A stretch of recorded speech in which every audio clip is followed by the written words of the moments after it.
I was born with a flawed destiny, one that brought misfortune upon myself and others.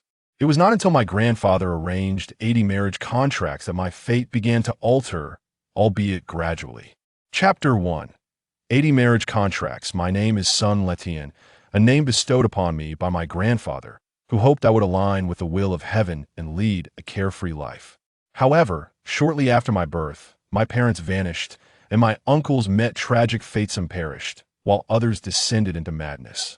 In this vast family, only my crippled grandfather and my blind fourth uncle remained, clinging to one another for solace. The villagers regarded me as a harbinger of calamity, forbidding their children from associating with me. Even my grandfather met my presence with a perpetual frown. He often ventured out for months, leaving my fourth uncle as my sole guardian, who treated me with kindness amidst the harshness of our lives. Yet, I could never forget that stormy night when I was 12. Uncle is gone, Letien. You must strive to survive. My uncle stood at the door, his blind eyes seeming to emanate a strange light. The following day, he was found hanging from the great willow tree at the village entrance, a pool of dark crimson blood dried beneath him. Most eerily, his eyes had been gouged out, their whereabouts unknown. I knelt before his lifeless body, weeping for what felt like an eternity, my tears nearly exhausted. I sought my grandfather, but found him absent, lost in his wanderings. I turned to our neighbors for aid, only to be met with cold rejection. Resolute, I decided to recover my uncle's remains and grant him a proper burial. Lacking a coffin, I wrapped his body in a mat and laboriously dragged it up the mountain. As I dug a grave, utterly drained, night fell and the cold wind howled. I knelt in sorrow, bowing my head to my uncle. Suddenly, a chilling black mist emanated from the mat. The mist spread, revealing numerous gnarled claws that tightened around my throat, tearing at my flesh. A figure emerged, clad in tattered robes, hair disheveled, exuding an aura of menace. He brandished a peculiar staff, striking it against the ground, dispersing the surrounding darkness. To my astonishment, the hands gripping my throat were my own. The Sun family shall be buried here. This was the last thing I heard before darkness enveloped me. When I awoke, I found myself at home. I later learned I had endured a high fever for 3 days, speaking incoherently throughout. My grandfather had remained by my side, and I noticed the toll it had taken on him. He appeared considerably older. I threw myself into his embrace, weeping in frustration. Child, cease your tears. Crying is a sign of weakness and solves nothing. My grandfather gazed at me intently and said, Your fourth uncle did not die in vain. Do you wish to avenge him? Yes, I replied without hesitation.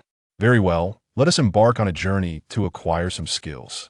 A spark of excitement ignited in my grandfather's weary eyes. Thus we set forth.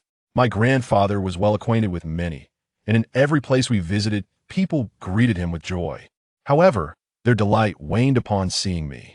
We traversed numerous landscapes, treacherous mountains shrouded in mist, uncharted islands across the sea, and ominous underground realms. Yet we lingered only 2 or 3 days in each locale, departing under less than favorable circumstances. Despite this, my grandfather found satisfaction in our travels. He carried a pitch-black box, collecting letters like treasures at each stop. Unbeknownst to me, 3 years slipped by, and the box filled with letters, yet I learned nothing of value, for no one wished to spend time with me. My grandfather aged further, his silver hair becoming increasingly unkempt, and his limp more pronounced. Our nomadic existence continued until we discovered a girl named Duoer, which marked a turning point. My grandfather's murky eyes sparkled with delight as he examined the scruffy child, who had been abandoned on the street. She was remarkably resilient. Had she not scavenged for scraps, she would have perished from hunger. Grandfather tidied our home and planted 2 grand willows out front and 2 large locust trees in the back. He also dug a small pond beneath the willows to house 2 red carp and another behind the locust trees for 2 small turtles. He explained that this was a matter of feng shui. Thus, we settled into a new life, filled with laughter and joy thanks to Duor, whom I came to cherish as a beloved sister. One evening, he brought me into his chamber, his demeanor grave. Letien, you have grown. There are truths I must reveal to you. He divulged the entire truth. I was indeed a calamity, a being of the 9-yang fate, a heavenly disaster. Not only did I bring misfortune to my kin, but I also brought it upon myself. Only by uniting with a maiden of the Ninein bloodline, the Xianbing Yunnu, could I hope to survive.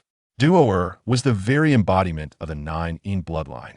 The Ninein bloodline is fraught with illness and disaster. Yet together, we could transform misfortune into fortune. Additionally, she was the rare Xianbing Yunnu. In truth, Duo had been chosen by my grandfather as my child bride. Upon hearing this, I vehemently opposed the idea. I had always regarded Duo as my sister. Marrying her was unthinkable. Yet, my grandfather appeared to anticipate my resistance. With a knowing smile, he reassured me that if I truly did not wish to marry Duo, it was permissible. He had prepared 80 marriage contracts for me. All the women named in these contracts possessed the Ninein bloodline, but whether any were the Xianbing Yunnu would remain to be seen.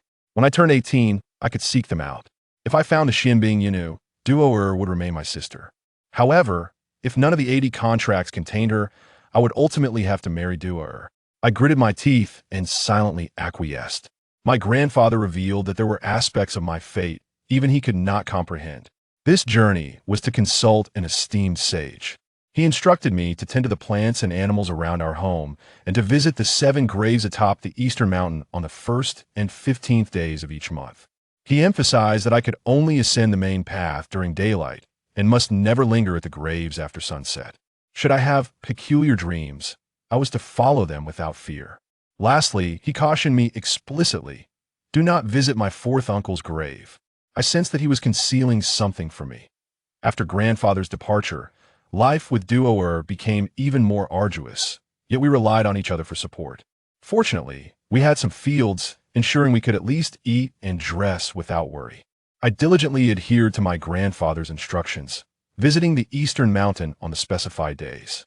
On my 18th birthday, perhaps due to growth spurts, I felt insatiably hungry, unable to satisfy my appetite, and the meager provisions became insufficient. Eventually, I succumbed to temptation and cooked the 2 red carp from our pond. With the fish gone, the 2 turtles would surely follow. After indulging, I began to explore various peculiar foods. I discovered a sweet, crunchy stone that was delightful to chew. The unusual flora on the mountain tasted refreshingly crisp, and I feasted on the abundant grasshoppers and silkworms, roasted to perfection, reminiscent of chicken. In addition, a fiery sensation ignites in my lower abdomen, rendering me restless and unable to find relief each day. Only during my ascent to pay homage at the grave do I find a modicum of comfort in the coolness that envelopes me. Over time, I gradually forget my grandfather's admonitions, lingering longer and longer at the grave.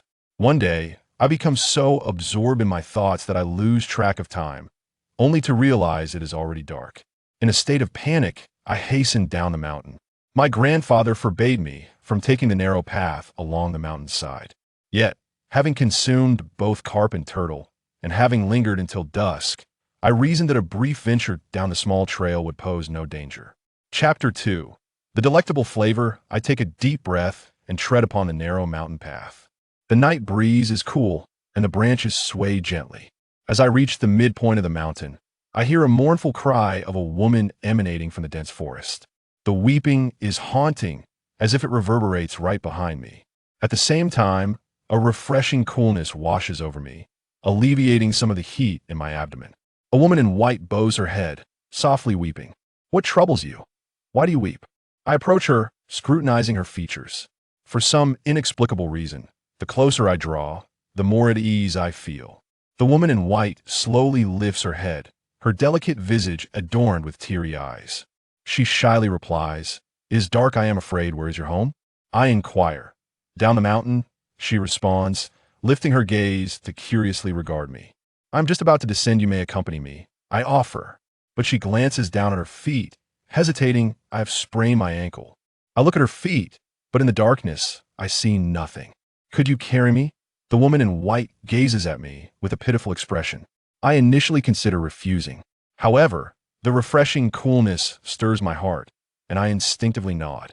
I approach a large stone and lift her onto my back. She is light, almost weightless, and as she wraps her arms around my neck, that pleasant coolness envelopes my entire being, providing immense comfort. "Thank you. I am called Zio F and G." "Not at all," I reply, my face flushing. "I am Sunwolton." I hastened down the mountain with Zio, F, and G on my back, and before long, we reached the foot of the mountain. Zio, F, and G points to a solitary thatched hut nearby and states, "This is my home." Here, I am taken aback. I have been here before, yet I have no recollection of a house existing in this place. I vaguely remember a solitary grave nearby. Upon reaching the thatched hut, I find the door ajar. Just as I prepare to set her down, Zio, F, and G asks, "Could you carry me inside?" Very well. I gently push the door open and carry her inside. The interior is dark and carries a faint musty odor. I quickly inquire, "Where's the light switch?" "My home does not yet have electricity. Please set me on the bed, and I will find some candles," Zio, F, and G replies. "Bed? It is too dark for me to see anything within. Just walk further inside." Her voice, imbued with a hint of coolness, caresses my ears, providing comfort. I instinctively continue deeper into the dwelling until I encounter something soft, which I touch and determine to be a quilt. I gently place Zio, F, and G on the S. I prepare to rise. Her arms remain around my neck. "I fear the dark. Could you stay with me?" Zio, F, and G's melodious voice whispers timidly in my ear. I feel my face flush instantly. At 18, I am no stranger to the affairs of men and women. It is evident that Zio, F, and G, being a young lady, desires my company for more than mere solace. I swallow hard, my heart racing to tea that moment. Her cool little hands glide across my cheek and slowly descend to my chest. I sense a tremor in her touch, as if she is more excited than I am. "Stay with me," she implores, tightening her embrace as her lips meet mine. My mind goes blank. Yet, in that instant, I suddenly realize that the heat in my abdomen is flowing out through my throat, as if it is being drawn away by Zio, F, and G. I'm taken aback, attempting to push her away. However, as the heat within me dissipates, an extraordinary sense of comfort engulfs me. I also perceive the coolness emanating from her body. Just one sip should be harmless, right? The refreshing sensation resembles a delightful scoop of ice cream before me, tempting me to indulge. Resolute, I no longer hesitate and instinctively draw in a breath towards Zio, F, and G's lips. Her complexion shifts from blue to red, and her astonished eyes widen in disbelief. The taste of that coolness is akin to a gentle breeze on a sweltering summer day, infused with the fragrance of fresh grass. It is simply exquisite. Unable to resist, I inhale once more. The flavor remains unchanged. I even notice that my hunger has lessened significantly. Perhaps just one more sip. So, I greedily absorb Zio, F, and G's cool essence. With each draw, I feel increasingly exhilarated. I gradually lose myself in this experience, indulging in the exquisite flavor before me. Time slips away, and as I finally open my eyes, exhaling contentedly, I am jolted into realization. Zio, F, and G has vanished. I glance around, and the sight before me sends a chill down my spine. This is no thatch hut. Before me stands a lowly, solitary grave. The woman depicted on the gravestone is none other than Zio, F, and G. I am nearly paralyzed with fear, swiftly turning to flee. My grandfather, upon seeing me, is aghast. "Where you been?" I hurriedly recount the events of the evening in detail. My grandfather's expression grows increasingly astonished. Once I finish, he urgently warns, "Tin, this secret must not be shared with anyone." With a heavy sigh, he continues, "Tin, you possess a giant fate, imbued with an abundance of yang energy, akin to a lantern in the night, easily attracting the attention of malevolent spirits. Your existence is akin to a tonic for them. However, your yang energy is so potent that it shields you from harm by ordinary spirits. The fiery sensation you experience is merely the excess yang within you. Thus, when your yang energy accumulates excessively, being drawn upon by spirits poses little threat. I anxiously inquire, what if I were to absorb a spirit? By now, I am acutely aware that Zio, F, and G is no ordinary human. Absorbing a spirit, my grandfather's expression grows more peculiar, and he shakes his head with a pained smile. This aspect perplexes me as well. Logically, your excess yang energy should benefit from the yin energy of spirits, balancing each other. Only through the equilibrium of yin and yang can one achieve health. While there can be mutual replenishment, the relationship between humans and spirits is typically antagonistic. Yet your body has achieved a remarkable fusion. It is truly extraordinary. Well, 10. Do you not feel anything unusual? I shake my head at a T this moment. I not only feel well, but the alleviation of the heat in my abdomen brings an unexpected comfort. Even my belly, which often grumbles with hunger, feels unusually satiated today, brimming with vitality. It is a flavor I have never experienced before, utterly delectable. My grandfather insists that I promise him to keep this matter secret, for if others were to learn of it, I would become a pariah in their eyes. He advises me to refrain from seeking spirits in the future, as the immediate effects may seem benign, yet the essence of spirits is inherently obscure, and one can never predict the potential ramifications that may arise. Regarding the 7 graves that my grandfather urged me to pay homage to, he mentioned that they belonged to his esteemed fellow disciples, all of whom were enlightened beings. In their lifetimes, they had offended numerous malevolent spirits, resulting in an accumulation of resentment even after their passing, casting a shadow over the surrounding area. My grandfather encouraged me to honor them, hoping that they might visit me in dreams to impart a technique or two, enabling me to safeguard myself in the future. Yet, it perplexes me that despite my prolonged tributes, his fellow disciples have yet to manifest. I dared not reveal to my grandfather that I often linger at the graves, inhaling the refreshing and serene air that envelopes the site. Chapter 3. Grandfather's last words. As for the gains from his recent journey, grandfather did not disclose. He had aged considerably, his face adorned with numerous wrinkles, often reminiscing about his youth and imparting his skills to me. It turned out that prior to my birth, grandfather was a renowned M.Y. fortune teller, well-versed in both M.Y. divination and geomancy, as well as the esoteric arts of QM, Indi, NG, and Yin Yang. He hailed from a prestigious family, had countless friends, and was held in high esteem. My arrival into this world was unexpected. It was only after my birth that he retreated into the mountains, dedicating himself entirely to my upbringing. Now, aware of his impending demise, he merely hoped I could acquire some skills to ensure my own survival. I, in turn, did not disappoint his expectations. I possessed a natural talent for feng shui and metaphysics, learning his teachings swiftly and adeptly, even surpassing his hopes.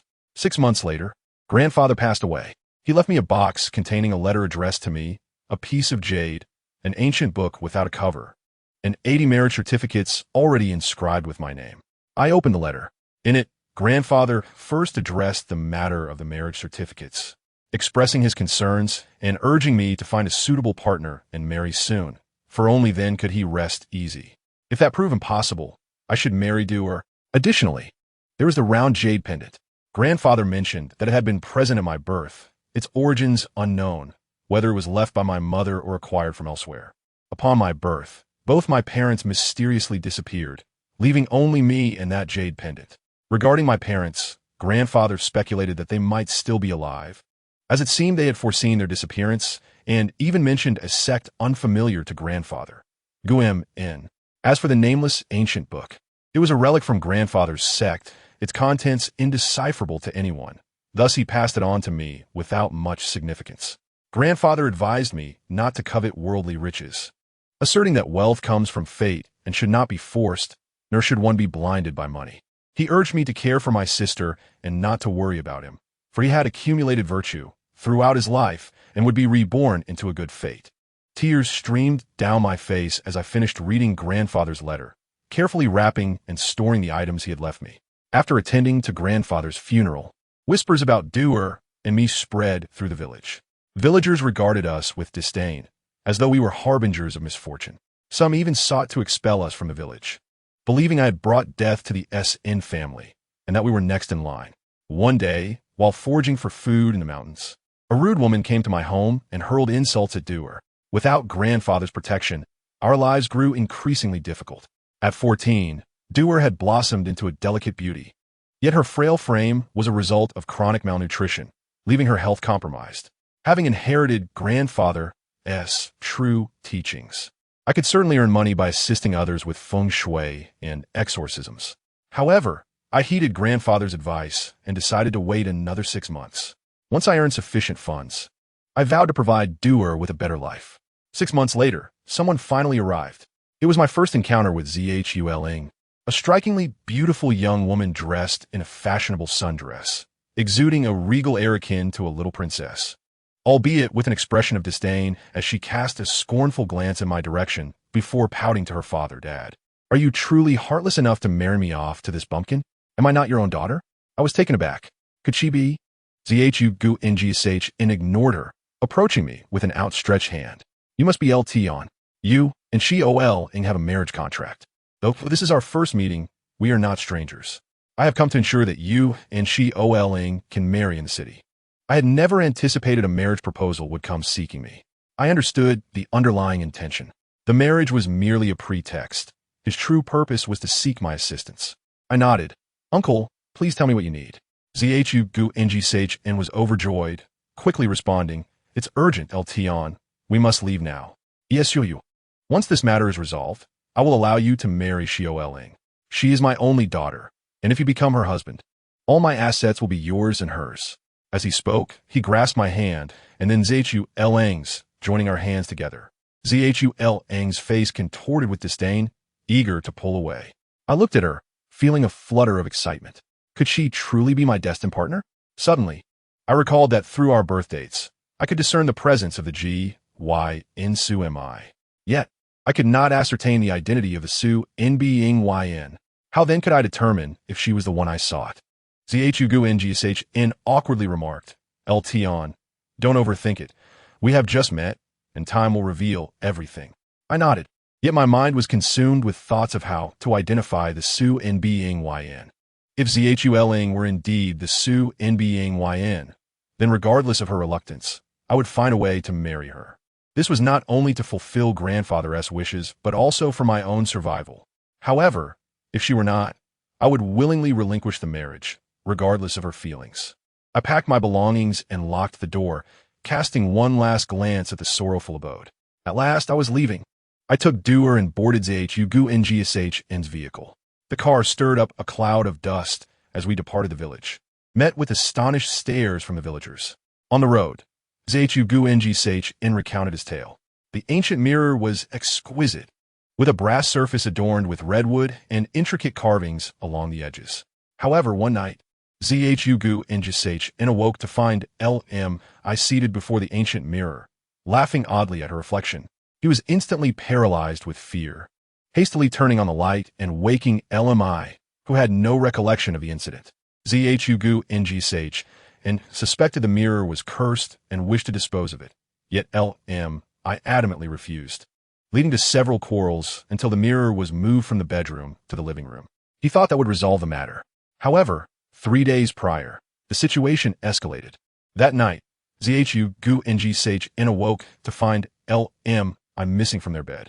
He rushed to the living room, where, illuminated by the pale moonlight, he saw Lmi seated before the ancient mirror, methodically combing her hair.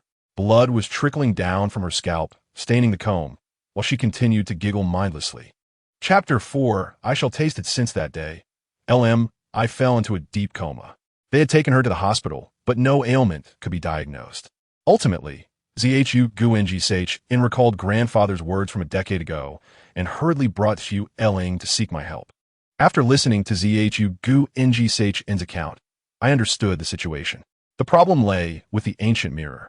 As for whether his wife had encountered a ghost or was possessed, that remained uncertain for the time being. Although I had learned the craft from grandfather, this was my first experience dealing with such matters, leaving me somewhat apprehensive. After more than 2 hours, we arrived in Ing as evening descended. Dewar peered out the car window, curiously observing the towering buildings and flashing neon lights. Zhuling, on the other hand, cast us a cold, disdainful glance. Her eyes filled with contempt. Soon, we reached the Zhu residence, which appeared quite affluent, boasting a standalone villa. After disembarking, Zhuling approached me and whispered, "Bumpkin, I warn you, do not entertain any notions about me. I will never marry you." I replied calmly, "That is not for you to decide. I possess 80 marriage certificates, so I am not lacking this one." Her arrogant demeanor irked me. "Let us proceed. Your aunt's condition is dire, and we should check on her first," Zhuing urged impatiently. Upon entering the villa, I was instantly enveloped by a familiar coolness. How delightful! Over the past 6 months, I had accumulated an abundance of yang energy within me, making each day unbearably hot. Yet, upon arriving at this villa, my spirit was immediately lifted. Clearly, the atmosphere here was thick with yin energy. Zhou Guangxin guided me to a bedroom on the second floor. As I stepped into the room, I was taken aback. Lying on the bed was a woman in her 30s or 40s, exuding an air of nobility. She must be Zhou Ling's mother, Li Mei. Li Mei's complexion was ashen, a layer of dark energy hovering above her forehead, her breath barely discernible. Most alarmingly, seated at the head of the bed was a ghostly figure in a flowing red dress, her hair cascading down as she leaned over Li Mei, greedily drawing in the scant yang energy that remained. I inhaled sharply, instinctively retreating a step. The red-dressed ghost immediately turned her blood-red eyes towards me, filled with avarice. This is not good. Realizing I had been detected, I shouted, "Get out quickly!" Zhou Guangxin and Zhou Ling looked at me in confusion. "There's a ghost," I exclaimed. Zhou Guangxin shivered at my words, hurriedly pulling Zhou Ling with him as they fled, not forgetting to close the door behind them. The red-dressed ghost slowly rose, her hair swirling around her, smiling ominously at me. The yin energy in the room intensified. My palms began to sweat as I recalled the various exorcism techniques and talismans my grandfather had taught me. Yet in this critical moment, my mind was a chaotic jumble. The ghost approached me, and illusions began to cloud my vision. However, due to my overwhelming yang energy, I could easily discern the phantoms for what they were and remained unaffected by their trickery. The ghost was momentarily taken aback, not anticipating my indifference to her illusions. "If you wish to thwart my plans, then you shall compensate with your own essence." A powerful wave of yin energy enveloped me. Instead of feeling harmed, I found a sensation rather pleasant. The ghost, however, seemed oblivious to this, lunging towards me with her mouth open, aiming for my neck. The dense black energy surrounded me completely. In a moment of panic, I instinctively sought to resist, but the unexpected comfort made me hesitate. In that instant, the ghost's teeth sank into my neck. I felt a refreshing chill coursing through me. Simultaneously, the yang energy within me began to be slowly siphoned away by the ghost. I understood that as a spirit, she had no physical form. She was merely absorbing my yang energy, causing no pain, not even breaking the skin. What should have been a terrifying experience was, in fact, rather enjoyable. Perhaps I could allow her to feed for a while. I relinquished my struggle and let the ghost consume my energy. How delightful! Soon, the ghost noticed my unusual reaction, pausing after a few more sips. Her expression one of astonishment. "Aren't you afraid?" she asked, her pale face reflecting her surprise. I awkwardly replied, "Well, I am somewhat afraid." "No, you are not afraid." The ghost retreated a couple of steps, eyeing me with suspicion as if sensing a threat. I was at a loss for words. I was not resisting. What more did she want from me? "You are a sorcerer," the ghost suddenly realized. I scratched my head, humbly stating I know a little. This is my first time assisting someone. Upon hearing this, the ghost appeared even more shocked and prepared to flee. "Wait, don't run. I won't harm you, truly." The heat within me was still manageable, but after being drained a few times, the yang energy in my lower abdomen surged violently, making me feel unbearably hot. I genuinely invited her to take a few more sips. The ghost regarded me warily, still unable to believe my intentions. "I understand that being a ghost is not easy. Please, allow yourself to indulge a bit more," I said sincerely. The ghost shook her head vigorously. "I cannot." She was evidently wary of me, an anomaly. The pressure from my surging yang energy was becoming unbearable, so I taunted, "You call yourself a ghost, yet you hesitate to seize the opportunity presented to you. You are a failure as a ghost." The ghost glared at me with her crimson eyes, filled with fury. I continued, "You are worthless. You should simply change your name to Coward Ghost, timid as a mouse. My yang is right here. Come and bite me. Do you dare? Do you dare?" Her voice escalated into a frantic shriek. "I will not hold back." I shouted back, "Come on. Whoever doesn't bite isn't human." The ghost's hair billowed as she lunged at me once more, sinking her teeth into my flesh. Ecstasy washed over me as I exhaled deeply. This was the sensation I craved. The ghost seemed genuinely provoked, greedily sucking away at my yang energy without restraint. Yet, simply being drained was not enough to satisfy me. I observed the red-dressed ghost. Aside from her disheveled hair and pallid complexion, she was quite beautiful. Most importantly, She emanated an alluring fragrance, one I had not savored in ages. I could not resist the temptation to taste her. Just a small bite. I promise I won't take too much. My heart raced, and the pleasure intensified. Let us indulge in mutual harm. At last, I could no longer restrain myself and bit into the ghost's neck. Her eyes widened in shock as she gazed at me in horror. In the next moment, she seemed to realize something and, forgetting to continue feeding, attempted to flee. However, I held her tightly in my embrace. Just a few more sips, please. This flavor is simply too exquisite. Help! The ghost cried out. She struggled to break free, but my grip was too strong. No worries. I just want to taste, I mumbled incoherently. Chapter 5. The human heart is deeper than the ghost lamented. You're the one who invited me to bite you. You never said you would bite me. I was too absorbed in the delicacy before me to consider her words. All I wanted was to savor every last morsel. I was wrong. I truly was wrong. The ghost's voice grew weaker. Meanwhile, I was lost in ecstasy, relishing the delightful flavor. Suddenly, I paused, realizing with alarm that I had indulged too deeply. Unbeknownst to me, I had consumed too much of the red-dressed ghost's essence. I quickly clasped my hands together and bowed towards the empty air. I am sorry. I truly apologize. I did not mean to overindulge. A wave of shame washed over me. My grandfather had often said that vanquishing a ghost was less noble than capturing one, and capturing was less noble than guiding one to peace. For the spirits of this world are often born of resentment, having met with tragic ends or suffered injustices. They, too, are pitiable beings. This time, I acted rashly. I would be more cautious in the future. Nevertheless, I had resolved the matter concerning Zhou Guangshan's wife. I approached the bedside and looked at Li Mei. She bore a striking resemblance to Zhou Ling, her beauty and grace evident even in her pale state. I checked her pulse. Though weak, it was steady, indicating no severe harm. After being drained by a ghost for so long, her condition was not one that could be swiftly remedied. Although I still possessed plenty of yang energy, I could not simply give it to her. This thought stirred something within me. Was there truly no way? In her current state, with her yang energy diminished and her yin energy heightened, her constitution was closer to that of a ghost than a human. Under such circumstances, if she could actively draw upon my yang energy. As soon as this thought crossed my mind, I shook my head with a wry smile. While the method was effective, the process would be far too intimate, and thus inappropriate.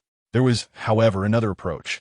The area below my abdomen was my dantian, and through her lower abdomen, I could allow her to gradually absorb my yang energy, albeit at a slower pace. As I concentrated my thoughts, I directed the yang energy within me to my right hand.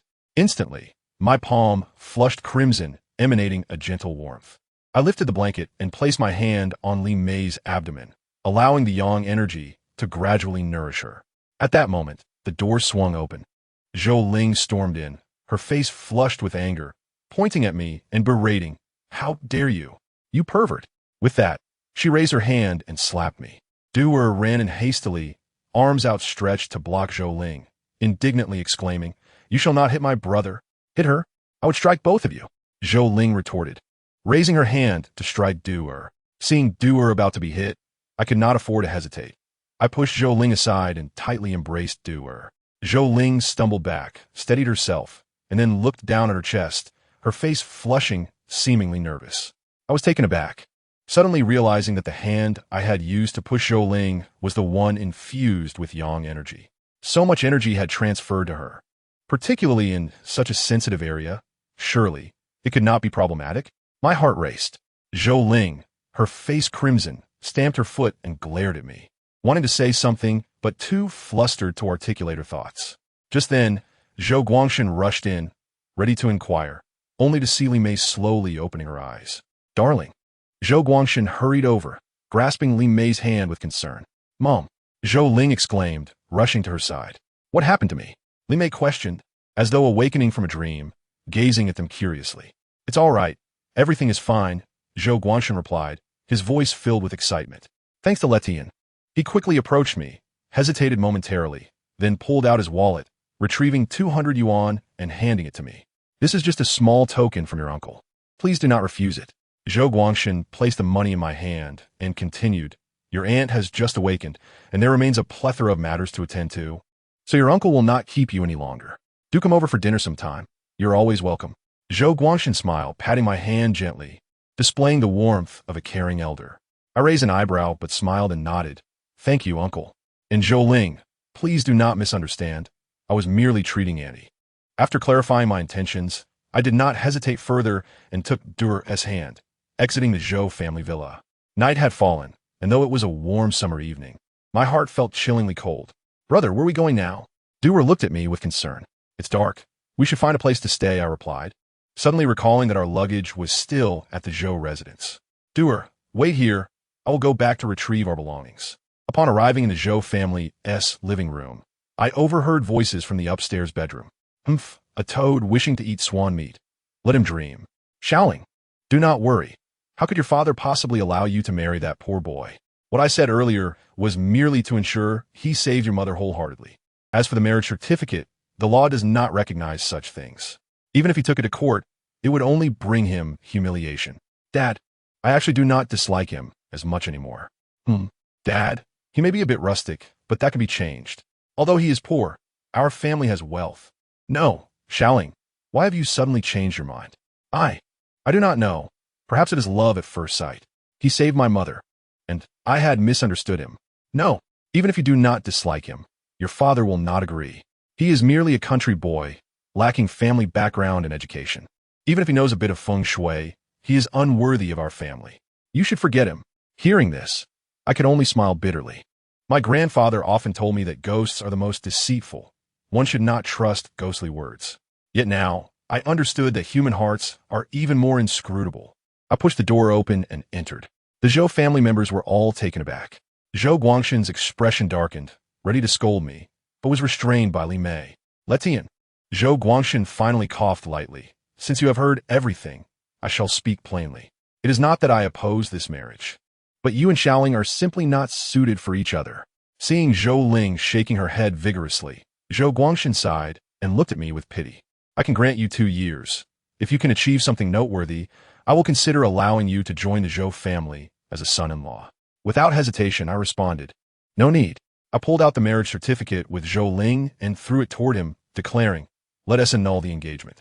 With that, I turned to leave. I initially wanted to warn them that although the female ghost had been dealt with, the ancient mirror posed the true threat. However, it seemed that my presence was no longer required here. Chapter 6. The locked room. Tears welled in Zhou Ling's eyes.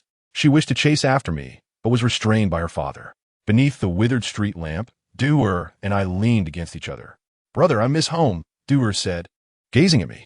The night sky in the city revealed no stars, and everything around us felt so unfamiliar. I tightened my grip on Duer's hand and said, from now on, wherever we are, that will be home. Yes, we sought out a real estate agent to rent a place. However, upon inquiring about prices, the cheapest shared room was 300 yuan per month, requiring a deposit of 3 months' rent in advance. We had barely over 500 yuan between us. The male agent smirked as I prepared to leave, saying, there are cheaper options, but I fear you may not dare to stay. Do tell. The male agent scoffed and said, Sinan Community, Building 3, Apartment 602, a 3-bedroom unit. One room is locked and cannot be opened. The monthly rent is 200, and there is no deposit required. But do not say I didn't warn you. There has been a death in that apartment, and no tenant has lasted more than 3 days. That will suffice, I replied without hesitation. The male agent looked momentarily astonished, staring at me as though I were a fool for 2 seconds before retrieving a rusty key from his drawer and tossing it to me. Do not attempt to open the locked room. If you do, you bear the consequences. He cautioned again before I left. Sinan Community is an old neighborhood nearby. Within the community, there were no streetlights, and the buildings were aged, their red brick walls marred and worn. After some searching, we finally located Building 3. Looking up, the entire building was shrouded in darkness, with not a single light on. At that moment, an elderly lady with a broom approached, sizing us up with curiosity. Are you moving in here? Yes, ma'am. Is there no one else living here? I inquired. The elderly lady shook her head. There are some, but very few. You must be new here. This community is quite old, and many have moved away. Moreover, this building. She glanced around, lowering her voice. This building is not clean. My heart stirred at her words. Thanking her, I took Duer's hand and entered the old building. The stairwell was devoid of light. Enveloped in darkness, We could only navigate by feeling the handrails as we ascended slowly. Upon reaching the 6th floor and opening the door, the moment the lights flickered on, both Dewar and I were taken aback. While the exterior was dilapidated, the interior revealed a hidden paradise. The spacious living room, though furnished with only some worn furniture, felt like a mansion to Dewar and me. Not only was the furniture complete, but there was also a television and a water heater among the household appliances. However, a chill permeated the house, with a subtle coldness seeping from the locked door. I knew that room surely harbored some issues. Although there was a presence of energy, it lacked malevolent energy, making it relatively safe to reside here, even pleasantly cool. I cautioned Dewar once more to avoid that room while I went out to purchase some daily necessities. Once everything was tidied up, it was already past 10 at night, and Dewar insisted on sleeping with me. I resolutely stated, "No, you are old enough now." Dewar lowered her head, pouting, and said, "I'm still small, brother. I feel scared alone." She clung to my arm. "That won't do," I replied, pulling her to the doorway of her room. "From now on, I will go out to earn money, and you must learn to be independent." Without giving her a chance to argue, I closed the door, leaned against it, and let out a long sigh. Dewar had grown up. She could no longer be coddled as she was in her childhood. Returning to my room, I opened the package and took out the items left to me by my grandfather, a jade pendant and an unnamed ancient book. I had perused them many times, yet I had not discerned their significance.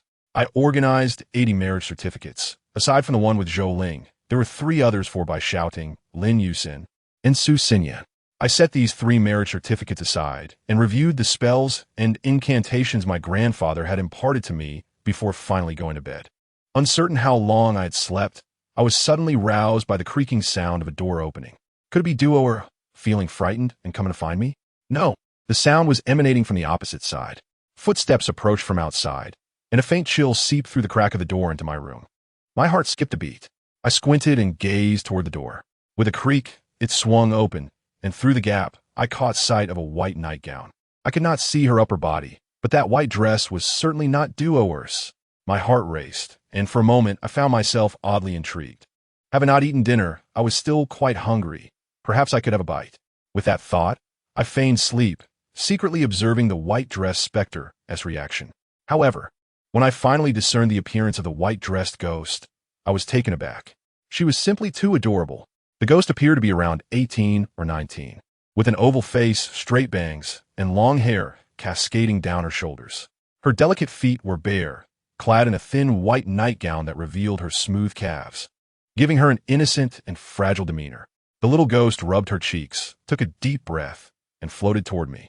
I quickly pretended to close my eyes. She reached the head of my bed, pried my eyelids open, grinned widely, stuck out her tongue, and made a funny face at me, then let out a peculiar laugh. I was momentarily stunned. Was she trying to frighten me with that silly face? Yet, I found her even more endearing. The little ghost seemed slightly taken aback, as if she had anticipated my lack of reaction. After a moment's hesitation, she began to shake my bed. After a while, seeing that I remained unresponsive, she created other noises, shaking the table and chair, drawing the curtains open and shut, and crumpling a plastic bag. When she saw I was still asleep, the little ghost simply yanked my blanket off and playfully grabbed me a couple of times. I awkwardly woke up and waved at her. "Hi." The little ghost stared at me in surprise, and then suddenly burst into tears, running out of my room. What was happening? Had I frightened her? I chuckled bitterly. I had initially hoped to enlist her help when the yang energy became too intense. What a timid little spirit she was. I shook my head and soon drifted back into slumber. That night, I slept exceedingly well. In the morning, after Duo and I had eaten 2 steamed buns, I instructed her to stay home and not wander off before heading out. I needed to find a job that could support us. Upon exiting the neighborhood, I searched around and quickly realized that finding work was indeed quite challenging. When I finally spotted a security guard position, I inquired only to be met with the question of whether I had a college diploma. I sensed that the hiring supervisor, Zhao, was implying he sought a bribe. As long as I offered him something, my qualifications wouldn't matter.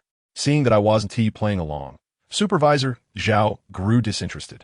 Just as I was leaving the building, a woman with a commanding presence approached. She appeared to be in her 20s, towering over me at over 1.7 meters, clad in high heels with a tall, slender figure. She wore a black suit on top and a form-fitting black skirt below, adorned with gold-rimmed glasses. Her long hair, cascaded gracefully over her shoulders, exuding en allure ignorée. Notably, a small birthmark the size of a bean was visible at her collar. The security guard at the entrance stood at attention, greeting her with, "Good morning, Suzong." The woman didn't even glance at the guard, striding straight into the building. My heart raced. Could her surname be Su? Was she Su Xinyan? Chapter 7. Breaking the magical seal indeed. My heart raced with excitement. She was the Su Xinyan with whom I had a marriage contract. Moreover, the presence of the birthmark likely indicated she was the Xian Bing you knew. I hurriedly asked the guard, "Does she work here?" The guard shot me an impatient glare. "Are you finished? Don't you have any self-awareness? A useless person who can't even be a security guard dares to have thoughts about Suzong, right? I want to apply for the security guard position." I declared. "Didn't I tell you? Your qualifications are insufficient. Now, be on your way." Supervisor Zhao waved his hand dismissively. I resolutely shook my head. "Trust me, I can do this job well." "Hey, you should leave when I tell you to." Supervisor Zhao was completely annoyed. Just then, a familiar voice suddenly came from behind. "Zhao Rui, shut your mouth. On what grounds do you refuse him the position of security guard?" "Zhou Zhong." Supervisor Zhao looked astonished at the newcomer. It was Zhou Guangshan. "Letian, I'm sorry you've been wronged." Zhou Guangshan grasped my hand excitedly. My heart stirred, and I quickly understood, asking, "How is Annie?" Zhou Guangshan tightened his grip on my hand, taking a deep breath. "Letian, my tone was a bit harsh yesterday. I apologize. Shaoling has taken a liking to you and wants to meet you. Why not come over for a meal?" "No need for a meal, uncle. I want to be a security guard here." "Being a security guard? That's easy." Zhou Guangshan nodded eagerly. "I'm familiar with their boss. If you want to be a security guard, it's a simple matter." Supervisor Zhao nodded quickly, ingratiatingly smiling. Yes, it's a small matter. I misunderstood the situation earlier." "Brother, my apologies. If you want to be a security guard, we can arrange it right away."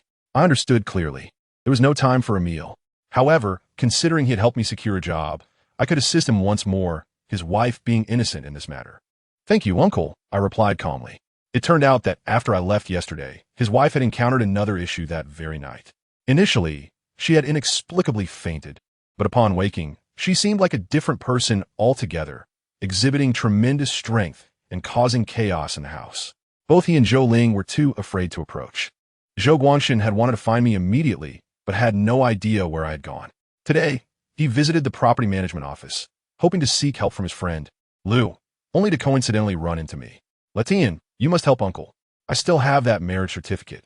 Once Annie's health improves, I will arrange for you and Shaoling to marry," Zhou Guangshan kindly urged. I smiled slightly. "No need, uncle. I've already found someone I like." Zhou Guangshan was taken aback, but didn't dwell on it, continuing to paint a rosy picture for me along the way until the car finally stopped outside the Zhou family villa. "Don't worry, Letian. Regardless of the outcome this time, uncle will definitely give you a generous red envelope." Just as we prepared to enter, a luxury car pulled up not far away. Zhou Guangshan paused slightly, and upon seeing the car stop and the person exiting, he hurried over. "Old Zhou, your luck has arrived. This is the renowned Master Zhang, invited by President Wang of the Dingxin Group. He just arrived in Jiangxin yesterday and has come at my request. With Master Zhang's involvement, I assure you, you will be satisfied with the resolution of your family's matters." The newcomer was a bald man, stout with a shiny face, accompanied by a middle-aged gentleman in his 40s or 50s, donned in a blue long gown, exuding an air of ethereal grace. "Thank you, Lao Lu." Zhou Guangshan expressed his gratitude before eagerly approaching Master Zhang, warmly clasping his hand, and excitedly proclaimed, "I have long heard of your esteemed name. It resonates like thunder in my ears. I never expected Lao Lu could invite you. Our humble abode is truly graced by your presence. The matter concerning my wife rests entirely in your capable hands, Master Zhang." Zhou Guangshan was exceedingly sincere. However, Master Zhang merely snorted lightly, dismissively stating, "It's a trivial matter." With a wave of his hand, he strode towards the Zhou family's villa, as if he were the owner of the estate. President Liu leaned closer to Zhou Guangshan. Lowering his voice, "Old Zhou, Master Zhang is not one to act lightly. To have him come here, you must prepare at least 100,000 yuan in red envelopes." "No problem," Zhou Guangshan replied decisively. Afterward, as if just recalling my presence, he hesitated briefly before approaching me and whispered, "Letian, you should come along and witness this. This is Master Zhang, a true master, Assisting him will broaden your horizons, and my uncle will not neglect you. He then pulled out 200 yuan from his wallet and pressed it into my hand. I accepted the money without a word. Since he had invited another master, I was content to remain idle. Yet, I felt a sense of familiarity with Master Zhang. Years ago, while traveling with my grandfather, I had encountered him at Longhushan, where he had served us tea. Back then, he was merely a helper, assisting his master while chatting with his disciples. Had he truly become a master after all these years?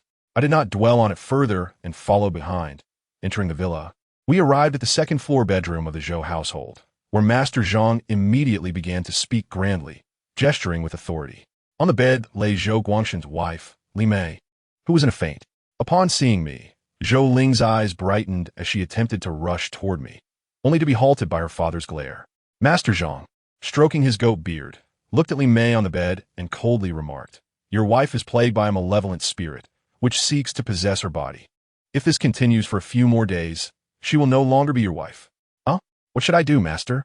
Please, I beg you, save my wife," Zhou Guangshan exclaimed, increasingly anxious. Master Zhang sneered, "No worries. Dealing with a mere spirit is child's play." With that, Master Zhang moved to the head of the bed, stood still, and clasped his hands in prayer, forming a series of intricate gestures with his fingers. I was momentarily taken aback. Was this the exorcism seal? It seemed Master Zhang possessed some skills, but his technique was not refined enough. To an untrained eye, it might appear impressive, but to someone knowledgeable, it was riddled with flaws. More importantly, at that moment, as Master Zhang was about to unleash his exorcism seal upon Li Mei, I couldn't help but shout, "Stop! You are harming her!" Chapter 8. Tai Su-sun family. I hadn't intended to intervene. However, seeing Master Zhang's reckless demeanor compelled me to speak up. If his seal were to strike, the spirit might be expelled, but the afflicted Li Mei would undoubtedly suffer. Given her frail state, enduring such an exorcism would surely cost her dearly, perhaps even her life. Master Zhang paused, his mystical light dissipating, and his expression shifted to one of fury as he glared at me. Zhou Guangshan rushed to my side, scolding, "What are you causing trouble for? I kindly invited you to broaden your horizons, and yet you are so ungrateful as to disrupt Master Zhang's ritual. If you dare interfere again, I will not spare you." "Dad!" Zhou Ling quickly ran over to shield me, explaining, "Letian is quite talented too." "Nonsense. That young fool knows nothing," Zhou Guangshan retorted disdainfully, casting a dismissive glance in my direction before approaching Master Zhang with a respectful demeanor, apologizing profusely. "I am sorry, Master Zhang. The child is ignorant. Please forgive him." "Umph." Master Zhang scoffed, stating coldly, "If anyone else disrupts my work, I shall not concern myself with your family's affairs." Yes. I will keep a close eye on this child," Zhou Guangshan promised, casting another fierce glare at me. Master Zhang, with a dramatic flourish of his sleeve, returned to the foot of the bed and resumed his exorcism. Seeing him prepare to unleash the seal again made my heart race. I knew that another attempt would leave Li Mei gravely injured. Whether it would affect the spirit was uncertain, but Li Mei would surely meet a tragic fate. "Stop!" I exclaimed, stepping forward before anyone could react, forming my own seal with swift, deft movements, my fingers dancing like phantoms. Master Zhang stood dumbfounded, while laymen observed the spectacle. Those with knowledge discerned the true intricacies. Zhou Guangshan and President Liu could not distinguish any difference between my seal and Master Zhang's, but the latter recognized immediately that my technique was exceptional. "This is the threefold exorcism seal." Master Zhang's eyes widened in fear. I calmly stated, "Observe closely. This is how the exorcism seal is employed." With that, I swiftly applied the seal to the three acupoints, Shunfeng, Zhongting, and Yutong, on Li Mei's body. In the next instant, a dark mist erupted from her, transforming into a wild, clawing figure that lunged at me. Everyone in the room froze in shock, and Zhou Ling shrieked in terror. However, I had anticipated this moment. My fingers swiftly executed another series of gestures, forming a new seal in an instant, directing it at the dark mist. Heaven and earth are limitless. I invoke the laws break. As my words fell, the clawing darkness exploded, scattering in all directions. I released a long breath. It was successful. Truthfully, I had not been entirely confident before taking action. My grandfather had once remarked that exorcising spirits and dealing with supernatural matters were fraught with variables, and even the most accomplished masters would not guarantee success. A profound silence enveloped the room. After a moment, Master Zhang excitedly approached me and bowed deeply. Young Master Sun, I recall now. You are the scion of the Tai Su Sun family. I, Zhang Daoquan, was blind to your greatness, foolishly displaying my skills before you. Young Master, I acknowledge my error. Master Zhang was visibly elated. The others were utterly dumbfounded. Zhou Guangxin and President Liu stood speechless, unable to believe that the once arrogant Master Zhang would show such deference to me. Zhou Ling gazed at me with shining eyes, filled with admiration. Master Zhang, there is no need for such formality, I replied, understanding that his reverence stemmed from my grandfather's legacy. With my grandfather no longer present, the future respect for our Sun family in the world would depend on my own endeavors. Master Zhang, how did you recognize me? I inquired curiously. Zhang Daoquan hastily remarked, Young Master Sun, your triple breaking magic seal is indeed a rarity, coupled with your family's unparalleled skill, the Jingguang Shenzhou, although I have not witnessed it firsthand. I have often heard my master speak of it with great admiration. I nodded silently. Zhou Guangxin, utterly dumbfounded, noticed Master Zhang's jovial demeanor beside me and quickly approached. Chuckling nervously, Letian, my uncle's tone was a bit harsh earlier. Please don't take offense. You know how he is, sharp-tongued yet soft-hearted. That wasn't his true intention. He merely wanted to. Before Zhou Guangxin could finish, I waved my hand. Uncle, there's no need to explain. I understand. The priority now is Annie's health. Saying this, I approached the bedside and examined Li Mei, taking her pulse, only to furrow my brow slightly.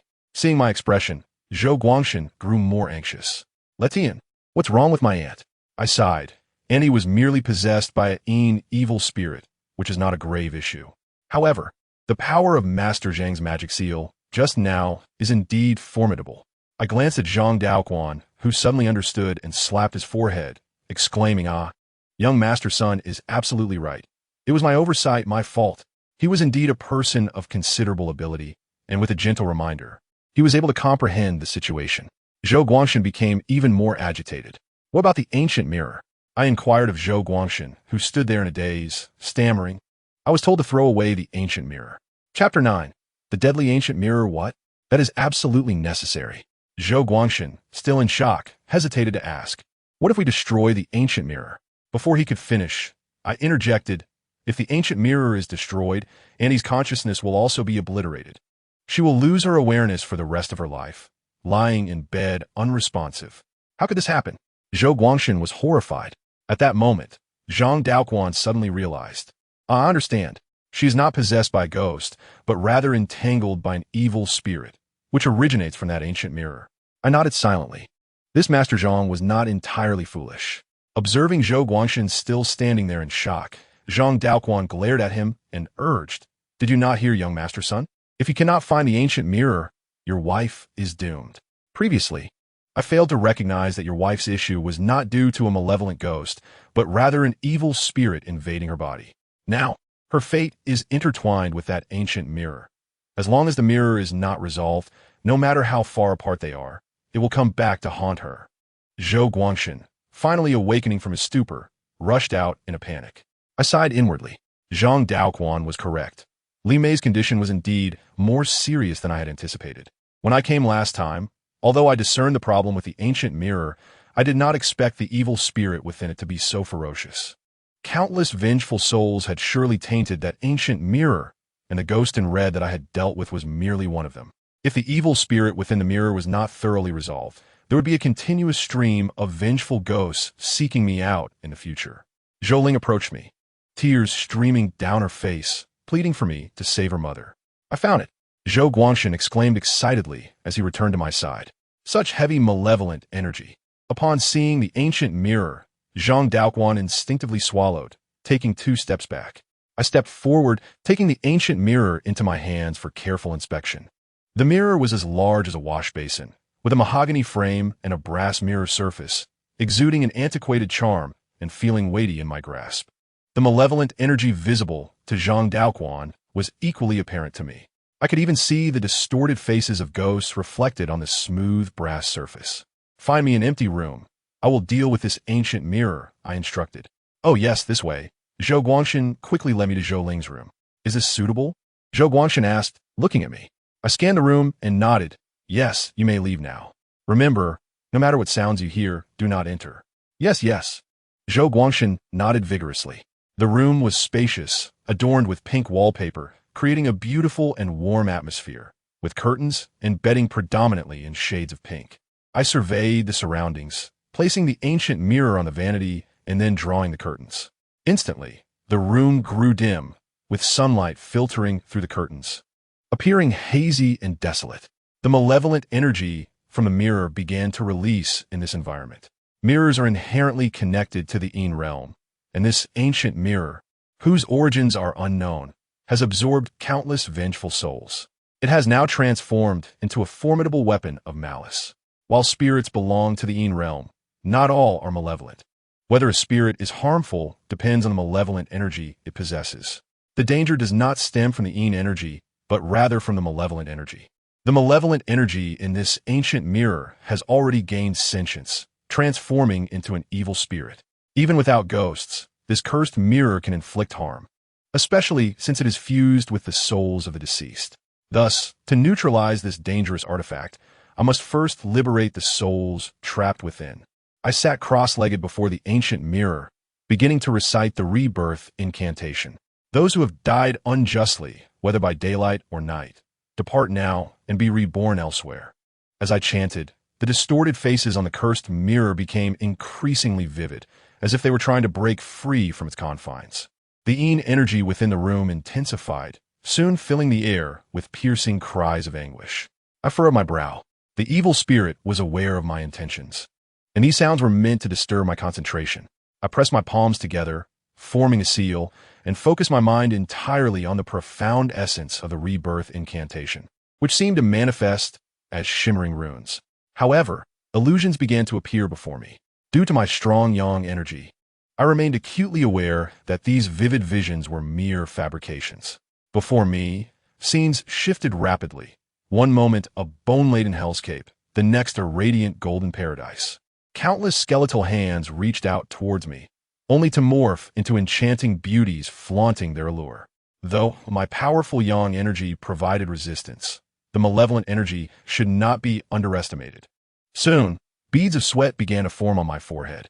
Time passed slowly, and I was drenched in cold sweat. The rebirth incantation is not merely vocalized. It requires a union of spirit, energy, and intent. It consumes a vast amount of vitality, blood essence, and willpower. Although I had learned much from my grandfather, my youth rendered my resolve unstable, my focus shallow, and with the multitude of souls within the cursed mirror, I had reached my limit. From within the mirror, skeletal hands grasped at me, as if trying to pull me in. I remained undeterred. Finally, the phantoms before me began to diminish, and the wailing of the ghosts subsided, the grasping hands vanishing as well. Everything settled into tranquility. I took a deep breath and slowly rose to my feet. Just as I stood, a wave of dizziness washed over me, nearly causing me to stumble. This endeavor had been exceedingly taxing. Approaching the cursed mirror, I smiled slightly and addressed it. Did you think I had not noticed you? As my words fell, I bit my middle finger, squeezing out a drop of blood, and in a swift motion, I touched it to the ancient mirror. My fingers danced, and a profound talisman was swiftly drawn. The Zhen Sha talisman. The blood-red talisman radiated an enigmatic glow on the mirror's surface, and the swirling black mist enveloping the mirror could not breach the power of the blood-red talisman. Soon calming down, I exhaled in relief. It was finally over. The cursed mirror primarily inflicted harm through the souls it controlled. By liberating those souls, I was effectively undermining its power. Like a knife, no matter how sharp, it cannot harm anyone if no one wields it. My act of liberating the souls merely dissipated the Yin energy without harming its malevolent energy. Upon completing the liberation, the evil spirit obediently concealed itself, attempting to go unnoticed. However, before it could react, I had already sealed it within. I opened the door. Outside the door, Zhou Guangxin, Zhang Daoquan, and others stood anxiously. Upon seeing the ancient mirror in my hand, they dared not approach, staring at me in a daze. I had managed to resolve the situation. I tossed the ancient mirror to Zhou Guangxin, who quickly caught it. Is everything all right? He inquired hastily. I nodded, explaining, this ancient mirror is a weapon of ill omen. It must not be destroyed. Otherwise, The household will be unsettled. Place it in a secure location and ensure it is not touched by anyone. Yes, yes.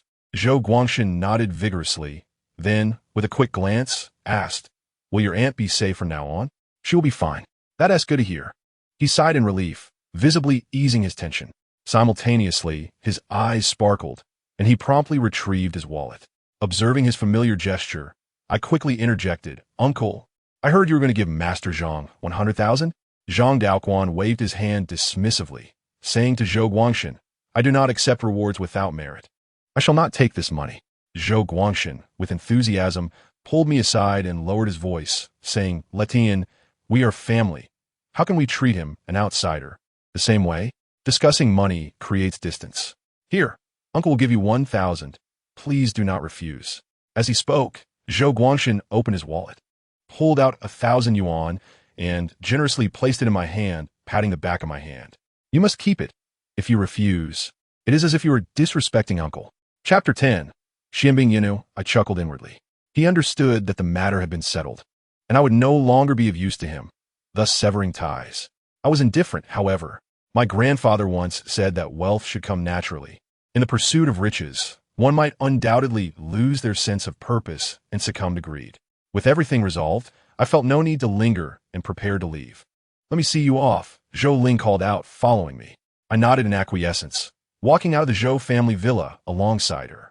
Silence enveloped us, creating an awkward atmosphere. Upon reaching the entrance, Zhou Ling hesitantly said, I'm sorry for misjudging you last time. I actually not allow her to finish, I quickly replied. You need not say anything. Uncle was right. We are indeed not suited for each other.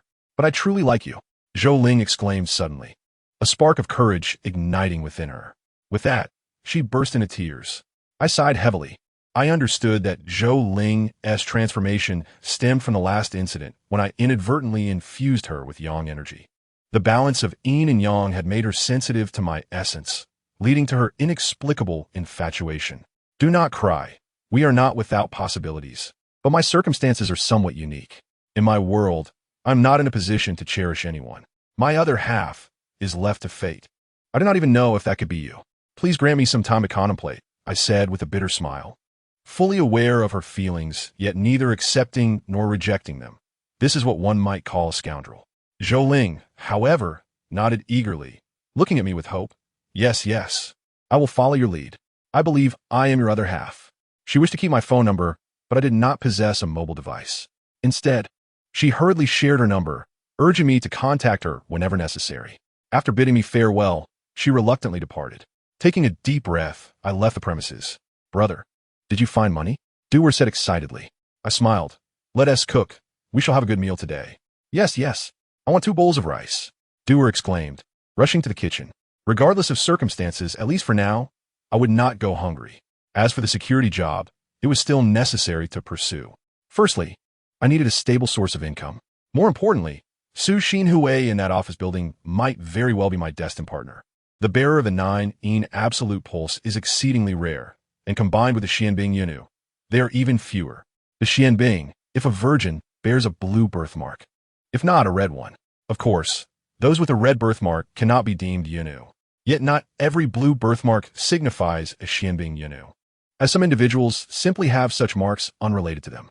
Additionally, some Xianbing Yunu may possess inconspicuous blue birthmarks, making them difficult to identify. The most reliable method to verify if one is indeed a Xianbing Yunu is through intimate relations, the union of yin and yang. However, this approach is impractical. I cannot possibly engage with every woman I am betrothed to. My expertise lies in feng shui and the manipulation of yin and yang. In terms of physiognomy, I am not as proficient as my grandfather. The only temporary method to discern Xianbing Yunu is through the blue birthmark, and that Ms. Su, being a bearer of the 9-yin absolute pulse and possessing a blue birthmark, is likely the person I seek. After a hearty lunch with Dewar, I proceeded to the property management company in the afternoon to complete my onboarding process. With Zhou Guangshan's influence, Supervisor Zhao treated me with courtesy. However, upon leading me to the security team, he specifically instructed the team leader to take good care of me. The team leader understood and promptly assigned me to tasks, starting with a month of night shifts, responsible for patrolling the building. My working hours were from 8 in the evening to 8 in the morning, with a monthly salary 300 yuan higher than the daytime shift. After informing doer, I began my first night shift that evening. The building had a total of 48 floors, housing nearly 100 companies. My partner was Lin Yang, a 24-year-old, towering at nearly 6 feet and possessing a robust physique. His endearing nature and distinctive dialect made him quite amiable, and he was eager to share everything with me. He informed me that the security team was divided into tiers. The first-tier guard sat in the monitoring room, sipping tea and listening to music. The second-tier guard stood at the entrance, making appearances, while we were considered third tier, laboring without reward. I made a point to inquire about Su Xinhui's company, which was named Su Shi Real Estate, located on the 36th floor within our patrol area. Of course, as security personnel, we merely needed to make rounds in the corridors and were not permitted to enter the companies. However, upon reaching the locked door on the 38th floor, I paused. A heavy aura of malevolence emanated from within. What is this place? I asked Lin Yang. He shook his head. I don't know. It's always locked. Probably just a storage room. Storage? I let out a cold laugh. There was no way this could merely be a storage room. Even through the door, I could sense the ominous energy inside. This aura reminded me of the ancient mirror from Zhou Guangshan's home. Ghostly presences might not necessarily spell trouble, but if there were malevolent energies, something would certainly happen. This building must have seen death in the past, I remarked. Really? How do you know? Lin Yang responded with surprise. Last year, a woman died in the building. She was reportedly working late at night, and somehow, she died in the restroom, her face still adorned with heavy makeup, looking like a ghost. It was terrifying, he continued, launching into a detailed account. As it turned out, not only had a death occurred in this building, but it happened annually, a particularly eerie occurrence. Let us stop talking about this. Discussing such things at night is frightening. Let us move to another floor, Lin Yang said, hastily pulling me away. As we left the 38th floor and reached the 37th, I suddenly noticed a blood-red glow at the stairwell, drifting downward. This is blood evil, I gasped, rushing down the stairs. The presence of blood, evil foretells of impending death. Hey, where are you going? Lin Yang called out. I had no time to explain, quickly replying, I'm heading downstairs, you stay back. Upon reaching the 36th floor, the blood evil had vanished without a trace. Suddenly, a realization struck me. The 36th floor was Su Xinhui's company. She's a bearer of the 9-in absolute pulse, and now faced with the emergence of blood evil. I immediately prepared to consult the oracle for her. Su Xinhui, great danger. The company's front door was closed but not locked. Without a second thought, I rushed inside.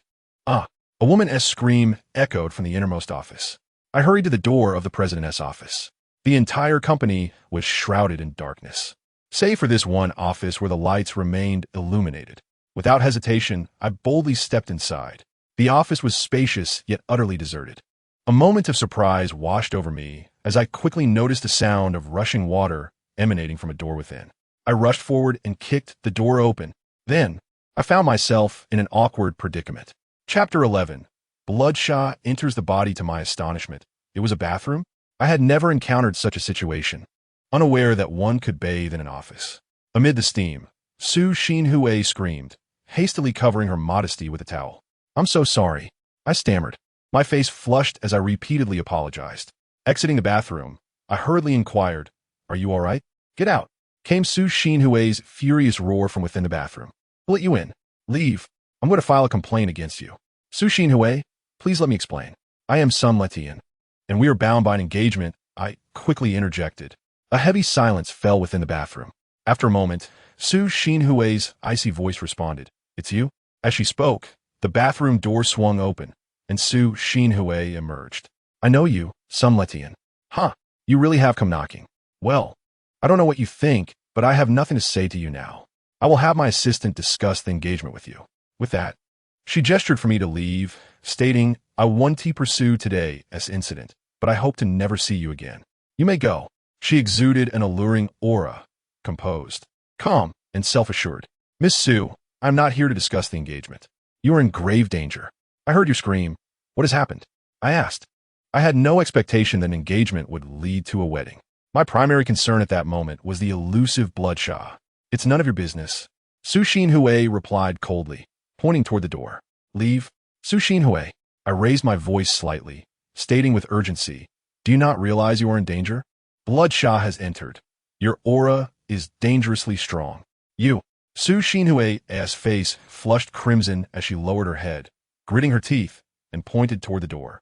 Enunciating each word, I said, "Get out." Stunned, I quickly realized my previous words had been ambiguous. My reference to aura pertained to the ominous energy, and she had likely misunderstood. I instinctively glanced at her. The loose clothing she wore contrasted sharply with her usual professional attire, beautifully accentuating her figure. If she were truly my other half, I could not help but feel a stir of emotions. Noticing my gaze linger, Su Xinhui coldly declared, "If you don't leave, I will call the police." Suddenly, a flash of crimson light surged forth, penetrating Su Xinhui's body. This was bad. The blood Shah had already entered her. I had no time to explain and urgently said, "Su Xinhui, you're in real danger. The blood Shah has entered your body, and if it is not controlled promptly, your life is at risk." Su Xinhui disregarded my warning, already reaching for the phone on the desk to call the authorities. Just then, a knock resonated from outside the door. Both Su Xinhui and I froze. "Miss Su, I have brought the documents you requested," came a voice from outside. A tall woman in a red dress stood beyond the glass door, her features obscured. I turned to Su Xinhui, who instinctively shook her head, whispering, "No one is working late. I haven't requested any documents." I nodded and approached the door slowly. As I reached the entrance, I felt a wave of ominous energy wash over me. I swiftly formed a protective seal and yanked the door open. Outside, it was entirely empty. "What?" Su Xinhui gasped in shock. She had clearly seen the woman in red through the glass door just moments ago. How could she have vanished in the blink of an eye? I made a gesture for silence, signaling her to remain quiet as I cautiously moved around the door. Soon, within the dimly lit office, a graceful woman in red, holding a folder, approached, her red high heels clicking softly against the floor, a smile gracing her face. Her heavily made-up face bore deep cracks, her vivid red lips resembling fresh blood. Su Xinhui?" Su Xinhui exclaimed in terror, quickly covering her mouth, her earlier composure evaporating. The woman in red gracefully approached, her folder in hand. The lights in the office began to flicker ominously, alternating between brightness and darkness. With a few swift movements, the woman appeared at Su Xinhui's desk. Su Xinhui could no longer suppress her fear and screamed. "Don't be afraid," I quickly interjected, stepping forward with my hands clasped, fingers weaving a protective seal. She died last year." Su Xinhui cried in horror, retreating behind me. "She died in the bathroom last year?" I realized. Looking back at the woman, I sensed a heavy aura of ominous energy surrounding her. Ghosts devoid of malevolent energy typically do not harm others. Much like the small female ghost in my rented apartment, she carried significant negative energy but posed no threat. However, the woman before me, Luna, was suffused with a perilous aura. Luna was an employee of my company who had perished in a bathroom on the 38th floor. Was she truly a ghost? Su Xinhui trembled uncontrollably. Even as a strong woman, she had never encountered such a sight. "Don't be afraid," I reassured her once more. "Ghosts are not to be feared. As long as you remain unafraid, they will fear you. Stay calm. Nothing will happen while I'm here." I shielded Su Xinhui behind me while cautiously watching the ghostly figure before us. With Su Xinhui now possessed by Blood Shah, I knew something sinister was imminent. The Luna before us was likely just a puppet, I stated calmly. With such heavy malevolent energy, you probably cannot comprehend my words. Indeed, Luna maintained her eerie smile, standing before me and stating, "Ms. Su, here are the documents you requested." She respectfully extended the folder towards Su Xinhui. At such close proximity, I could discern the deep fissures crisscrossing her heavily made-up face, her blood-red lips glistening ominously. Observing Luna's seemingly innocuous demeanor, Su Xinhui was at a loss for what to do.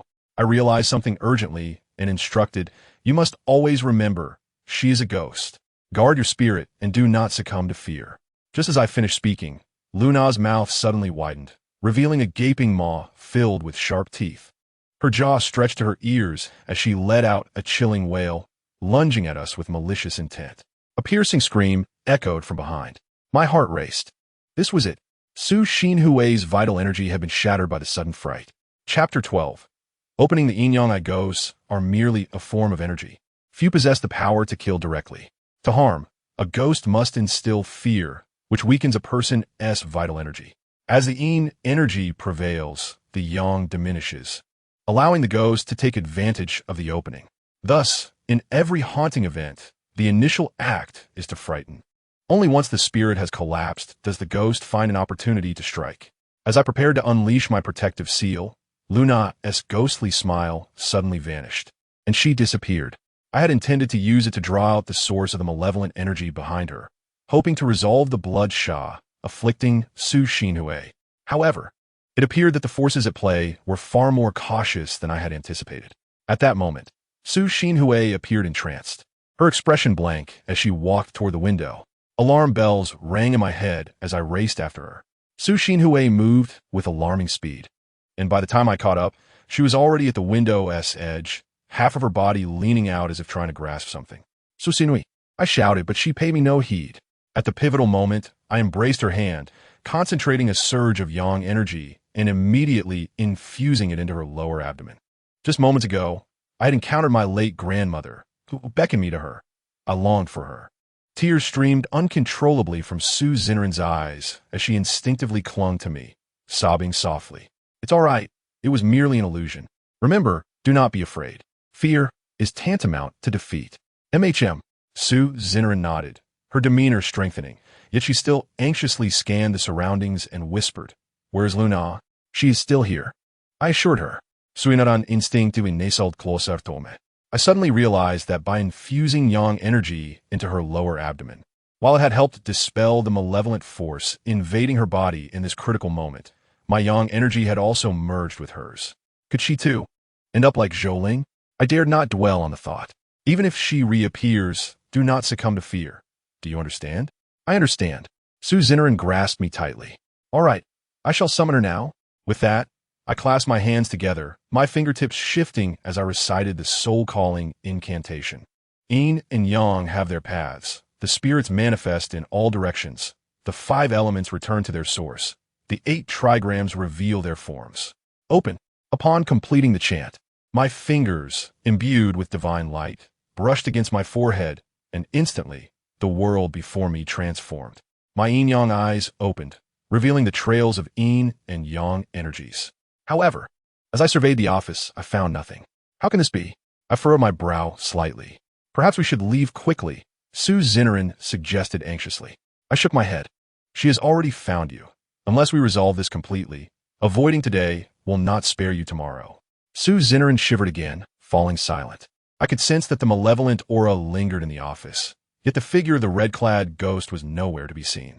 Suddenly, an epiphany struck me, and I looked up sharply. Indeed, Luna, clad in red, floated above us, grinning menacingly, her sharp teeth bared, her hair cascading down, a chilling smile upon her face.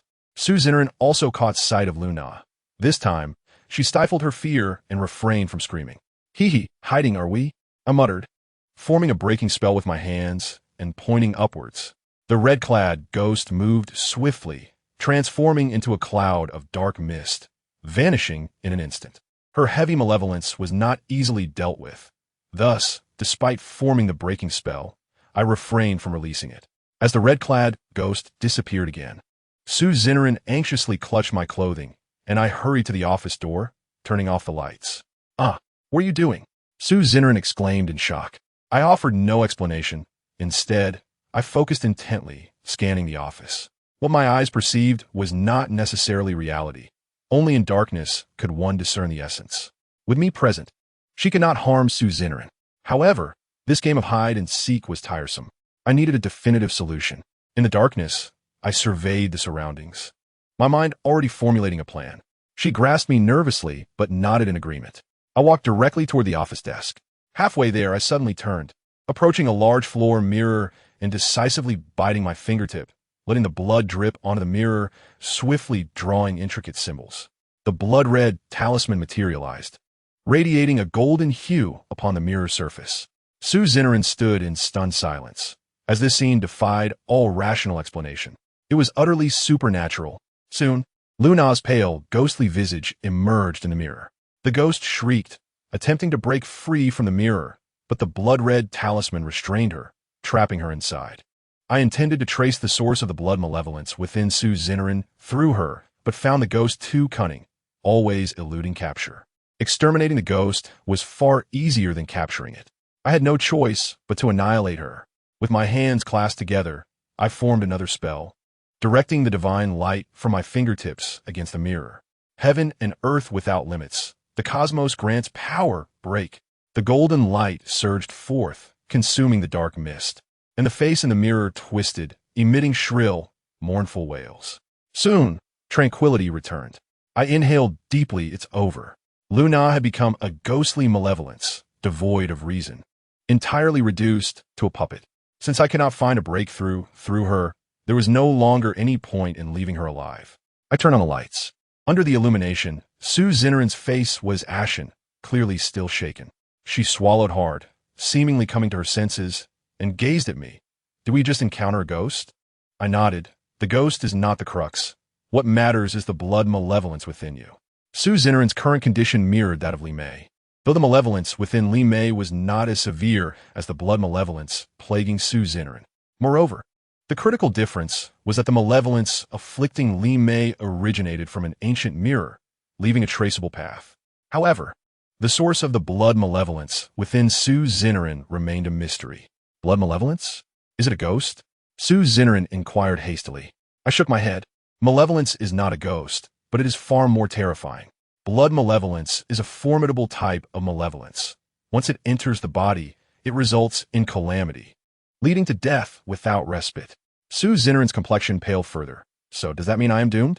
I waved my hand reassuringly. Do not worry. As long as I am here, I will not let you perish. There are countless types of malevolence, each with its own methods. However, resolving your blood malevolence will indeed be challenging.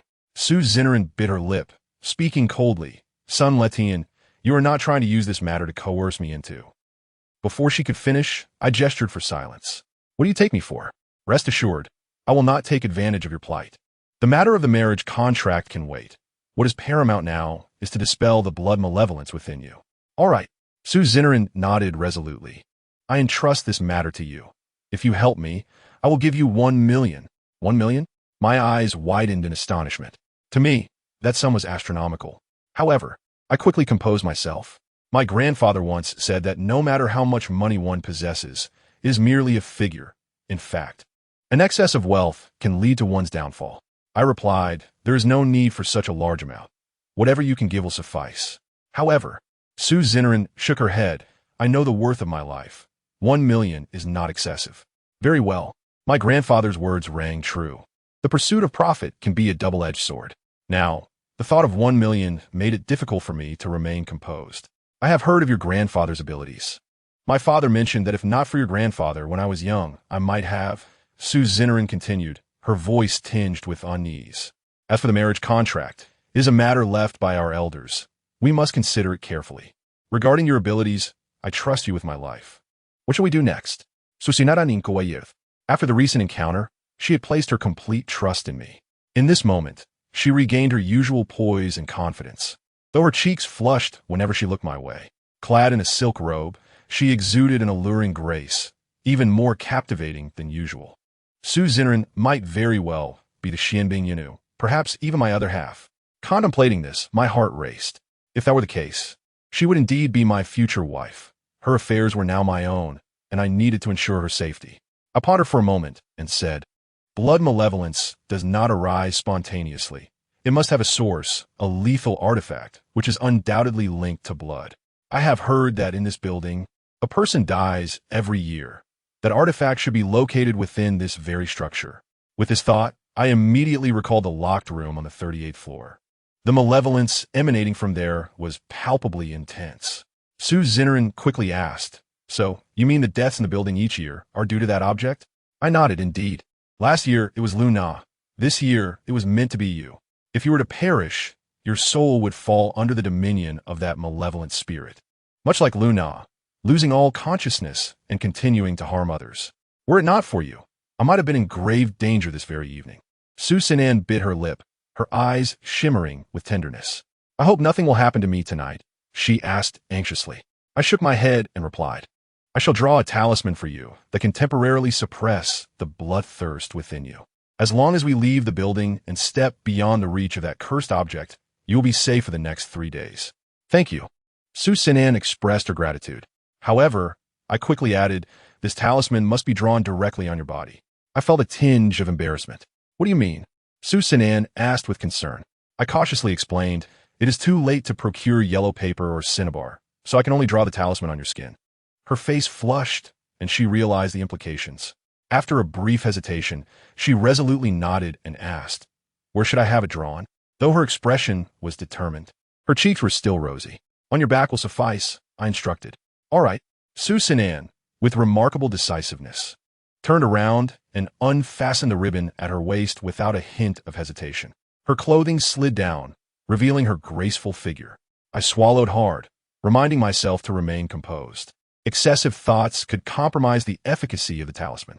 Taking a deep breath to clear my mind, I moved behind Su Sinan, pricked my finger, and began to swiftly draw the talisman on her back. Her skin was smooth and soft, and as my fingers made contact, I could feel her body tremble, nearly causing me to lose my focus. I bit my tongue to regain my composure, quickening my strokes. After a flurry of movements, the talisman shimmered with a faint glow. It is done. I exhaled deeply. Su Sinan responded softly, still facing away as she hastily donned her clothing and tied the ribbon at her waist. When she turned back, her cheeks were even more flushed. Well then, let us proceed. I shall escort you home, I suggested, feeling a bit awkward. All right. At that moment, Su Sinan resembled a different person, her complexion a deep shade of crimson, brimming with shyness. Suddenly, I realized that in my effort to save her earlier, I had infused her with my yang energy, fostering a sense of intimacy between us. Moreover, having marked her with my blood to create the talisman, the potent yang energy coursed through her, amplifying my influence over her. A woman embodies the essence of yin. Encountering yang brings forth her gentler side. In time, she may very well fall in love with me. Whether she is indeed the Xian being you knew remains uncertain. If she is, it would be a harmonious outcome. If not, I would be inadvertently causing her harm. Lost in thought, we had descended to the ground floor. Upon returning to the 37th floor, Lin Yang awaited my arrival. Where have you been? He inquired. I waved my hand dismissively. No questions, please. Lin Yang did not press further, and we resumed our patrol. I had taken the security job not only to earn money, but also to be closer to Su Sinan. Having achieved both, there seemed little reason to continue in this role. When I returned home, it was nearing 9 o'clock. Duo Air, sporting dark circles under her eyes, had prepared a meal and was waiting for me. You didn't sleep? I asked in surprise. Duo Air shook her head, pouting. I couldn't sleep without you here. I forced a bitter smile. All right, I will quit my job today. I won't leave you alone at home anymore. What? No. That is not what I meant. Duo Air stammered, her head bowed in a slight pout. Brother, I just really miss you. Chapter 14. Why the urgency? I smiled faintly. I'm not angry. I took a job last night that will earn us a good sum, so we won't have to go hungry anymore. Really? Duo Air asked, her skepticism evident. Of course, when have I ever deceived you? That's wonderful, she exclaimed, leaning closer and sniffing. Brother, what is that fragrance on you? Have you been taken care of by a rich lady? You've changed. Du es dramatically. I was at a loss for words. Where did you learn such nonsense? From the television. They say that on TV. She pointed at the screen. Just admit you've been with another woman. She pouted. I ruffled her cherubic face, chuckling. What? Can I be with other women? I'm not a child anymore. It's time for me to find you a sister-in-law. Oomph. What is so great about a sister-in-law? Is it really necessary? It is, I affirmed.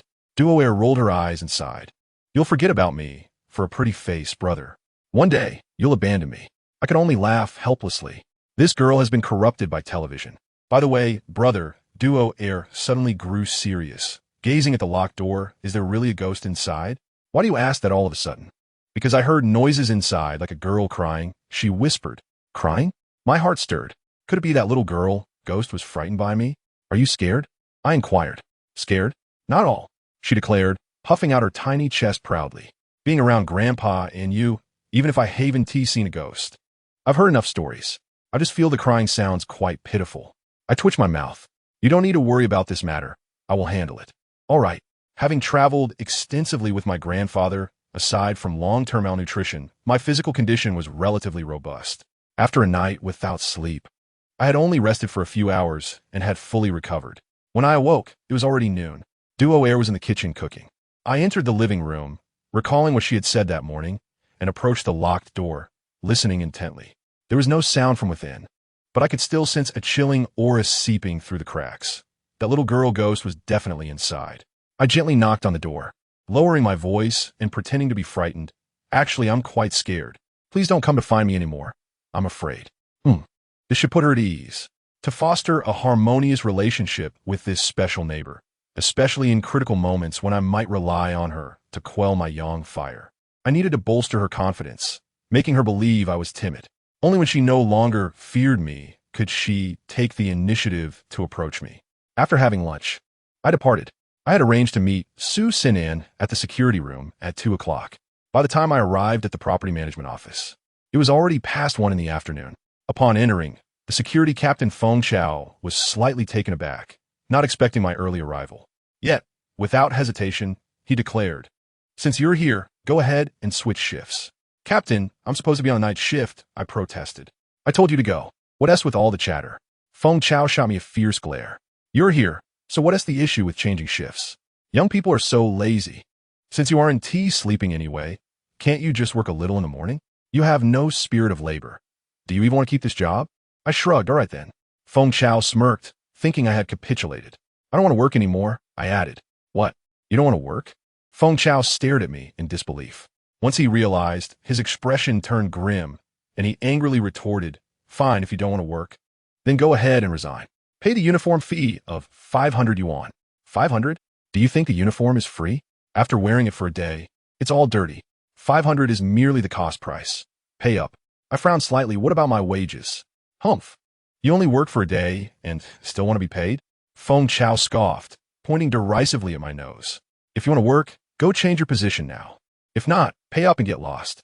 He and the security guards cast mocking glances my way, their eyes brimming with disdain. He was convinced I could not muster 500 yuan and that I would have to submit to his demands. What a show of power. A chilling voice interrupted from the doorway. So powerful indeed. Feng Chao was taken aback, quickly donning a sycophantic smile. "Miss Su, what brings you here?" "Susindran Betrothed. This is the first time I've heard of a resignation without payment, and even a deduction of wages. I must speak with your manager Liu to inquire how a security captain like you holds such authority." As she spoke, Su Xinran took out her phone call. No, Miss Su, you misunderstand." Feng Chao panicked, hastily explaining, "This fellow is not diligent in his work, he is picky, and after only 1 day, he wants to resign. I'm merely following the rules." Following the rules indeed. As a friend of Ms. Su, I shall not endure this humiliation. "Sun Latian, let us go." Susindran declared, stepping forward to take my arm. Inside the security room, the guards were left dumbfounded. I calmly remarked to Feng Chao, "I've said it before. This is not working hours. I have my freedom. I will handle my resignation procedures. As for you, do take care of yourself. Why the rush to turn against each other when we are all workers?" With that, Su Xinran and I exited the security room. "All right," Su Xinran nodded. "What shall we do now?" "Nothing unusual happened last night, did it?" I inquired. She shook her head. Everything was normal, just felt a bit warm on my back. As she spoke, her face flushed slightly. I managed a bitter smile. The young blood within her body likely indicated that her physical response was more than a simple warmth. Today, she wore a sleek black professional outfit, her tall and slender figure exuding an air of authority. And as her cheeks reddened, she appeared even more enchanting. It's nothing to worry about. The charm-esque effect lasts at most 3 days, and after that, things will return to normal. For now, let us begin our investigation with that weapon, I suggested. How do we investigate that? Su Xinran queried. Since the construction of this building, there has been a death each year. There must be a reason. This implies that the weapon has been in this building since its completion. Therefore, I need to know what transpired here in the past. Chapter 15. Secrets of the Renovation Company. That's easy, Su Xinran replied. The property management company has been here since the building was completed. We can simply ask their manager Liu, and it will be clear. Indeed, Su Xinran called Liu from the property company, who happened to be at the office, inviting us for a detailed discussion. We made our way to the property management company and encountered its owner, Liu, who turned out to be a friend of Zhou Guangshan, a portly man. Liu was slightly taken aback upon seeing me. Mr. Sun? After the incident with Zhou Guangshan, he was aware of my capabilities, and even Master Zhang held me in high regard, so he would not dare to underestimate me. You know each other? Su Xinran was surprised. I nodded slightly. I met manager Lu yesterday. Lu welcomed me warmly, Mr. Sun. Your visit brings great honor to my humble establishment. Su Xinran was increasingly astonished at Lu's enthusiasm towards me. Manager Lu, let's discuss inside, I suggested. Of course, please come in. Lu eagerly led us into his office. Upon entering, my colleagues looked at us in astonishment, particularly Supervisor Zhao, who was left speechless. Accompanied by Lu, we entered his office. As Lu attempted to engage in small talk, Su Xinran was quick to inquire about the building. After hearing our questions, Lu sighed deeply. So you have come regarding this matter. You've indeed asked the right person. While there are many rumors about this building, few know what truly happened back then. Lu sighed again. When the building was completed, it was the tallest structure in Jiangcheng, attracting numerous companies to move in. However, that very year, several people from a renovation company within the building died under bizarre and terrifying circumstances. Rumors began circulating that the building was haunted. I frowned and quickly asked, was that renovation company located on the 38th floor? Lu looked at me with admiration. You are correct. That renovation company was indeed on the 38th floor. And what happened next? The owner of the renovation company, Li Yin, was a stubborn man. Many advised him to leave, but he refused. Eventually, one day, a fierce fire broke out in the renovation company, and Li Yin perished in the flames, leaving no remains. Strangely, despite the ferocity of the fire, it only destroyed the renovation company. The neighboring offices were completely unaffected. Lu couldn't help but sigh again as he continued. The developers hired a master to investigate the renovation company's affairs.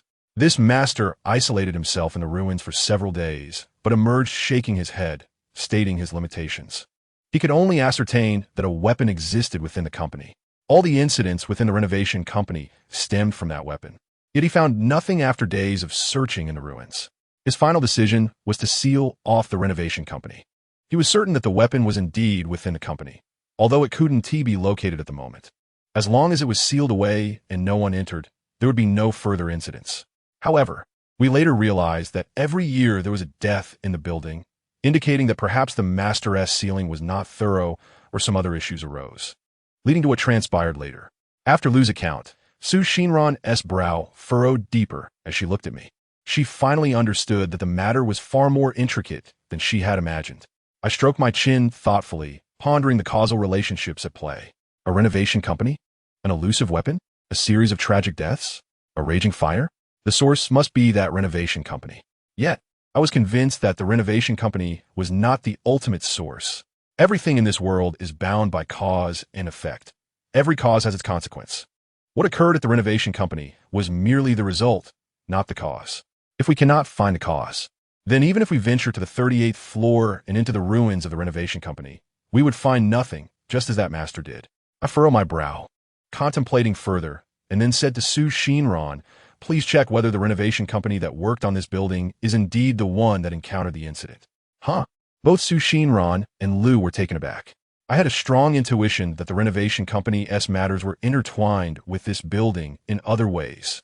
All right, I'll contact someone right away, Su Xinran said, making a phone call. Moments later, she hung up, her face pale, and nodded at me. You were right. The company responsible for the entire building's renovations was indeed the one that encountered the incident, Su Xinran confirmed. Lu gave me a thumbs up in admiration. Mr. Sun, remarkable. I waved my hand and sighed. This only proves that the renovation company's affairs complicate matters further. Why is that? Su Xinran asked anxiously. The renovation company responsible for this building's renovations is no mere coincidence. There must be further underlying reasons. I raised my gaze to the ceiling, pondering for a moment before saying, is it still possible to locate the developers? Yes. Lu, we remarked that the developer of this building, Shunjian Group, has a boss named Wang Guibin, with whom we maintain some correspondence. Very well. Please ask General Lu to give Wang Guibin a call to inquire about any connections the renovation company had with this building. The hidden truths behind this edifice are known only to him. Understood.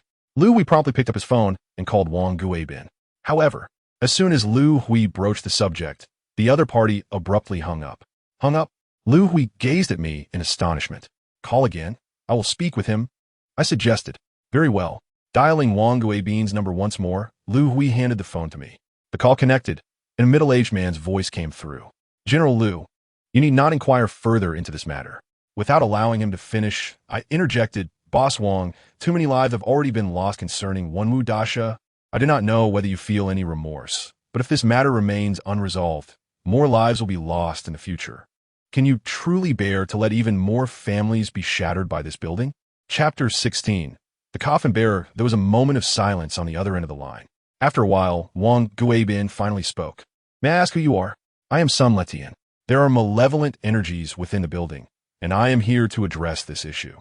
After a brief hesitation, he replied, This matter is rather complex.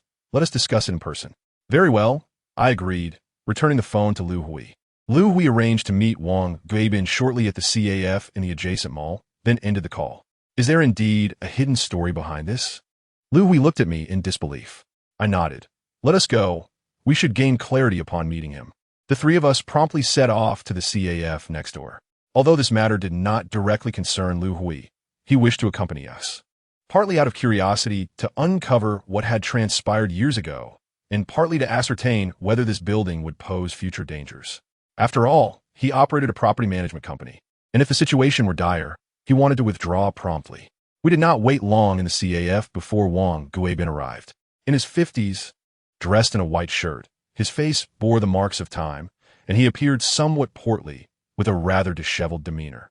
Liu Hui introduced us, noting that he was acquainted with Su Xinran and shared a long-standing friendship with Wang Guibin. Upon seeing me, he appeared slightly taken aback, perhaps not expecting a master to be so young. Mr. Sun, Wang Guibin greeted, shaking my hand. After sitting down, he sighed, You are correct. I harbor guilt regarding the issues surrounding this building. Ever since the incident, I have suffered from insomnia and have not enjoyed a single peaceful night's sleep in years. Boss Wang, there are problems with the building. Each year, a life is claimed.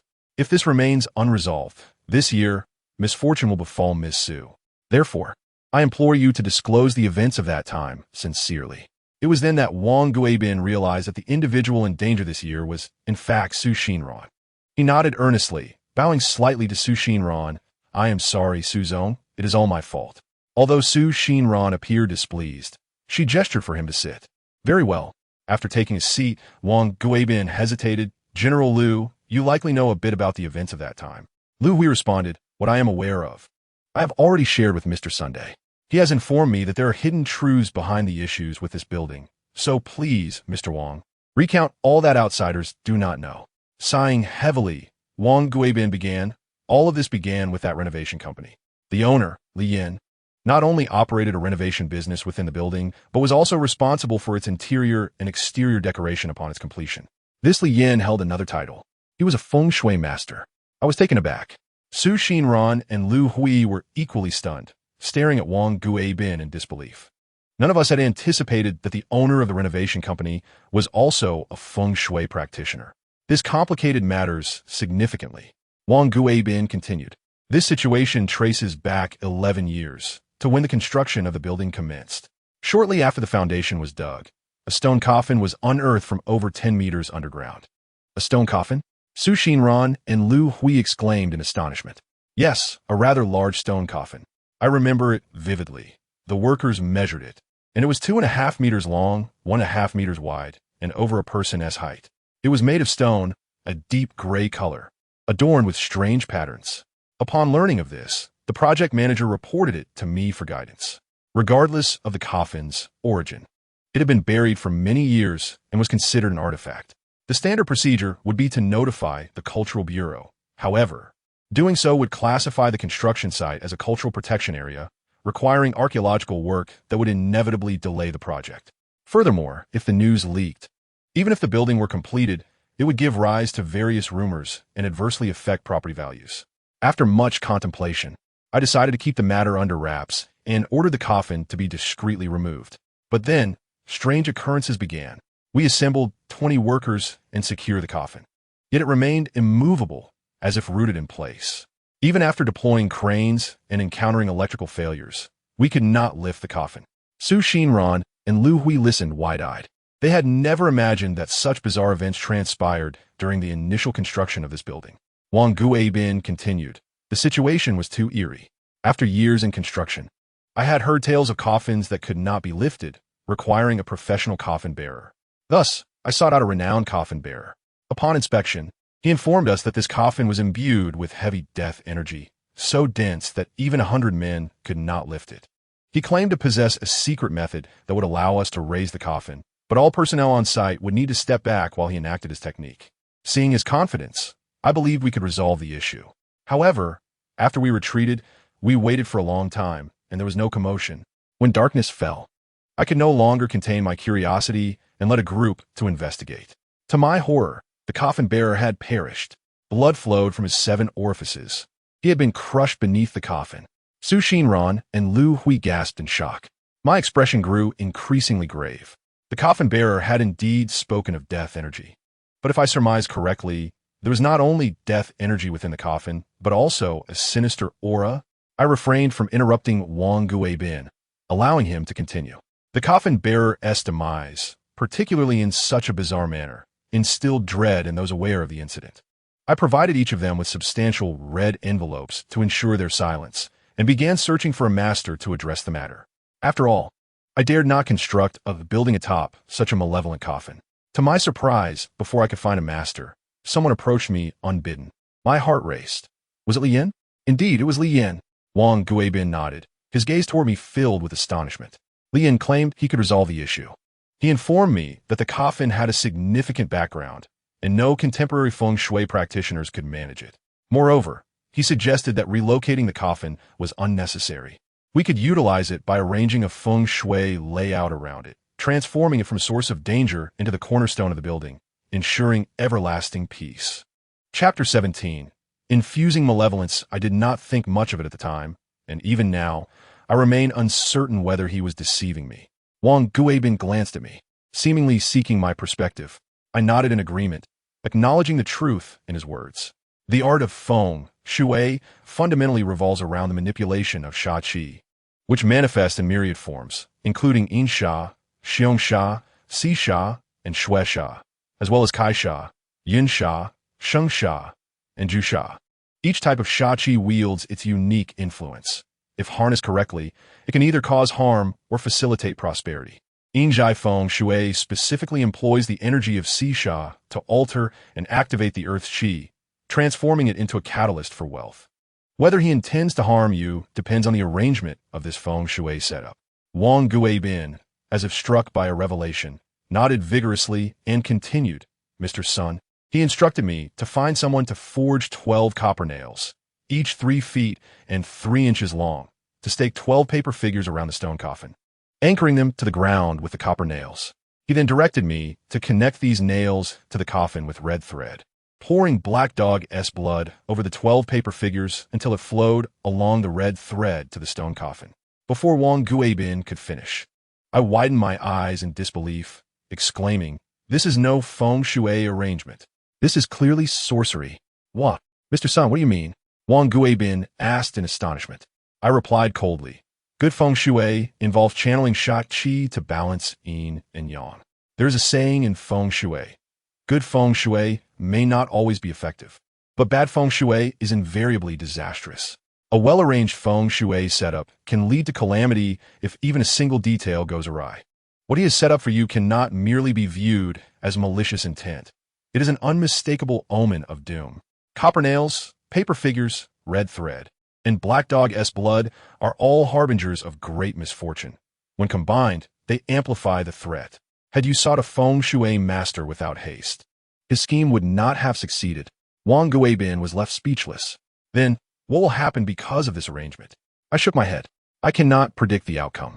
The secrets of feng shui encompass countless schools, and esoteric practices are innumerable. While I may not initially discern the specifics of his setup, I can assert with certainty that he intends to harm you. Within that stone coffin lies a potent mix of death energy and sha qi. If you ignore it and build over the coffin, it may not pose an immediate threat for decades. However, by using the red thread to draw the black dog's blood to the paper figures, you are essentially extracting the death energy and sha qi from the coffin. This is a serious matter." I pondered deeply, realizing my limited experience in such affairs made it difficult to comprehend the true nature of Li Yan's intentions. Regardless of his motives, they surely did not bode well. "And then what?" I inquired. Wang Guibin replied. I too hesitated, wondering if the investment in such a large building over a coffin with such malevolent energy was unwise. Yet, I felt trapped and feared delays would lead to leaks of information, so I proceeded as he advised. Following that, everything went smoothly. After he set up the feng shui arrangement, this harmful setup, he concealed everything, laying the foundation until the building's completion, and all seemed well. After construction began, Li Yin approached me, expressing his desire to take on the renovation project. Without much thought, I agreed, as he had aided me immensely, and I believed he possessed feng shui knowledge, making him a suitable choice for the renovation. I could only smile wryly at the absurdity of hiring a harmful feng shui master for the renovation. What could possibly go right? The subsequent events were well known. After the building was renovated, his company moved in, but soon misfortune struck, 3 employees perished, and a fire broke out, claiming Li Yan's life as well. Eventually, I sought the assistance of Master Nya from the Nampai school, who sealed the troubled renovation company. However, to my dismay thereafter, each year, a life was claimed within the building under mysterious circumstances. Mr. Sun, I believe you're a master in this field. The issues regarding the building are debts I owe. Past occurrences I cannot alter. Please, I implore you to assist me. Name your price. I will spare no expense, even if it means sacrificing my entire fortune to ensure no more lives are lost in this building. Wang Guibin said, his expression fervent. His sincerity was palpable. Su Sinan and Lu Hui both gazed at me anxiously, awaiting my response. After a moment of contemplation, I sighed deeply, stating, it appears we must tread carefully with this matter. Why? The 3 of them looked at me in surprise. I initially thought Su Sinan's issue was minor, easily resolved by locating the cursed object.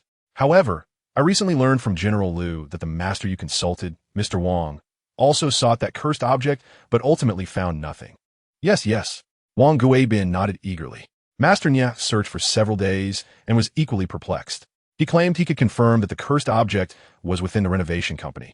Yet the place was completely consumed by flames, and nothing was recovered. I nodded in agreement. The problem lies here. Su Sinan's situation could be resolved by finding the cursed object, but Master Nye's inability to locate it suggests something is amiss. I cannot guarantee that opening that door will lead me to the cursed object. Furthermore, that door has been sealed by Master Nye, accumulating a significant amount of sha qi. If we open it, we risk releasing the malevolent energy contained within, which could result in even greater calamities for the building. The 3 of them stared at me, wide-eyed.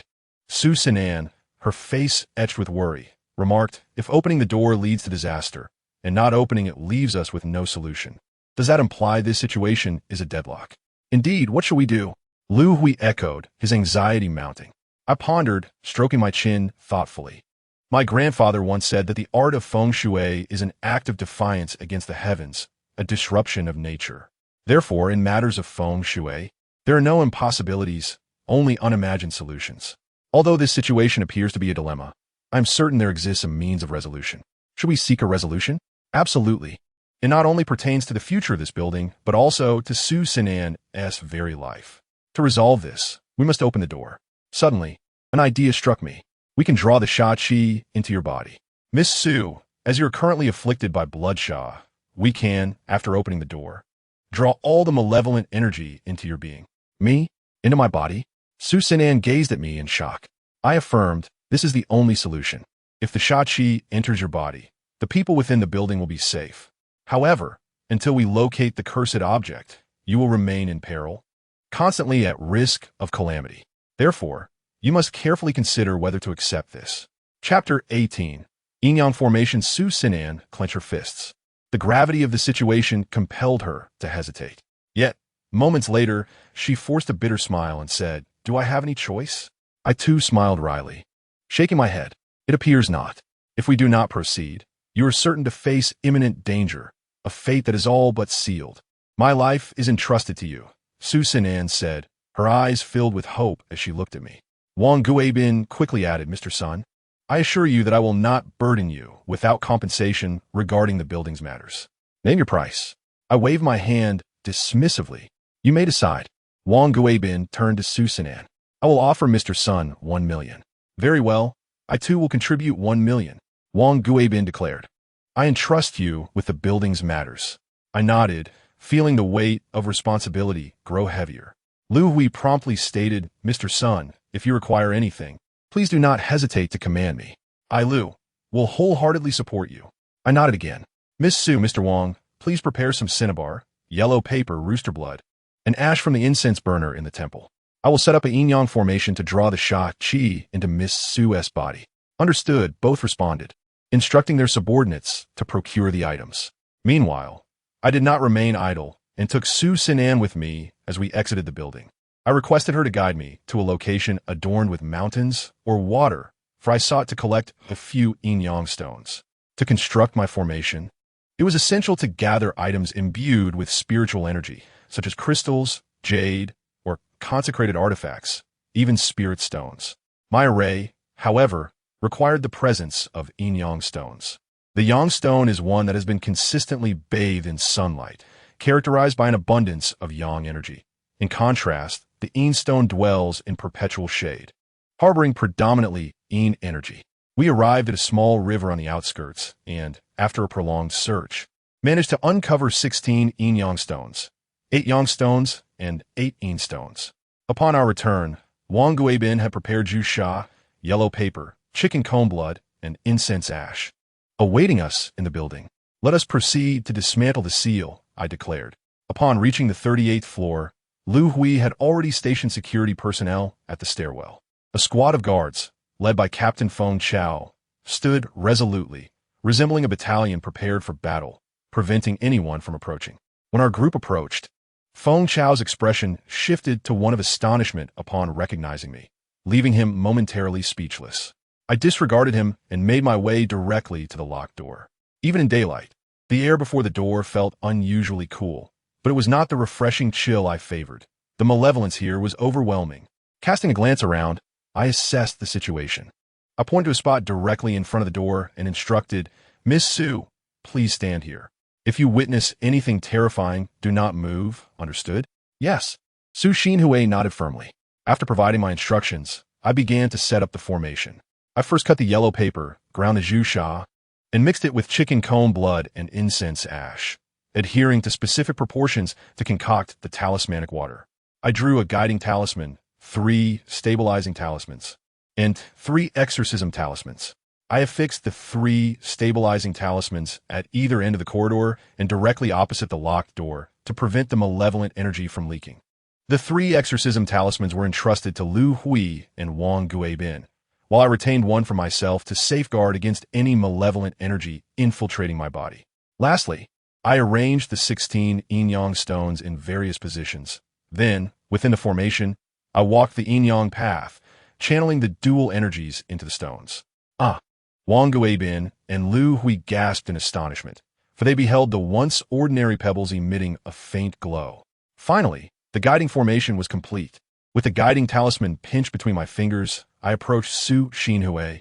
With a swift motion, I activated the yang energy, and the talisman ignited, transforming into a wisp of azure smoke. Without hesitation, I propelled this smoke into Su Xinhui's body. Wang Guibin and Lu Hui were increasingly astonished, for this phenomenon defied logic, even surpassing the extraordinary events witnessed during Master Nie's visit. Admiration flickered in their gazes toward me. "Boss Wang, Boss Lu, please stand on either side. Everyone prepare. I am about to open the door," I announced before advancing to the sealed door, unlocking it and gently pulling it open after many years of dust. As the door creaked ajar, a sound akin to shattering echoed from within. Suddenly, a gust of dark wind surged forth, violently pushing the door wide open. The black wind immediately sought its prey, howling towards Su Xinhui. "Do not be afraid," I quickly cautioned. Su Xinhui clenched her fists, steadfastly gazing ahead, unwavering. As the dark energy enveloped her, her expression flickered with fear several times, yet she ultimately persevered, and gradually, the dark energy dissipated. "All is well," I exhaled with relief, grateful that no unforeseen mishap had occurred. Wang Guibin promptly inquired, "Is it all right now?" Both he and Lu Hui instinctively took a step back. "Perhaps we should refrain from entering," they suggested. "Indeed, we are unfamiliar with this, and fear we may prove unhelpful." The door had swung open, revealing a chilling interior, accompanied by a faint stench of decay and burning. a reminder of the harrowing events that had transpired here, sending shivers down their spines. I reassured them. The malevolent energy has been drawn to Miss Sue. The interior is no more perilous than the exterior. Of course, if you prefer not to enter, that is acceptable. However, Miss Sue, you must accompany me inside. Why? Sui inquies complexion paled. For your safety, the malevolent energy resides within you, and you remain at risk. From this moment until we locate that lethal object, you must stay by my side, inseparable. Inseparable? Su Xinhui's face flushed as she pondered. Indeed, I affirmed resolutely. Very well. Su Xinhui replied, her cheeks tinged with embarrassment, and nodded. Let's hope for a successful search. I gestured for Su Xinhui to follow, and she complied, stepping into the ominous space. Lu Hui and Wang Guibin remained outside, claiming they would guard the entrance. Upon entering, it felt as though we had crossed into an entirely different realm. Su Xinhui clung tightly to my garment, trailing closely behind. The interior was vast, with charred walls and ceilings. The floor was strewn with ash and remnants of burned debris, casting an eerie, desolate ambience. Observing the scene before me, I silently lamented. This is indeed a predicament. Chapter 19. The Bagua seal, how would we find it? Su Xinhui inquired. I shook my head. Let us explore. At that moment, I found myself devoid of viable solutions. The oppressive Yin energy was overwhelming, a chaotic blend of Yin and malevolent energy, making it arduous to pinpoint the source. Most critically, we did not even know what the lethal object resembled, rendering our search virtually impossible. We rummaged through battered desks and chairs, sifting through debris in every corner. After an exhaustive search, we found nothing. I stroked my chin in contemplation. The situation could not be so straightforward, if mere searching would suffice. Master Nya would not have returned empty-handed. Locating this deadly object would indeed prove to be a formidable challenge. I contemplated whether to employ a less conventional method, clearing out all the discarded items within, exposing them to sunlight for 3 days to eliminate the malevolent energy. Yet, this approach was excessively time-consuming. Moreover, Master Nya had sealed everything within, concerned that ordinary individuals might inadvertently come into contact with the lingering malevolent energy, inviting disaster. His caution was warranted. Thus, I found myself at an impasse regarding how to proceed. Suddenly, Su Xinhui let out a piercing scream. My brow furrowed as I sensed something amiss. There, look. She pointed, her voice quivering. Without her prompting, I too had noticed. In a dark corner ahead of us, a shadowy figure emerged, entirely enshrouded in darkness. The figure's form was unrecognizable, resembling charred remains, swaying as it approached us. Su Xinhui grasped my arm tightly, paralyzed with fear. Do not fear, it is merely a ghost. The apparition appeared to have perished in flames, its Yin energy not overly potent. Yet it was suffused with resentment and wrapped in malevolent energy. Such a being posed no threat to me. However, I pondered its presence here. Suddenly, a dreadful realization struck me, and I swiftly turned my head. Instantly, I gasped in shock. As anticipated, 2 more charred spirits arose from corners behind us. Su Xinhui, terrified, clung to my hand, seeking solace. 3 ghosts? There may be more. Hold on to me. Let's go outside first, I said. It seemed that the malevolent spirit on the weapon realized that I posed a threat and could no longer contain itself. However, now that I had arrived, it would not be so easy for me to depart. I grasped Su Xinhui's hand and feigned a movement toward the door. As I anticipated, the door, which had been wide open, slammed shut with a loud bang. The surroundings turned dark and suffocating with a thick, ominous aura. They have arrived. I thought to myself, good. You don't want us to leave? I had no intention of leaving anyway. As I turned around again, shadows began to emerge from the darkness. Some had their necks twisted at unnatural angles, clearly broken. Others were mangled, with only half of their heads remaining. Some had wrists that bled profusely, and others were bloated, with water continuously flowing from their mouths and noses. These spirits varied in appearance and manner of death, with men, women, the elderly, and the young all present. Including the previous 3 spirits, there were at least 10 of them.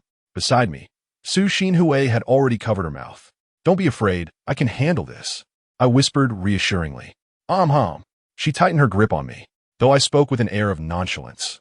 Facing 10 spirits at once left me with a degree of uncertainty. Yet, this was an opportunity one did not wish to squander. If it came to self-preservation, there would be no issue. The blood malice within Su Xinhui made her appear as a beacon of light amidst the darkness. Even I, brimming with yang energy, was merely a supporting figure beside her. Thus, the priority was to ensure her safety. We need to move. Su Xinhui trembled as she spoke. Don't rush, I replied. I want to see if I can locate the weapon behind these creatures. Huh? Su Xinhui did not grasp my intention. I had no time to elaborate. The 10 spirits drew closer, and I could distinctly sense that their malevolent aura emanated from the same direction. If they closed in just a bit more, I would pinpoint that location. However, at that moment, the encroaching spirits seemed to respond to an unseen summons, suddenly accelerating towards us with fiery red eyes. Close your eyes. Don't look. In this situation, the more one sees, the more fear ensues. I had no time for further explanation. I charged forward. The malevolent spirit had caught on to my intentions and would not grant me the chance to locate it. Thus, I had no reason to hold back. I formed hand seals with both hands as I dashed out, my fingertips shifting continuously, unleashing the true secret technique of the Sun family, the Bagua seal. Striving for decisive strike. Winds rise from all directions. The 5 elements align. The Bagua finger reveals my name. I heed the Supreme's command to break demons and extinguish souls. Manifest your true form. Break. The Bagua seal struck the approaching spirit. In an instant, a burst of Bagua light erupted upon the spirit, causing it to dissipate into nothingness. The spirits were swift, their ominous presence palpable, and their target was Su Xinhui. I stood before her, stepping firmly with my stance, traversing the realms of yin and yang, while simultaneously dispelling the malevolent aura, eliminating one spirit after another. Though the Bagua seal proved effective, it was exceedingly taxing on my spirit. By the time I vanquished the 7th spirit, I was already drained, fatigued to the point of wanting to collapse and sleep. I bit down on my tongue, the sharp pain jolting me back to awareness, only to discover an old spirit had already gripped Su Xinhui. I hurriedly stepped forward, casting the Bagua seal. Bang! The ominous energy erupted, and the old spirit vanished. My head throbbed painfully, and my vision blurred to near darkness. This was a reaction to the severe depletion of my energy. If I continued, I risked fainting or worse, losing my mind. Yet, the remaining 2 spirits had closed in dangerously, leaving me with no retreat. I gritted my teeth and once more unleashed the Bagua seal. The 9th spirit fell. I could see the last one remaining, but I had no strength left to continue. My head ached intensely and in my daze. I could barely see anything. Quick, pull me out. He shouted, Tosu Inhui. Chapter 20. The 12 malevolent array, my head felt as if it would split, and the world before me was pitch black. I felt a pair of warm hands grasp mine, desperately pulling me outward. I heard Su Xinhui scream, yet she held on tightly, refusing to let go. I sensed that malevolent energy was right before me, and in that moment, without hesitation, I bit down on my tongue with all my might. The pain instantly invigorated every cell in my body. I summoned all my strength and expelled a mouthful of pure yang blood from my tongue, instinctively casting the demonic break seal for one final strike against the malevolent energy. Then I lost consciousness, but it was only for an instant. I soon regained awareness. Realizing the malevolent energy beside me had vanished, I finally breathed a sigh of relief. It appeared that my desperate strike had struck true. However, my head pounded severely, and my vision remained blurred. I quickly spoke to Su Xinhui. All right, we don't need to run anymore. Is it over? Came Su Xinhui's concerned voice. It's fine now. Let me rest for a moment. I sat cross-legged on the ground to recuperate. Su Xinhui looked astonished. Rest here? I was simply too exhausted. Once seated, I remained for over half an hour. After that time, I finally opened my eyes and exhaled deeply. Su Xinhui stood beside me, watching over me with concern, her gaze occasionally scanning the surroundings. How are you? Your face. Su Xinhui's voice carried a hint of surprise. I forced a smile. Is my face very pale? She nodded, reaching out to touch me. Iem fine. Taking a deep breath, I finally stood up with her assistance. Let's go, I said. Aren't you going to look for it? Su Xinhui asked, puzzled. I shook my head. I already have an idea. It's just not the right time. Not the right time? She questioned. I did not elaborate, merely signaling her to help me leave. Without hesitation, Su Xinhui complied. She too wished to leave this haunted place, having just dispatched 10 spirits in one go. I was confident that the malevolent spirits under the control of the evil entity had been eradicated. Su Xinhui supported me as we exited, where Wang Guibin and Lu Hui were waiting, rushing over upon seeing my pale, bloodless face, startled. "Mr. Sun? Master!" they exclaimed in astonishment. I forced a smile. "There was a little situation, but it's all fine now." Su Xinhui, still shaken, added, 10 spirits came out just now." "What?" Both of them widened their eyes in shock. Ghostly apparitions were already terrifying enough, but encountering 10 at once was beyond comprehension. Fortunately, they were all eliminated by Mr. Sun. Su Xinhui explained. The way Lu Hui and Wang Guibin looked at me was filled with admiration and newfound respect. Just then, security personnel at the staircase shouted, "Don't let him escape." Several guards rushed past. Lu Hui shouted at them, "What happened?" Security Captain Feng Chao hurried over, reporting, "Mr. Lu just now. A man dressed strangely with a black mask tried to break in. He didn't seem like a good person and nearly got in, but when he saw us, he ran away." "Try to break in?" Lu Hui raised an eyebrow, quickly ordering, "Go find out who he is." Yes, Feng Chao nodded eagerly. I waved my hand. "No need to investigate.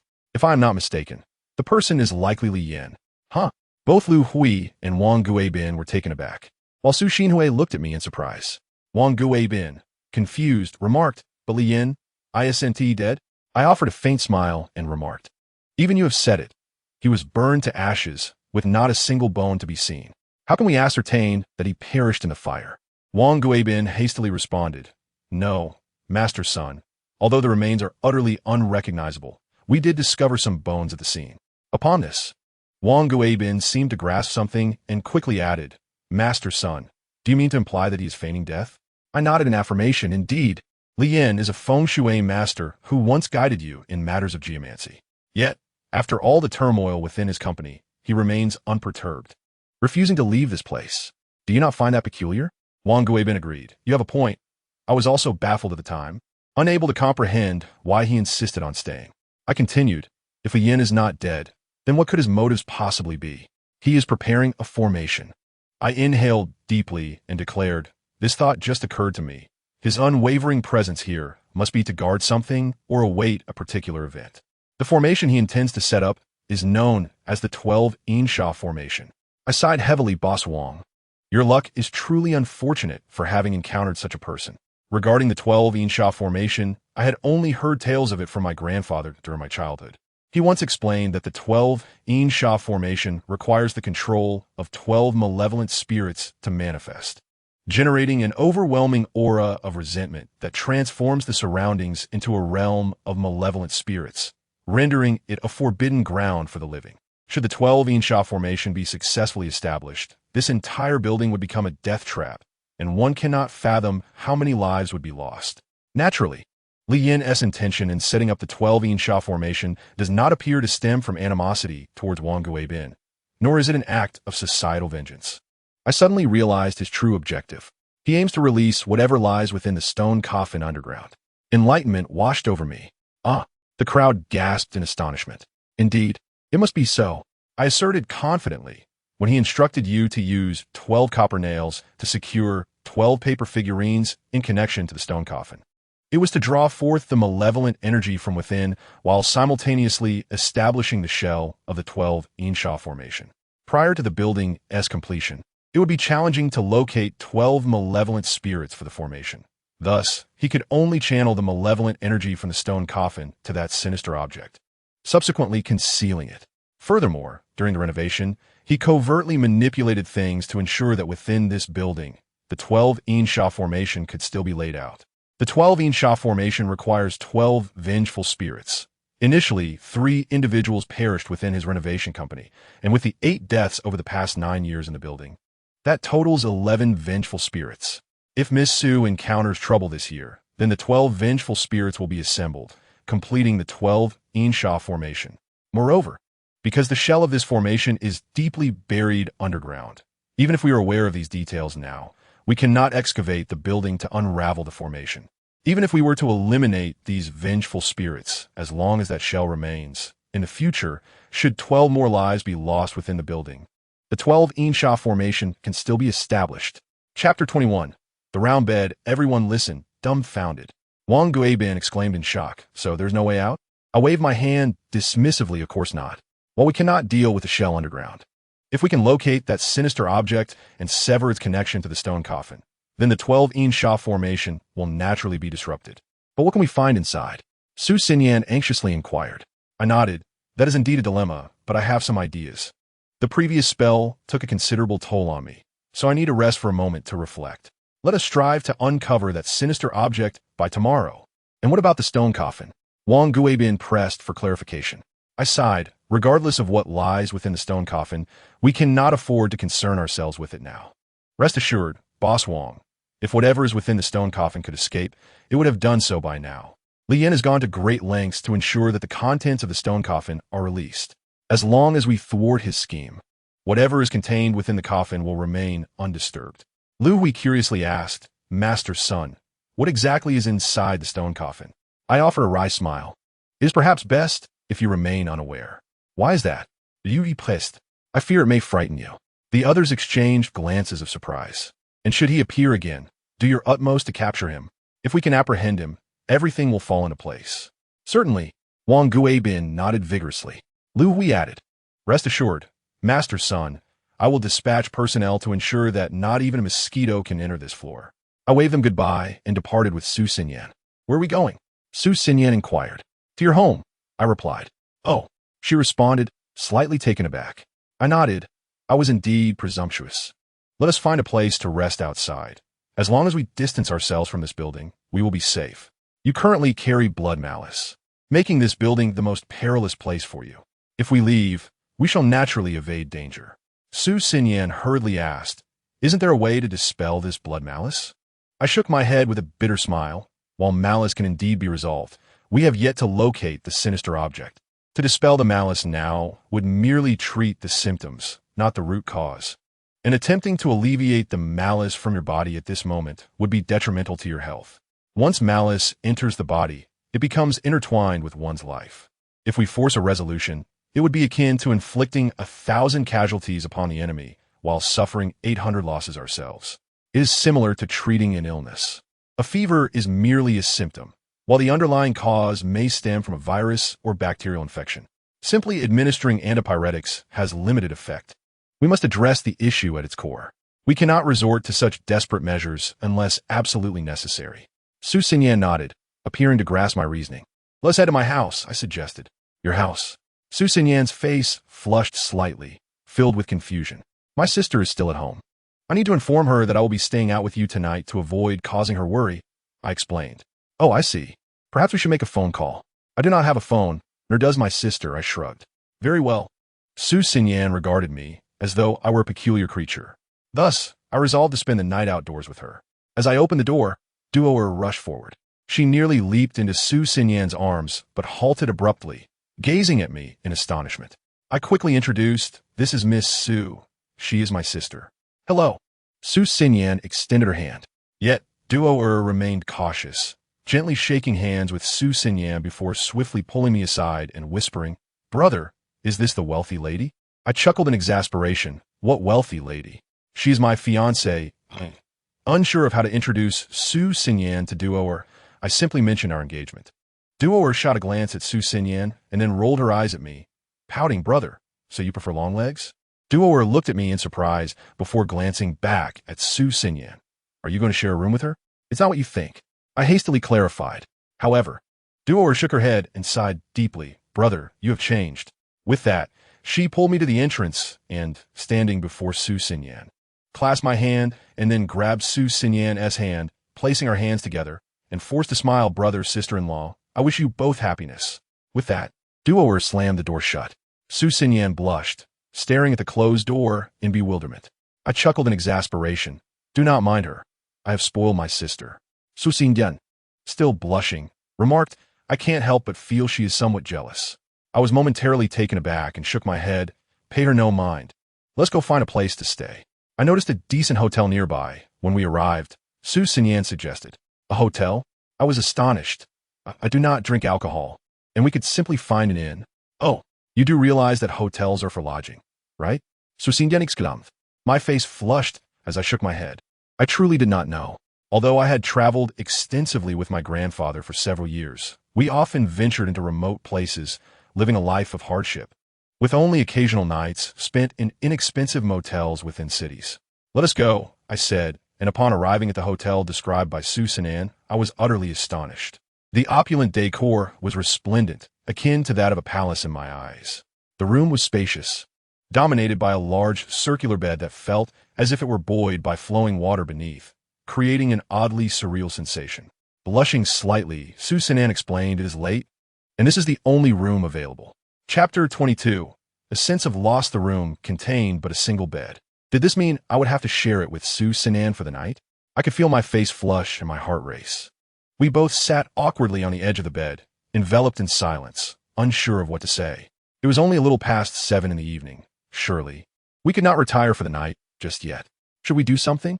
Susanan asked, her cheeks tinged with pink, glancing at me with a hint of anticipation in her eyes. "What shall we do?" I pondered for a moment, and suddenly my eyes lit up. "Let us dine. It is quite late, and we have yet to eat." "Dine?" Susanan appeared taken aback, yet she quickly nodded in agreement. "Yes, we haven't eaten. Shall I order now?" She hurriedly picked up the phone to place an order. Shortly thereafter, a hotel staff member arrived, pushing a beautifully arranged cart filled with an array of sumptuous dishes. There were desserts, beverages, main courses, side dishes, and soup. Concerned that I might not be satisfied, Susanan had ordered 3 sets of meals. To her, this seemed ample, but for me, it was merely adequate. Half an hour later, I had devoured the entire spread with remarkable speed. "Are you full?" Susanan inquired, her surprise evident as she noted my considerable appetite. Feeling slightly embarrassed, I smiled and replied, "I am satiated. It was delicious." After our meal, the clock had already struck 8. We brushed our teeth and washed up, as our spontaneous decision to stay out meant that Susanan had not brought a change of clothes. She would have to make do. Once refreshed, we found ourselves once again sitting awkwardly on the bed. "Shall we sleep?" I suggested. "Yes." She nodded gently, looking bashful under the dim light. We lay down on the bed, preparing to turn off the lights and sleep, when suddenly, a series of urgent knocks echoed from the door. The sound was heavy, resonating like a battering ram. We both jolted upright, alert and wary of the door. "I will check," I declared. Approaching the door, I slowly opened it. Standing outside was a man in his 20s, clad in a white suit, one hand shoved in his pocket while the other held a cigarette, his expression seething with anger. "Who are you?" The man was tall and reasonably handsome, yet his countenance was grim, with veins bulging. "Is Susanan here?" he demanded, attempting to push past me into the room. His fury escalated, and he violently crushed the cigarette beneath his foot, rolling up his sleeves as if preparing to strike. "Linhao, cease this at once." Susanan rushed forward. The man froze, his gaze fixed on Susanan, trembling with rage as he pointed at her and then at me. "You two, you filthy scoundrels. Just wait until I finish you off today." With that, he raised his leg to kick. I could tolerate his insults directed at me, as I was patient by nature. However, he was cursing the woman who might become mine, that I could not abide. "Leave," I said coolly. Seeing my temper rise, Susanan quickly intervened, shaking her head vigorously. "Don't. He has some influence. Do not provoke him. This is my matter. I will handle it." With that, Susanan stepped forward, retrieving a glimmering ring from her bag and tossing it at the man. "Linhao, our engagement was merely a facade for familial alliances. I have a boyfriend now. Do not trouble me any longer." "You're engaged?" I turned to Susanan, disappointment evident in my eyes. No, she hurriedly clarified, her anxiety palpable. "Our families are closely entwined in business. The engagement was merely a means to strengthen our partnership. It is not genuine. You must believe me. I have no true connection with him." I offered a wry smile. "You need not explain to me. Are we not also devoid of any real relationship?" Susanan paused, lowering her head in silence, as if she had lost something dear. "The night grows late. Let us retire," I suggested. Indeed, as I had stated, our bond was tenuous at best, a mere piece of paper signifying nothing profound. Our futures were fraught with uncertainty. She was not mine, and I had no right to demand her fidelity. Yet, learning of her fiancé left an unsettling ache within me, akin to a sense of loss. In the darkness, we could not see each other, but I sensed her presence, inhaling the faint fragrance that lingered about her, hearing her anxious, hurried breaths. She was so near, only an arm's length away, and I could reach out to grasp her. Yet, what grounds did I have to claim her future? Before I realized it, I had drifted off to sleep. That night, my slumber was relatively peaceful. Whether Su Sinan was a celestial being or not was still uncertain. But she was undoubtedly enchanting, and being close to her brought me comfort, especially as we lay together on the same bed. As a child, I often held my sister, Duo, close while sleeping, but now she had matured, entering her teenage years, and it no longer seemed proper for me, as her brother, to share the same bed. Upon waking, I found Su Sinan had already stirred, our eyes meeting as we gazed at one another. Before I could speak, she unexpectedly stated, "My engagement to Lin Hao is merely for appearances. Once this matter concludes, I will seek to annul it and ask him to cease all harassment." "Very well," I replied softly, feeling her sincerity wash over me and inexplicably lightening my mood. "Let us rise. There is much to accomplish today." "Indeed," she echoed, her tone suggesting a hint of newfound optimism. After washing up and having breakfast, we exited the room. The morning sun was rising, casting a golden hue across the world. Just as we stepped outside, something caught my eye in my peripheral vision. Upon closer inspection, it was the ring Su Sinan had discarded the previous night. At that moment, sunlight glinted off the ring, making it shimmer as if it were part of the very light itself. I hurriedly picked it up, examining it intently. "What is it?" "Su Sinan inquired. "I understand now," I exclaimed excitedly. "I know where the weapon is hidden." Chapter 23. A terrifying conspiracy clutching the ring in my hand. I faced the sunlight, my spirits soaring. It is a simple principle. When encountering the sun, one must embrace the light, and when faced with darkness, one must acknowledge the shadows. Su Sinan still seemed perplexed. "Let us go. I will explain on the way." Without further hesitation, I took her hand, instinctively grasping it. And to my surprise, she blushed only for a moment before allowing me to hold her.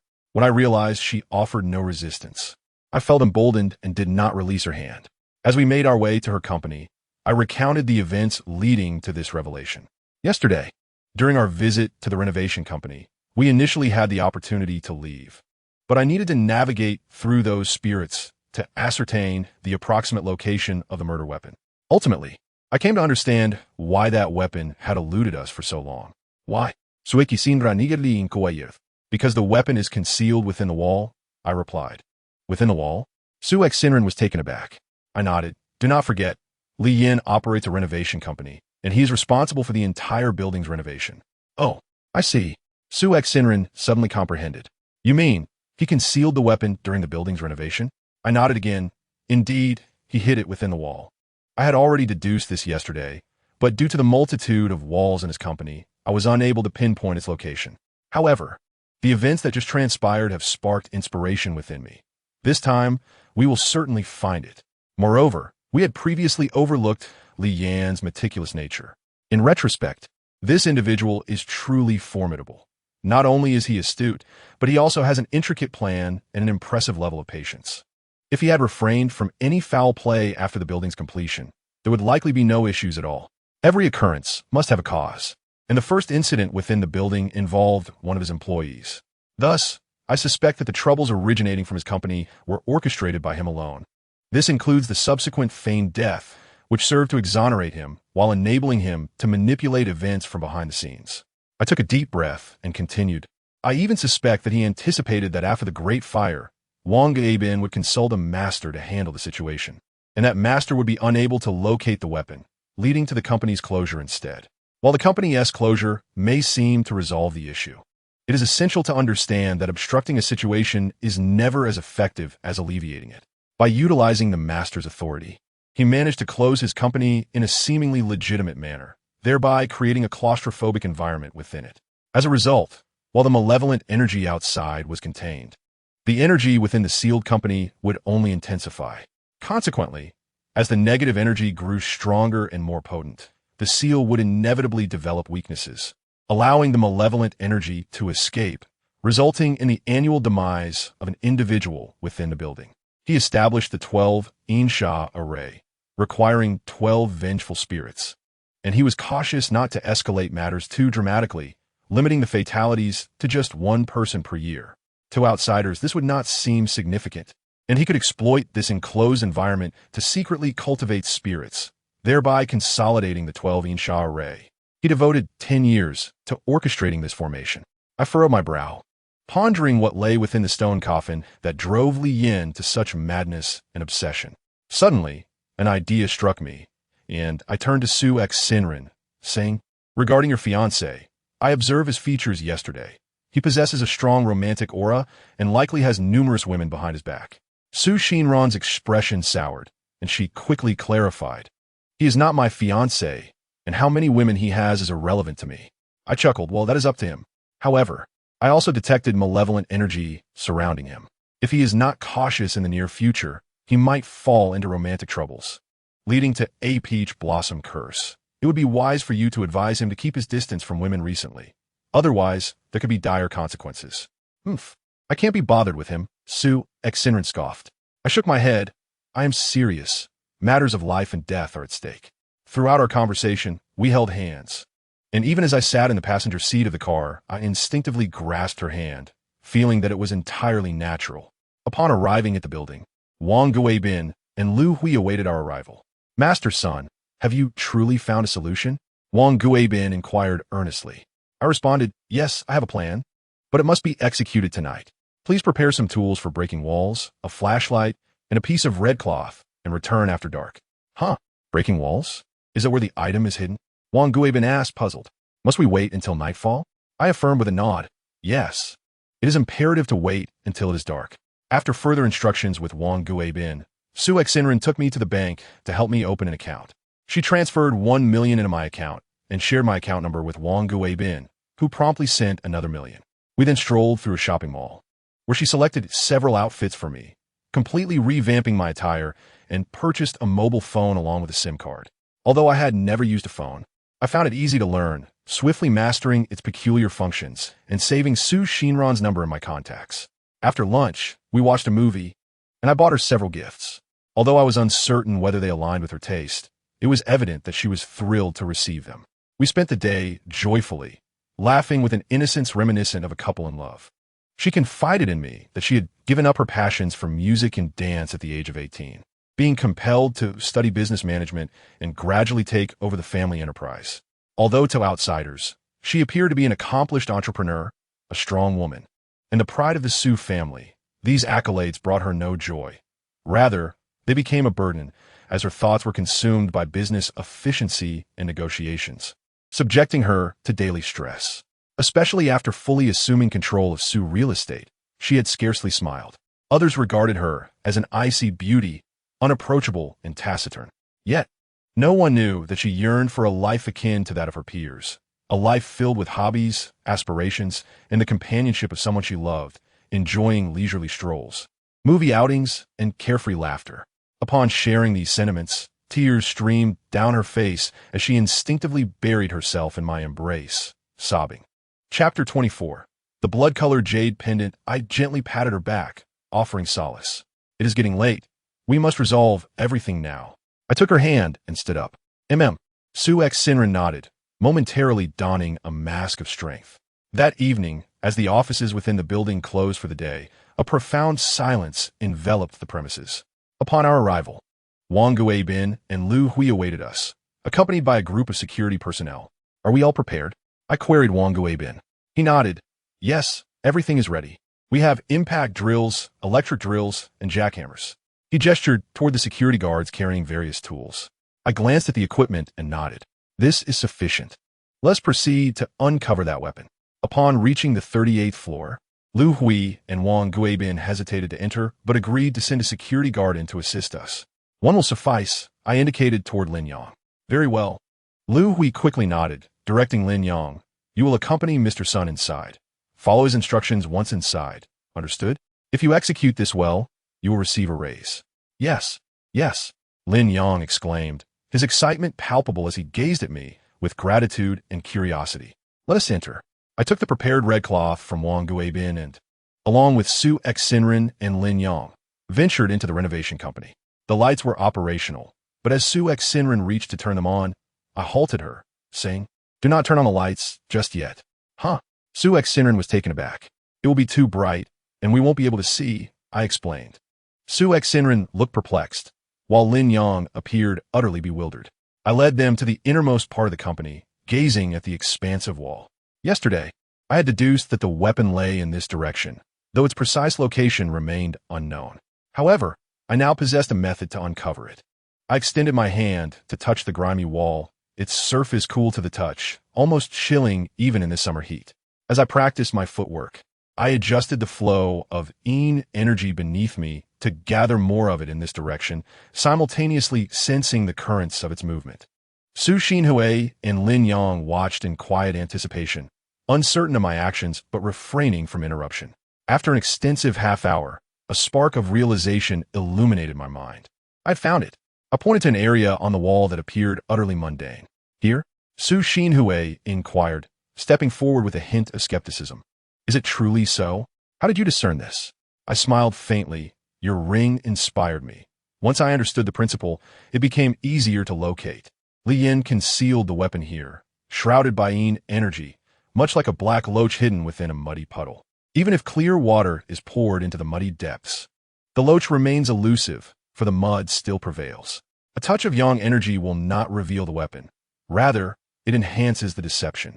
Therefore, why not deepen the darkness of the mud? He concealed with so I shall simply amplify the as the blackness intensifies. Those shades that are not sufficiently dark will reveal themselves. I gestured towards some reflective objects within the room. Su Xinhui's eyes widened in understanding, while Lin Yang remained perplexed. However, this was of little consequence now. I instructed Lin Yang to begin excavating at this spot, urging him to proceed carefully to avoid damaging the weapon. With great strength, he initially employed a power drill, then switched to a heavy hammer. Once he discerned a hollow sound, I directed him to use a small hammer for delicate chiseling. After laboriously tapping away for a considerable time, he finally breached a concealed compartment, revealing a glimmer of red light within. Do not move, I called out, signaling Lin Yang to step back as I hurried forward, retrieving a piece of red cloth. I carefully reached inside, grasping the object that emitted a faint sanguine glow, and pulled it out. Lin Yang stared in astonishment. It truly is an object, and it glows? Illuminate the room, I commanded. Lin Yang rushed to switch on the lights. Instantly, the ruins of the renovation company were awash with brightness. Light dispels fear, and we had successfully unearthed the object. Even Su Xinhui approached without trepidation, peering into my hands at the item wrapped in red cloth. I scrutinized it as well. This object was round and flat, crimson all over, slightly larger than a coin, and appeared translucent with what seemed to be flickering flames within. Quite beautiful. However, its surface bore a layer of sanguine malevolence, heavy enough to send chills even through the red cloth. Upon my first glance at this object, I was certain it was what I had been searching for all along. This was the root cause of the calamities that had plagued this building.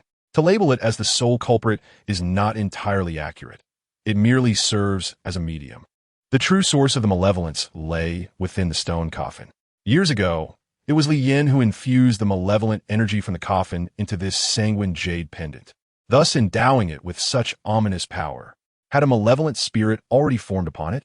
The distinction of whether it possessed a spirit lay in whether this weapon was controlled by someone or possessed its own consciousness. I suddenly noticed intricate patterns on the sanguine jade pendant and promptly flipped it over, only to be taken aback once more. On the reverse side, there was an exquisite carving of a fire phoenix. The phoenix was vividly lifelike, radiating red light, yet within the carved lines, I could still detect a hint of blood energy, indicating that this object had been tainted by blood, thus transforming it into a vessel of malevolence.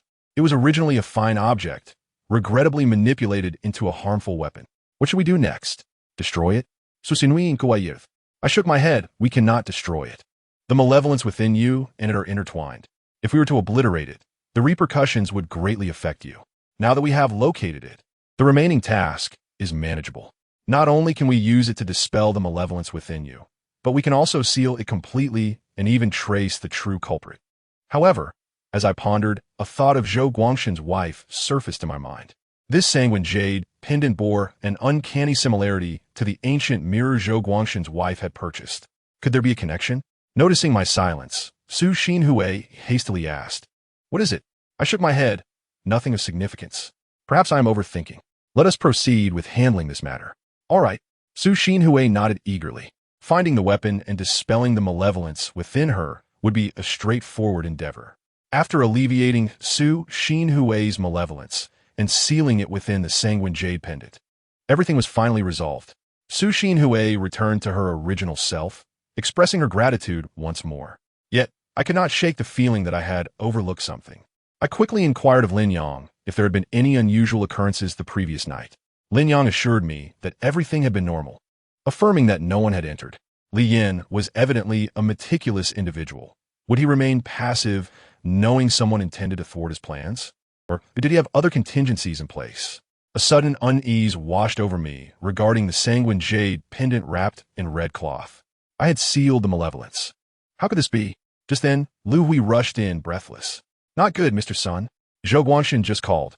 His wife is in trouble again. Chapter 25. No need for formalities. I immediately pressed for details. Lu Hui replied. Old Zhou said his wife is acting as if possessed again. The house feels eerie.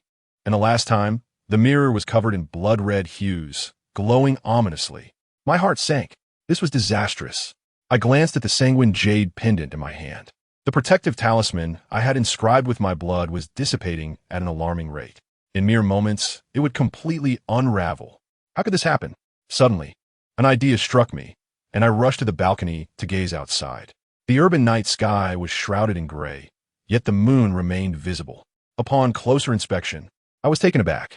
The moon was blood red. A blood moon? The sun represents yang, while the moon represents yin. Noon is the most yang, and a full moon is the epitome of yin. Not only was it a full moon, but a rare blood moon at that. What an uncanny coincidence. If this were not mere happenstance, could Li Yin be utilizing sorcery to amplify the malevolence, creating the blood moon? I immediately shook my head. That was implausible. If he possessed such powers, he would be a formidable master, a transcendent being.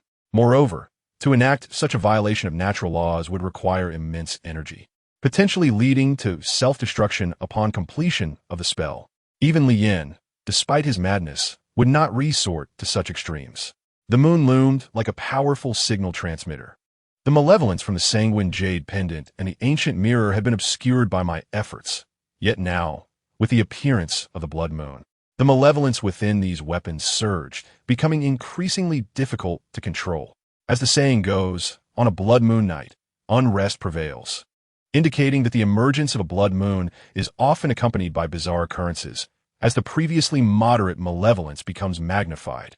However, there was no time to dwell on this. Now that I had identified the cause, I needed to dispel it. Had I not found this sanguine jade pendant, combined with tonight's blood moon, calamities would undoubtedly have continued within the building. I surmised that Li Yin had not anticipated my success in locating the sanguine jade pendant so swiftly. Without hesitation, I fortified the seal while it had not completely dissipated, inscribing a talisman of suppression upon it. A single individual cannot inscribe multiple talismans of suppression simultaneously, as the human body cannot withstand it. Yet, with this weapon, such concerns were irrelevant. I inscribed the second, third, and fourth talismans, ultimately applying a total of 6 talismans of suppression onto the sanguine jade pendant, sealing it with utmost certainty. If it were not for the excessive consumption of vital blood, I would be concerned about potential further incidents. It is imperative to limit the depletion. Otherwise, I would be inclined to take additional precautions, just in case. For the sake of safety, it is not excessive to ensure that the seals are tightened. After reinforcing the seals on the blood-red jade pendant, it finally remained obedient, showing no signs of abnormality. Although Su Xinran was completely unscathed, she chose to accompany me, stating that she felt secure only by my side. We arrived at Zhou Guangxin's residence, and upon seeing him, he immediately broke down in tears, apologizing profusely and pleading for my assistance. Lu Tian. Zhou Guangxin wiped his tears and, with a choked voice, said, Uncle has always made mistakes. I truly do not know how to thank you for your willingness to help me. If you were angry about the previous incident, you can hit me or scold me. I would accept it willingly. Your aunt is innocent. For the sake of Xiaoling, please save your aunt. I would spend any amount of money to ensure her safety. Seeing his distraught expression, Su Xinran felt a pang of sympathy and said to Zhou Guangxin, Master Sun helped me. I offered him 1 million. What? Zhou Guangxin was instantly taken aback. Wang Guibin, standing nearby, also wanted to assist and quickly added, Boss Zhou, Master Sun is quite accommodating. He helped me immensely and only asked for 1 million. So you need not prepare too much. Just 1 million will suffice. Right, master son? Wang Guibin glanced at me. For others, I would not be concerned about the amount, as money is merely a number to me. As for Zhou uncle, since he previously urged me not to be courteous, I would reciprocate that sentiment. Zhou Guangshan looked stunned, unable to fathom how the young lad he once dealt with for 200 yuan had suddenly escalated to a value of 2 million. He gritted his teeth and nodded. Noticing my agreement, Su Xinran, like a diligent assistant, promptly shared my bank account details with Zhou Guangshan. He willingly transferred the funds, and his gaze towards me shifted significantly. Perhaps he had begun to realize that I was no longer the impoverished youth he had brought from the countryside. The issue concerning his wife was not particularly complicated. I had dealt with similar matters before. This time, it was merely due to the blood moon disrupting the seals, and all that was required was to repeat the previous sealing process. After dispelling the malevolent aura and resealing the ancient mirror, everything proceeded smoothly. Throughout the process, Zhou Guangshan remained anxiously by my side, displaying genuine love for his wife despite his penchant for clever tricks. Once everything was resolved, I was about to instruct Zhou Guangshan to store the ancient mirror away, but he grimaced and asked, "Letian, can you take this mirror away for me?" Zhou Guangshan nodded vigorously. "Yes, I truly cannot keep this object in my home. It always brings trouble." I chuckled softly. The breach of the seal was an unfortunate consequence of the blood moon's emergence. Nonetheless, seeing Zhou Guangshan's eagerness, I acquiesced. "All right, but Uncle Zhou, do not regret it. Although the malevolent aura on this mirror is quite potent, given time, it can be refined into a valuable artifact. The same applies to the blood-red jade pendant. The sealing of the malevolent aura on these dangerous objects is merely a temporary measure. To completely resolve the issue, one must thoroughly dispel the aura. However, doing so will require considerable time. I had originally intended to gradually dispel the malevolent aura on the blood-red jade pendant after this matter concluded. No regrets, no regrets." Zhou Guangshan quickly shook his head. "Well then, thank you, uncle." Just as I expressed my gratitude, I suddenly recalled something and asked, "Uncle Zhou, where did you purchase this ancient mirror?" "Oh, it was from an antique market, a stall vendor. After the incident, we sought out that individual, but it seemed he had anticipated trouble and had already fled." A thought struck me, and I turned to Wang Guibin. "Do you have a photo of Lian?" "Yes." Wang Guibin retrieved his phone, opened the album, and found a somewhat blurry photo. Though the image was unclear, the facial features were still discernible. This was my first glimpse of Lian, who appeared to be in his 30s in the photo, with prominent brows and eyes, exuding a striking presence. "Take a look. Is this him?" I directed my inquiry at Zhou Guangshan. Upon hearing my question, everyone else fell silent. Wang Guibin expressed his astonishment. "Master son, are you suggesting that Zhou Boss's situation was also caused by Lian?" Zhou Guangshan quickly examined the photo, and after a glance, his eyes widened in certainty. "Indeed, it is him. I remember distinctly. He looked exactly like this, even down to the clothes. It's definitely him." The group was taken aback. Wang Guibin, however, remained skeptical. "Is that possible? This photo was taken 8 years ago. While the appearance might not have changed much, the clothing? Wearing the same outfit for 8 years. Wang Guibin seemed unconvinced, but Zhou Guangshan nodded emphatically. "I would never mistake it. At that time, my wife and I were at the antique market, and we hadn't intended to buy anything from the street vendor, but his clothing was so distinctive, there was something about it." Zhou Guangshan appeared anxious, but struggled to articulate his thoughts. I interjected, "A sense of vintage charm?" Yes. Zhou Guangshan nodded eagerly. "That's it. It had this old-fashioned, somewhat rustic feel. It was remarkably down-to-earth and pleasing to the eye." I nodded, understanding his sentiment. In the photo, Lian was adorned in a blend of black and white attire, oversized and striking at first glance.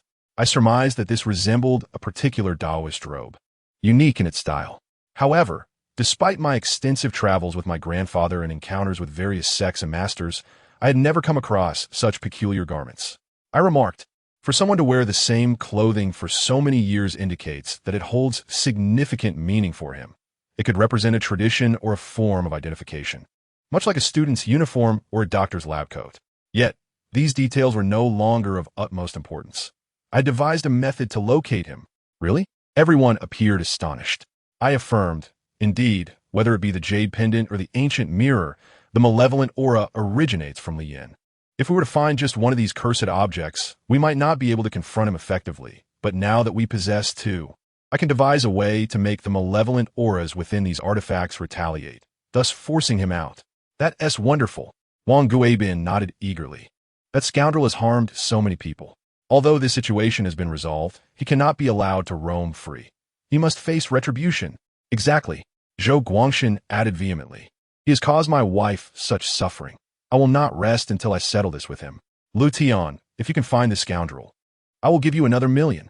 Zhou Guangshan's teeth were clenched in anger. Su Xinran and Wang Guibin also expressed their willingness to contribute more funds. I smiled wryly and waved my hand. Let us set aside the issue of money. Everything stems from his scheming. While I have managed to control these cursed objects, if we do not locate him, I fear further troubles may arise in the future. Therefore, finding him is my responsibility. The most crucial point I withheld was my desire to uncover the secrets within the stone coffin. Though the coffin may pose no immediate threat, it remains a ticking time bomb, and its mysteries are likely known only to Li Yan. Thus, he must be found. And if he refuses to come out? Su Xinran inquired. I chuckled. The backlash of the malevolent aura is unbearable. Rest assured, he will have no choice but to emerge. As I spoke, I inquired of Zhou Guangshan. I need to find an open, deserted place to set up a formation and lure him out. There's an old factory not far away, long abandoned, with a vast yard that sees no visitors throughout the year, although it is rather desolate, Zhou Guangshan replied. Perfect, that's the place. Let's depart now. He will undoubtedly seek me out before dawn, I declared with unwavering confidence. Our group arrived at the dilapidated factory, which indeed appeared forlorn, with weeds growing as tall as our waists. We found a flat piece of ground, and I took out the ancient mirror and the blood-colored jade pendant, placing them at either end. Then, I performed the Gongbu technique, traversing the realms of yin and yang, channeling yang energy into the items.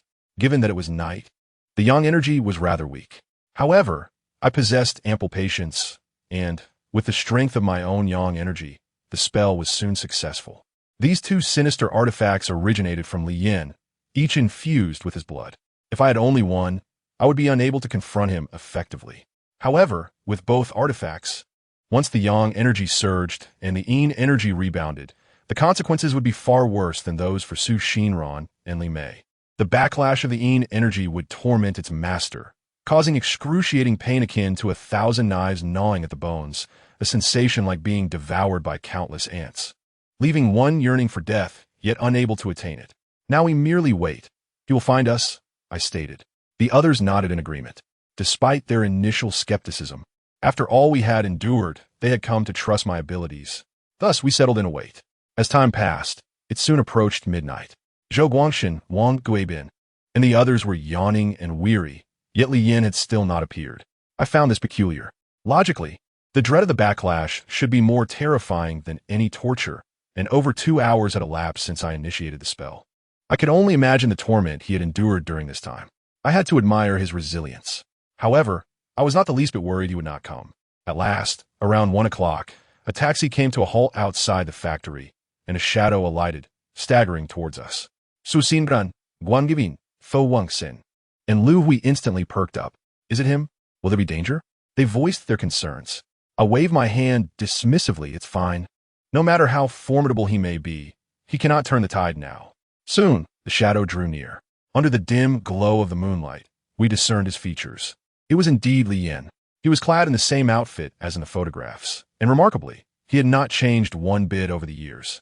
Yet at this moment, his complexion was pallid, his expression tortured, and he stumbled towards us like a drunken man, his malevolent eyes scanning us with a venomous glare before finally fixing upon me. A sudden unease washed over me. The aura emanating from him was formidable. It was evident he possessed genuine prowess. Although he had caused countless misdeeds, detestable and vile, it would be unwise to strike him down the moment he arrived. My primary goal was to extract the truth regarding the contents of the stone coffin from him. After a moment of hesitation, I attempted to ease the tension, saying, "You are quite remarkable to withstand the backlash of yin energy for so long. Regardless of your misdeeds, I must commend your fortitude." In response, Li Yan glared at me with bloodshot eyes, coldly retorting, "Get lost. If it weren't for the detours taken by that cab, I would have arrived much sooner." Chapter 27. Mutual destruction. I was at a loss for words. I had not anticipated such a reaction. Lien, already impatient, spoke with a chilling demeanor.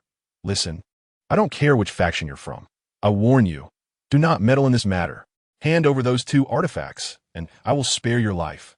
As he spoke, his gaze fixated hungrily on the ancient mirror and blood-colored jade pendant, his expression ferocious and impatient. Threatening me? I replied coolly, you hardly possess the qualifications for that. Let me ask you, what exactly lies within the stone coffin? Lien paused momentarily, then burst into sinister laughter, his face twisted with malice. Ha ha ha, you naive fool. You have no idea whom you are opposing. I will tell you once more. Hand over those two artifacts, or I will ensure you become unburied. His eyes glimmered with a cold, vengeful light. I narrowed my eyes and replied, what if I refuse? Let us see if you possess the capability to enforce that. Suddenly, Lian's eyes turned crimson, and an overpowering wave of energy radiated from him, swirling ominously. Zhou Guangshan and the others recoiled in fear. I too was momentarily taken aback. What kind of sinister sorcery is this? Li Yin shrieked, his face contorted in rage as he charged towards me. Without hesitation, I unleashed the Bagua talisman. The forces of righteousness would extinguish any malevolent sorcery before them. With the winds of the four directions and the balance of the five elements, I invoke my name through the Bagua. I heed the command of the Supreme Being to obliterate demons and reveal true forms. Break. The instant the Bagua talisman struck Li Yin, the dark energy surrounding him dissipated, and he staggered back several paces. The Bagua talisman? You are from the Tai Su Sun family? Li Yin exclaimed in astonishment. I too was taken aback. You recognize it? Ha ha. The Tai Su Sun family. It is all fate, all fate. Li Yan's laughter grew increasingly sinister. Your family cannot even lift their own curse, yet you dare to meddle in others' affairs? Oof. But since everything is predestined, let you, a member of the Tai Su Sun family, accompany me to the grave. As he spoke, Li Yan lunged at me once more, his entire being enveloped in a dark aura, his presence akin to a specter. When he was just a few steps away, his expression suddenly turned agonizing. In an instant, his eyeballs exploded, spewing thick black blood from his eyes, mouth, ears, and nose, the crimson mist enveloping him. Realizing the impending danger, I instinctively shouted, "Run!" This was a warning for Su Shinran and the others behind me. As I uttered this, I swiftly dodged to the side. Yet, I was still a moment too late. The evil god lives forever. Li Yin screamed hysterically, his voice distorted. Suddenly, with a thunderous explosion, he erupted, engulfed in a cloud of dark blood mist. This mist was highly corrosive. The moment it touched my skin, it sent a searing pain coursing through me. Fortunately, my body was suffused with yang energy, and by covering my mouth and nose, I managed to keep the black blood mist at bay. At that moment, the blood-colored jade pendant emitted a radiant glow, accompanied by a clear bird song. Miraculously, the vast cloud of blood mist was instantly absorbed by the pendant. I stood frozen, surveying my surroundings, and found not a trace of the blood mist remained. Once I confirmed it was safe, I released my hold on my mouth and nose, exhaling a long sigh of relief. Are you all right? Su Shinran rushed over, throwing herself into my arms. Thanks to my timely warning, when Li Yin intended to take us down with him, Su Shinran and the others had already distanced themselves, leaving me as the sole target of the black blood mist.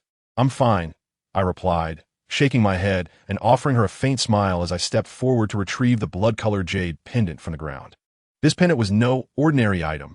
Li Yin had clearly intended to perish with me, a decision made upon learning of my affiliation with the Sun family. While I remained uncertain of the animosity between my family and him, without this blood-colored jade pendant, his self-detonation would have likely cost me my life or severely depleted my vitality. It is well that there is nothing amiss. Su Shinran patted her chest, still feeling a lingering dread. I tucked away the jade pendant and gazed at the heap of black ash below. This time, there was truly no trace of his remains. At last, this matter had come to a close. I exhaled deeply. In the following days, Su Shinran, Wang Guibin, Zhou Guangshan, and Lu Hui frequently invited me to visit, and I did not refuse. As time passed, and everything remained normal, they gradually began to relax. Upon returning home, I also examined the blood-red jade pendant.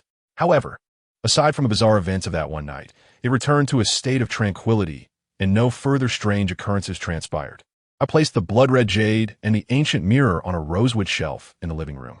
These items were too daunting for others to claim, so I kept them as mementos. Now that I was earning money and no longer struggling, I intended to send Duoer to school. Yet she was unwilling. After hearing about the recent events, she expressed a desire to accompany me in assisting others. As for Su Shinran, I dared not make any promises, and she seemed uncertain as well. Thus we maintained a rather ambiguous relationship. Before me, she was no longer the strong woman, shedding her facade. She appeared merely as a young woman, only slightly older than I. One day, Zhou Ling unexpectedly came to visit. Duoer answered the door.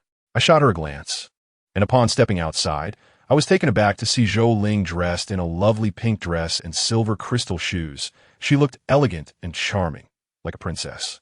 Her cheeks flushed slightly, revealing a hint of shyness about her bold visit. Just as she was about to speak, hurried footsteps echoed from the staircase. Soon, Su Shinran rushed up, panting. Upon seeing Zhou Ling, both women froze, staring at each other. Sensing the awkwardness in the air, I was about to invite them inside for a chat when Su Shinran hastily stepped forward and nervously inquired, "Do you remember Lin Hao, your fiancé?" I asked. She nodded, then quickly shook her head, anxiously continuing, "That guy. The last time you asked me to tell him to stay away from women, he blatantly ignored it. And now something has happened." With that, Su Shinran urgently produced a crumpled photograph from her pocket and handed it to me. In the picture was a stunning young woman, around 18 or 19, with long hair cascading to her waist, smooth and straight. Clad in a pristine white shirt, she held a book titled Classical Piano Pieces and stood beneath a large willow tree, smiling serenely. "What is this?" I queried, puzzled as I looked at Su Shinran.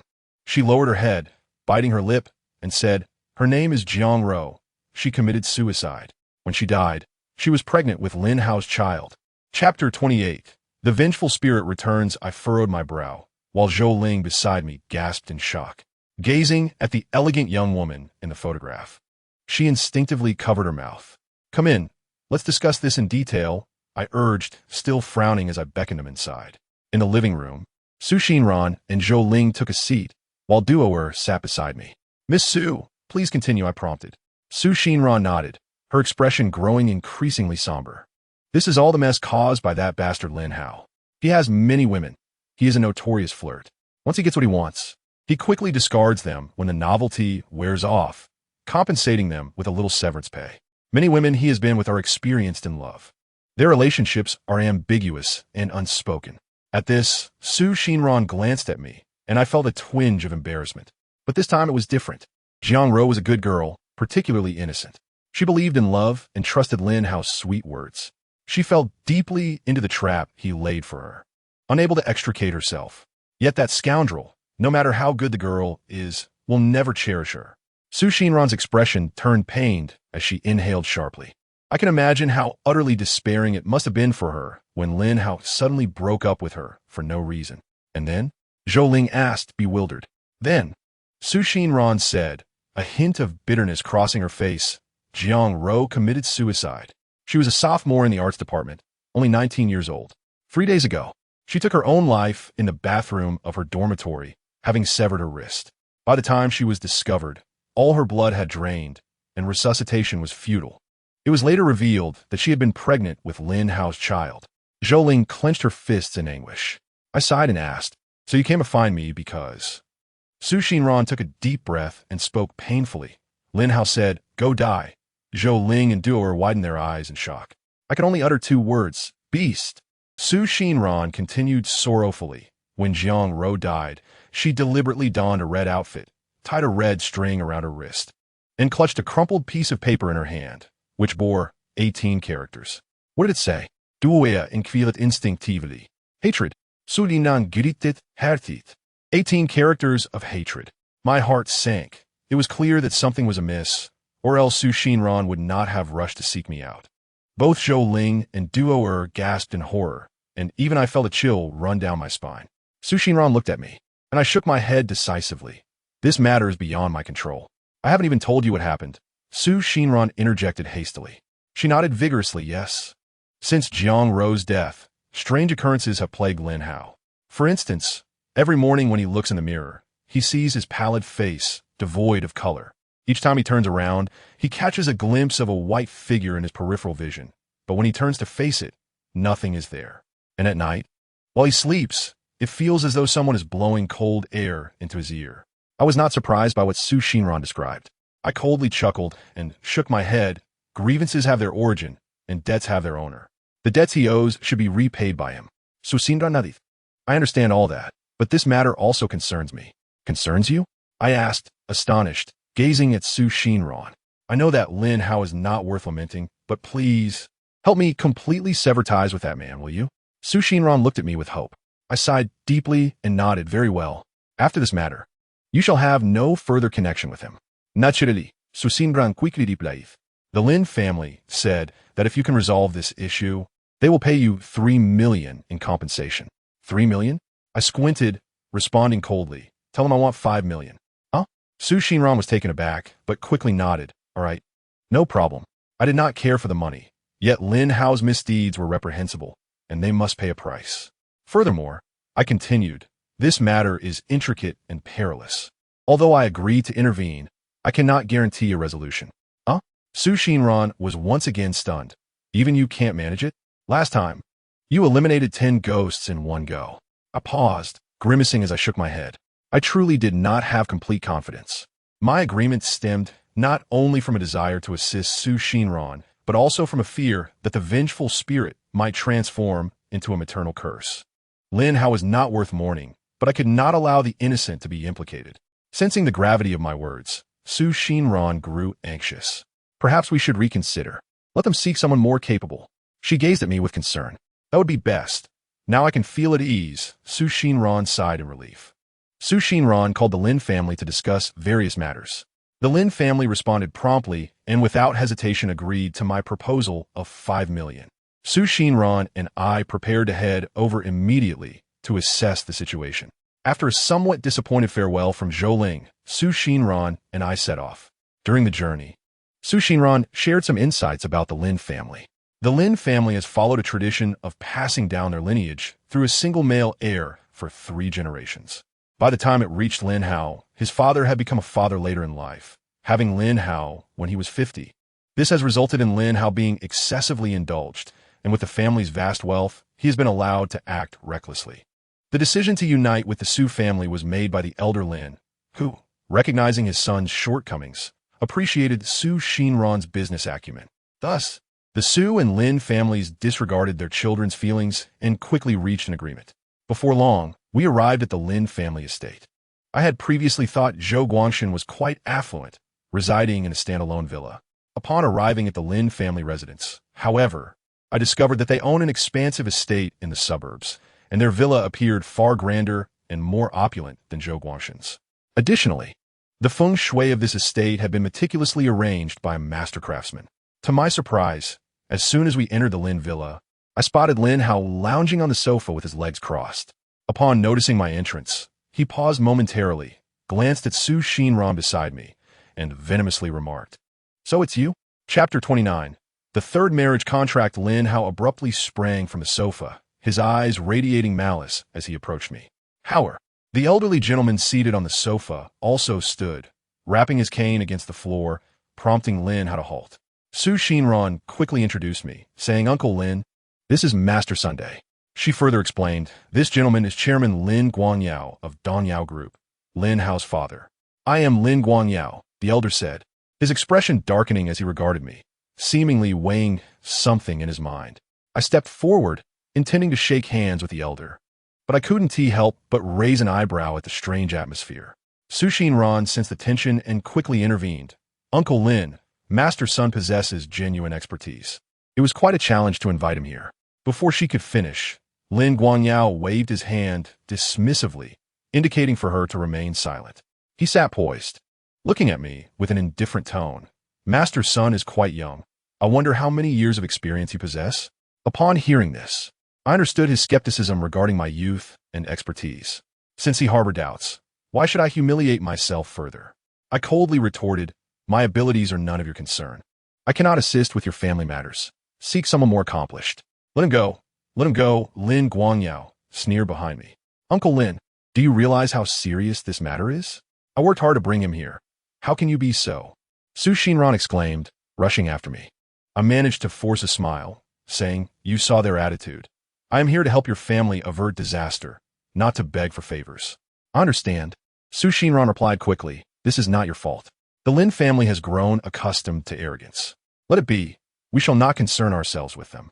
And what of your engagement to that fellow? I hesitated to ask, my concern evident. With a deep breath, Su Shinran linked her arm with mine, displaying a lovely smile. I am truly happy being with you. And I as well, I admitted, my cheeks flushing as we departed together.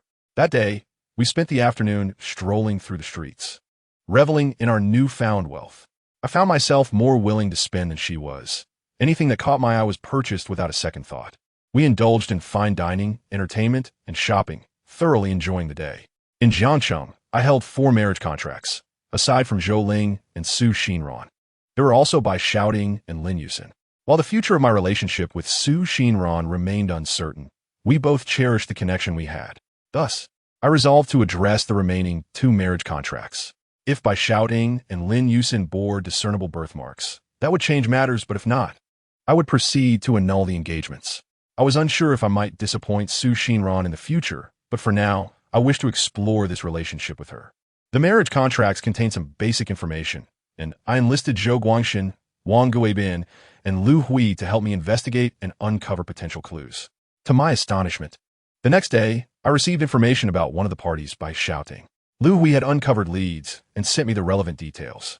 By shouting, female, resident of Jiangcheng, 28 years old, 168 centimeters tall, weighing 51 kilograms, holding a master's degree, no bad habits, unmarried, currently in a relationship, serves as the HR director at Qingya Cosmetics Company.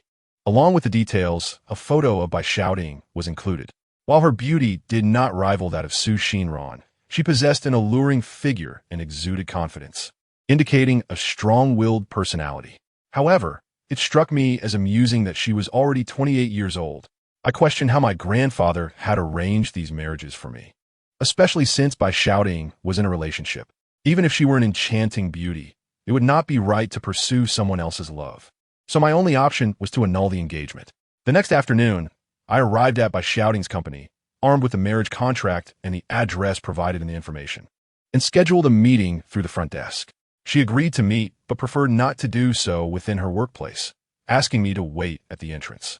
After waiting nearly half an hour outside her company, Bai Xiaoting finally arrived, looking even more striking than in her photo, likely due to her makeup. She approached hurriedly, paused upon seeing me, and expressed her bewilderment. You are Sun Letian? You look so young. Are you even of legal age? Clearing my throat gently, I produced the marriage contract and handed it to her, saying, I have come to discuss. Before I could finish, Bai Xiaoting waved her hand dismissively and mockingly replied, Child, I prefer men, not boys. Furthermore, I currently have a boyfriend who is a successful individual, with a car and a house. What do you have to offer? She glanced disdainfully at the marriage contract in my hand, retorting, Your grandfather saved my life, and I am grateful to him, but as for the marriage contract, do not even think about it. We are not in the same world. With that, she ignored me, busily applying foundation and lipstick, using a small mirror to touch up her makeup. Sister, you misunderstand. I am here to annul the engagement. I shrugged. Since she bore no distinctive birthmark, I was reluctant to waste time. I said we have no future. What do you mean, annul? Bai Xiaoting gazed at me in confusion, frowning. Oh, you little brat. You want to annul the engagement? Do you think I am too old or not beautiful enough? Upon hearing my intention to annul the engagement, she seemed displeased. Just as I prepared to explain further, several luxury cars pulled up at the company entrance. The doors opened, and to my astonishment, the person stepping out was Master Zhang Dequan, whom Zhou Guangxin had previously invited. Upon seeing me, Zhang Dequan rushed over, exclaiming, Young master's son, I finally found you. As more car doors opened, Lin Guangyao and Lin Hao emerged, accompanied by a host of dark-clad bodyguards, all approaching me. Lin Guangyao greeted me with a forced smile, one that seemed anything but genuine. Chapter 30, Romantic Entanglements, a realization dawned upon me. Beside me, Bai Xiaoting widened her eyes in astonishment and gazed at Lin Guangyao, exclaiming, Chairman? Lin Guangyao cast a fleeting glance at Bai Xiaoting, disregarding her, and walked directly in front of me, wearing a beaming smile. Master son, I sincerely apologize for any previous offenses. I hope you can forgive me. As he spoke, he waved his hand, and 2 bodyguards beside him promptly opened a case, revealing it to be filled with cash. Master Son, here are 2 million as my apology. The promised 5 million will be transferred to your account shortly. I must rely on you to assist with my son's predicament. Saying this, Lin Guangyao bowed deeply to me. I replied nonchalantly, you sought my assistance before, and I agreed. However, I have yet to commit this time. Young Master Son, Zhang Daoquan hurriedly stepped forward, lowering his voice. Consider the merits of Lin Laoyes, who has dedicated his life to good deeds and philanthropy. Please, show mercy and assist him once more. Lin Guangyao stood by, slightly hunched, wearing a smile as he awaited my decision. I sighed deeply. This man, over 70 years of age, was accustomed to being authoritative, yet here he was, humbling himself for the sake of his son, which was indeed a poignant sight. Very well, I nodded. For Su Shiran's business, for a devoted father, and for the innocent civilians. However, let it be clear that even if I choose to intervene, I cannot guarantee success. I wonder if Zhang Daoshi has informed you of the potential dangers involved. I looked toward Zhang Daoquan, who quickly responded, he has mentioned it. This matter is exceedingly difficult. Only you, young Master Son, can handle it. I truly cannot. Lin Guangyao quickly added, indeed, I have lived a long life yet remain blind to the truth. Master Son, you are the true expert. Do not stoop to my level. Though Lin Guangyao's flattery was pleasant, it made me uneasy. His excessive politeness hinted at disdain in his heart. Nonetheless, this was of little consequence. My willingness to assist him stemmed from reasons beyond those already mentioned, most notably for that female spirit. I stated firmly, since you're all aware of the risks, I have one condition. You sought my help, and I shall manage this affair. Whatever I require of you, you must comply. Lin Guangyao appeared taken aback, while Lin Hao ground his teeth in frustration. Very well, we shall heed Master Son's wishes, Lin Guangyao responded hastily. I nodded. Put away the cash. We agreed on 5 million, and I shall not demand more. Let us depart. With that, I waved my hand and turned to leave. After taking a couple of steps, I recalled by shouting. Turning back, I found her standing there, staring at me in disbelief. I approached her and smiled, saying, Sister, our paths no longer intertwine. Perhaps we shall meet again. With that, I continued on my way. Upon my return to the Lin family's living room, Lin Guangyao no longer acted overly familiar. Instead, he invited me to the main seat and waited for me to sit before taking his place.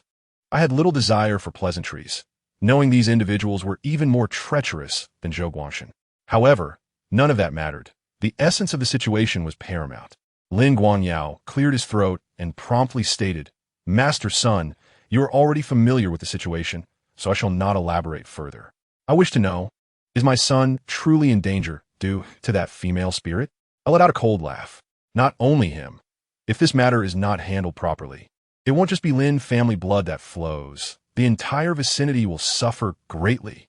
Lin Guangyao faltered slightly, clearly unsettled by my alarming words. In his eyes, Zhang Daoquan's words bore more weight than mine. Eradicate her? I frowned, responding coldly. Your son has already caused her death once. Now that she has become a spirit, do you wish to obliterate her essence?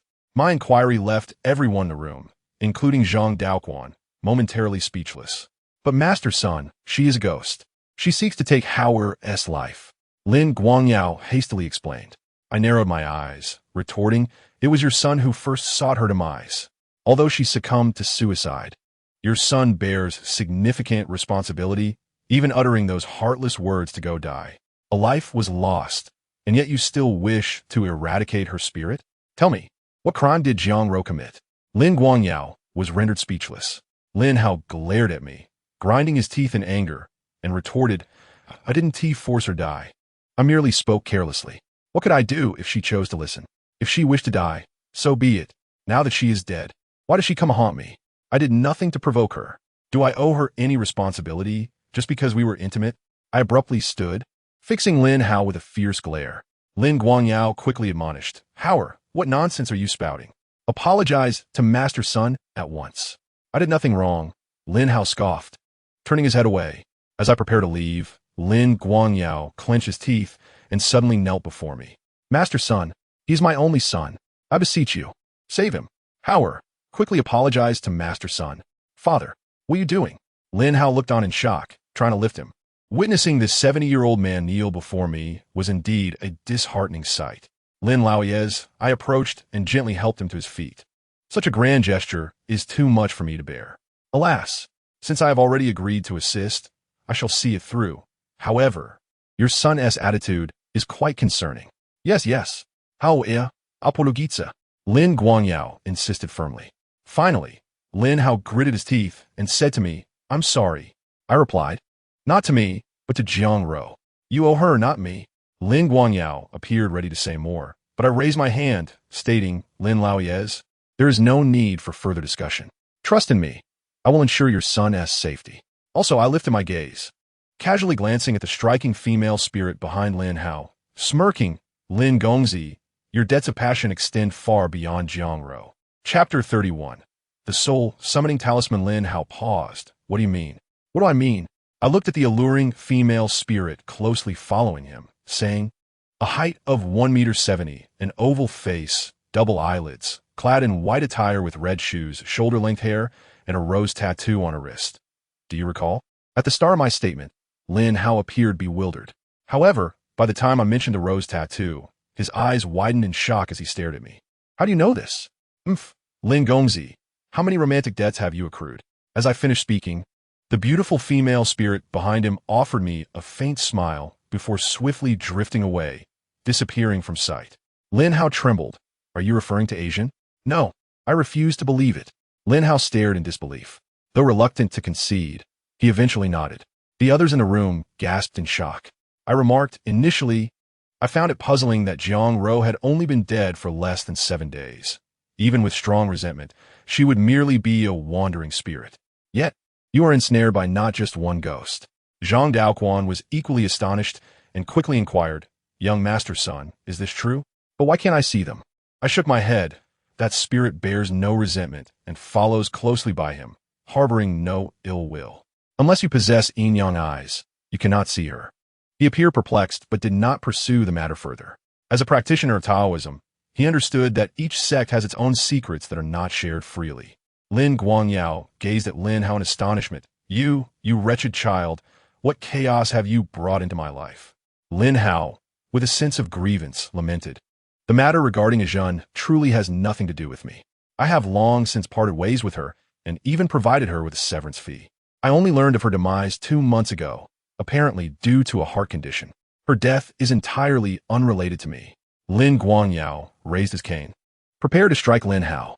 You scoundrel, even now, in front of Master's son, you refuse to speak the truth? Just as Lin Guangyao was about to bring down the blow, I calmly interjected, what young Master Lin has said may indeed hold some truth. For this female spirit bears no resentment. Her presence beside you is not intended to cause you harm. What does she want then? Lin Hao hastily inquired. I pondered for a moment before responding. Perhaps during your time together, you made promises to her. Although she harbors no malice after her death, she possesses a powerful obsession. It is possible that she seeks to remain by your side simply because of the vows you once exchanged, pledging eternal love. Lin Hao stood there dumbfounded. Lin Guangyao quickly added, Master son, what should we do about this female ghost? Sighing, I replied, this is indeed a challenging situation. The ghost named Ajun poses no danger to young Master Lin, but her obsession makes it difficult to expel her from his side. I stroked my chin in contemplation.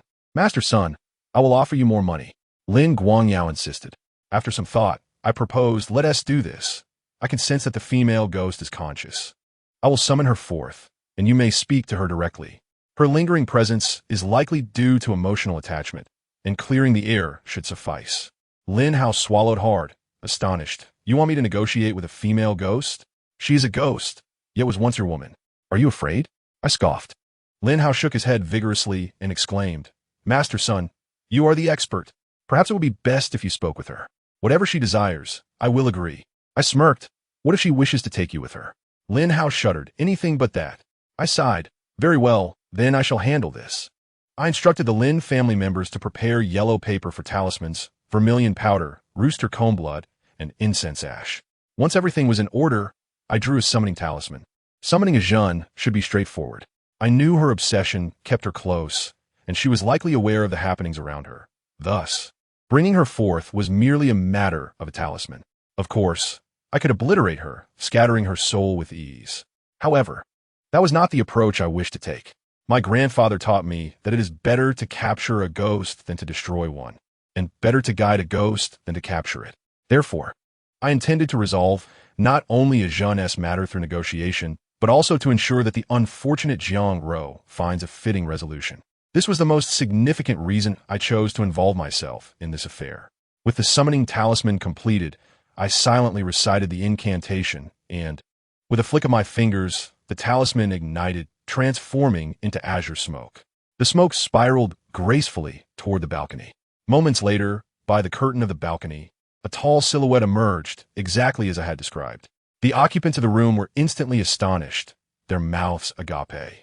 Even Zhang Daoquan stared in disbelief, exclaiming, "Young master son, your summoning talisman has truly manifested a female ghost. Remarkable." He gave a thumbs up, his eyes brimming with admiration. Su Xinyan instinctively shrank back behind me, while Lin Hao, trembling with fear, hid beside the sofa. Even Lin Guangyao, who had seen many spectacles in his lifetime, stood frozen, captivated by the astonishing scene before us. Ajun was not unattractive, and her appearance bore no signs of malevolence, making her less frightening. Yet, the fact remained that she was a ghost, which was enough to instill fear in them. "Do not be afraid," I reassured Su Xinyan, patting the back of her hand, before stepping toward the ghostly figure. Ajun, tall and clad in high heels, moved with the grace of a model. She cast a disappointed glance at the quaking Lin Hao, sighed wistfully, and then glided to my side, softly stating, "Master, do you wish for me to leave his side?" I nodded. "Speak. What conditions do you have?" "He will fulfill them. My grandfather taught me that spirits linger in the mortal realm due to unfulfilled wishes, and thus, during negotiations, they typically present conditions." Ajun smiled and nodded at me, saying, "My condition is simple. I wish to speak with the master alone to seek your guidance." I was taken aback. "What sort of condition is this?" Ajun, having encountered numerous individuals in her lifetime, was ultimately just a woman susceptible to flattery. She then cast another glance at the shivering Lin Hao and remarked, "In life, I misjudged my companions. Now, as a ghost, I wish to find a good man before my departure, so my journey through this world is not in vain. As long as the master converses with me to resolve my heart's turmoil, I can leave at any time." With that, Jun shyly awaited my response. Chapter 32.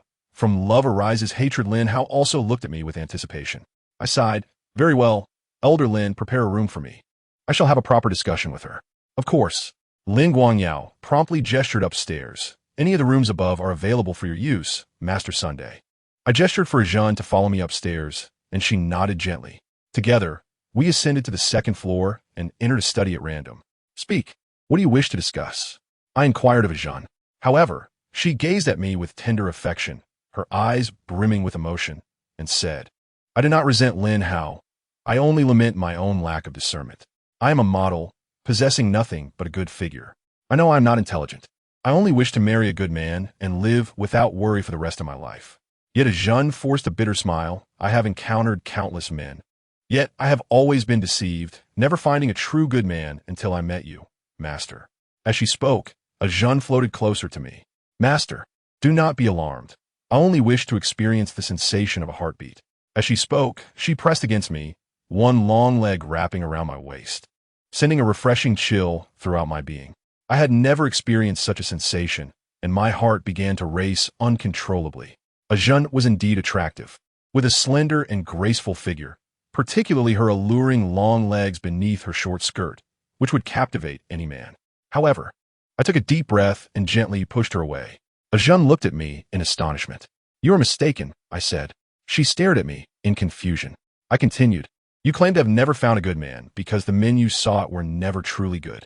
You sought wealth from men, while men desired your beauty. It was a mutual exploitation. Searching for jewels in the mire, you could only find the mud that wallowed with you.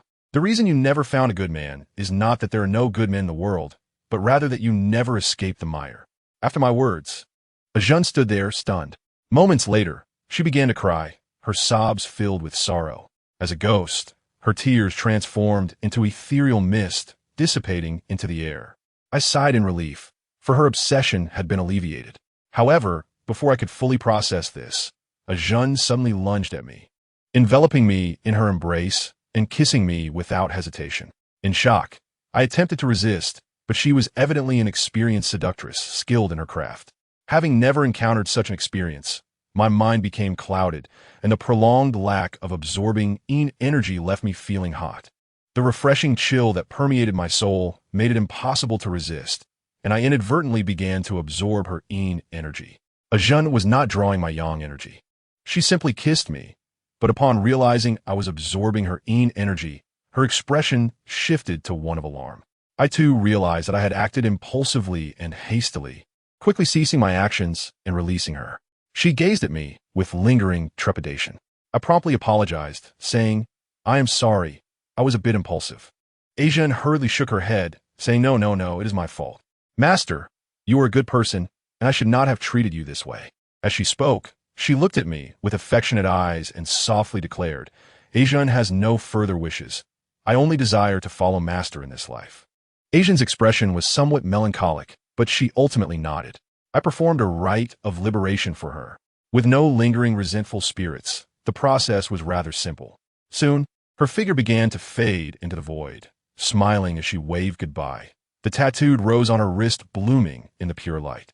The idea of searching for pearls in a mire may seem ludicrous, yet how many souls in this world, like Ajun, are ensnared in such quagmires, unable to extricate themselves? "She has departed and has been reborn," I stated. Everyone finally exhaled in relief. "All right, I was wrong," Lin Hao remarked nonchalantly. I furrowed my brow, speaking with gravity. "This matter is no jest. It pertains to your life and the lives of many others. Apologizing is not the goal. It signifies your attitude. By any means necessary, strive to earn her forgiveness. Only then can her grievances be naturally alleviated." Lin Hao gazed at me in disbelief, pointing to himself as he exclaimed, "You want me to apologize to her, and now you expect her to forgive me? If that's how we solve problems, what need is there for your mastery?" With a scowl, he continued, "I could simply apologize myself and beg her not to take my life." Lin Hao glared at me fiercely, while Lin Guangyao hastily interjected, How can you speak to Master Sun this way?" However, after admonishing Lin Hao, Lin Guangyao inclined his hands towards me, quietly stating, "Master Sun, please do not take offense. If you wish for him to apologize, that is acceptable. But relying solely on an apology to seek forgiveness from that female, Ghost seems a bit." Before Lin Guangyao could finish, I gestured dismissively, saying, "I have stated that I will ensure your son's life is preserved. Your son's life matters, but what of that young lady's? Now that the matter has transpired, the law cannot pursue Lin Gongzi's responsibility, but there exists celestial justice and moral obligation in this world. Out of compassion and reason, recognizing one's fault and offering an apology is what you ought to do, is it not? Observe his demeanor. Does he truly understand his mistake? Having caused a death, how can he maintain such an attitude? Are you not concerned that he may commit further heinous acts in the future? You are at fault here, unless absolutely necessary.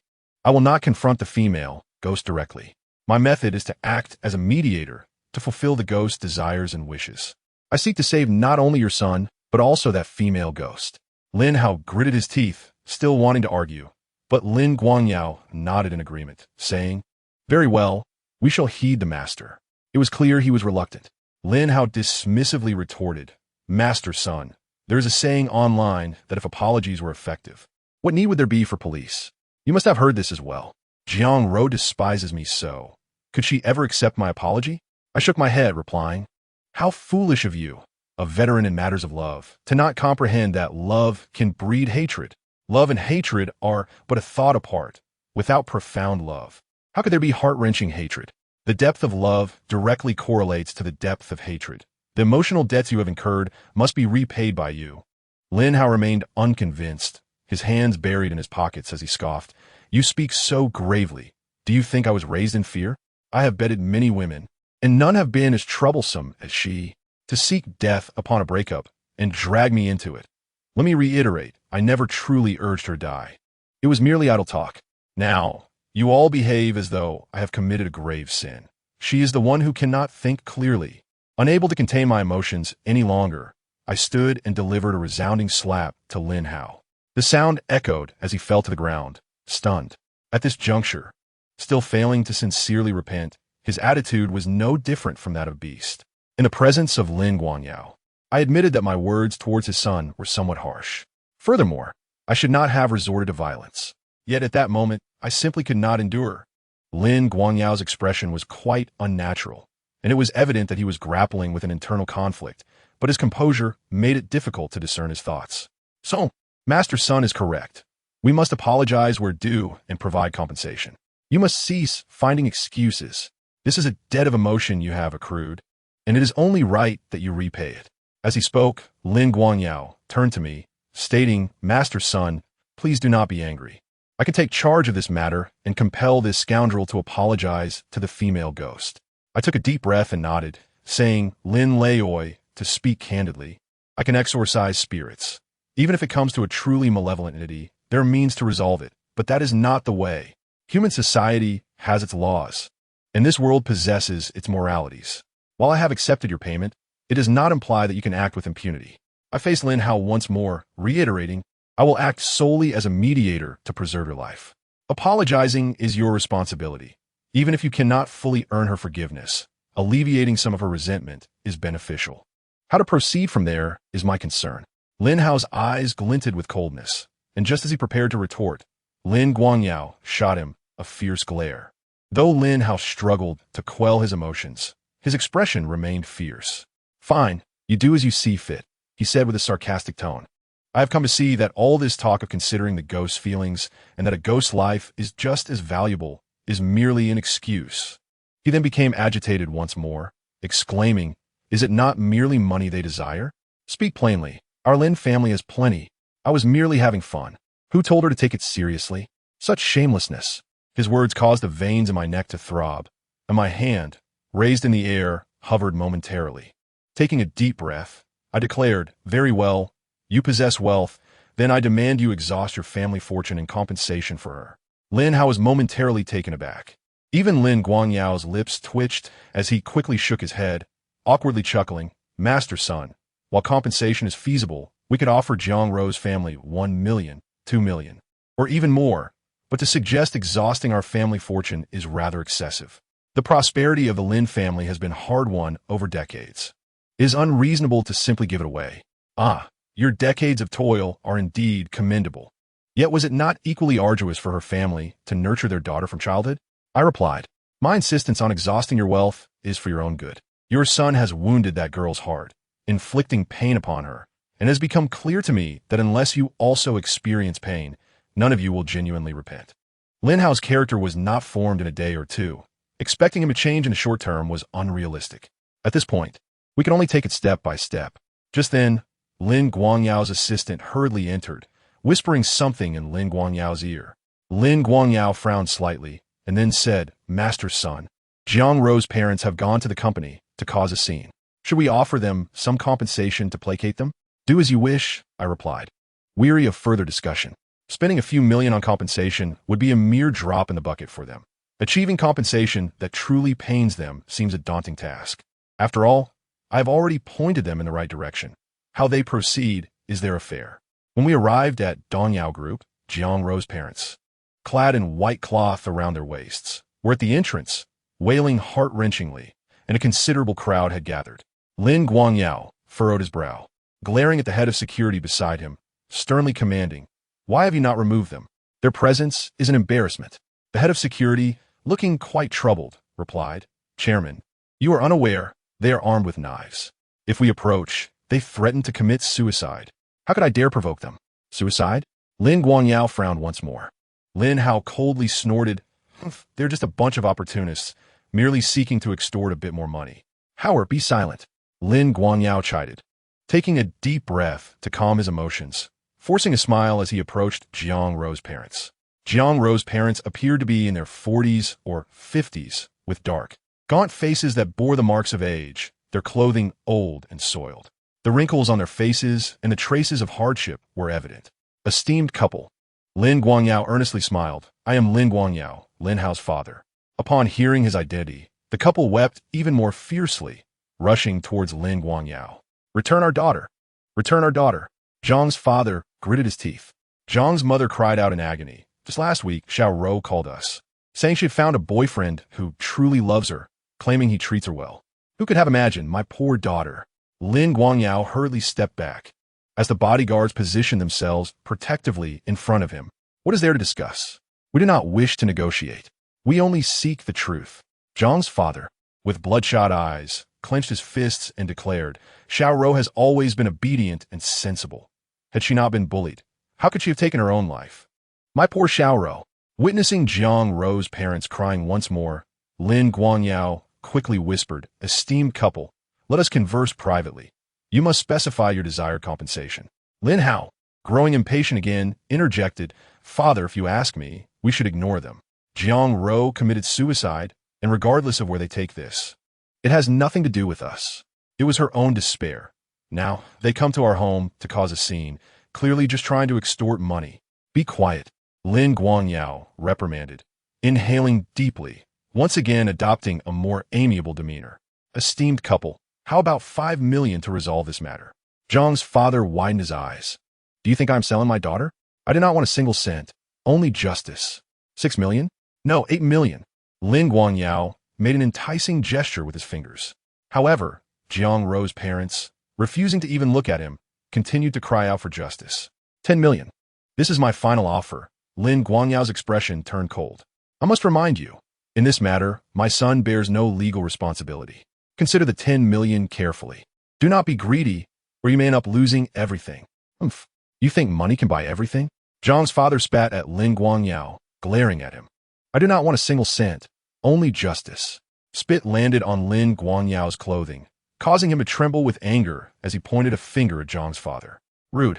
Filthy. Leave all of you. The bodyguards immediately stepped forward to restrain Jiang Rou's parents, dragging them away amidst their unwilling cries. Lin Guangyao shook his neck, adjusted his tie, and violently threw his coat to the ground. I was a bit impulsive. I must have made Master Sun laugh at me. Lin Guangyao took a deep breath and said, Master, you have seen, I am sincere in offering compensation, even going as high as 10 million. Yet this couple is unyielding. What should we do? I smiled coldly. Offer? In the eyes of a businessman, is everything truly purchasable with money? However, having recognized their true nature, I am disinclined to engage further. I directly stated, as for Jiang Rou's parents, contemplate your options. If compensation can be agreed upon, it may facilitate a more amicable discussion with Jiang Rou's spirit. Lin Hao casually remarked, why not leave them for a couple of days? They clearly come from the countryside. Let them stew for a while and see how long they can hold out. Lin Guangyao shot Lin Hao a glare, his face darkening. I could only chuckle at the situation. Lin Hao's temperament was impulsive and irascible, with little subtlety. Whatever he thought, he expressed openly. In contrast, his father, Lin Guangyao, concealed his sordid thoughts within, maintaining a facade of propriety.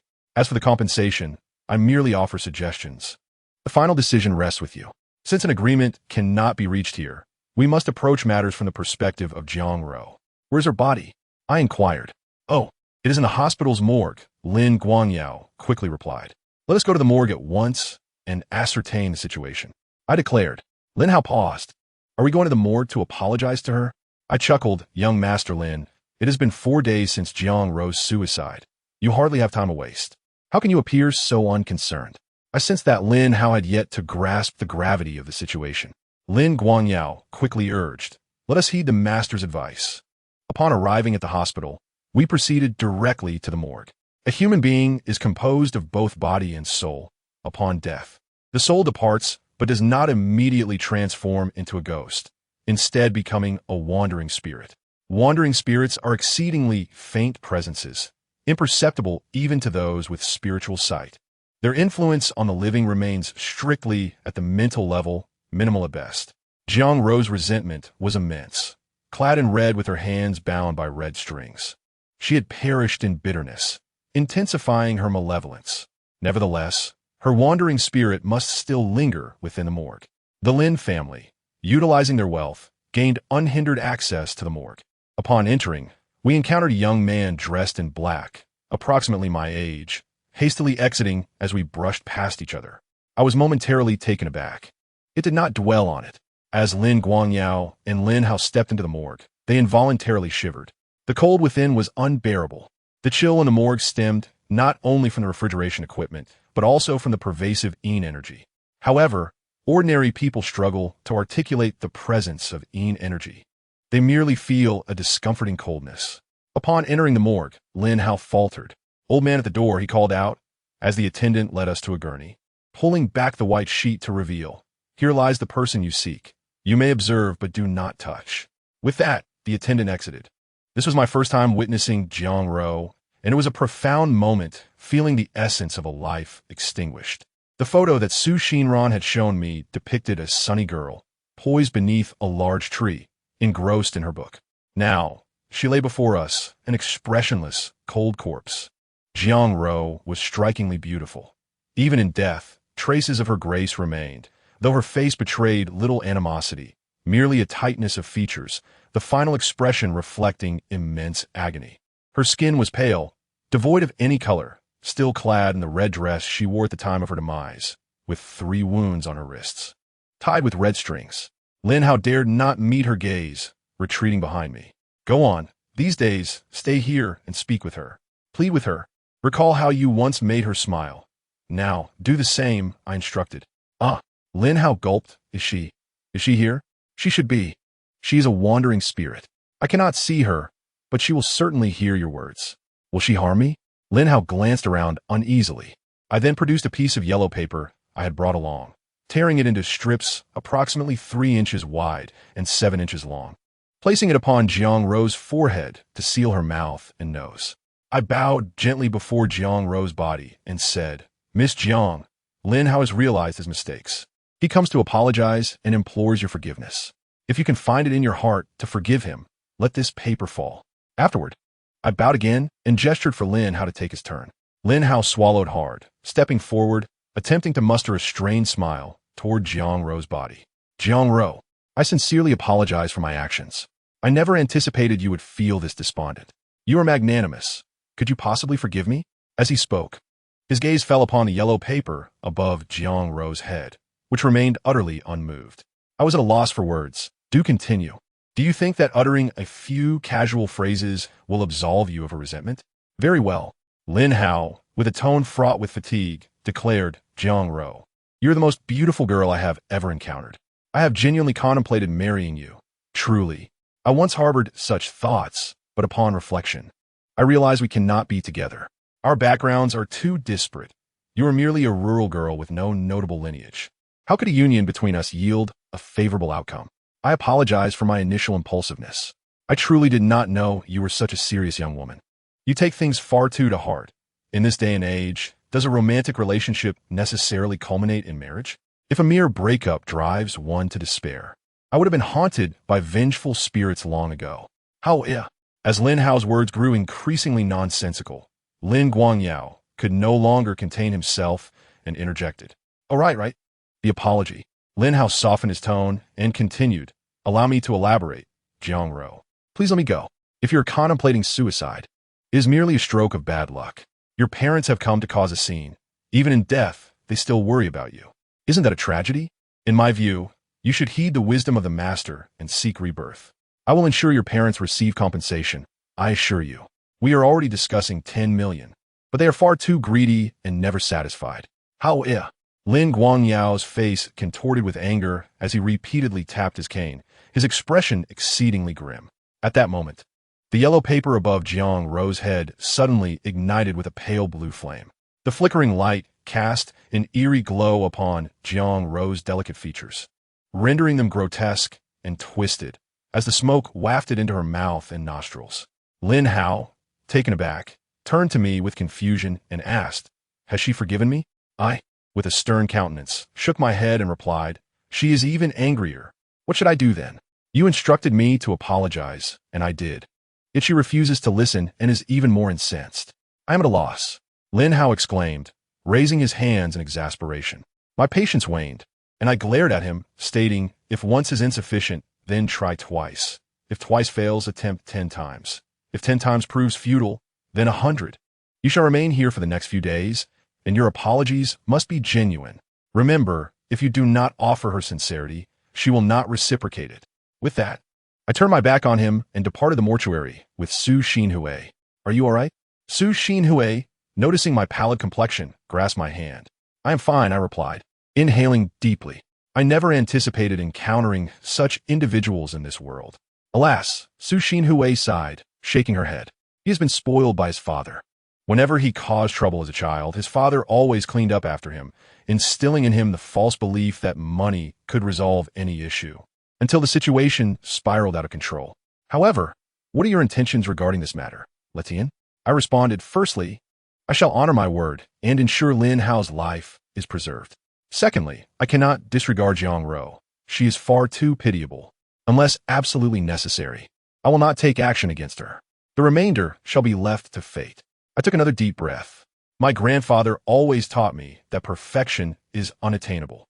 Even if the outcome is not ideal, one should strive to do their utmost. In the ensuing 2 days, Lin Hao indeed complied, dedicating considerable time to the mortuary to apologize to Jiang Ro. During these days, I often returned to check on him, not out of concern for his safety, but rather to ensure he was earnest in his apologies. I was uncertain whether Lin Hao genuinely repented, but his words to Jiang Ro became increasingly sincere, even laced with sweet nothings that made me cringe. He certainly had a knack for charming young women. However, each time he apologized, the yellow paper above Jiang Ro's head would spontaneously ignite. Upon my return to the mortuary, I found Lin Hao still pleading before Jiang Ro's corpse, uttering sweet words. Yet his impatience was palpable, as if he were on the brink of collapse. Lin Guangyao approached me, urgency in his demeanor. Master Sun, today is the final day. The yellow paper you placed has yet to fall. What shall we do? I sighed. What else can we do but continue with the apologies? But what if it still does not work before nightfall? Lin Guangyao pressed. Then we shall have to adapt as circumstances dictate, I replied. Rest assured, Lin Laoi, I shall uphold my promise. Regardless of the outcome, I will safeguard Lin Gongzi's life. Very well, Lin Guangyao sighed, appearing dissatisfied with my response. Just then, amidst Lin Hao's incessant apologies, the yellow paper on Jiang Ro's face ignited once more. This time, the flames burned with an even more sinister hue. Witnessing this unfolding spectacle, I felt a swell of anxiety. This was the optimal solution, yet it appeared that before night fell, the likelihood of Jiang Ro granting forgiveness was virtually non-existent.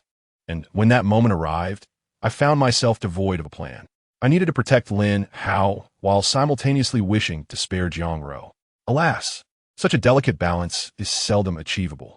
Lin Hao had erred, yet his transgression did not warrant death.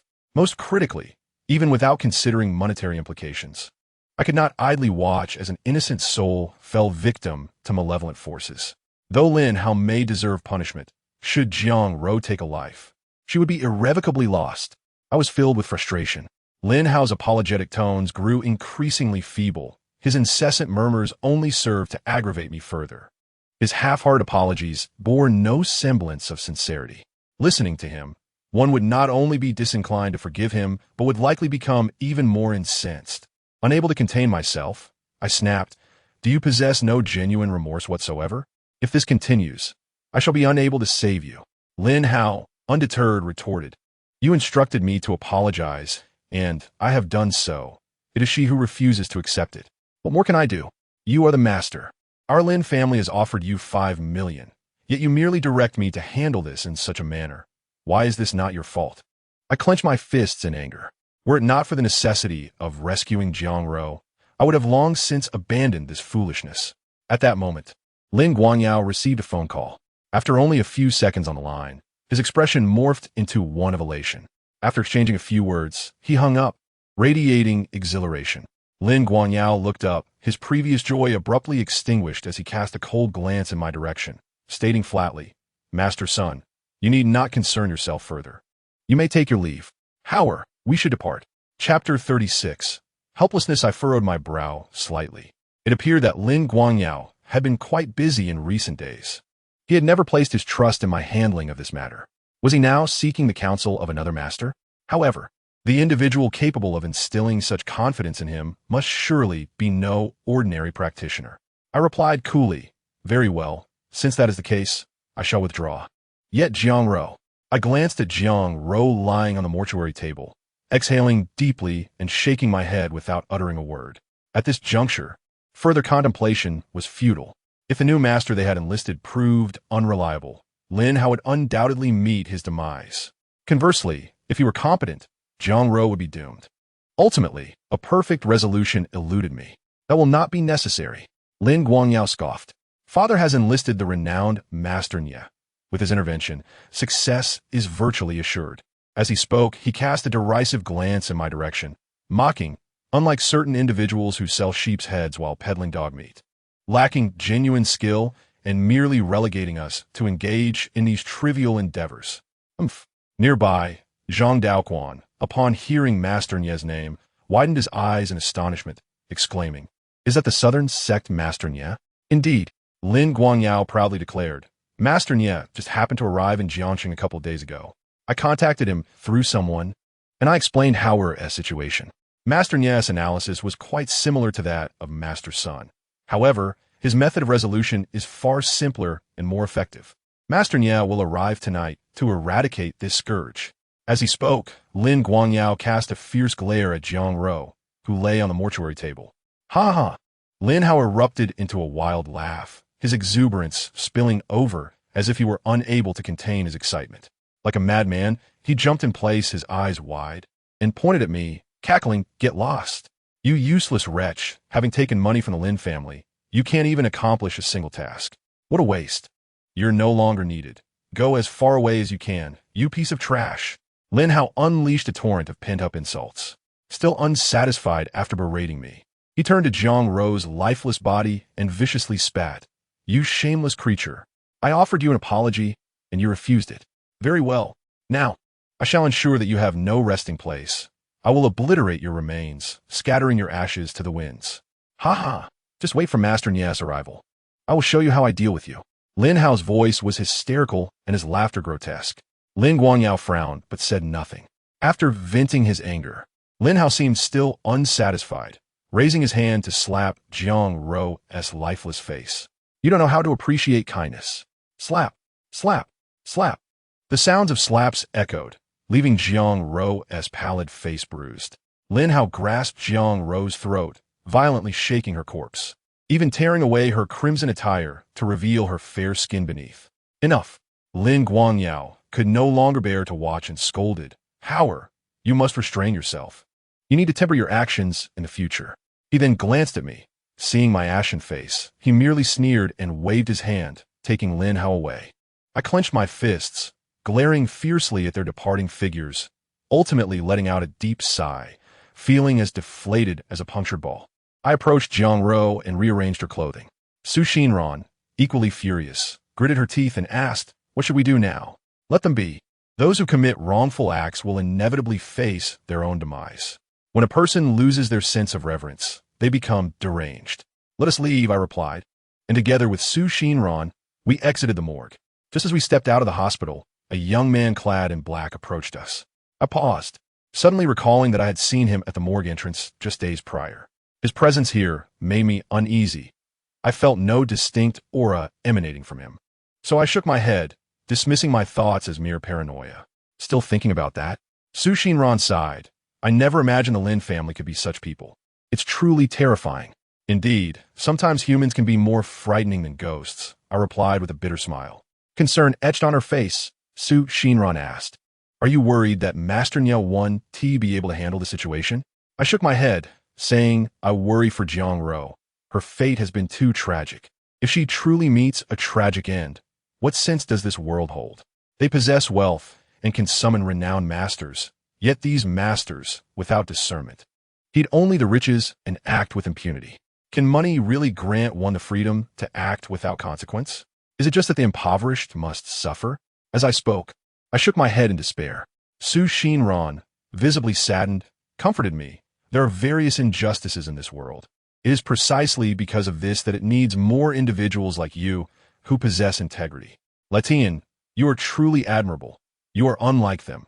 You are far purer." Embracing me tightly, she whispered in my ear, "Cheer up. We all need you." I was taken aback, suddenly realizing that while I may be unable to assist Jiang Ro, her parents were still in Jiangxing. Given Lin Hao's character and the words he had just uttered, it was not mere bluster. He might indeed seek out someone to punish Jiang Ro's parents. At this point, I could only extend my feeble support. We quickly departed, managing to reach Jiang Ro's parents before Lin Hao and his entourage. They had previously encountered me, and, seeing me with Lin Guangyao, assumed I was part of his faction, initially reluctant to believe me. Observing their anguished cries, my heart ached. Yet, I could not promise them anything, as I was powerless to act. For the first time in my life, apart from the death of my fourth uncle, I felt such a profound sense of helplessness. I knew right from wrong. I understood good from evil. Yet, I felt utterly impotent, questioning the value of all that I had learned. Chapter 37. The Night of the Blood Moon. I attempted to comfort Jiang Roe's parents, refraining from directly informing them about the arrival of other masters who would confront their daughter's situation. They had been causing a commotion outside Donyao Group for days, while the Lin family had ignored them since the last incident. Over time, the couple's eyes had become red and swollen from crying, their voices hoarse, compounded by their lack of proper meals and the hardships of sleeping outdoors, causing them to walk unsteadily. I led them to a nearby small restaurant, ordered a few dishes, and engaged them in casual conversation. The topic soon turned to Jiang Ro. Jiang's mother pulled an old album from her bag and placed it on the table. Upon opening it, tears streamed down the faces of both parents like a broken string of pearls. I felt a pang of sorrow as I gazed at the photographs within the album. Jiang's mother wept. These are all of Xiao Roe's pictures, from infancy to now. This one is her full moon photo, so chubby. This one was taken when she was 1 year old at a photography studio. Back then, we had no money, and these few photos are all we have. As she continued to flip through, Jiang Ro appeared to grow up rapidly, transforming from a baby into a graceful young woman. Just as we reached the 4th page, we saw the photo of her standing under the big willow tree, holding a book taken before her tragic end. In the image, she looked serene and composed, her gentle smile radiating innocence, seemingly devoid of any worries. Upon seeing this last photograph, silence enveloped us, the atmosphere once again turning heavy. Would this truly be her final fate? I shook my head, ordering 2 bottles of liquor and toasting with Jiang Roe's father. Having never drunk before, I initially struggled with the sharpness of the alcohol, but after a few sips, it became more bearable. Before long, darkness descended. How swiftly time passes. Through the window, I noticed the city illuminated by vibrant lights, particularly dazzling under the night sky. As night fell, I let out a long sigh. At that moment, a flash of red in the sky caught my attention, causing me to pause. A blood moon? How could this be? The occurrence of a blood moon is rare, typically appearing only 2 or 3 times a year. Just recently, on the night I met Li Yin, there had been a blood moon. How could it appear again so soon? I gazed out the window at the dark red moon, my mind racing. After ensuring I had not overlooked anything regarding the 2 sinister objects at home, I suddenly recalled Jiang Ro. This is bad. I immediately stood up, staring in shock at the dark red moon outside. What's wrong? Jiang Roe's parents looked at me, puzzled. Furrowing my brow, I said, something has happened. They remained confused. Upon standing, I found myself momentarily at a loss. But now that the blood moon has risen, the malevolent spirit will transform into a blood shadow spirit. The power of the Shuiying Xiongling is on par with the Yin-Yang Zimu Sha. This implies that Master Nye might not be able to handle it. Even I lack complete confidence. Given such circumstances, I dare not contemplate further. I do not wish for Jiang Ro to lose her soul. Yet, I equally detest the thought of widespread devastation. Should the malevolent spirit transform into the Yin-Yang Zimu Sha, I might still have a chance to resolve this matter. However, if the Shuiying Xiongling were to further metamorphose into the Yin-Yang Zimu Sha, then not even my grandfather, if he were to be reborn, could devise a solution. Observing my countenance, Jiang Roe's parents hastily inquired about the predicament. Uncle and aunt, at this point, I shall not conceal the truth from you.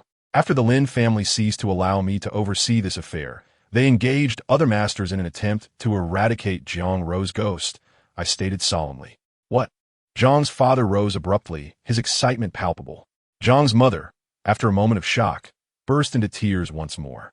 Jiang's mother ceased her weeping, staring at me in astonishment. Jiang's father widened his eyes, clenched his fists, and said with bitterness, Very well, let's annihilate those wretches. I offered a rueful smile and replied, Things are not so simple. The Lin family has erred, yet their sin does not warrant death. Moreover, even if Jiang Ro were to annihilate the Lin family, avenging herself, it would only worsen her plight. Why is that? The couple gazed at me in confusion. Jiang Roe's parents became increasingly astounded, ultimately collapsing to their knees before me. Master, Master son, I implore you, do not harm Xiao Ro, please. She is a good child. She means no harm. Zhang's mother sobbed, fervently bowing her head to the ground. I rushed forward to assist them, helplessly stating, Uncle and Aunt, I do not wish to proceed in this manner. But at this juncture, I have no alternative. This evening, at the Lin residence, it is a matter of either your death or mine. Even in the absence of a blood moon, I had anticipated this. Jiang Ro's resentment is exceedingly profound. Master Nye may not be able to contain her. The outcome of who lives or dies remains uncertain. Yet regardless of the result, it will herald the end for Jiang Ro. The couple disregarded my explanations and continued to plead with me, beseeching me to save their daughter. Just then my phone rang. Few are privy to my number, and upon seeing the caller ID, I realized it was none other than Zhang Daoquan. I answered the call. However, Zhang Daoquan's voice immediately echoed through the phone, filled with terror. Young master, this is grave. The Shuiying Xiongling, it is the Shuiying Xiongling. Master Nye is on the verge of collapse. You must come and save me. I do not wish to perish. Zhang Daoquan's frantic voice was disjointed, a hysterical scream. Chapter 38. The Lin family seeks aid. Very well. I replied softly before hanging up the phone. As anticipated, the master on the other end could no longer control the situation and was nearing failure. Uncle and Aunt, I must take my leave, I declared. As soon as I uttered these words, they promptly knelt once more. Master, we implore you, do not harm Xiao Ro. The couple clung to my legs, preventing my departure. I could feel their anguish. To them, even if their daughter became the Shuiying Xiongling and killed countless individuals, as long as their daughter remained unscathed, it sufficed. I contemplated for a moment and said, Uncle and Aunt, I cannot guarantee Jiang Ro's safety, but I will certainly do my utmost to ensure no one is harmed. Zhang's father quickly responded, Master, I will accompany you. I will persuade her not to harm anyone. Xiao Ro is the most understanding child. She will surely heed my words. I replied with a wry smile, Jiang Ro currently lacks consciousness. In truth, she is no longer your daughter. Her eyes are filled solely with hatred, and she will unleash violence upon anyone she encounters, even you. Upon hearing this, Jiang Ro's parents were once again taken aback. I quickly added, Enough, Uncle and Aunt, you must trust me. I possess my principles, and I must depart swiftly. If I delay any longer, it may truly be too late. Although the couple remained in a state of panic, they nodded in agreement, bewildered as they saw me off. At that moment, Su Xinran also called me. She had heard of the Lin family situation. Lin Guangyao had sought her aid. Realizing that Master Nye was unable to withstand the pressure and was now driving over to pick me up, I entered Su Xinran's car, heading towards the Lin family's rural estate. On the way, I inquired about the current state of the Lin family. Su Xinran did not possess much information. She merely informed me that Lin Guangyao was in a state of desperation, pleading with her to bring me, emphasizing that the Lin family was willing to go to any lengths this time. After saying this, Su Xinran remarked, Honestly, I find a sense of schadenfreude in this. The Lin family is reaping what they have sown, and they deserve it. Noticing my furrowed brow, Su Xinran interjected, What troubles you? This matter has grown more complex. I sighed. The Lin family's retribution is indeed their just desserts. However, correspondingly, the situation has become more intricate and challenging to resolve. Without delving into distant matters, just tonight, I remain uncertain how to approach Jiang Ro when I encounter her. Should I allow other masters to extinguish her, only for me to take her life myself? Neither choice aligns with my desires. Is it truly difficult to handle? Su Xinran inquired anxiously. Shall we simply ignore it? After all, it is the Lin family that has brought this upon themselves. I shook my head. It is not a matter of difficulty, but rather a dilemma of choice. Picture a train barreling down a track, with one person bound to one side and 100 on the other. The driver would likely choose to save the 100, even if it meant running over the one. In the absence of options, one must choose the lesser of two evils. While this may seem a correct choice, it does not mean the driver will feel at peace afterward. A profound silence enveloped the vehicle. As we approached the Lin family estate, I caught sight of a hurried figure on the road through the car window and was momentarily taken aback. It was a young man clad in black. He was also hastening towards the Lin family estate, appearing as if he had urgent business. Our car swiftly passed by, leaving the figure growing ever more distant. Su Xinran, noticing my fixation on the rearview mirror, promptly asked, What is it? The young man I encountered earlier I've seen him before, twice at the entrance of the morgue. I replied. Su Shinran paused in surprise. You mean that young man is connected to this matter? I shook my head. I do not know. It could be mere coincidence. Or perhaps there is a truth we are yet to uncover. Have you ever considered this? What? Su Shinran inquired. Pasiv. I turned to her. If we were to part ways, could you envision resorting to such a method of suicide? Su Shinran promptly shook her head. Her face flushed. Firstly, I would never commit suicide. I am not foolish enough to sacrifice my life for an unworthy man. That would not only betray myself, but also my parents. Continuing, Su Shinran shook her head again. That said, it is indeed quite strange. I am unfamiliar with such dark paths. Therefore, I sense that Jiang Rou's suicide may conceal deeper implications. However, she is now deceased, her spirit devoid of consciousness, and we cannot ascertain the truth. I stated. After a moment of astonishment, Su Shinran exclaimed, Are you suggesting a connection between her suicide and the young man we just encountered? Should we seek him out for answers? I quickly shook my head. There's no time. Our immediate priority is to proceed to the Lin family. We can address the young man later. Indeed, the vehicle soon halted outside the Lin family estate.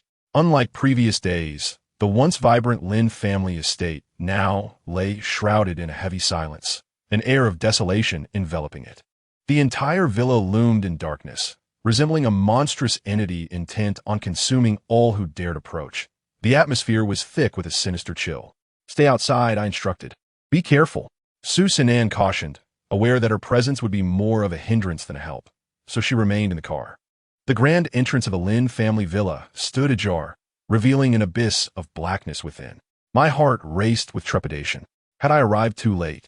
With no one left alive inside? I clasped my hands together, fingers weaving swiftly to form a dispelling sigil, and cautiously ventured inside.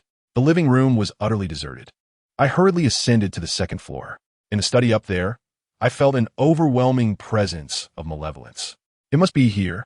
With a sudden kick, I flung the study door open. Ah! A chorus of startled cries erupted within. In the shadows, I could faintly discern the voices, those of Zhang Daoquan, Lin Guangyao, and Lin Hao, along with several unfamiliar voices, all unmistakably filled with panic. At that moment, a frail voice called from the adjacent room. Is Master Sun here? Hurry! I cannot hold on any longer. Master Sun, help! My heart jolted, and I raced to the next room. As I kicked open the door, I was met with a chilling sight. In the dimly lit chamber, the ghost of Jiang Rou hovered before an elderly man. However, her spirit was inverted. Head down and feet up, clad in red. Her long hair trailed the ground, surrounded by a dense aura of darkness that enveloped the old man, suffocating him. The strands of black hair transformed into malevolent energy, piercing the golden light emanating from him, which was already fraying at the edges, on the verge of shattering completely. The old man bled profusely from his mouth and nose, his vital energy alarmingly faint, relying solely on his formidable will to persevere. Master Sun, save me, he gasped. This must be the esteemed Master Nye summoned by the Lin family. I ignored him and focused on Jiang Rou, the blood shadow spirit before me. It was said that the blood shadow spirit could become inverted due to an overwhelming grudge that reversed the flow of dark energy. This was my first encounter with a true blood shadow spirit, and it exceeded all tales I had heard. As I gazed upon her, she turned to me, her haunting eyes locking onto mine, sending a chill down my spine. Indeed, in the next instant, Jiang Rou's crimson eyes fixed upon me, gliding toward me upside down. Her speed was astonishing. In the blink of an eye, she was upon me. In a moment of desperation, with no time for hesitation, I unleashed the dispelling sigil I had prepared, aimed directly at the blood shadow spirit. Bang! A sharp sound echoed as the golden sigil struck her, only to disperse a mere fraction of her dark energy, which was insignificant against the overwhelming aura of the blood shadow spirit. Realizing my attempt had failed, I retreated, preparing to invoke our Sun family's ultimate technique, the Bagua sigil. However, the blood shadow spirit was far too swift. Before I could finalize my incantation, I felt a bone-chilling force surge toward me. My eyes widened in disbelief as the blood shadow spirit approached. This sensation was exhilarating. It felt as though I had stepped from the blistering sun into an air-conditioned room, cool and refreshing. The blood shadow spirit was equally taken aback by my reaction.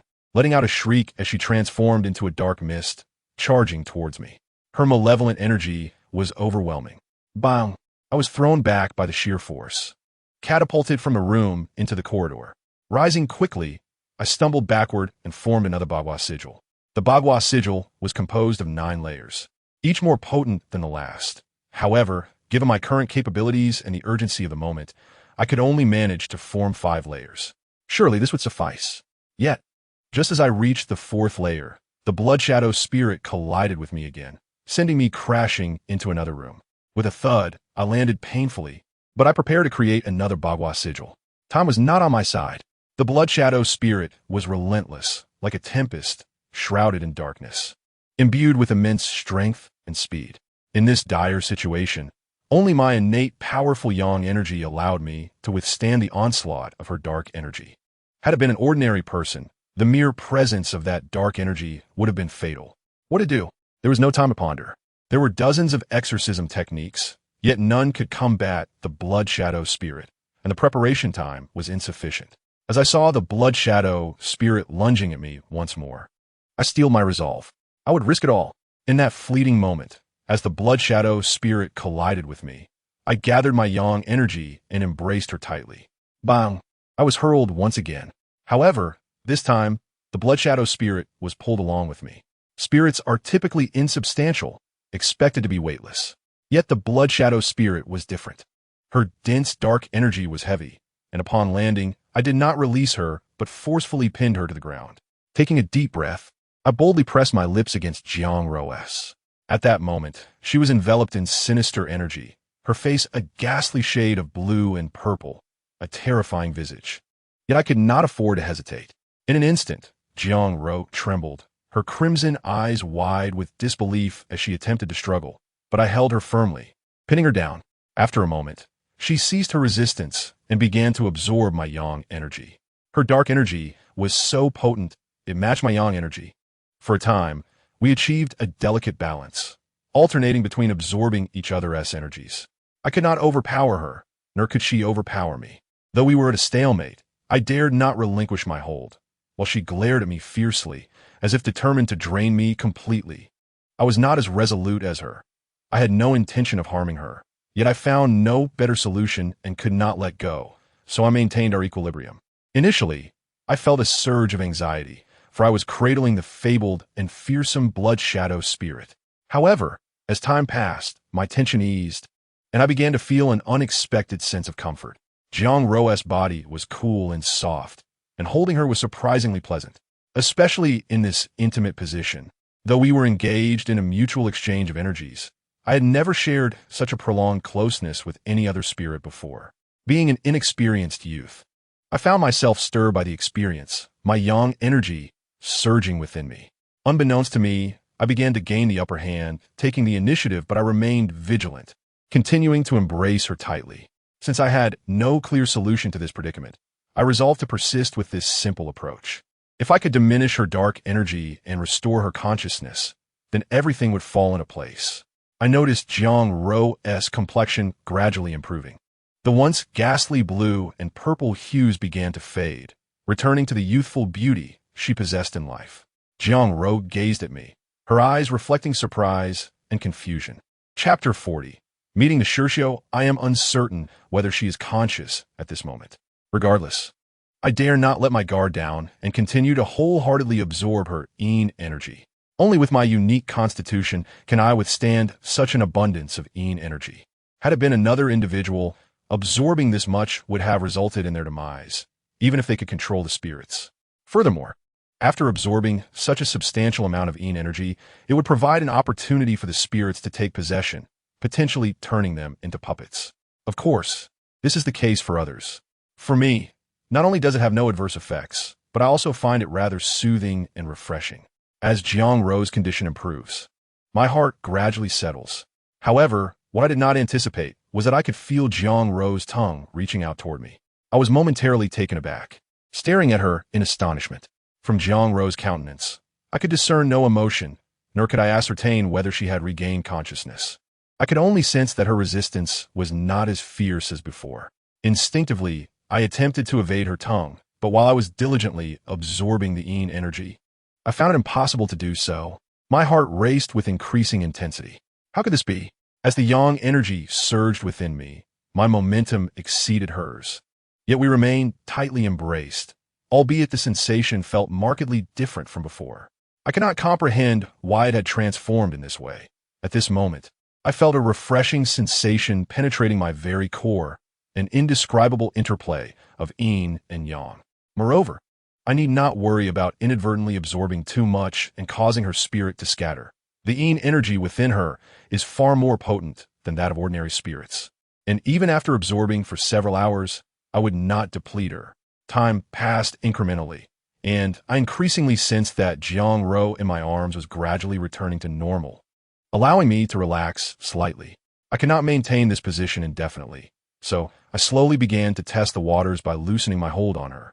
However, after I fully released her, Jiang Ro astonishingly did not immediately pull away.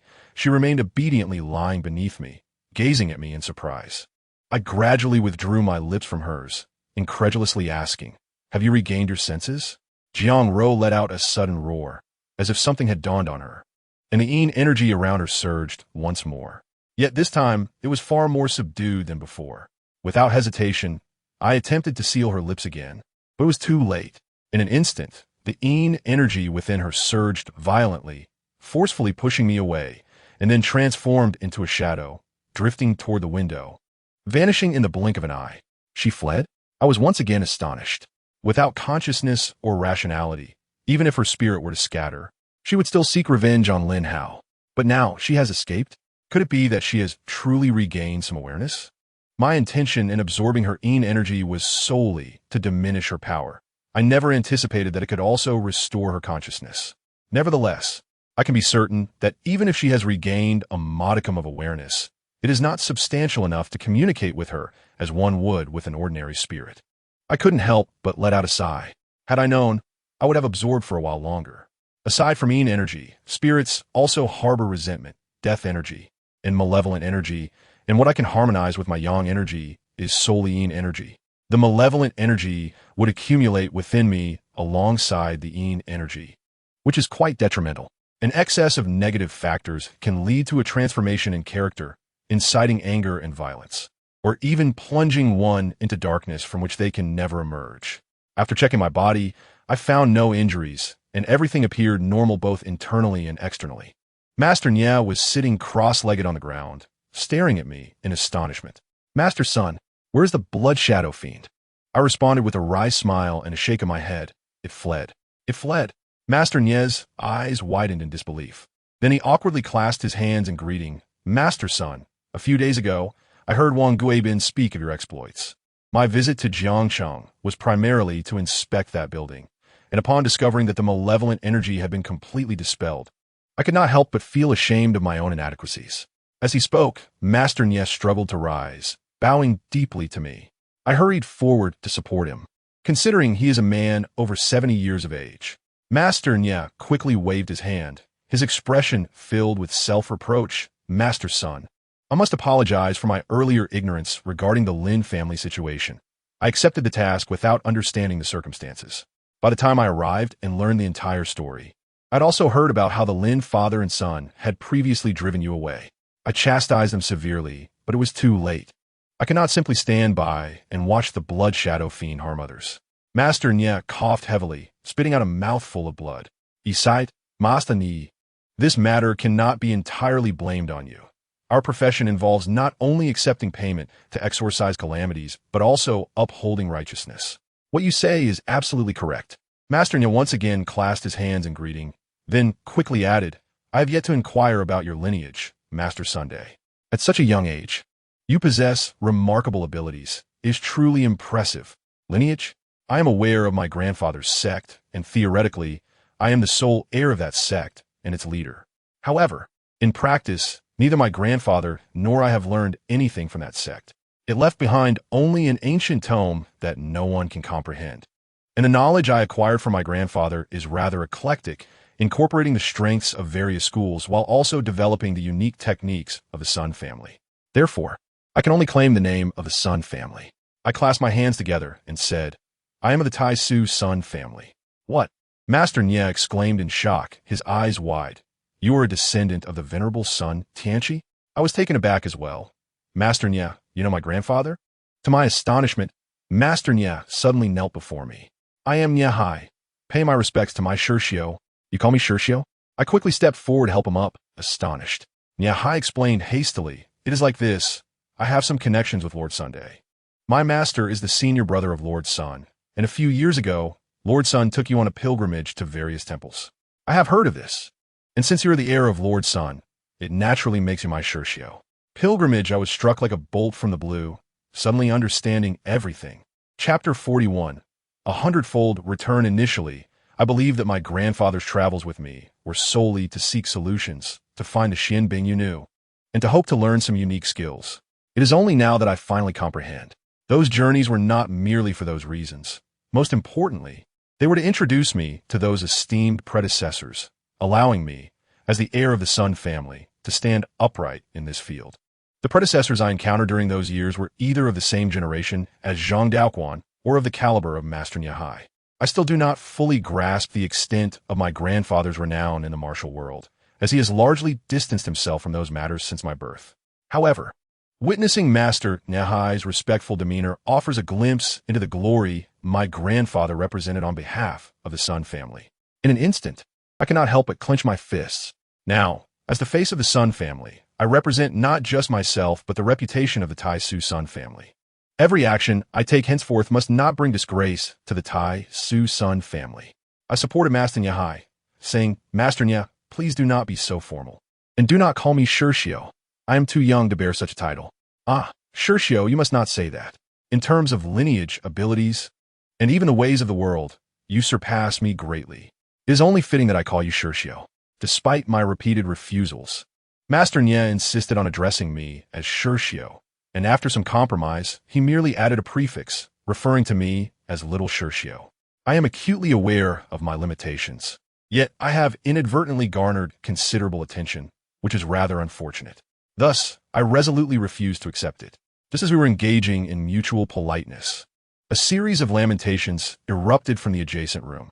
A flicker of concern stirred within me, and I couldn't help but smile wryly. In my engrossment with Nye Hai, I had completely forgotten about the Lin family on the other side. I first dialed Su Xinran to assure her of my safety before making my way to the neighboring room and switching on the light. Instantly, the study was filled with shrieks. Lin Guangyao, Lin Hao, along with their assistant, bodyguards, and Zhang Daoquan were huddled in the far corner, trembling in fear. Upon recognizing me and Nye Hai, their cries finally subsided. Young master, you have finally arrived. Has the female ghost been dealt with? Zhang Daoquan rushed toward me. Glancing around anxiously, Nye Hai quickly reassured him. Rest assured, my junior master has already banished the malevolent spirit. You are all safe now. Even my life was spared by my junior master. Had he arrived even a moment later, I fear I would have met my demise. Nye Hai sighed deeply and bowed respectfully to me. Junior master? Zhang Daoquan gazed at Nye Hai in astonishment. This esteemed Master Nye from the southern sect held a significant reputation in the martial world, even ranking above his own master. It was indeed surprising for him to refer to me as junior master. Lin Hao and Lin Guangyao were equally taken aback. The master they had proudly invited had unexpectedly addressed me in such a manner. Although the father and son of the Lin family were momentarily dumbfounded, their astonishment was overshadowed by the oppressive atmosphere in the room, as they were afflicted by the lingering malevolence. Except for Zhang Daoquan, Lin Hao, and his father, along with the bodyguards, were intermittently groaning in pain. I opened the window and performed a talismanic step to dispel the ominous energy within the room, which provided some relief to everyone present. Nye Hai recounted the events that had transpired earlier. He had not anticipated that the malevolent spirit would transform into the Blood Shadow Spectre. As a renowned master, he possessed considerable abilities, and had he chosen to abandon the Lin family and flee, the Blood Shadow Spectre would have posed no threat to him. However, he was acutely aware that if he left, the Lin family would meet their end. Should the Blood Shadow Spectre annihilate the Lin family, it would only grow more vicious and uncontrollable. Therefore, Nye Hai had resolutely chosen to stay and confront the spectre, risking his life in the endeavor. Yet, the Blood Shadow Spectre proved to be exceedingly fearsome, nearly claiming the lives of the Lin family with its mere presence. He barely managed to hold on, buying time until my arrival. In the living room, as I sat on the sofa with Nya Hai discussing the specter's escape and the potential consequences should it transform into the yin-yang mother and child malevolence in 7 days. Everyone else stood obediently before us. Suddenly, Lin Guangyao dropped to his knees, bowing fervently before me and knocking his head 3 times against the floor. Master Sun, I was wrong. I implore you, Master Sun, save Howard, grant him his life. Tears streamed down his face, and he wiped them away, continuing, I understand that no words can rectify my past mistakes, but he is my only son. I am willing to sacrifice anything for Howard. Master Sun, I will bequeath all of the Lin family's assets to you. I beseech you, please save him. With that, Lin Guangyao resumed his fervent bowing, the sound of his forehead striking the ground resonating painfully. Their previous actions were indeed detestable, yet the scene before me was undeniably heart-wrenching. I gestured for Zhang Daoquan to assist Lin Guangyao to his feet and calmly stated, "Old Master Lin, there is no need for such actions. This situation need not have escalated to this point. Indulging a child is akin to harming them. Your pampering has led to his downfall. I have finally come to understand that the unexpected occurrences surrounding this matter stem from your excessive indulgence, which has fostered his arrogance. The root of this issue lies with you. Had it not been for your leniency, this situation might never have arisen. Had it not been for your indulgence, it might have been resolved already." Lin Guangyao hung his head in shame, sighing, "Master Sun speaks the truth. Your words have awakened me from my slumber. At this juncture, I have come to a realization. Master Sun, only you can resolve this matter, and only you can save Howard. I will comply with any conditions you set." I waved my hand dismissively, stating, "I have already accepted payment, and I will not raise the price. Moreover, I can assure you that my involvement in this matter is not solely to save your son, but also to rescue Jiang Ro." Recalling Jiang Ro, whom I had restrained moments ago, my heart raced involuntarily. I spoke, glancing at Lin Hao, who was shivering nearby. Lin Guangyao was taken aback. I narrowed my eyes and said, "Punish him. You witnessed how he treated Jiang Ro in the morgue, did you not?" Lin Guangyao's expression shifted dramatically, instinctively. He opened his mouth to protest, but abruptly seemed to recall something, nodding vigorously, clenching his fists, and affirming, "Understood." He then approached Lin Hao. "Dad, what are you doing?" Lin Hao gazed at Lin Guangyao in terror. "Child, it is time for you to mature." Lin Guangyao trembled as he raised his hand, delivering a resounding slap. With a crack, the sound echoed sharply, causing one to wince. Lin Guangyao had indeed put forth all his strength. Not only did the slap leave a vivid mark on Lin Hao's cheek, but also nearly caused him to lose his balance, staggering backward a few steps. Once steady, Lin Guangyao raised his hand again. "Smack! Smack! Smack! Dad, please don't hit me. Dad, stop!" Lin Hao cried out in distress. Accustomed to his father's indulgence, he had never witnessed such fury from him. Even in his cries, he dared not evade the onslaught.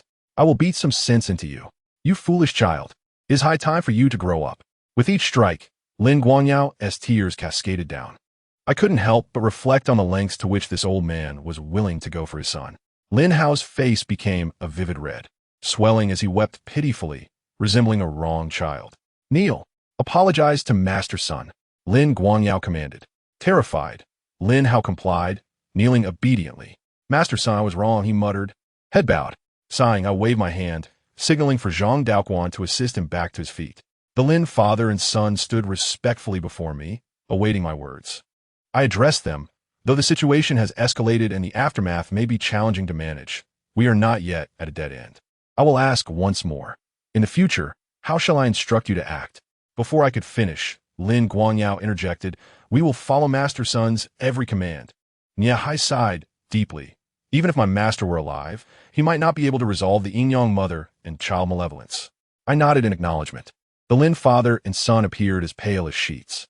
Nevertheless, despite this reality, I sensed that Jiang Ro was not entirely devoid of awareness. Thus, the focus should remain on resolution rather than destruction. I stated calmly, "I will devise a plan. You must execute it. First and foremost, it involves an apology and compensation. Old master, you do not wish for harm to befall Lin Hao, but Jiang Ro is also cherished by her parents. If her family is not satisfied and no accountability is provided, there is no chance for reconciliation on Jiang Rou's part. Very well, Master Sun, Lin Guangyao replied hastily. You may dictate the terms. I will compensate whatever amount is necessary. I smiled wryly, shaking my head. Do you not yet comprehend? This matter is not merely about the sum of money. It is about your sincere repentance and a genuine recognition of your mistakes. You may compensate in terms of finances. I shall negotiate with them on the principle. Lin Guangyao insisted. I can offer them 100 million. What do you think? I smiled again. Do not inquire about how much. Rather, ask yourself. Compensation is not determined by the magnitude of the sum, but rather by one's capabilities. Consider this from another perspective. If you were the one to lose a daughter, how much compensation would you demand for acceptance? Lin Guangyao's complexion turned ashen. He could hardly bear to imagine it. With a grave expression, Lin Guangyao nodded and said, Thank you for your guidance, Master. I understand. In that moment, he seemed to age by several years. That evening, I chose to stay at the Lin residence. Once everyone had departed, only Su Xinran and I remained in the living room. You should lie down and rest, I suggested. Although this matter did not concern her, she insisted on staying by my side. A flutter of emotion stirred within me, reluctant to see her leave. Su Xinran's eyelids had long since begun to droop. She gently nodded and instinctively nestled closer to me, resting her head on my shoulder, and soon fell asleep. I remained still, allowing her to lean against me. However, I realized that should she sleep in this position for too long, it might strain her neck. Therefore, I gently supported her head and laid her down flat, letting her rest upon my lap for added comfort. I instinctively caressed her silky hair, my heart brimming with happiness. Yet a wave of bitterness surfaced. If it weren't for this cursed fate, if I could simply be together with her without seeking any elusive treasures, how wonderful that would be. I was uncertain of our future and dared not make her any promises. My hand, which had been stroking her hair, became motionless, for I did not know if the woman in my embrace would one day belong to another. The matter concerning Jiang Rou served as a stark warning to me. As a man, if one does not wish to take responsibility, one should not instill hope in others. Not everyone can withstand the pain of betrayal. Nor can everyone simply smile and move on after being hurt. I did not want to face the day when Su Xinran might also suffer heartbreak because of me. Su Xinran slept soundly, a smile gracing her lips, oblivious to the turmoil around her. The night passed uneventfully. In the afternoon, I brought Jiang Rou's parents to the reception hall of Dongyao Group to meet with Lin Hao and Lin Guangyao. This time, the father and son from the Lin family appeared genuinely sincere, offering heartfelt apologies as soon as they met, and Lin Hao refrained from uttering any unkind words. However, Jiang Rou's parents were primarily concerned with their daughter's current condition. Would they have an opportunity to see her again? Could she be reborn? If rebirth were possible, could she find a good family in her next life? A series of questions all revolved around their daughter. While the compensation from the Lin family seemed to hold little significance for them, after addressing the couple's concerns, I spoke, Uncle and Annie, given the circumstances, I understand that you may not wish to accept the Lin family's compensation. However, not for the sake of others, but for Jiang Rou, I recommend that you accept it. Only by acknowledging the Lin family's remorse can we alleviate Jiang Rou's grievances. Surely, you do not wish for her to be unable to be reborn forever. The couple silently wept, nodding helplessly. Jiang's father said, Master Sun, I do not trust them, but I trust you. Whatever you say, we shall do. Very well. I replied to Lin Guangyao. It is now your turn to discuss compensation. Lin Guangyao nodded solemnly and stated, Esteemed guests, my family bears a heavy burden in this matter. I am willing to offer a sincere compensation of 2 billion RMB. I implore you to accept. After speaking, Lin Guangyao stood and bowed deeply to the couple. Jiang Rou's parents stared in disbelief, their eyes wide. I too was taken aback. 2 billion? The magnitude of such wealth was beyond my comprehension, as I was not particularly sensitive to monetary values, yet I knew it to be an astronomical sum. The others present exchanged incredulous glances with Lin Guangyao. As if he were mad, Lin Hao gazed at his father in shock. I sensed that his remorse was genuine. Even Jiang Rou's parents, after a moment of stunned silence, began to weep uncontrollably. My poor daughter, they cried, their expressions transforming into something quite peculiar. It was easy to imagine the overwhelming impact that 2 billion would have on them. Would receiving such an amount truly erase their hatred? Of course not. It was precisely this notion that money could soothe their pain that made their suffering even more profound. Lin Guangyao, puzzled, assumed they found the amount insufficient and quickly added, "Esteemed guests, while my family may appear affluent, we do not have access to vast sums of money. Any more would jeopardize our company, impacting thousands of people. This 2 billion is already the utmost we can provide. I swear, every word is true. If necessary, I can even transfer company shares to you." Zhang's father cried, waving his hands. "Enough! Enough! No, it is far too much. We are poor, whether it is 1 million or 1 billion. It makes little difference to us. For me, it is an astronomical figure I can never reach. You have given enough. I simply cannot bear it." As he spoke, Zhang's father wept even harder. Lin Hao grew restless, whispering urgently, "Dad, are we not giving too much? They are right. Whether we offer them 2 billion or 1 billion, it is all the same for them. For them, it is still a significant amount." Lin Guangyao retorted coldly, "It may be the same for them, but it is different for us. Master Sun is correct. This is our debt, and no matter how much we offer, we can never repay it. We are providing this amount not because they need it, but because it represents our utmost sincerity." He then turned to me with a wry smile. "Master Sun, what do you think?" I smiled and replied, "As I have stated, what anyone thinks is irrelevant. What matters is your perspective. If you believe this amount has caused you pain, then it is sufficient. Is she here? Does she know about this?" Lin Guangyao asked, glancing around. At the mention of her, even Zhang Rou's parents hastily scanned the vicinity. I sighed. If there are no further requests, then let this compensation be settled. Uncle and auntie, with this sum, you shall live without worry for the rest of your lives. This is not merely for your material comfort, but to grant Zhang Rou peace. When you live well, it will allow her to release some of her resentment. And what comes next? Lin Guangyao cautiously inquired. Zhang's father also quickly asked, "Will we be able to see Xiao Rou again?" Now, I contemplated before continuing. "You will follow my arrangements. Lin Hao, starting today, you must continue to apologize and seek forgiveness from Zhang Rou." "What?" Lin Hao exclaimed, shaking his head vigorously. "I cannot go. She will kill me. Rest assured, she will not emerge in the next 7 days. In other words, if she does appear, it would actually be a good sign, as it would mean she will not become a yin-yang child of calamity.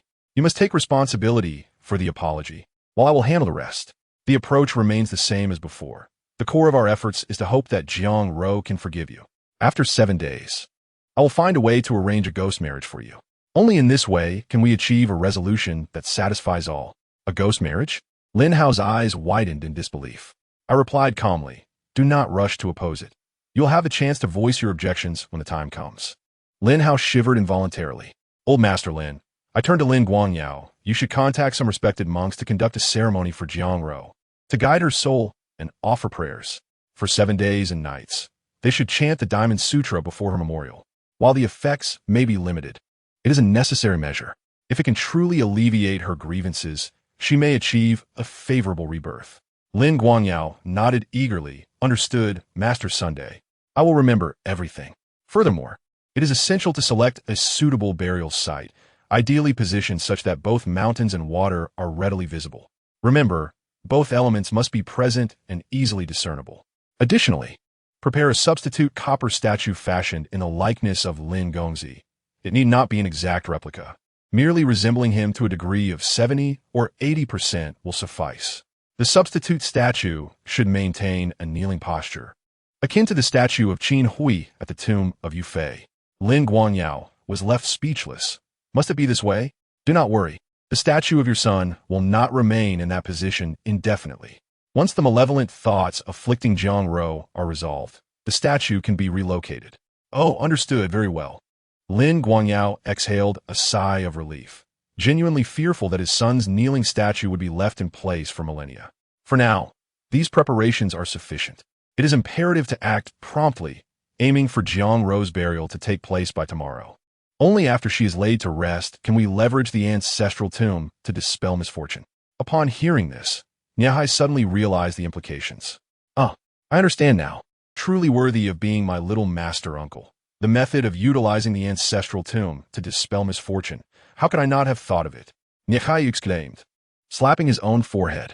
Although the others did not comprehend, they felt reassured by Niahai's demeanor. Lin Guangyao still harbored some concerns and inquired, master's son. Is there anything else you wish to convey? I smiled and shook my head. Once these preparations are made, the burial can proceed, and I shall handle the remaining matters. If you truly wish to take further action, it is simple. This incident will significantly deplete the vitality of the Lin family. However, Master Lin, you possess a destiny of longevity and fortune, and you shall surely rise again in due time.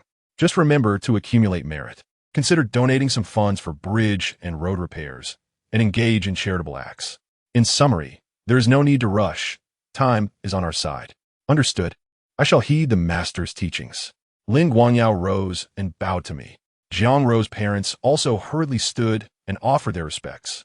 Just as I was reassuring them not to be so formal, Su Xinyan, standing by the window, suddenly pointed outside, exclaiming, "Let in, come quickly. Is that not the boy in black we encountered last night?" Chapter 44. You are my remaining life. I hastened to the window. As I peered down, I caught sight of a fleeting shadow, which seemed to have entered the company, obscured from my view due to the angle. Let us go downstairs and investigate. Old Master Lin, summon the security personnel and instruct them to locate a young man in black clothing, approximately 20 years old. Swiftly, I shouted as I hurried down the stairs with Su Xinyan. The reception area was on the 6th floor, and by the time we reached the ground floor, the security guards had already received their orders and were searching frantically, albeit without knowledge of whom they were pursuing, resulting in a chaotic scene. With so many people searching, I opted to wait at the company's front desk. After a while, the others also arrived, and upon inquiring about the situation, we learned that the boy in black had seemingly vanished without a trace. Even the security cameras had failed to capture any footage of him. Ultimately, the search for the boy yielded no results, and Lin Guangyao curiously asked about the identity of the boy. I share my thoughts with him. The previous encounters could have been mere coincidences, but this marked the 4th occurrence. The presence of the boy in black here must be significant. Yet, what connection could he possibly have to Jiang Rou's demise? Without being able to pinpoint the identity of the boy, it was impossible to unravel the underlying circumstances. Thus, the pursuit of the boy concluded without resolution. Su Xinyan and I departed. After leaving Dongyao Group, we visited a shopping mall, dined together, and exchanged gifts. As we walked across a bridge spanning the river, the evening breeze caressed our faces, and the dim streetlights cast our shadows together. Su Xinyan voiced her concerns, asking, "How confident are you this time?" I pondered for a moment before responding. The issue of dispelling misfortune is manageable. As long as no errors occur, it will surely succeed. However, I sense that matters are more complex than they seem.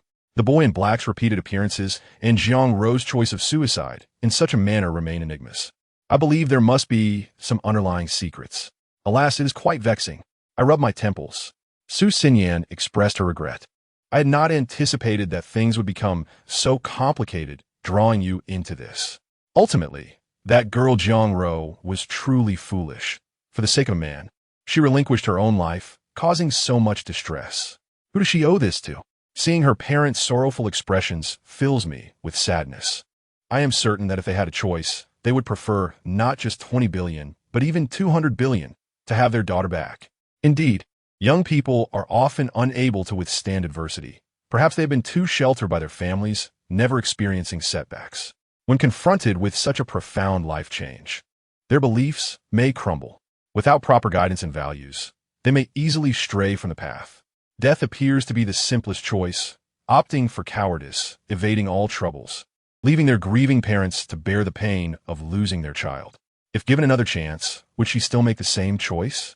I sighed deeply. Suddenly, Su Xinyan asked, "And what about you? If you were with me, would you abandon me?" I was taken aback by her unexpected question, and for a moment, I found myself a loss for words. After a brief hesitation, I replied, "If I made a decision, I would certainly not abandon you.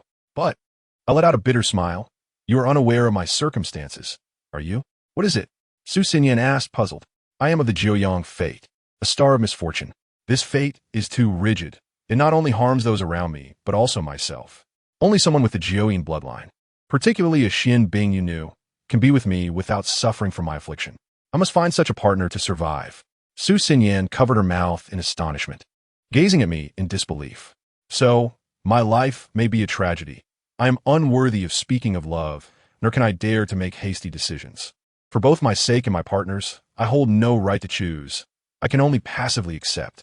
Su Xinyan exclaimed in shock. Then what about me? Am I the person you seek?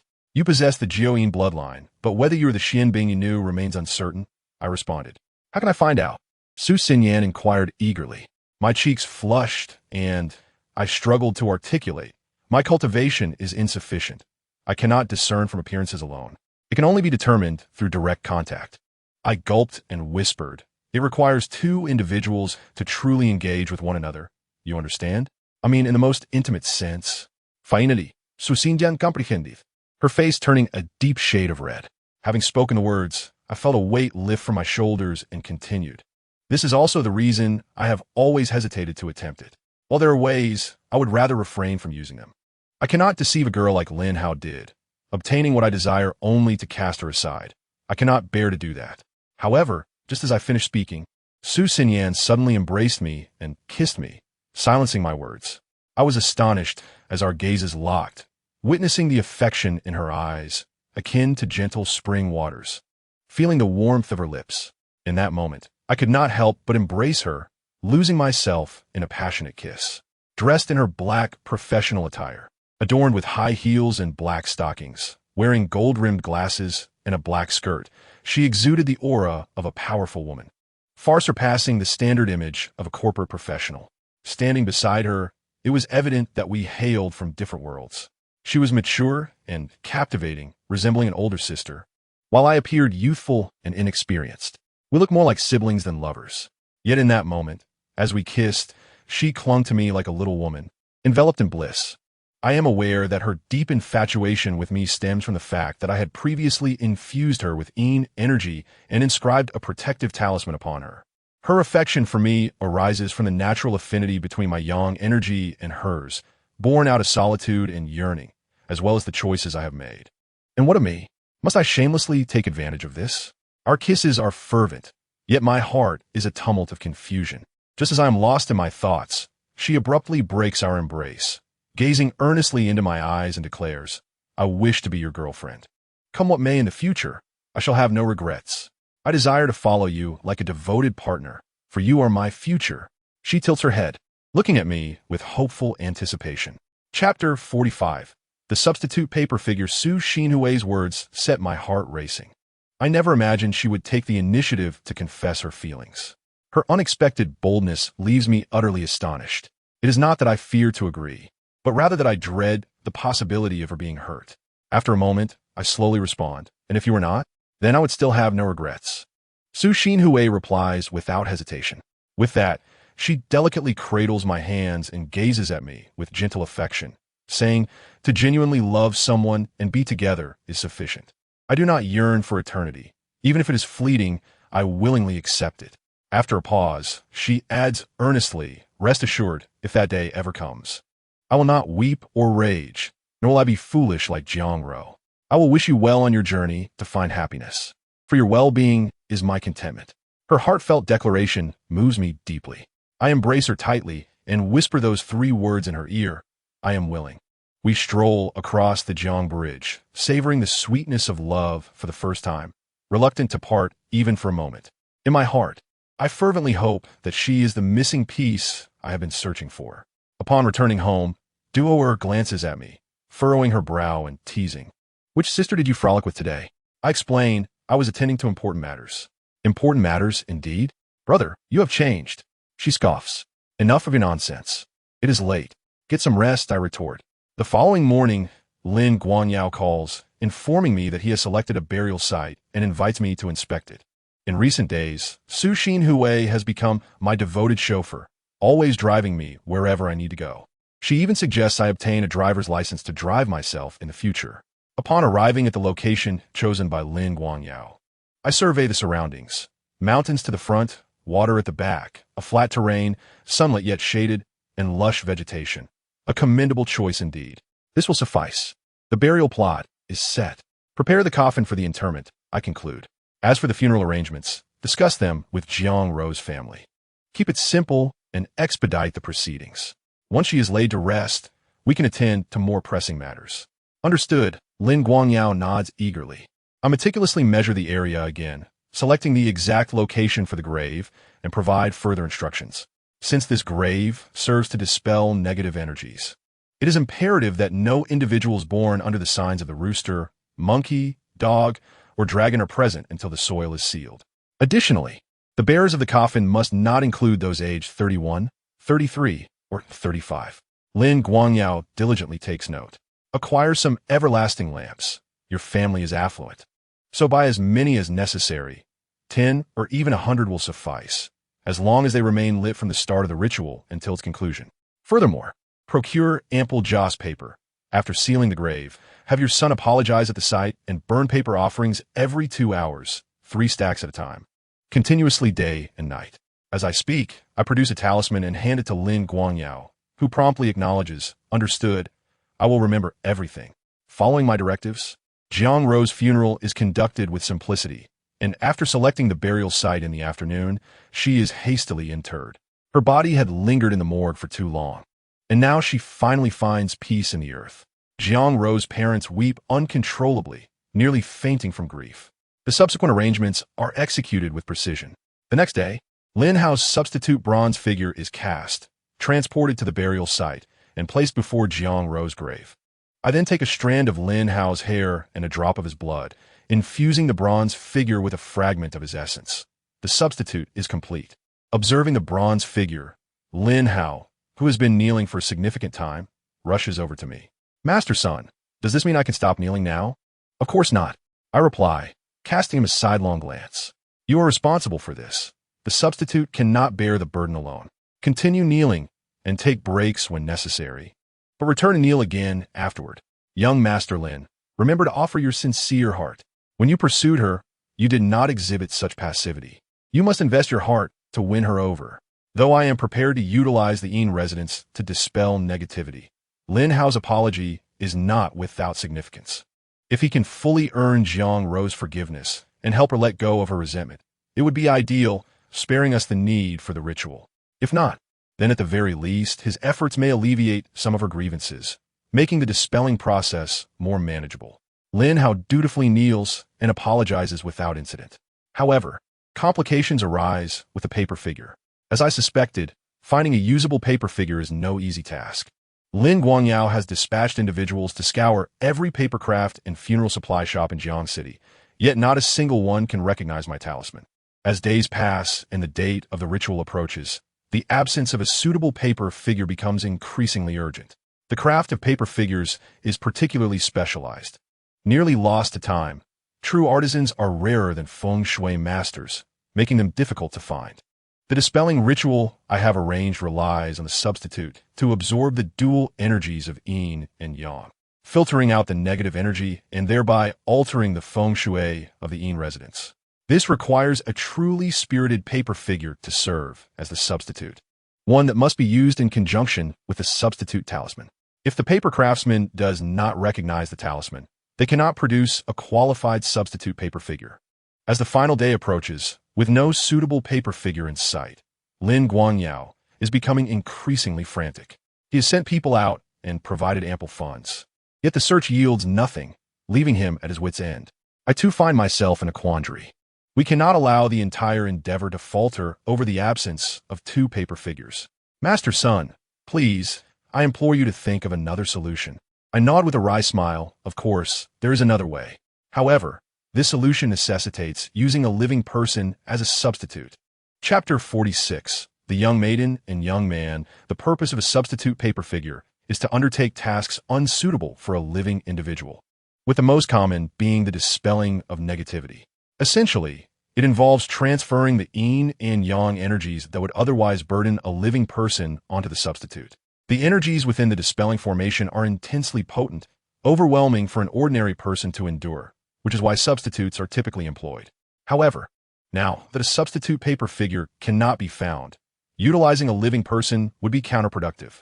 The very essence of a substitute is to alleviate disaster and dispel negativity.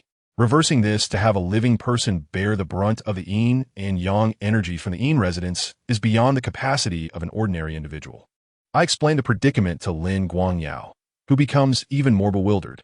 Master Son, what would happen if a living person were to serve as the substitute? After some contemplation, I respond, at best, they would suffer a severe illness and emerge weakened. At worst, it could cost them their life. What if I were to serve as the substitute? Would that be acceptable? Lin Guangyao gritted his teeth as he spoke. I was momentarily taken aback, unable to suppress a wry smile and shaking my head.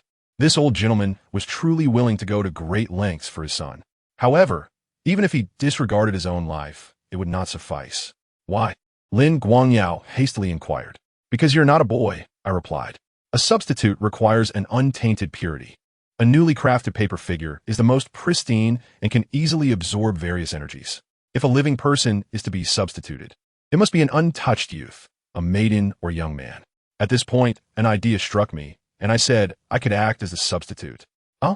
Lin Guangyao was taken aback. But your body. I waved my hand dismissively. My body is no issue. My unique constitution is unaffected by the dualities of yin and yang. However, I qualify as a boy. What about the girl? Lin Guangyao, seeing a glimmer of hope, hastily proposed. Shall I spend a fortune to find someone suitable? I shook my head once more. No, a boy and girl must be particularly close. It is precisely for this reason, due to my unique constitution, that the girl must be closely aligned with me. An answer formed in my mind. Duoer. Given the limited time, it would be impossible to find another Xianbing Yanu. Therefore, besides Duer, there was no one else who could be paired with me. However, the matter was intricate and perilous, and I truly did not wish to involve Duoer.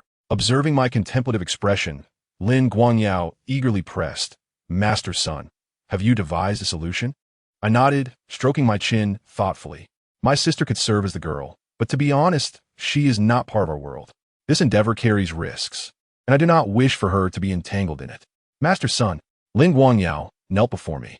I hurriedly assisted him to his feet, chuckling bitterly, Old sir, you truly put me in a difficult position.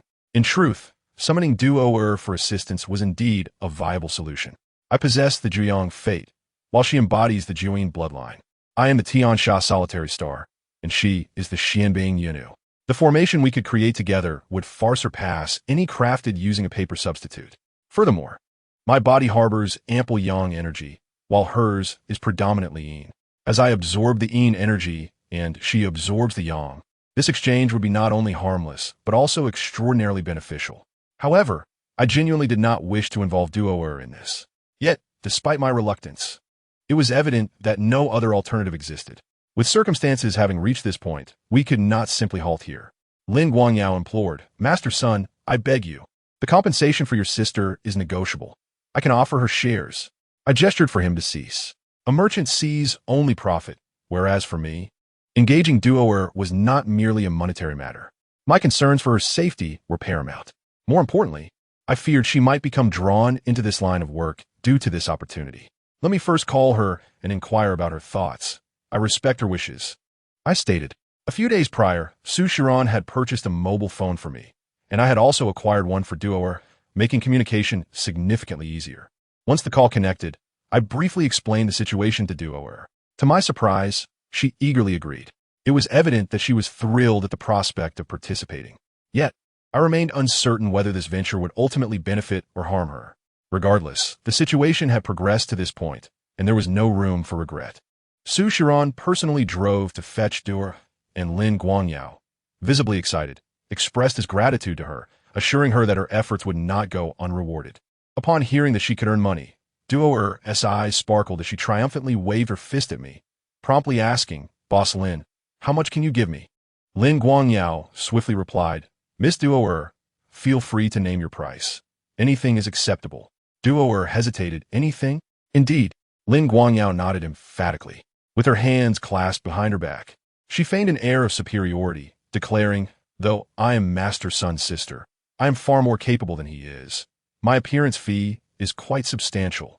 Lin Guangyao's expression turned slightly apprehensive, yet he nodded vigorously. Miss Duoer and Master Sun are both gifted. It is only right that your compensation reflects that. Duoer playfully remarked. Then I shall not hold back. I want 100. 100 per day, and if it exceeds 1 day, I require additional payment. With that, she shot me a proud glance, as if to boast that she, too, could earn money. 100? Lin Guangyao was momentarily stunned. Duoer also appeared taken aback and shot him a glare. What is that too much? You just said anything is acceptable. No. Lin Guangyao quickly waved his hands. That's not too much. Miss Duoer Please provide me with a car number, and I will transfer 1 million to you immediately. Duo was once again dumbfounded. What did you say? 1 million? She stared at Lin Guangyao, still processing his offer. All right, master son, Lin Guangyao affirmed. It was only then that Duo rushed to my side, lowering her voice in excitement. Brother, are you all serious about this 1 million? You're not joking, right? What is this making so much money? Brother, you're not selling me to this old man, are you? I lightly tapped her on the head. What absurd thoughts. This is your compensation. Rest assured, the formation is straightforward. It will be completed in half a day. When the time comes, just follow my instructions. Chapter 47. The transformation array, really? You're certain you're not selling me and just letting me count money? Duo tilted her head, questioning me suspiciously. I replied, somewhat exasperated. Even if I were to sell you, you wouldn't be worth that much. Brother, you're going too far. Cough's all right. Enough of the banter. Let us discuss the matter at hand. I pointed towards Jiang Ro's grave, stating, I need to set up a transformation array here. Initially, I would require a paper substitute, but since I cannot procure one, I have called upon you to play the roles of the boy and girl. A boy and girl are supposed to be a pair, right? Duo inquired. They can also be siblings. Duo pouted. I urged her to take the matter seriously, explaining, this endeavor may pose some danger. We will commence the formation shortly. The process is simple, just follow my lead. During the transformation, you will likely feel quite warm, and Jiang Ro's spirit may manifest. Do not be frightened. It will take no more than half a day to complete. Have no fear, Duo confidently patted her chest, assuring me. Leave this small task to me. After all, I'm Master Sun's sister. I chuckled at her growing cheekiness. I began by procuring a yin-yang stone, requesting Lin Guangyao to prepare 8 jade stones, a small pine tree, a large potted plant, and arranging perpetual lamps around the area. Once everything was in place, I commenced the ritual, channeling the energies of yin and yang to circulate within this graveyard's feng shui configuration. The dual energies, one positive and one negative, repelled each other as they surged, forming a transformation array. I guided Duo to sit at the northernmost point of the grave, positioning her carefully. Her role was the simplest. She merely needed to sit still. I seated myself to the south, facing her across the grave. With the transformation array established, we merely awaited its completion. During this process, Jiang Ro would certainly be stirred and was likely to appear. However, since the formation was active and she had not yet become the yin-yang child, she would be unable to harm us. We simply needed to wait for the transformation to conclude. As time passed, after the array had been established for over an hour, Jiang Ro indeed manifested. However, her demeanor within the transformation array was one of confusion, her expression quite peculiar. She did not attack us, nor did she even make an attempt. It was as if she had been summoned merely to observe, detached from the events unfolding. Could it be that she had truly regained her awareness? To completely dissolve the resentment within her, it is necessary for her to establish a connection with Lin Hao first. The entire process proceeded smoothly, and before darkness fell, the dissolution of the malefic energy was completed. After the completion, Jiang Ro vanished from sight. As I rose alongside Duo, Lin Guangyao and his son Lin Hao hurriedly approached from a distance. So, Master Sun, have you succeeded? Lin Guangyao inquired impatiently. I nodded. Yes, there are no issues now. Only the final step remains, to forge the connection. Lin Hao's expression was grim. Master Sun, does this mean I still have to be with her? No, I'm terrified. What are you afraid of? When you bullied her before, were you not afraid? Establishing this connection won't hinder your future marriage and family life. Just avoid any romantic entanglements for 3 years, and then you can marry normally. However, Lin Hao hesitated and retreated slightly, murmuring, but she is a ghost. Being with her truly frightens me, Master Sunday. Is there no other way? No. I glared at him. Lin Guangyao stepped forward, raising his cane to strike Lin Hao. You scoundrel. Master Sun has done so much for you, and you can't even take this last step? With a swift strike, Lin Guangyao hit Lin Hao on the leg. Lin Hao, looking aggrieved, nodded repeatedly. All right, I promise. I warned him. I must remind you. Due to her lingering hatred, she may reveal a fierce demeanor during the process of forging the connection and might even attempt to harm you. But do not be afraid, and under no circumstances should you flee. As long as I am present, she cannot harm you. If you waver halfway, it will truly be disastrous. Lin Hao hesitated for quite some time before reluctantly nodding. All right, I understand. Observing his demeanor, I felt a twinge of concern. However, given the circumstances, there was no other option left. I instructed Lin Guangyao to prepare the necessary items for the connection: a table, incense, candles, red paper, offerings, paper money, and the birth dates of Lin Hao and Jiang Ro. Initially, Jiang Ro's parents were somewhat reluctant upon hearing that she was to form a connection with Lin Hao. Seeing everyone else occupied, Duo hastily whispered, "Brother, has my task concluded?" "Not yet." Duo tilted her head. "I earned $1 million in just this short time? Is that true?" I smiled. "The money has already been credited to my account. Do you think I would withhold it from you?"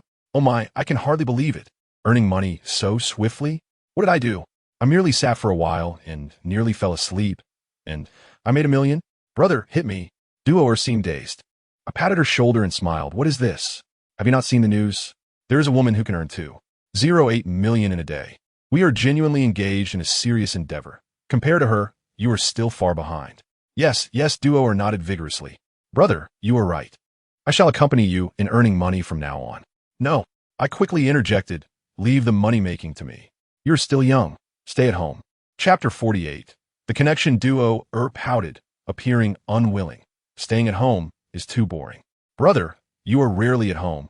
No one keeps me company." "Then I shall send you to school," I replied. "No." Duo continued to pout. "Brother, I just want to follow you and earn money together." I could only smile wryly and said, "Do not place so much importance on money. Now that you have $1 million, you can spend it freely. You are still young.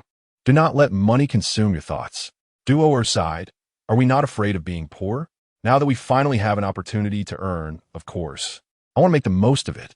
Suddenly, her eyes lit up, and she exclaimed, "Brother, are you saying that I can spend that $1 million however I want?" I nodded. "Of course, that is your own hard-earned money. You can spend it as you wish. Can I buy chips?" Duo clutched my hand tightly. Her eyes filled with anticipation. I chuckled. "Sure, you can buy 10 bags at once." I grimaced. "You can buy a truckload if you wish.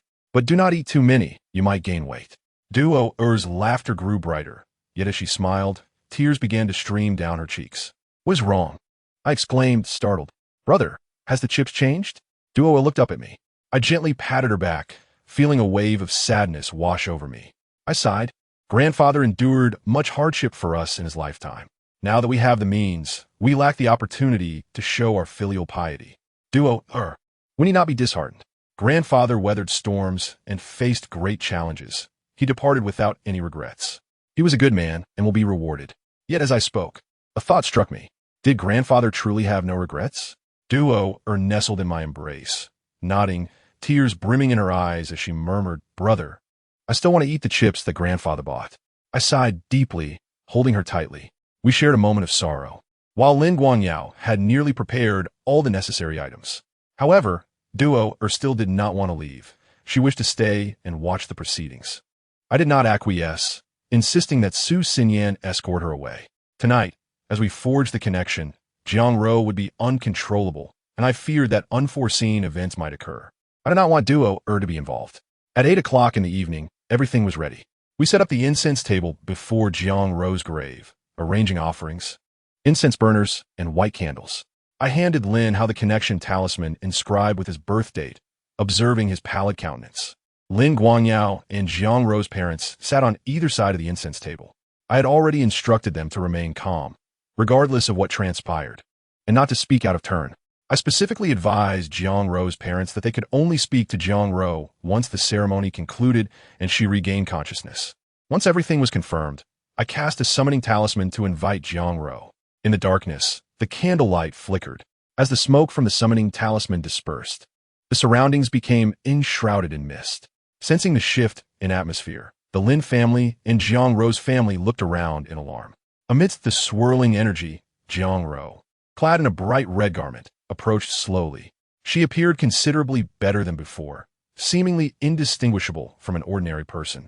Yet her expression remained devoid of emotion as she walked slowly, her long hair billowing in the spectral wind, creating a somewhat haunting scene. I surmised that she had not fully regained consciousness, but had merely dissipated the malevolent energy, rendering her less fearsome. As she drew nearer, her gaze fixated intently upon Lin Hao, ignoring even her own parents. The resentment was overwhelmingly strong. Jiang Ro advanced closer, prompting Lin Hao to instinctively take a couple steps back. Seeing Lin Hao faltering, I quickly whispered, "Steady yourself. I am here." Ah, all right. Lin Hao nodded vigorously. I noticed beads of sweat forming on his forehead. This foolish fellow. Wasn't he quite arrogant before? Why was he so cowardly now? I could only hope that he would not create any disturbances, allowing the connection to proceed smoothly. As Jiang Ro approached, her parents became overwhelmed with emotion, weeping as they covered their mouths, fearful of making a sound, gazing at their expressionless daughter with choking sobs. When Jiang Ro came close, I held the connection talisman inscribed with her birth date between my fingers, gently waving it to invoke the yang fire and ignite the talisman. I then directed the smoke from the burning talisman into Jiang Ro's body. All right, Lin Hao, come over. I pulled Jiang Ro and Lin Hao to separate sides, stepping back a pace before raising my voice. In this life, love. In the next, debt. The fates of this life entwined. Let us forge this connection. As I recited the connection incantation, an invisible force began to envelop Jiang Ro and Lin Hao. Jiang Ro fixed her gaze upon Lin Hao, her eyes brimming with malice, while Lin Hao, tense and trembling, sought to evade her stare. Observing Lin Hao's palpable fear, a sense of foreboding washed over me, prompting me to hasten my recitation of the Yin Yuan spell in hopes of expediting the conclusion. Upon completing the incantation, I proclaimed loudly, "Bond for a vow." This bowing would bind us for the next life. Jiang Ro and Lin Hao faced each other. Jiang Ro's hatred remained undiminished as she continued to stare at Lin Hao, her eyes never wavering, filled with an eerie, resentful intensity. Lin Hao, drenched in cold sweat, shuddered at my declaration and instinctively attempted to bow, inadvertently brushing against Jiang Ro's hair. In that moment, he reacted as if a cat's tail had been stepped on, letting out a piercing scream and leaping away in fright. "Ah, I can't do this anymore. It's too terrifying," he shouted, sprinting behind Lin Guangyao, trembling in fear. I understood that Lin Hao's heart was already laden with dread, compounded by an unspoken guilt towards Jiang Ro, rendering him incapable of facing her. The moment he accidentally touched her hair during the bow, the malevolent energy surged within him, overwhelming him with terror. Yet he could not flee. If the Yin-Yuan connection was severed, Jiang Ro's resentment would not only persist, but intensify, leading to dire consequences. At that moment, Jiang Ro's appearance transformed ominously. Her complexion turned ashen, the surrounding malevolent energy surged, her eye sockets darkened, and her lips became crimson. Even her long hair danced wildly as if caught in a tempest, the atmosphere thick with sinister energy. I shouted once more at Lin Hao, while Lin Guangyao raised his staff to strike him, but Lin Hao clung desperately to the leg of the incense table, refusing to let go. Jiang Ro's visage grew increasingly grotesque, her features contorted as she hovered menacingly, and it seemed inevitable that she would soon transform into a vengeful spirit. Witnessing their daughter's transformation, Jiang Ro's parents disregarded my warnings and rushed forward, desperate to save her. I shouted urgently, "Don't move. Stay back." Yet the couple, driven by instinct, barreled towards Jiang Ro, intent on embracing their daughter. "Xiao Ro, Dad is here." Jiang Ro emitted a chilling wail, lunging for her father's neck. With no time to ponder, I stepped forward, forming a bagua seal and striking Jiang Ro. With a resounding thud, her spirit was repelled. For now, she had not yet morphed into a vengeful spirit, so the bagua seal still held some efficacy. Jiang Ro's parents stood frozen, bewildered and hesitant, unwilling to retreat. My frustration mounted. The necessary individuals were absent, while the unwelcome ones crowded in. What was I to do next? My anxiety intensified, for the situation had become untenable. Decisive action was imperative. If Lin Hao could not fulfill the marriage rites, my heart sank. All I had done was to prevent Jiang Ro from being lost to the void. Yet now it seemed I was still bound to this path.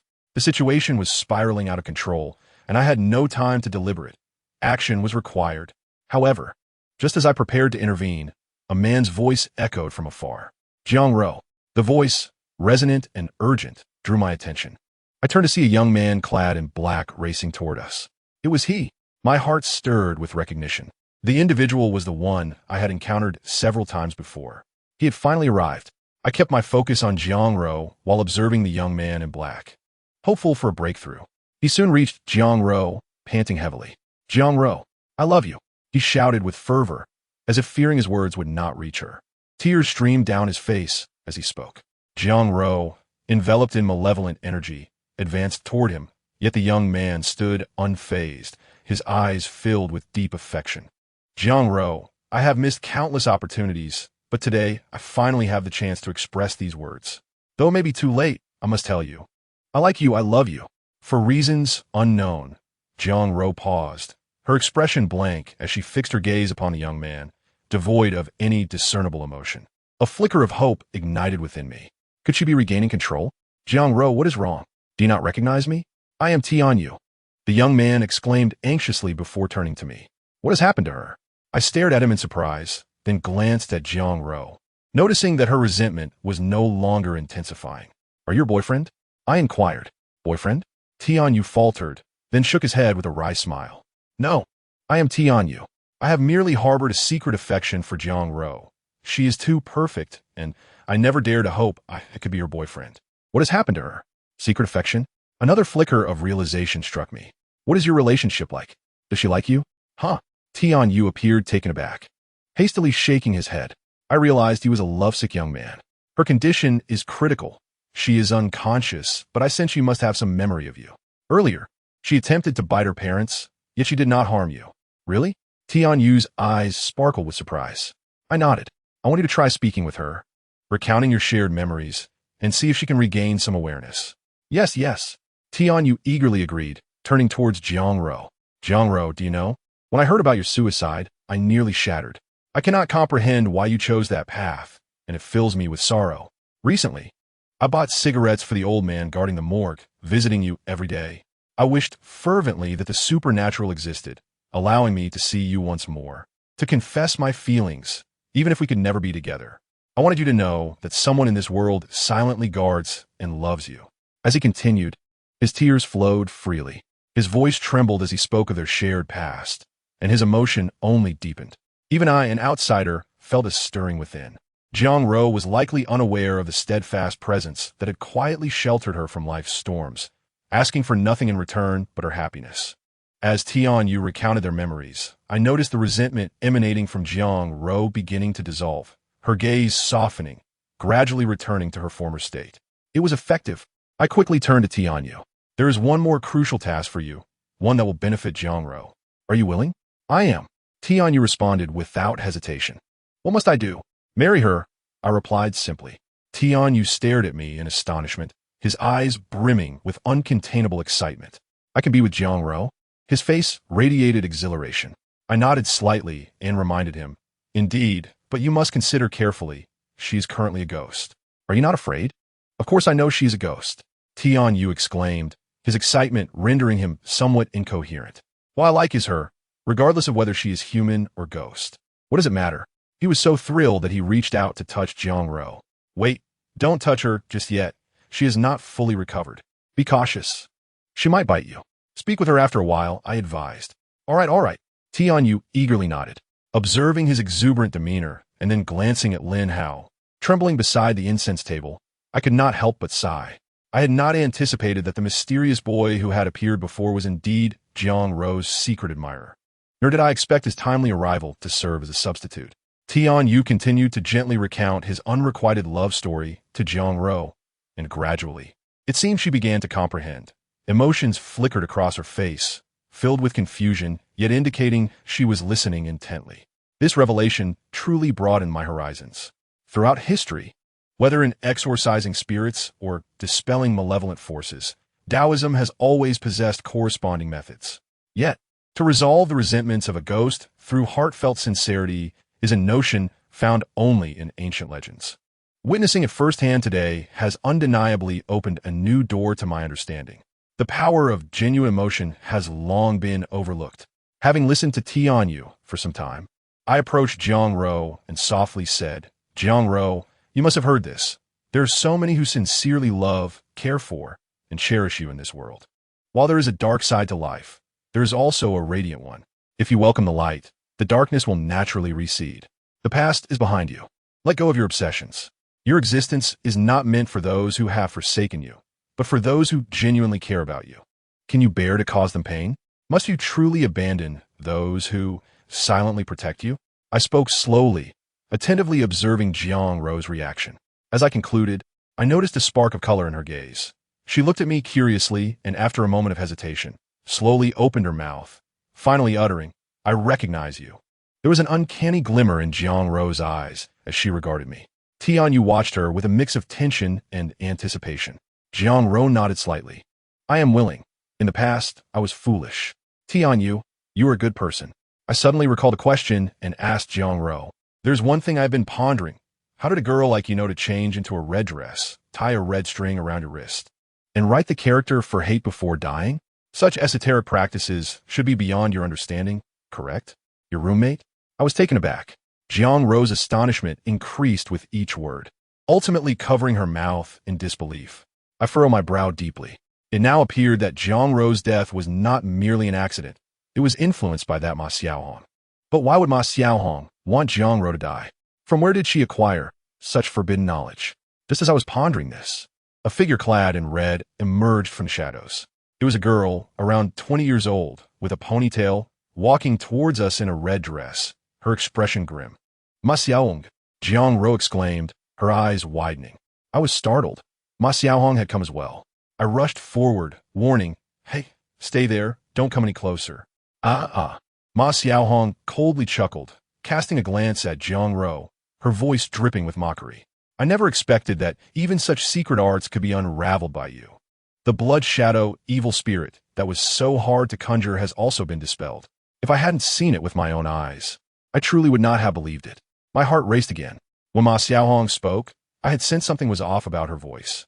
Although she was a girl of around 20, her voice was hoarse, resembling that of a man. After hearing her words, I had a startling realization. This Ma Xiaohong was a puppet. How did she know about the blood shadow, evil spirit? Ordinarily, Jiang Ro's suicide would only result in her becoming a vengeful spirit. Transforming into a blood shadow, evil spirit on the night of returning souls was merely an accident. Unless it was not an accident. Enough of this charade. Even if you could dispel the blood shadow, evil spirit, so what? Sun Family's boy. If you insist on meddling in this affair, then you shall die alongside them. She cackled. Chapter 51, The Enlightened Monk. Ma Xiaohong's laughter echoed eerily, and as she continued, she suddenly lunged toward us. Alarmed, I dashed forward, determined to stop her. To my shock, she drew a gleaming dagger from her waist. I was horrified and rushed to snatch the dagger from her hand. If she lunged at us with it, the consequences would be dire. Yet, Ma Xiaohong did not stab me. Instead, she plunged it into herself. The blade slashed her neck, and blood sprayed everywhere. Eternal life to the evil god. Ma Xiaohong laughed maniacally, her blood splattering around, some of it even landing on Jiang Ro. In that moment, I understood, but it was too late. Stimulated by the blood, Jiang Ro suddenly became ferocious, her spirit surging with malevolence as she began to levitate. Her red garments fluttered ominously in the wind, and in an instant, her form twisted, transforming back into a blood shadow, evil spirit. "Run!" I shouted urgently. "Ha ha ha! None of you can escape! None of you can escape!" Ma Xiaohong cackled again, her body collapsing to the ground, her eyes closing. In her final moments, a sinister smile lingered at the corner of her mouth. At this point, I could no longer afford to concern myself with her. Instinctively, I rushed towards Su Xinran, desperate to shield her from harm. However, the blood shadow, evil spirit disregarded everyone else and headed straight for Lin Hao. "Oh my God! Dad, help me!" Lin Hao screamed in a frenzy, desperately trying to hide beneath the incense table. Lin Guangyao rushed forward recklessly, but the approaching blood shadow, evil spirit merely swatted him aside effortlessly. "Son, don't hurt my son. If you must kill, then take me instead," Lin Guangyao cried out, scrambling to his feet and charging forward. It was already too late. The incense table, laden with candles and offerings, crumbled before the blood shadow, evil spirit as if made of paper. The dark energy emanating from her overturned the table, scattering it into pieces. Lin Hao trembled violently, pleading for mercy. But the current Jiang Ro had lost all reason. She paid no heed to his cries, seizing Lin Hao and hurling him away. The overwhelming malevolence of the blood shadow, evil spirit was too potent. With just that one grasp, Lin Hao fell unconscious. How-ia! How-ia! Lin Guangyao wailed as he lunged forward. However, he was no match for the speed of the blood shadow, evil spirit. In the blink of an eye, she floated in front of Lin Hao once more. Her target was solely Lin Hao. Should she truly kill him, not only would Jiang Ro be doomed, but everyone here would suffer as well. At this juncture, I could no longer hesitate. I warned Su Xinran to be cautious and dashed towards Lin Hao. The blood shadow, evil spirit hung in the air, inverted, and bit down on Lin Hao's neck. A piercing scream echoed as Lin Hao, who had been unconscious, was jolted awake, crying out in agony as he attempted to evade. Yet, the dark energy enveloped him entirely, rendering his struggles futile. It was over. With so much malevolence entering his body, Lin Hao's life was likely forfeit. I charged forward, channeling the yang energy within my palms, raising my hands to strike the blood shadow, evil spirit, while simultaneously forming a 5-layered bagua seal to strike at her. However, at this moment, the malevolent spirit of blood shadow was overwhelmingly fierce, rendering the 5-layered bagua seal ineffective against her. Yet, as a result of my attack, she released Lin Hao and lunged towards me. Lin Hao's entire body slumped down, utterly unaware of his surroundings. Just as I hesitated, contemplating whether to absorb Jiang Ro's energy in front of so many people, a resounding Buddhist chant echoed from a distance. Amipa. Accompanied by this chant, a golden light illuminated the darkness, revealing an elderly monk clad in a coarse robe, holding a golden staff as he approached. He appeared to be in his 60s or 70s, with a bushy white beard and a weathered visage, evoking a sense of familiarity that momentarily reminded me of my grandfather, causing me to freeze in surprise. Guanyin Bodhisattva, when practicing deep prajnaparamita, perceives the emptiness of the 5 aggregates, liberating all from suffering. Sh. Reputra, form is not different from emptiness. Emptiness is not different from form. Form is precisely emptiness. Emptiness is precisely form. Sensations, perceptions, volitional formations, and consciousness are likewise. As the ancient Buddhist verses resonated, the yin energy surrounding Jiang Ro gradually dissipated. I was taken aback. This old monk, he is an enlightened master.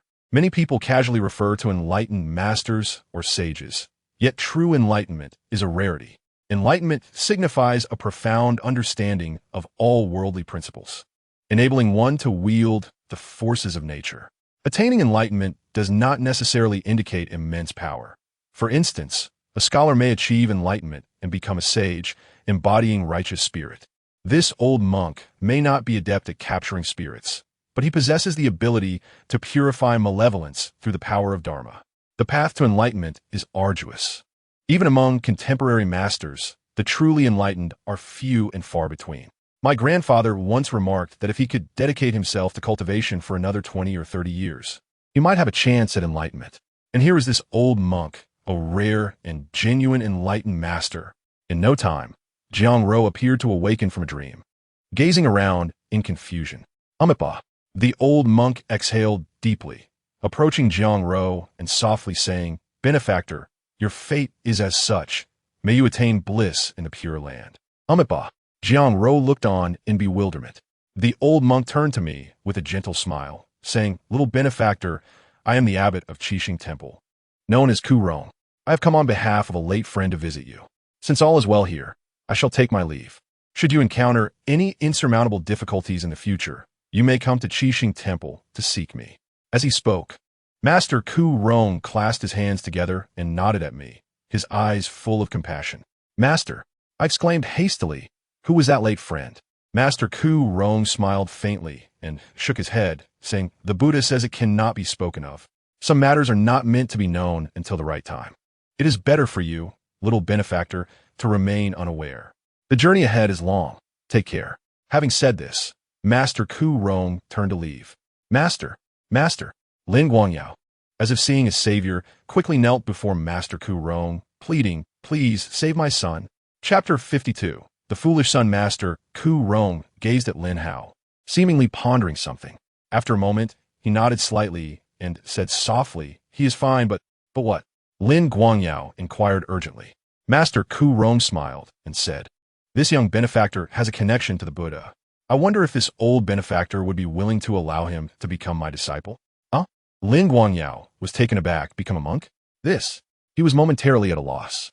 I too was astonished. Lin, how has a connection to the Buddha? I truly cannot perceive it. Master Ku Rong, however, did not press the matter, stating calmly, Benefactor, if you wish, I can awaken him now. If not, I shall take my leave. Lin Guangyao appeared flustered. Clearly, he did not want his son to become a monk. However, given his son's condition, what if the old monk left and Lin Hao did not awaken? Lin Guangyao turned to me anxiously. I waved my hand and said hastily, I do not know. You must decide for yourself. Master Ku Rong is an enlightened master. Since he claims Lin Hao has a connection to the Buddha, there must be some truth to it. Therefore, I would not interfere with the decision. Lin Guangyao gritted his teeth and nodded firmly. All right, as long as Hao is willing, he can do whatever he desires. His words effectively played a game of semantics. Yet Master Ku Rong merely smiled gently, lifting his staff and lightly tapping Lin Hao, exclaiming, Foolish child, awaken quickly. In an instant, Lin Hao jolted awake as if roused from a deep slumber, gasping for breath and gazing around in bewilderment. I was taken aback. Could this be the awakening of enlightenment? Indeed, an enlightened master is extraordinary. Hao, you have finally awakened. Lin Guangyao cried, rushing towards him. Dad! Lin Hao embraced his father, yet his eyes remained clouded with confusion. Lin Guangyao, oblivious to his son's strangeness, continued to weep while holding Lin Hao. Dad, I suddenly understand how ignorant I was before. I have done so many wrong things, and I wish to repent. Lin Guangyao looked at his son in a daze. Lin Hao released his father and approached Jiang Ro, sincerely saying, Jiang Ro, I was wrong. I apologize for the harm I caused you. I know that no matter what, I cannot make amends for the hurt I inflicted upon you. I do not seek your forgiveness, only to spend the rest of my life doing the right things. Jiang Ro shook her head with a bitter smile. Blame you? Haha, I blame myself more. I was too foolish, not cherishing myself or the feelings I overlooked. You should leave. I do not wish to see you again. Thank you. Lin Hao bowed deeply and then stepped before me. His sudden transformation left me somewhat unaccustomed. Yet I surmised what Lin Hao intended to do and graciously waved my hand, saying, it is all trivial. I have not taken it to heart. Moreover, I did accept your family's money. Now that Lin Hao had turned away from evil and Jiang Ro had shed her grievances, it was a win-win situation, and I did not wish to pursue anything further. Thank you, Master Sunday. With that, Lin Hao bowed deeply to me before approaching Master Ku Rong. Lin Hao knelt before the master and bowed, saying, Master, please guide me. Lin Hao said excitedly. Master Ku Rong stroked his beard, smiling as he replied, Little benefactor, I cannot guide you. Only you can guide yourself. After pondering for a moment, Lin Hao nodded, saying, Master, I understand. I wish to learn Buddhism from you. I'm willing. Lin Guangyao, however, panicked and rushed forward, grabbing Lin Hao. Hao, you must think carefully. That means becoming a monk. A monk? Lin Guangyao shook his son vigorously. Dad. After rising, Lin Hao knelt again, deeply bowing towards Lin Guangyao. Then he bowed once more, saying, Dad, I've been unfilial. Silly child, what are you saying? Have you lost your mind? Do you not know that becoming a monk means you cannot marry or have children? Have you been bewitched? Lin Guangyao shook Lin Hao frantically. Yes, master. Lin Hao rose, bowed deeply to Lin Guangyao once more, and then followed Master Ku Rong, waving goodbye as they departed. Watching his son leave, Lin Guangyao stood there as if his soul had been lost, taking a while to finally regain his senses. Then hurriedly pursued the direction Master Ku Rong and Lin Hao had taken.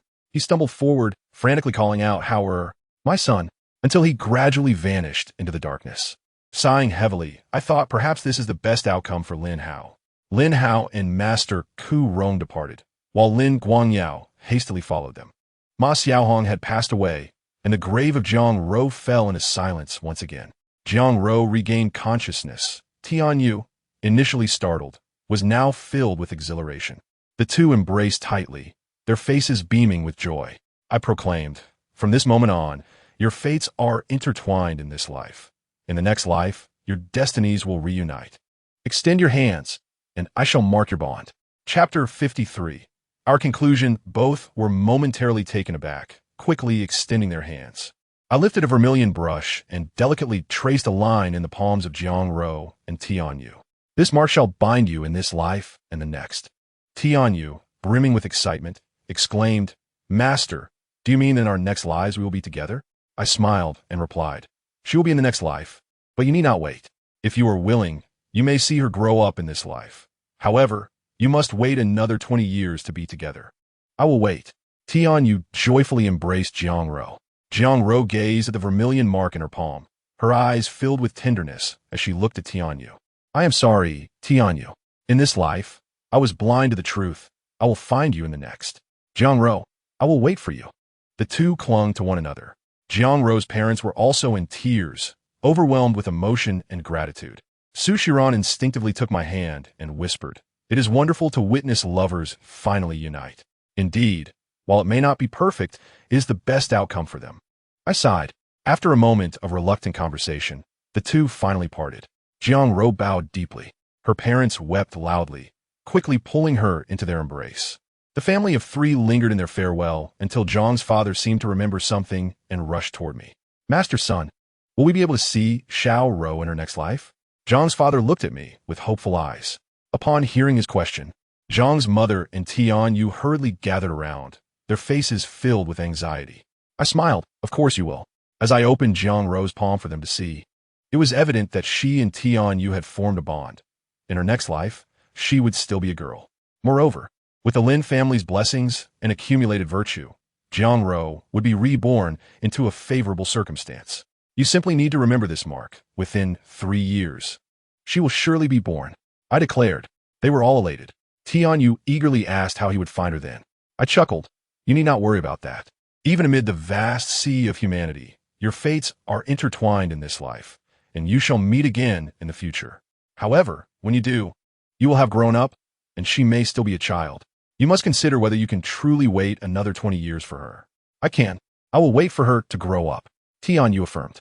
Zhang's father quickly added, Master, if we do more good deeds, can we also accumulate virtue for Jiangrou? I nodded.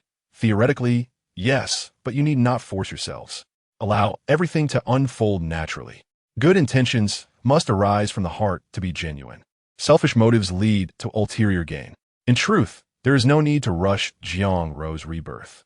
However, I am genuinely afraid. This matter is clearly orchestrated by unseen forces.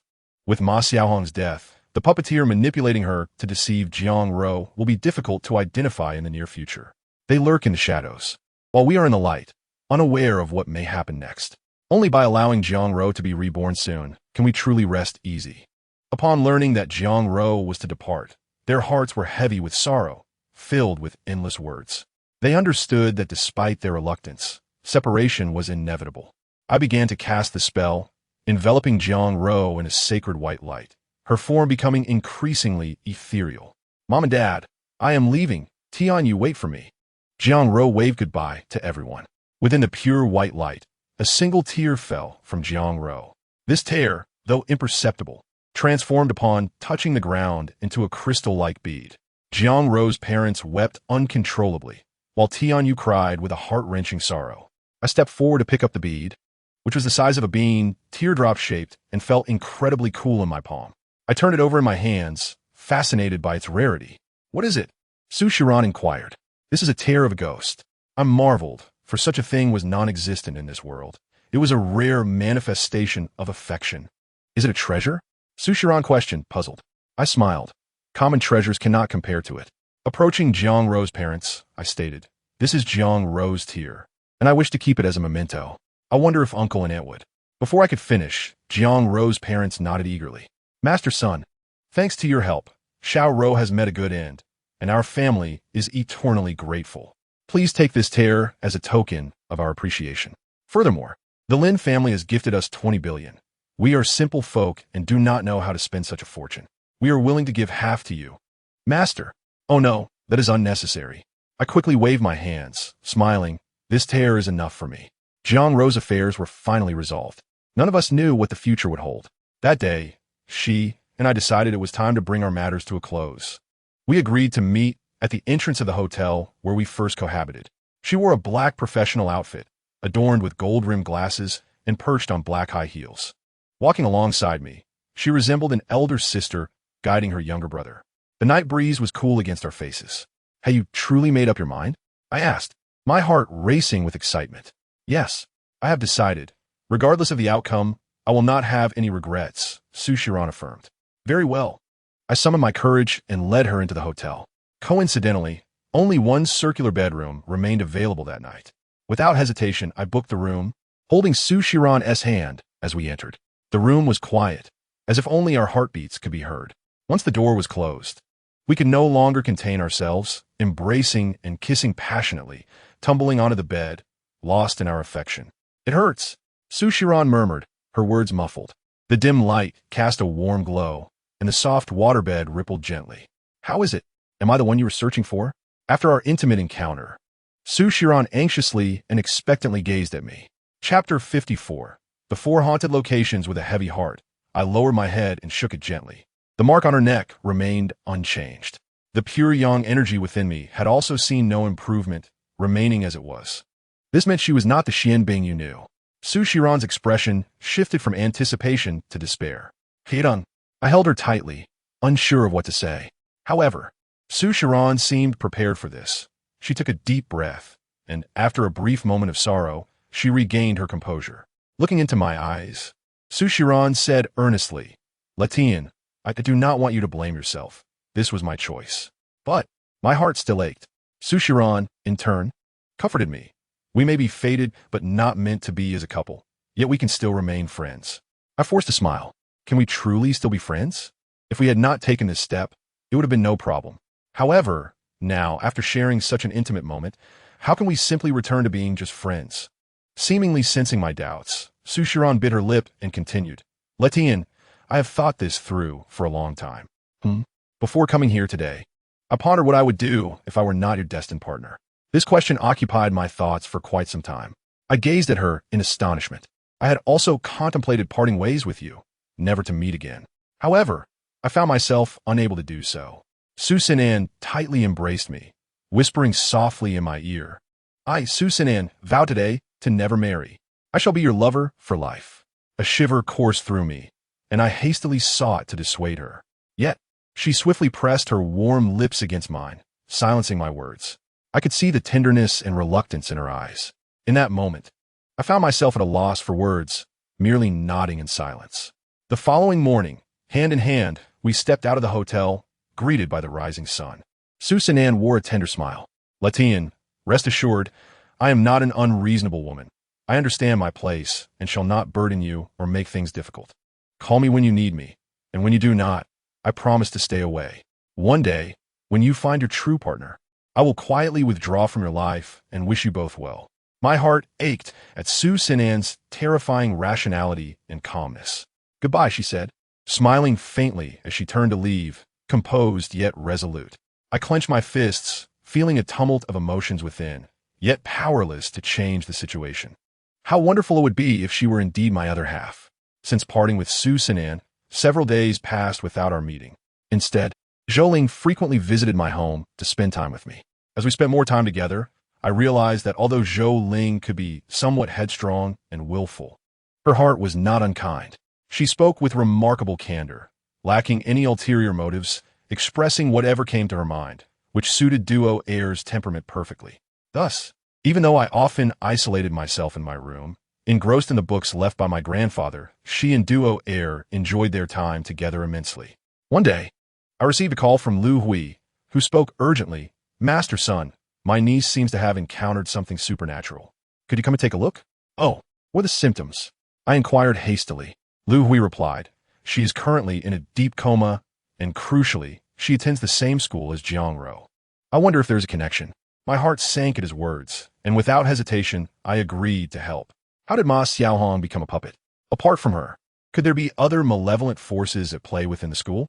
Now that Lu Hui's niece was unconscious, was there a link to Jiang Ro and Ma Xiaohong's situation? Before long, Lu Hui's car arrived. During the drive, he detailed the events leading up to this moment. "Master Sun, my niece's name is Tong Chi-Chi. She's my wife's niece. They come from a rural background and lack financial resources, so we have been taking care of her since she came to Jiangcheng for school." I understood his implication. He was reluctant to spend too much money on her treatment. "It doesn't matter. Any amount is acceptable," I replied. Lu Hui chuckled nervously. "Master, my company's situation has not been great lately. Would 100,000 suffice?" He glanced at me cautiously, knowing how much I had charged for my previous services. I nodded. "That is acceptable." A sum of 100,000 was considerable. I was not one to be greedy, having earned over 1 million before. "Thank you, master." Lu Hui expressed his gratitude, visibly relieved, and quickly resumed, discussing his niece's predicament. The reason he suspected something supernatural was not due to his keen insight, but rather because Tong Chi-Chi had brought this upon herself.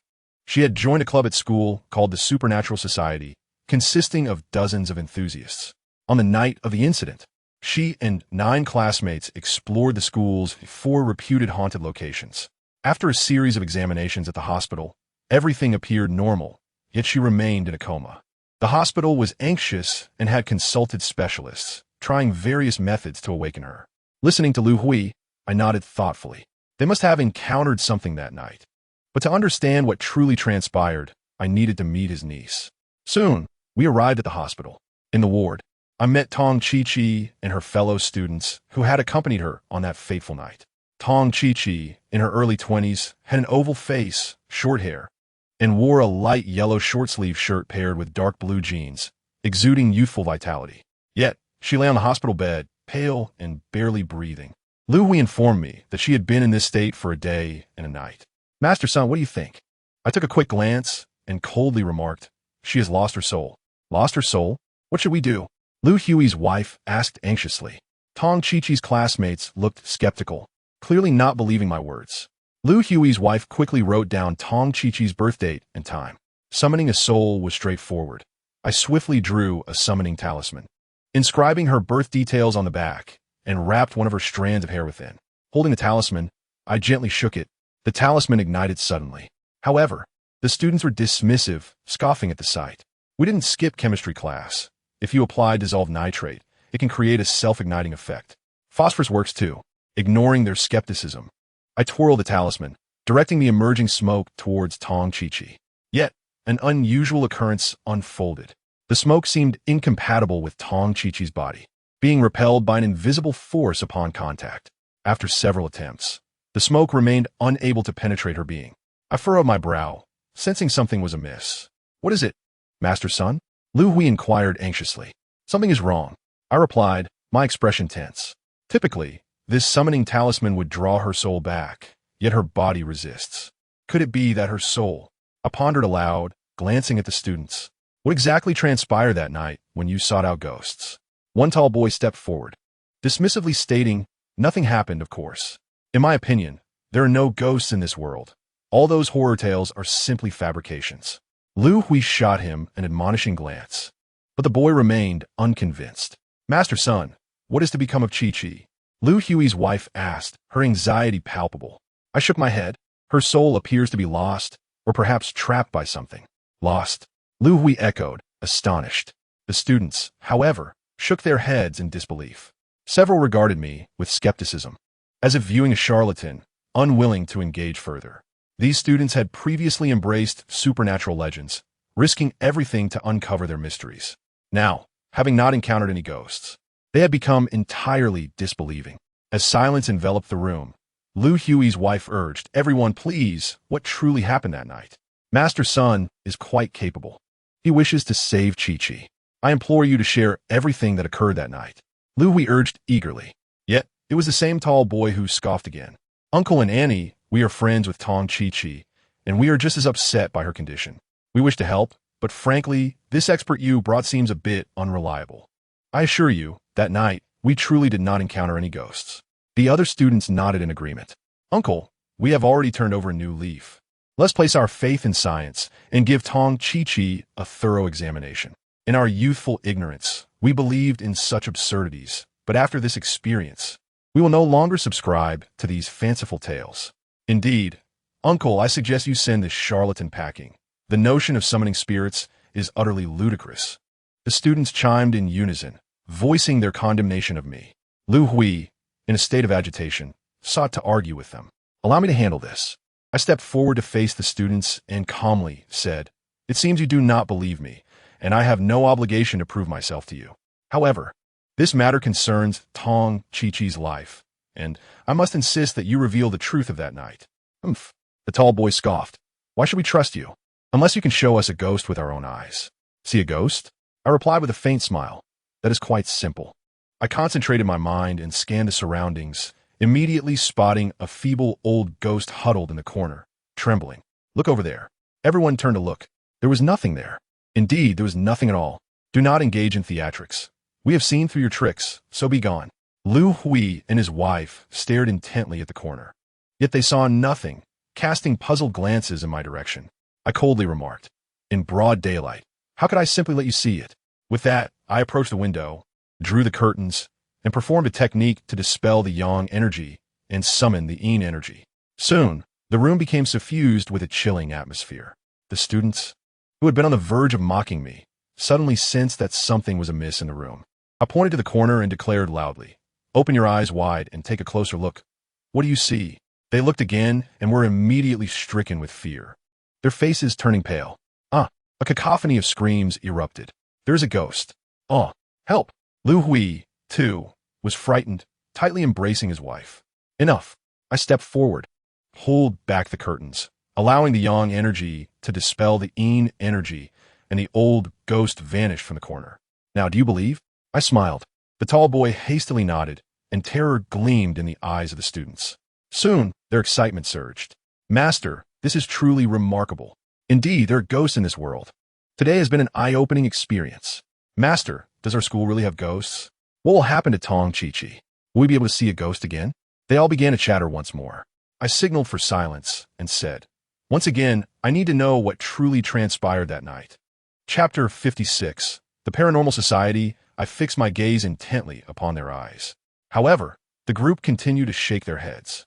"Master, nothing unusual happened that night." "Yes, we were quite disappointed. After all the commotion, we did not see a ghost." The students reiterated. I frowned slightly. Could it be that nothing actually occurred? These 8 students spoke in unison. They must be lying. Lu Hui anxiously exclaimed, "Master's son, what should we do?" By now, these students still insisted that nothing strange happened that night, leaving Lu Hui feeling helpless. I stroked my chin in contemplation, silently nodding. They must be speaking the truth. Yet I still believe that something must have transpired that night, though they are simply unaware of it. "Master son, please save Chi-Chi," Lu Hui implored. The students looked at me with hopeful eyes. They were taken aback for a moment before erupting in cheers. "Excellent, Master. Let us accompany you to see if they're indeed ghosts." "Yes, we will all go with you tonight." Lu Hui quickly asked, "Master son, do you need me to do anything?" I waved my hand dismissively. "No need. This matter is not complicated. Tong Chi-Chi's spirit was lost at school, and tonight, if we retrace her steps, we should be able to locate her." "Very well. Master, if you require anything, please do not hesitate to instruct us." I planned to visit in the evening. It was still early, but the students from the Paranormal Society were eager for me to go to their school immediately. I did not decline. In fact, I was quite curious to explore their school and uncover its hidden secrets. The 8 members of the Paranormal Society, 3 males and 5 females, were core members, seasoned enthusiasts of mysterious events. The tall boy, named Gao Bo, served as the president of the society, claiming to have seen a ghost in his childhood, a memory he held dear, and subsequently developed a keen interest in supernatural occurrences. Although Gao Bo had not encountered any ghosts since then, he remained haunted by that childhood memory, aspiring to study the supernatural as a legitimate science. Upon entering university, he befriended many fellow enthusiasts and established the Paranormal Society to collect various strange tales and eerie legends from both on and off campus.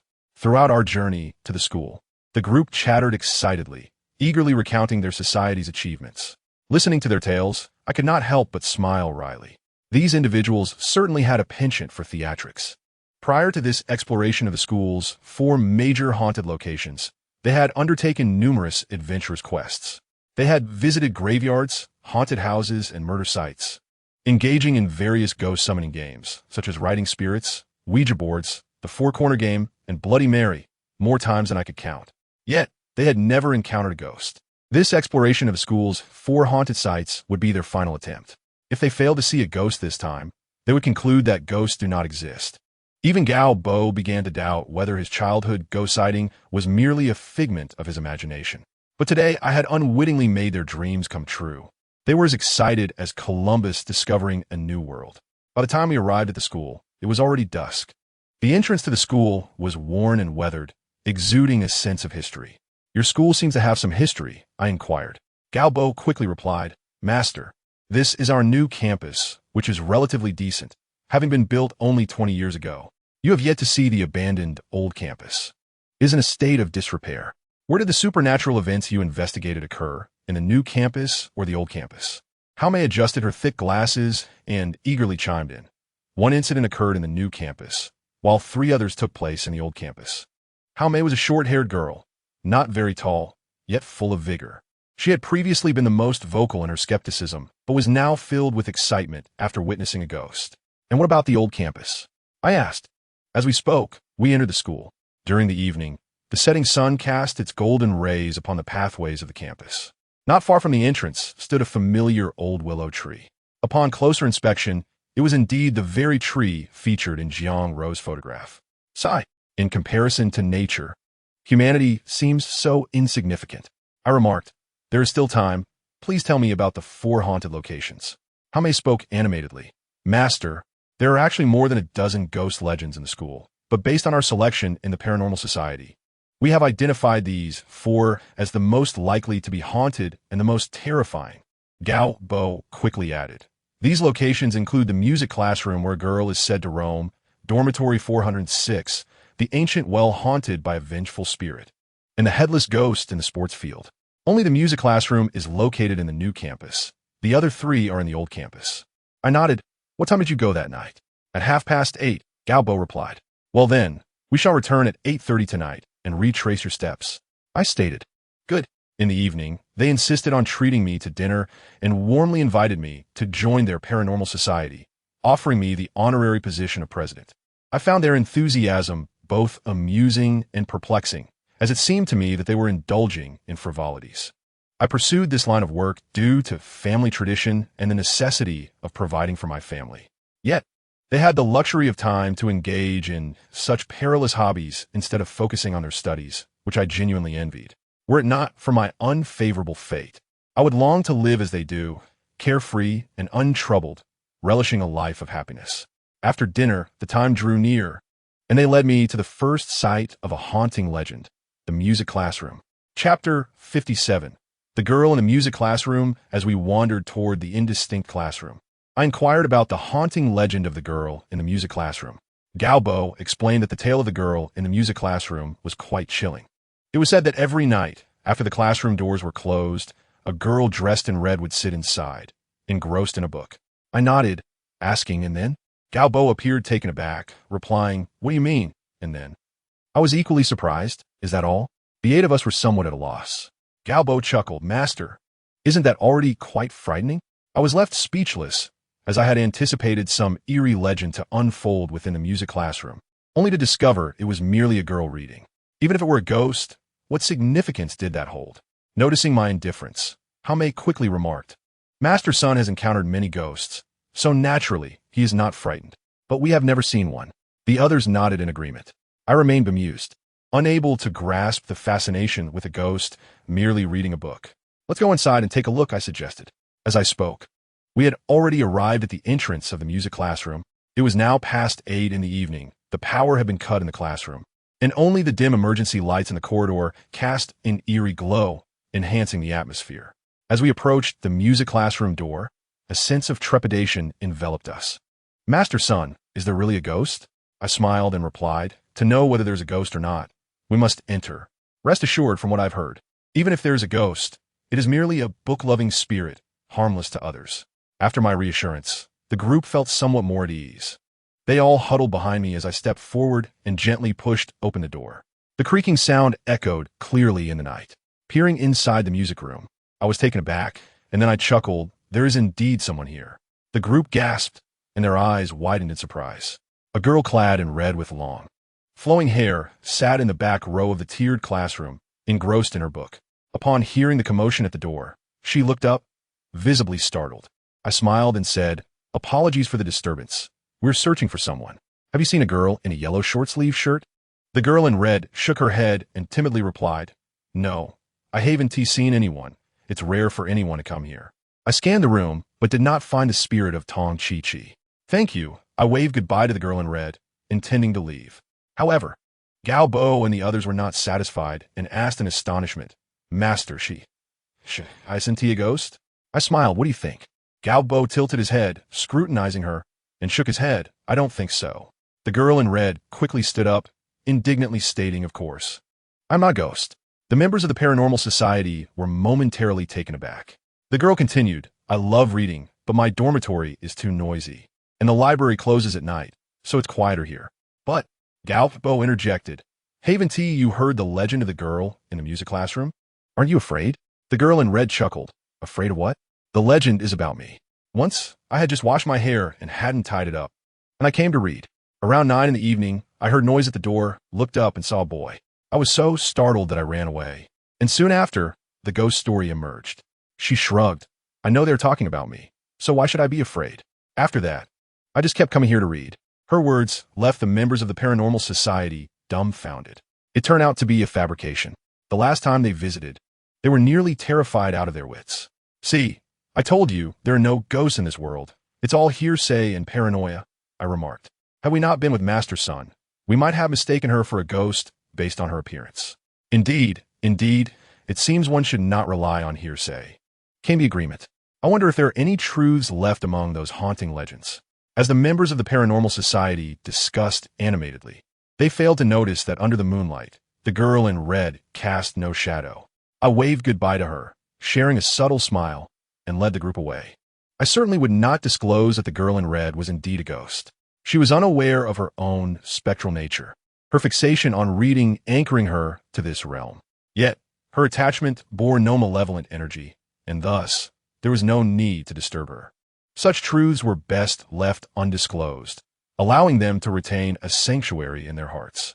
Our visit to the music classroom was not in vain, for I had confirmed that Tong Chi-Chi's spirit was not present there, and any other spirits were of no concern to me. Let us proceed to the next location. What is it called again? I inquired.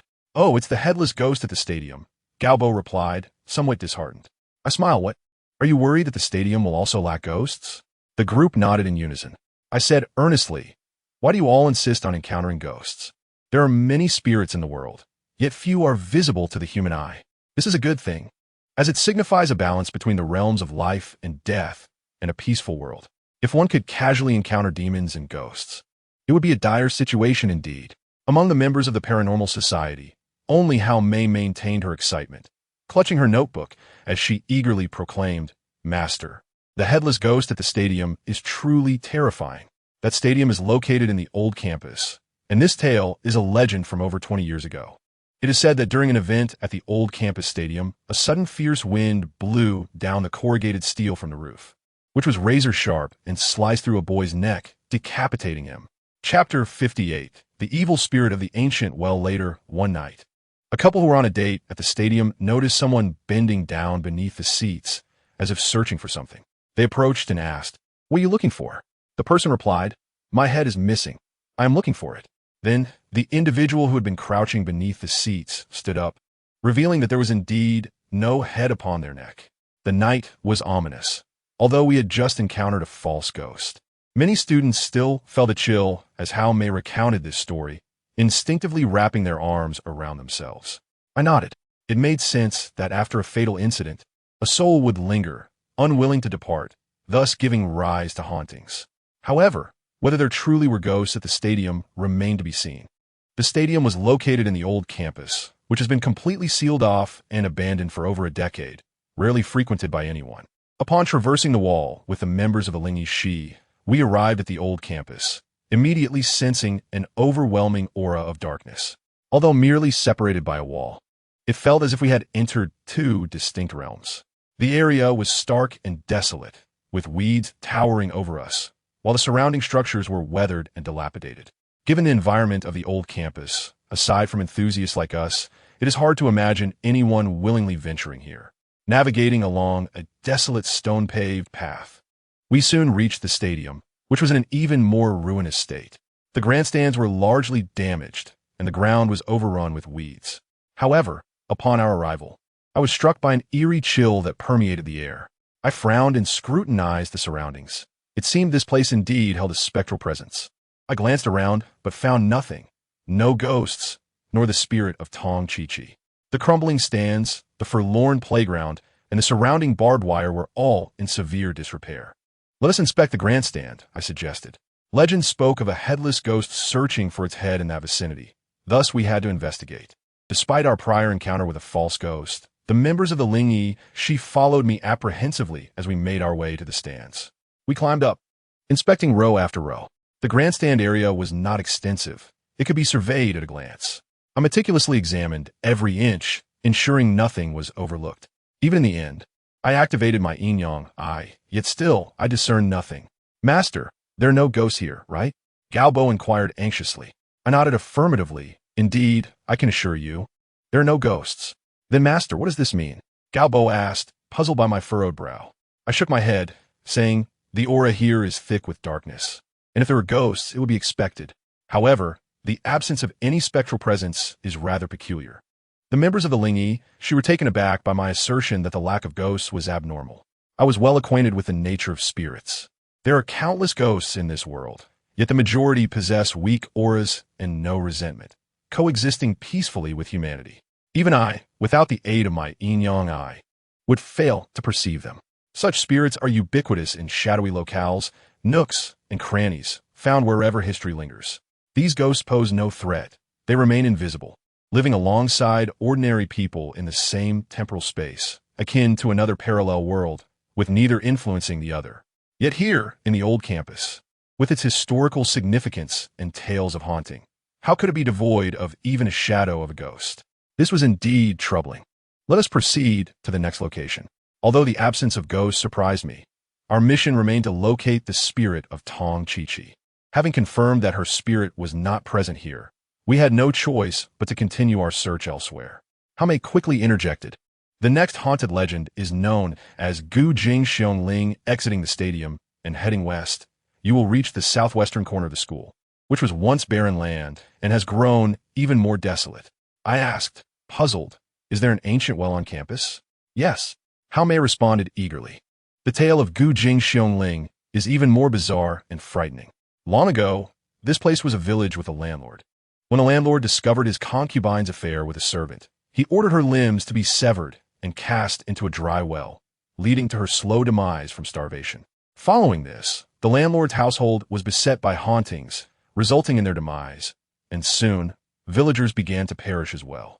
Aware of the well's vengeful spirit, they sealed it with stone slabs.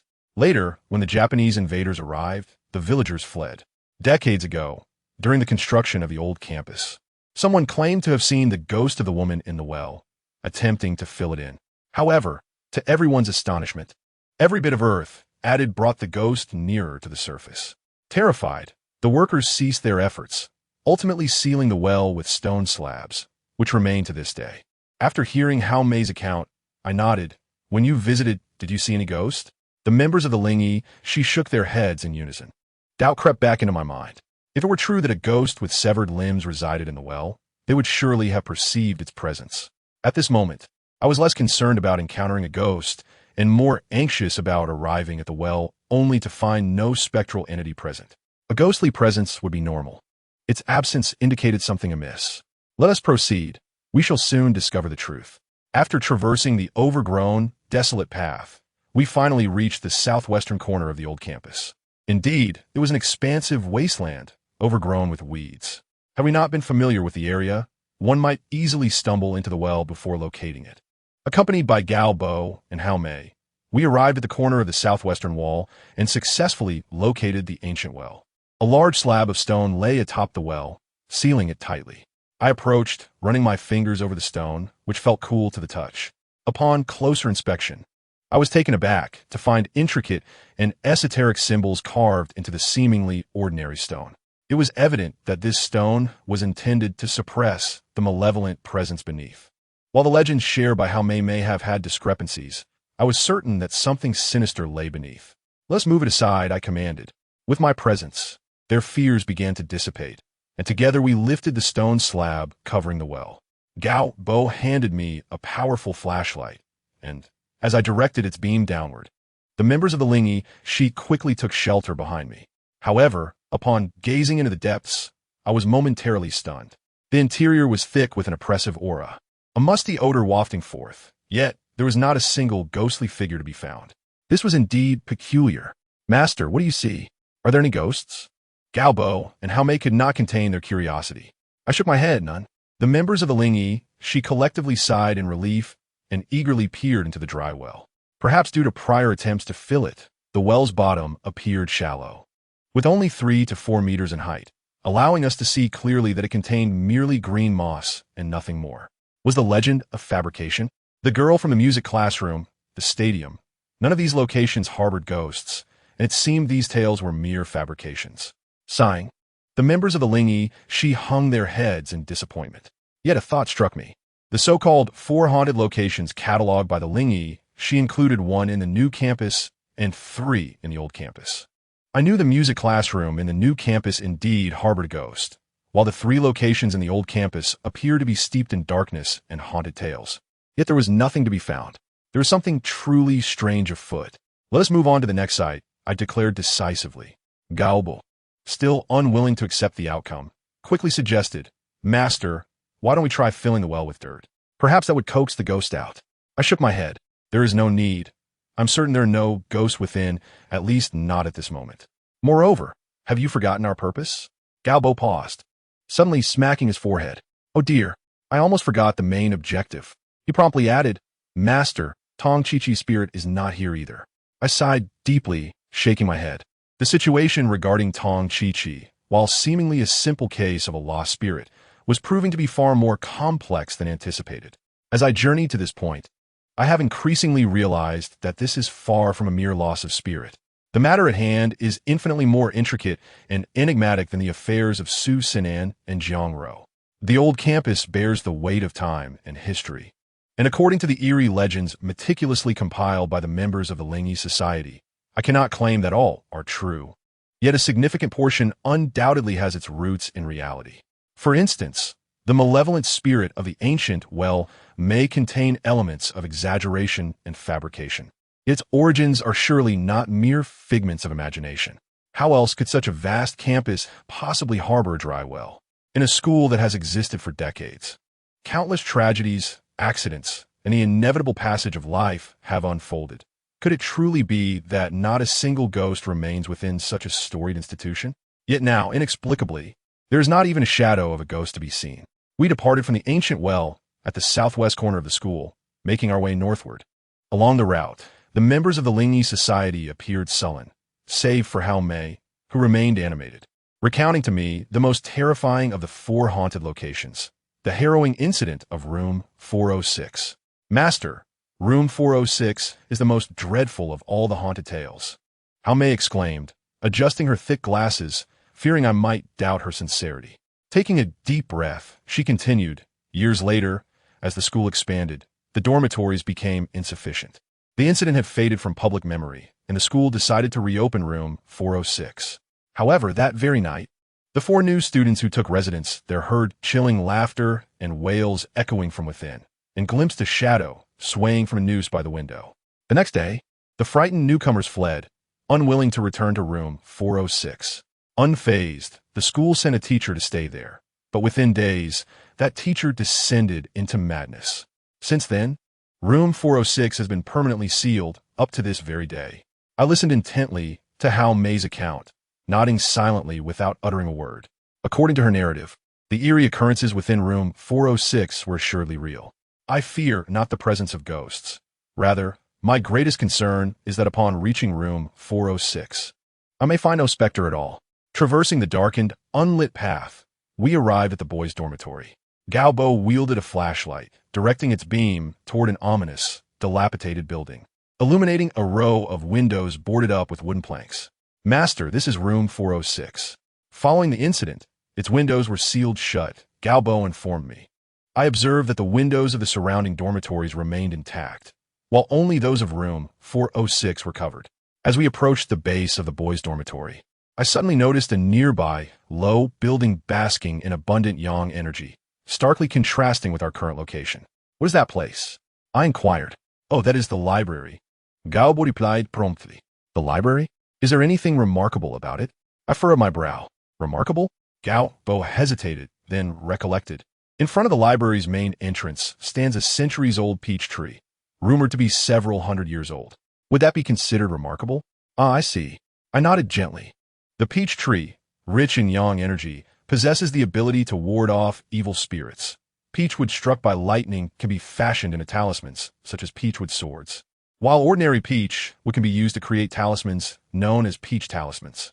If that tree indeed boasts a century of existence, its yang energy must be quite potent. It is no wonder that the energy in that vicinity differs from the rest. There are no ghostly legends associated with the library, are there? I asked. Galbo confirmed. Indeed, the library is the only area in the old campus devoid of such tales, likely due to the protection of that peach tree. He then inquired, Master, shall we go and take a look? Chapter 60. By shouting, I gazed toward that direction, faintly perceiving a sprawling tree in the darkness. I shook my head. No need.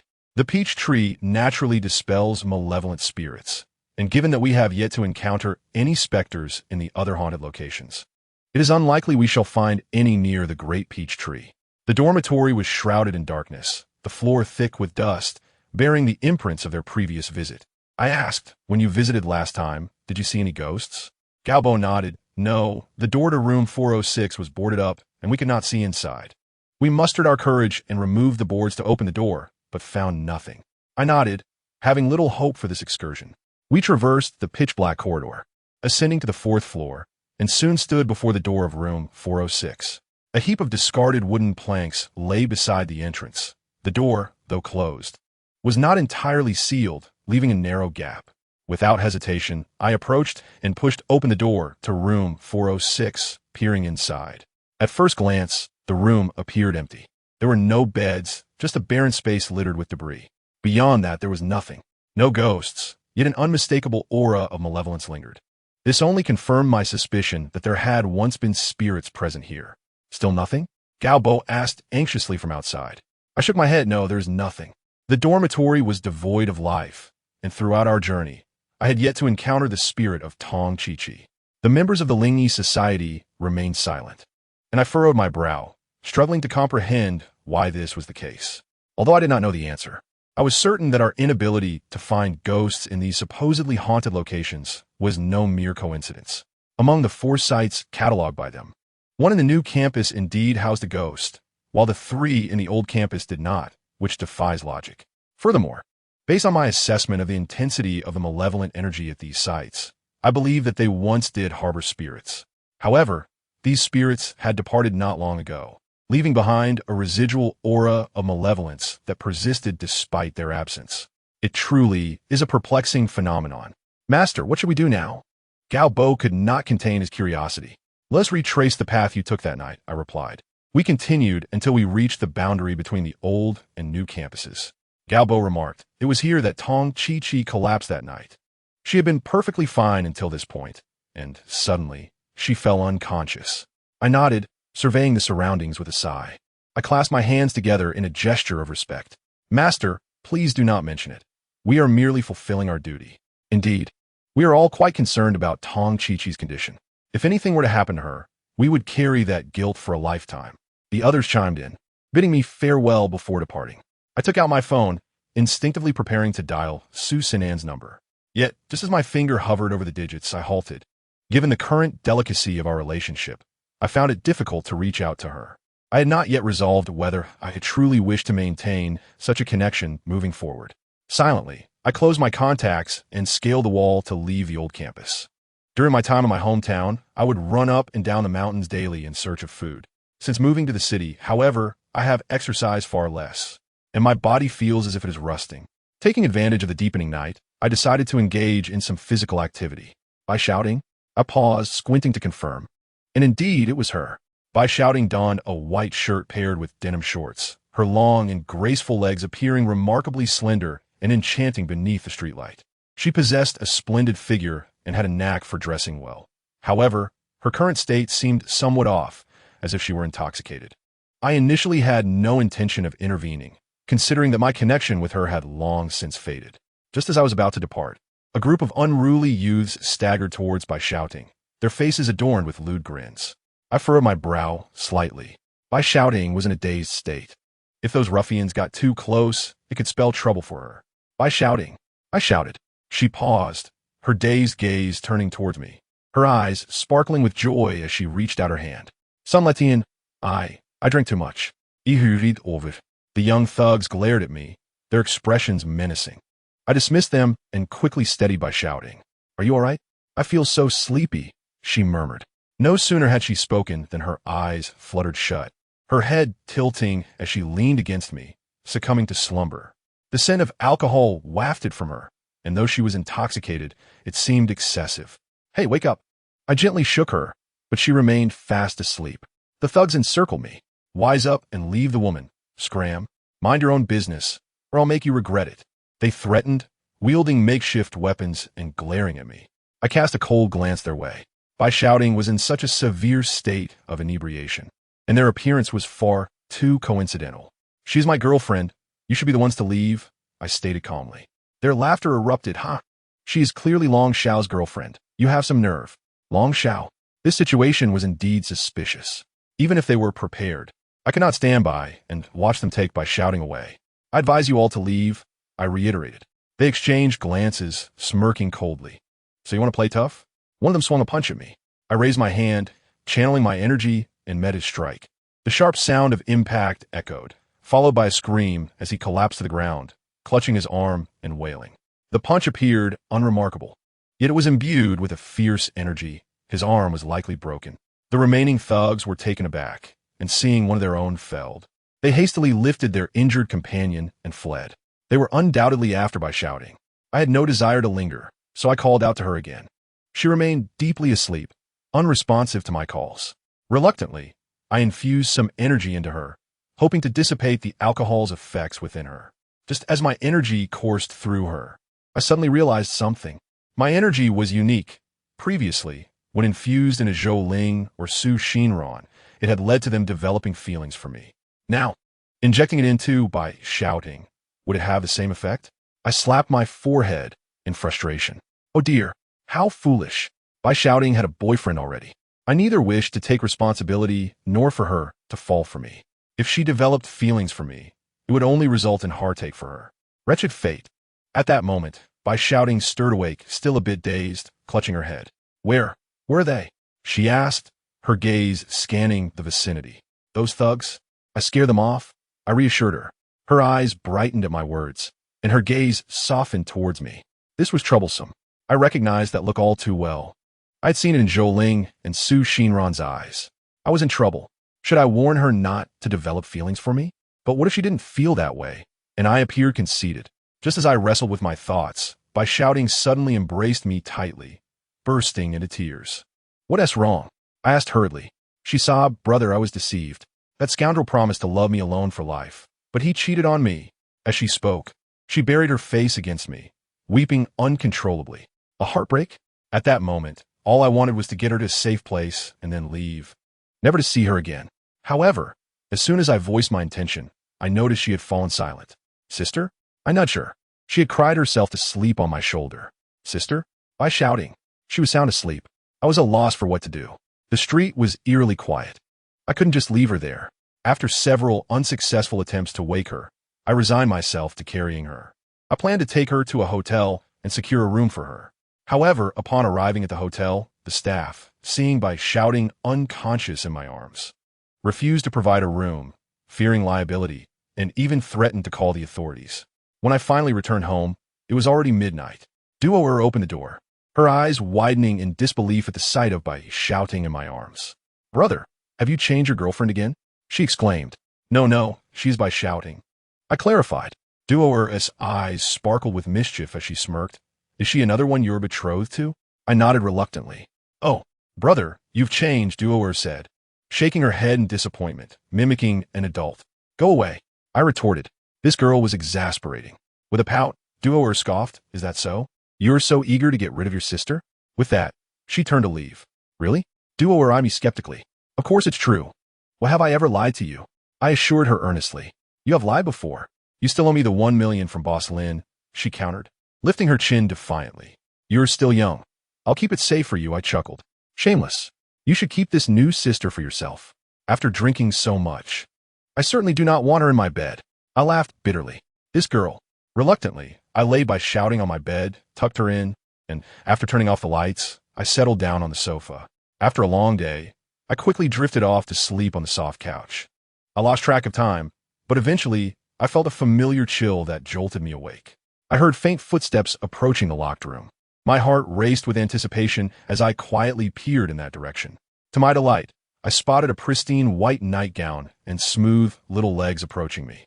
My heart soared. After my previous words of comfort, this timid little ghost mustered the courage to come out again. It had been so long since I had been drawn to a ghost. The energy within me was boiling, and I was desperate for relief.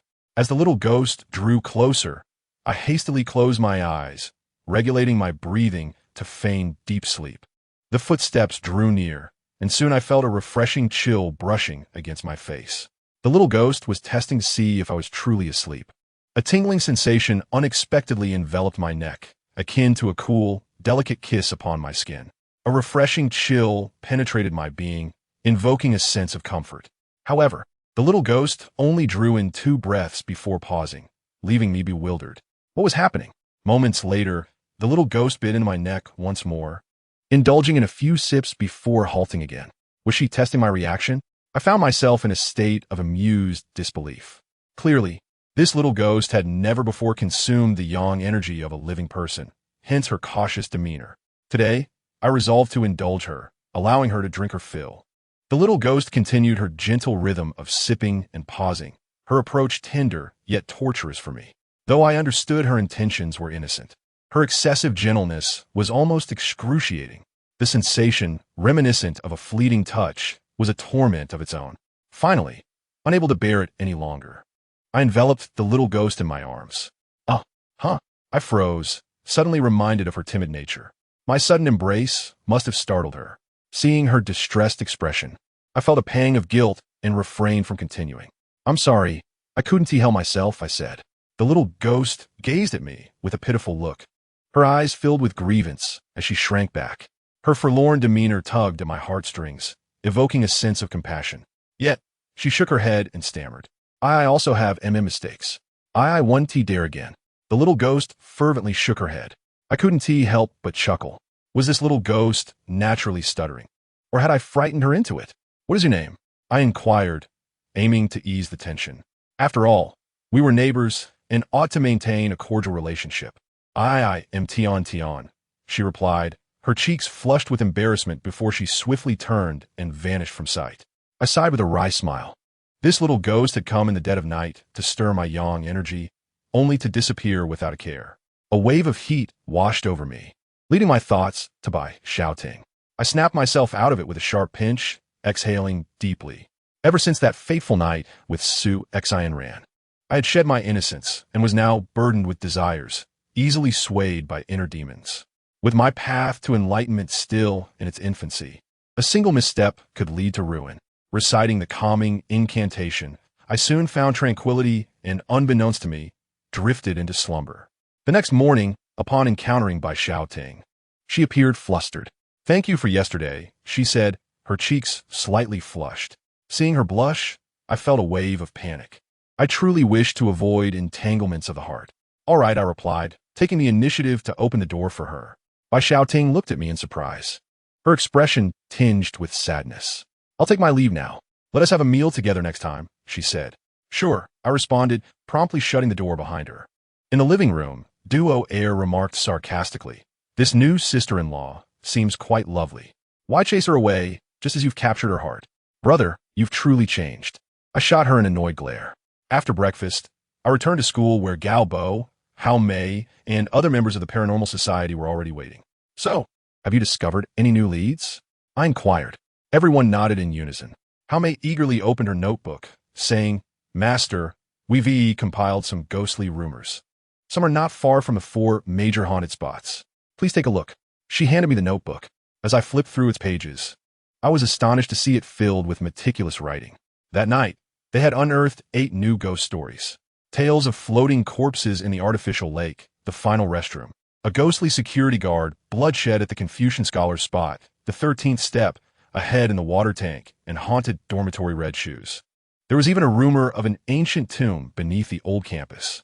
I found myself amused and bemused, according to their findings. This was no longer a school, but rather a hell rife with hauntings. Of course, the veracity of these tales was largely unverifiable, yet they detailed every nuance, from the origins of the legends to first-hand accounts, and even quotes from witnesses and participants. Indeed, Gail interjected. Jaume said that when we left dormitory 406 that night, Tong Chi went to the restroom alone. My eyes widened in surprise. Why didn't you mention such crucial information earlier? Galbo scratched his head and hurriedly explained there were several girls who went at the same time, so, initially, we didn't realize they had separated. I exhaled deeply, nodding and understanding. They all assumed Tong Chi was with the others, while in reality, she was alone. This new information illuminated the path to the answer. Where did you all go to the restroom? I pressed. Chapter 63. The Appearance of the Ghosts, Jaume replied. It was by the bushes near the library. After leaving dormitory 406, we were all quite scared, so we didn't venture too far, thinking the library area, with that large peach tree, would be a safer haven. I nodded in agreement. Their reasoning was sound. The large peach tree indeed provided a sense of security. Master, do you think Tong Chi encountered trouble near the peach tree? Galbo asked eagerly. I nodded. There's a strong possibility. While the peach tree is said to ward off evil spirits, the bizarre occurrences at this school defy logical explanation. What may seem impossible could very well be plausible. Let us hurry. Hao Mai urged. Everyone nodded in agreement. However, we did not waste the daylight. We first visited the restroom locations where the girls had gone that night. Thoroughly searching the surrounding area, under the scorching sun, we found no trace of anything amiss, which was to be expected. During the day, the yang energy is too potent. Even spirits that aren't trapped tend to hide away. Subsequently, I accompanied them to explore all the newly identified haunted locations. Although the likelihood of encountering ghosts during the day was slim, it was prudent to familiarize ourselves with these areas in preparation. As anticipated, none of the 8 newly identified haunted locations revealed any spirits. It wasn't merely that we couldn't see them. They simply weren't there. In the afternoon, we approached the library, getting our first close look at the large peach tree. It was indeed magnificent, towering at over 10 meters tall and as thick as a person. The branches were adorned with numerous red cloth strips, many of which had weathered a fray. Some strips still bore clear inscriptions, mostly blessings for academic success, passing exams, or winning the affection of a beloved. It was summer now, and the peach tree was lush and green, casting a delightful coolness beneath its canopy. Yet, this refreshing sensation felt somewhat unsettling. Standing beneath the grand peach tree, I scrutinized it for a while, increasingly sensing something was amiss, yet I couldn't quite pinpoint it. With the sun blazing, the strong yang energy concealed many things, making them difficult to discern. It seemed the only solution was to return after dusk to uncover the truth. I compared their compiled legends with the school's layout. Sure enough, the entire old campus is steeped in various ghostly legends, save for the area near the library. Strangely, none of these reputed haunting sites reveal any trace of spirits. Only the vicinity of the library remains untouched by such folklore. Eliminating the impossible, what remains must be the truth. One evening, we once again scaled the wall to the old campus, heading straight for the library. Having feasted and refreshed ourselves, the atmosphere was quite relaxed. After our explorations the previous night yielded no evidence of ghosts, our group held little hope and merely wandered. However, upon reaching the library's exterior, we spotted several shadowy figures beneath a large peach tree not far away. These phantoms exuded a chilling aura. Some stood beneath the tree, while others hung from its branches, swaying eerily in the breeze. Simultaneously, a wave of cold air swept over from the peach tree, causing me to gasp in surprise. So they are all here. The members of the Lingy Society were equally stunned. Master, what is that? Could they truly be ghosts? What should we do? Panic ensued among them. After 2 days of searching without success, it seemed all the spirits had gathered here.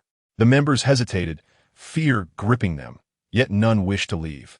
Finally encountering ghosts, they were unwilling to abandon the moment. I paid them no mind, my focus entirely on the shadowy figures beneath the tree. Upon closer inspection, I counted at least a dozen. Could it be that all the spirits of the school had congregated here? Yet why would they gather beneath a peach tree? Known to repel evil? There was certainly something amiss. I cautiously approached the large peach tree. However, the phantoms seemed to sense my approach, their malevolent energy surging as they drifted toward me. As they drew closer, I finally discerned their forms. A headless ghost clad in sportswear, a bloated water ghost, a ghostly security guard, and a female specter lacking hands and feet. Among them was a hanged ghost with bulging eyes and an elongated tongue, as well as a vengeful spirit with half a head, shrouded in an aura of malice. Indeed, the terrifying legends had come to life before me. The dozen or so ghosts approached with expressionless faces and sunken eyes, extending their hands as they floated towards me, conjuring a chilling wind. Their demeanor suggested they did not want me to draw near. In light of this, I felt compelled to press forward. I continued my advance, and the spirits closed in on me. I formed a counter-curse seal with my hands. Suddenly, as if responding to an unseen call, the ghosts surged toward me. They appeared to be under some form of control, and the source of this malevolence was undoubtedly the large peach tree. During the day, I had noted how robustly the tree thrived, its lush foliage imbued with a sinister energy. While peach wood is typically associated with the sun, this tree was an anomaly, thriving amidst a palpable aura of darkness. It was highly likely that a corpse lay buried beneath it. After all, a corpse serves as the finest nourishment. Yet at this moment, I was confronted by the vengeful spirits before me. Without hesitation, I unleashed my powers, employing a series of counter-curse seals and bagua seals. Radiant golden light erupted amidst the oppressive darkness, illuminating the area with a dazzling brilliance as the specters dissipated in bursts of energy. "Master, you are incredible," the members of the Lingyi Society exclaimed in excitement. "Please take me as your disciple. I wish to learn ghost hunting from you." Their enthusiasm was palpable. I gestured toward the large peach tree and cautioned, "Do not celebrate too soon. It is not yet over." The group fell silent, perplexed. Their intent was to prevent me from approaching the tree, indicating that something is amiss with it. Thus, I must investigate further. "Master, we will accompany you," they insisted, eager for protection in numbers. "Do you think the peach tree has become sentient?" They chattered as we approached the tree. As we looked up closely, the scene was indeed different from what we had observed during the day. The tree's branches remained lush, still adorned with crimson cloth strips. Yet in the darkness, these strips shimmered with an ominous energy. Circling the tree, I discovered vivid red markings of the roots. Gathering a handful of soil, I inhaled deeply, detecting the unmistakable scent of blood. "Master, is it true that the tree has become sentient?" Gao inquired anxiously. I shook my head. "It is not the tree that has awakened, but something beneath it that stirs." "Beneath?" The group echoed in confusion. "Have you not noticed how extraordinarily well this tree has grown?" I remarked. They paused, contemplating my observation. Haume's eyes lit up as she exclaimed, "Master, do you mean there are corpses beneath the tree? Could it truly be?" I've read similar narratives in detective novels, where a detective uncovers a long-buried corpse by identifying which tree grows the tallest and healthiest. I nodded in affirmation. Indeed, my suspicions have now crystallized into certainty. There must be a corpse beneath this tree. Furthermore, I narrowed my eyes and added coldly, "It appears there may be more than one." The members of the Lingyi Society collectively gasped in horror. "What should we do? Should we cut down the peach tree? Or perhaps set it ablaze?" They proposed, brainstorming solutions. I shook my head, continuing, "This peach tree did not grow here by mere chance. Its presence likely serves to repel malevolent forces below. However, over time, it too has succumbed to their influence, failing to keep the evil at bay." The group appeared enlightened. "What about Tong Chi-Chi?" Haume promptly asked. I gazed at the tree and replied, "She is here, ensnared by this malevolent energy, unable to escape. Can we rescue her now?" Gao inquired urgently. I raised my hand. "This requires careful consideration. While rescuing her now may not be difficult, we still lack knowledge regarding what else may be connected to this peach tree aside from Tong Chi-Chi's spirit. If we act recklessly, we might inadvertently release whatever lurks below." Though the members struggled to grasp the intricacies of my words, they nodded in understanding. Just as I turned away, a flash of crimson caught my peripheral vision amidst the tree's branches. What could that be? I approached for a closer look, and upon closer inspection, I was taken aback. A fruit the size of an apple, blood red and glistening, hung from the branches of the peach tree. This orb was perfectly round, its vivid hue resembling a beautiful blood-red crystal ball, akin to a translucent membrane encasing a pool of bright crimson liquid. Its allure was undeniable, and closer proximity revealed a tantalizing fragrance wafting from it. What in the world could this be? Gazing at that peculiar fruit, I found myself momentarily transfixed. A peach tree bore such an oddity? Not only had I never encountered such a thing, but even my grandfather, in recounting his extraordinary life experiences, had never mentioned anything so bizarre. My astonishment piqued the curiosity of my companions from the Lingy Society, who followed my gaze and beheld the fruit. How beautiful it is! What sort of fruit is this? Can it be eaten? I seemed to catch a whiff of its fragrance. I longed to taste it. The members of the Lingy Society were equally mesmerized by the fruit, yet their focus differed from mine. They appeared entranced by its alluring exterior, and I even heard the sound of someone swallowing. I quickly cautioned, do not entertain foolish thoughts. This thing is ominous, do not act recklessly. Observing their reactions, I genuinely feared they might pluck it and take a bite. I circled the large tree twice, examining it closely. To my horror, I discovered that there were 23 such fruits on this peach tree. I was certain these crimson fruits did not exist by day. Now, under the night-esque shroud, the dense foliage obscured visibility, and with the tree adorned in red ribbons, spotting those fruits became an even greater challenge. Had I not instinctively noticed the first fruit, I might have overlooked them entirely tonight. Suddenly, a realization struck me. The peach tree did not wish for me to approach. It sought to prevent me from discovering these fruits. What then did the 23 fruits signify? Why precisely 23? I pondered, stroking my chin. Could each fruit represent a spirit? Were the essences of these spirits concealed beneath the tree? What did each fruit signify in this context? As I contemplated the relationship between the fruits, the peach tree, and the spirits, I was jolted by Galbo's sudden exclamation. What are you doing? I turned to see How Mei, entranced, plucking a fruit and bringing the vividly red orb to her lips. Stop! I shouted, urgency lacing my voice. Her classmates rushed to intervene, but it was too late. How Mei had already bitten into the fruit. Chapter 65. The soul fruit, it was over. Although I was unaware of the consequences of consuming this fruit, I was certain that this vibrant orb was no benign offering. After biting into it, How Mei continued to devour it ravenously, her classmates desperately trying to restrain her. But to no avail. A chill gripped my heart as I recalled Tong Chi-Chi's birth chart and understood. This fruit held an extraordinary allure for those with Yin constitution. How Mei's gluttonous behavior mirrored that of Tong Chi-Chi when she had succumbed to the same fruit. How Mei's frantic consumption was terrifying, as if she had forgotten everything around her. I rushed forward, intending to infuse her with a surge of yang energy, but hesitated. If I infused her with my yang energy, she might, like Zhou Ling and Su Xinran, develop an unusual affinity for me after absorbing it. Yet, if I refrained from acting, could I truly stand by and watch her consume the fruit? The red fruit had already been devoured halfway, its juices spilling forth like blood. While How Mei's demeanor grew increasingly frenzied, despite the efforts of those around her to restrain her, she was relentless in her desire to consume more. I could not delay any longer. I advanced and struck her with a palm, channeling a burst of yang energy into her.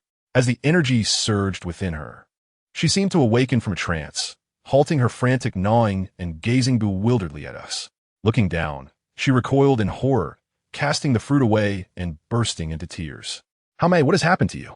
We tried to stop you. Indeed, the master warned against consuming the fruit. You are not typically so greedy. Could this fruit be poisonous? How Mei, do you feel unwell? The members of the Lingy Society clamored, while How Mei, confused, shook her head vigorously in denial. Enough. I interjected, raising my hand. There is no need for further questions. Although this fruit is indeed malevolent, it is not poison. It will not produce immediate effects. Let her rest for a moment. They helped How Mei sit down. Before she could speak, I continued, this is not your fault. This fruit possesses an inherent temptation. If I am not mistaken, your birth chart also carries Yin traits. Tong Chi-Chi's chart is similar to yours. She too fell victim after consuming this fruit. Huh? How Mei exclaimed, alarmed. Does that mean I too? Sensing her rising panic, I reassured her, do not worry. As long as I am here, I shall ensure your safety. Furthermore, consuming this fruit may not be entirely detrimental. It might even facilitate finding Tong Chi-Chi's spirit. Despite my reassurances, How Mei remained distressed and fearful. Suddenly, her expression turned vacant, as if she had seen something terrifying, her eyes widening in horror before she collapsed to the ground. How Mei? The group gasped, rushing to shake her. Do not move, I shouted urgently. At that moment, I saw a faint shadow drifting from How Mei's body. It was her spirit. As her spirit ascended, it drifted toward the large peach tree. I followed quickly, realization dawning upon me. In that instant, I acted without hesitation, reaching out to grasp Hao Mei's spirit. She appeared bewildered. "Hao Mei, look over there," I directed, infusing my words with energy as I pointed to her body on the ground. Her spirit turned to gaze at her physical form, and recognition washed over her, as though awakening from a dream. "Fear not, I shall guide your spirit back." Speaking swiftly, I bit my fingertip and drew a summoning talisman upon her. "Return, soul, I command you." Instantly, the talisman emitted a golden light, compelling Hao Mei's spirit to drift toward her body. I assisted further, pressing her spirit back into her form. With a gasp, Hao Mei jolted upright, panting heavily. "Hao Mei, you are awake at last. You scared us." The members of the Lingyi Society were at a loss. Hao Mei looked at me, bewildered. "Master, I think I just had a dream." I waved my hand dismissively. "Do not dwell on it. You are safe now. And I have also discerned the whereabouts of Tong Chi-Chi's spirit." "Where?" They inquired eagerly. I pointed to the large peach tree, stating coldly, "Those crimson fruits are the answer." "What?" Hao Mei gasped. "So the fruit I just ate." I shook my head. "Do not fret. These fruits do not embody the spirits themselves, but are manifestations of the spiritsine energy, intertwined with the tree's spiritual essence. While consuming it may have temporarily displaced your spirit, the overall impact is minimal." Sighing, I regarded the grand peach tree. "All of this is a consequence of this tree. Peach trees traditionally ward off evil. Yet this one has succumbed to sinister forces, growing ever larger. While we perceive its vastness above ground, its roots may extend deep underground, possibly ensnaring the spirits throughout the entire old school district. Under normal circumstances, this would be a favorable occurrence. However, this grand Tao Shu has already been infiltrated by malevolent forces. Consequently, the spirits it has subdued have been assimilated, becoming its sustenance. For every soul it absorbs, combining the dark energy of the souls with the spiritual essence of a fruit known as Hungwa, is born upon its branches. This is not the soul itself, but a manifestation created through the dark energy of the souls, akin to a cage controlling those spirits. The souls, as entities, can exist anywhere, but once under this dominion, they become upon the tree. The spirits we previously encountered had their completely absorbed, and the ones currently on the tree are those yet to be fully consumed. Thus, if we can identify and consume that confines Tong Chi-Chi before it is absorbed, she will awaken. As for the you just consumed, it has liberated a spirit within this campus that has not yet been fully absorbed. However, as an ordinary person, consuming it poses great danger to you. Upon hearing my explanation, everyone finally grasped the situation. Gao Bo hastily inquired, "But these cannot be eaten. How shall we locate Tong Chi-Chi's soul?" I replied nonchalantly, "I never said you cannot eat them. I merely stated that you cannot." Chapter 66. Returning the soul what? The crowd gasped in astonishment. I assured them, rest assured, the majority of the essence within these comprises dark energy, with a smaller portion being the spiritual essence of the. Were it not for the corruption of the. Such fruits would be rich in spiritual energy, promoting longevity upon consumption. What about now? What happens if we eat them? Hao Mei inquired anxiously. I shrugged. If you consume a particular fruit, your body will be invaded by the dark energy and the spiritual essence, resulting in your soul separating from your body. Your soul will be controlled by the believing itself to be a part of it, willingly becoming a new fruit of the. Once a soul is separated for 7 days, it cannot be rescued. As for how long it takes to absorb, that is irrelevant. As long as the souls remain trapped within their demise is inevitable. The group collectively inhaled sharply. At present, that contains both dark energy and the invasive malevolent essence. Neither of these is bearable for you. However, I possess a method to consume them. I thought, swallowing hard. I had not deceived them regarding the. Ordinary people indeed cannot partake of them. Consuming a means becoming a substitute for the soul, it confines, falling under the control of the. Yet I am different. I fear not the dark energy. As long as I can withstand the invasion of the malevolent essence, the abundant dark energy and the spiritual essence cultivated by the over centuries are, for me, a source of nourishment. Although this is steeped in evil, it has not yet attained sentience. It is powerless to resist, even if I were to chop it down. Before long, I had plucked all 22 remaining fruits from the tree, their vibrant red hue strewn across the ground. Everyone, Keep your distance to avoid being ensnared by its charms, I quickly advised. The members of the Paranormal Society nodded and stepped aside. After meticulously ensuring all were harvested, I began to indulge. Although these contained trapped souls, the flesh was genuinely birthed from them. Therefore, the enticingly red fruits emitted a fresh aroma, and upon taking a bite, the flavor was reminiscent of a honey peach, yet even sweeter and more alluring. How may, being of mean nature and lacking mental fortitude, could easily be tempted by the. Even I, after just 2 bites, found myself devouring them voraciously. The taste was extraordinarily sweet, with a refreshing fruitiness that invigorated the spirit. I could feel the dark energy gradually nourishing my body, a sensation that could only be described in 2 words: utterly delightful. 1, 2, 3 for disappeared into my mouth. The more I consumed, the more pleasurable it became. Soon, my mouth was stained crimson, and juice splattered everywhere. Were I an ordinary person, absorbing such quantities of dark energy would have been overwhelming, even without this malevolent essence. Yet to me, it felt as though a pinch of seasoning had been added to a previously bland meal. Not only did it have no adverse effect on my body, but even after consuming 10, the dark energy had yet to balance with the yang energy within me. The only aspect I regarded with caution was the malevolent essence. However, as long as I consumed the while focusing my mind and employing Taoist techniques to protect my consciousness, I would remain impervious to malevolence.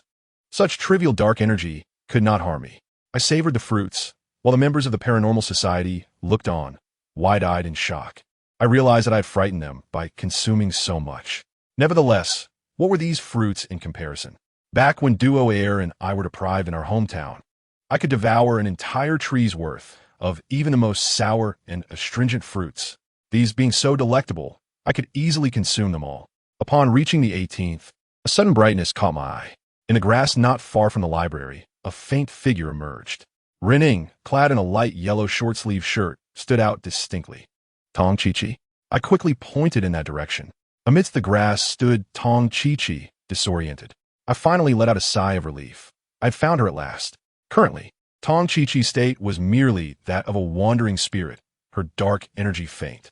The Paranormal Society members, unable to see her, quickly followed me. Master, have you found Tong Chi-Chi? Is she all right? Is she injured? They inquired urgently. I scrutinized Tong Chi-Chi's soul. She gazed back at me in bewilderment. Do not rush, I said, producing a soul-calling talisman inscribed with her birth details. With a gentle flick of my wrist, the talisman transformed into a wisp of azure smoke, wafting off into the distance. Tong Chi-Chi's spirit followed the smoke and soon vanished from sight. I then took out my phone and called Lu Hui. Master son, how is it? Lu Hui's voice was frantic upon answering. Tong Chi-Chi has been unconscious for 3 days and nights.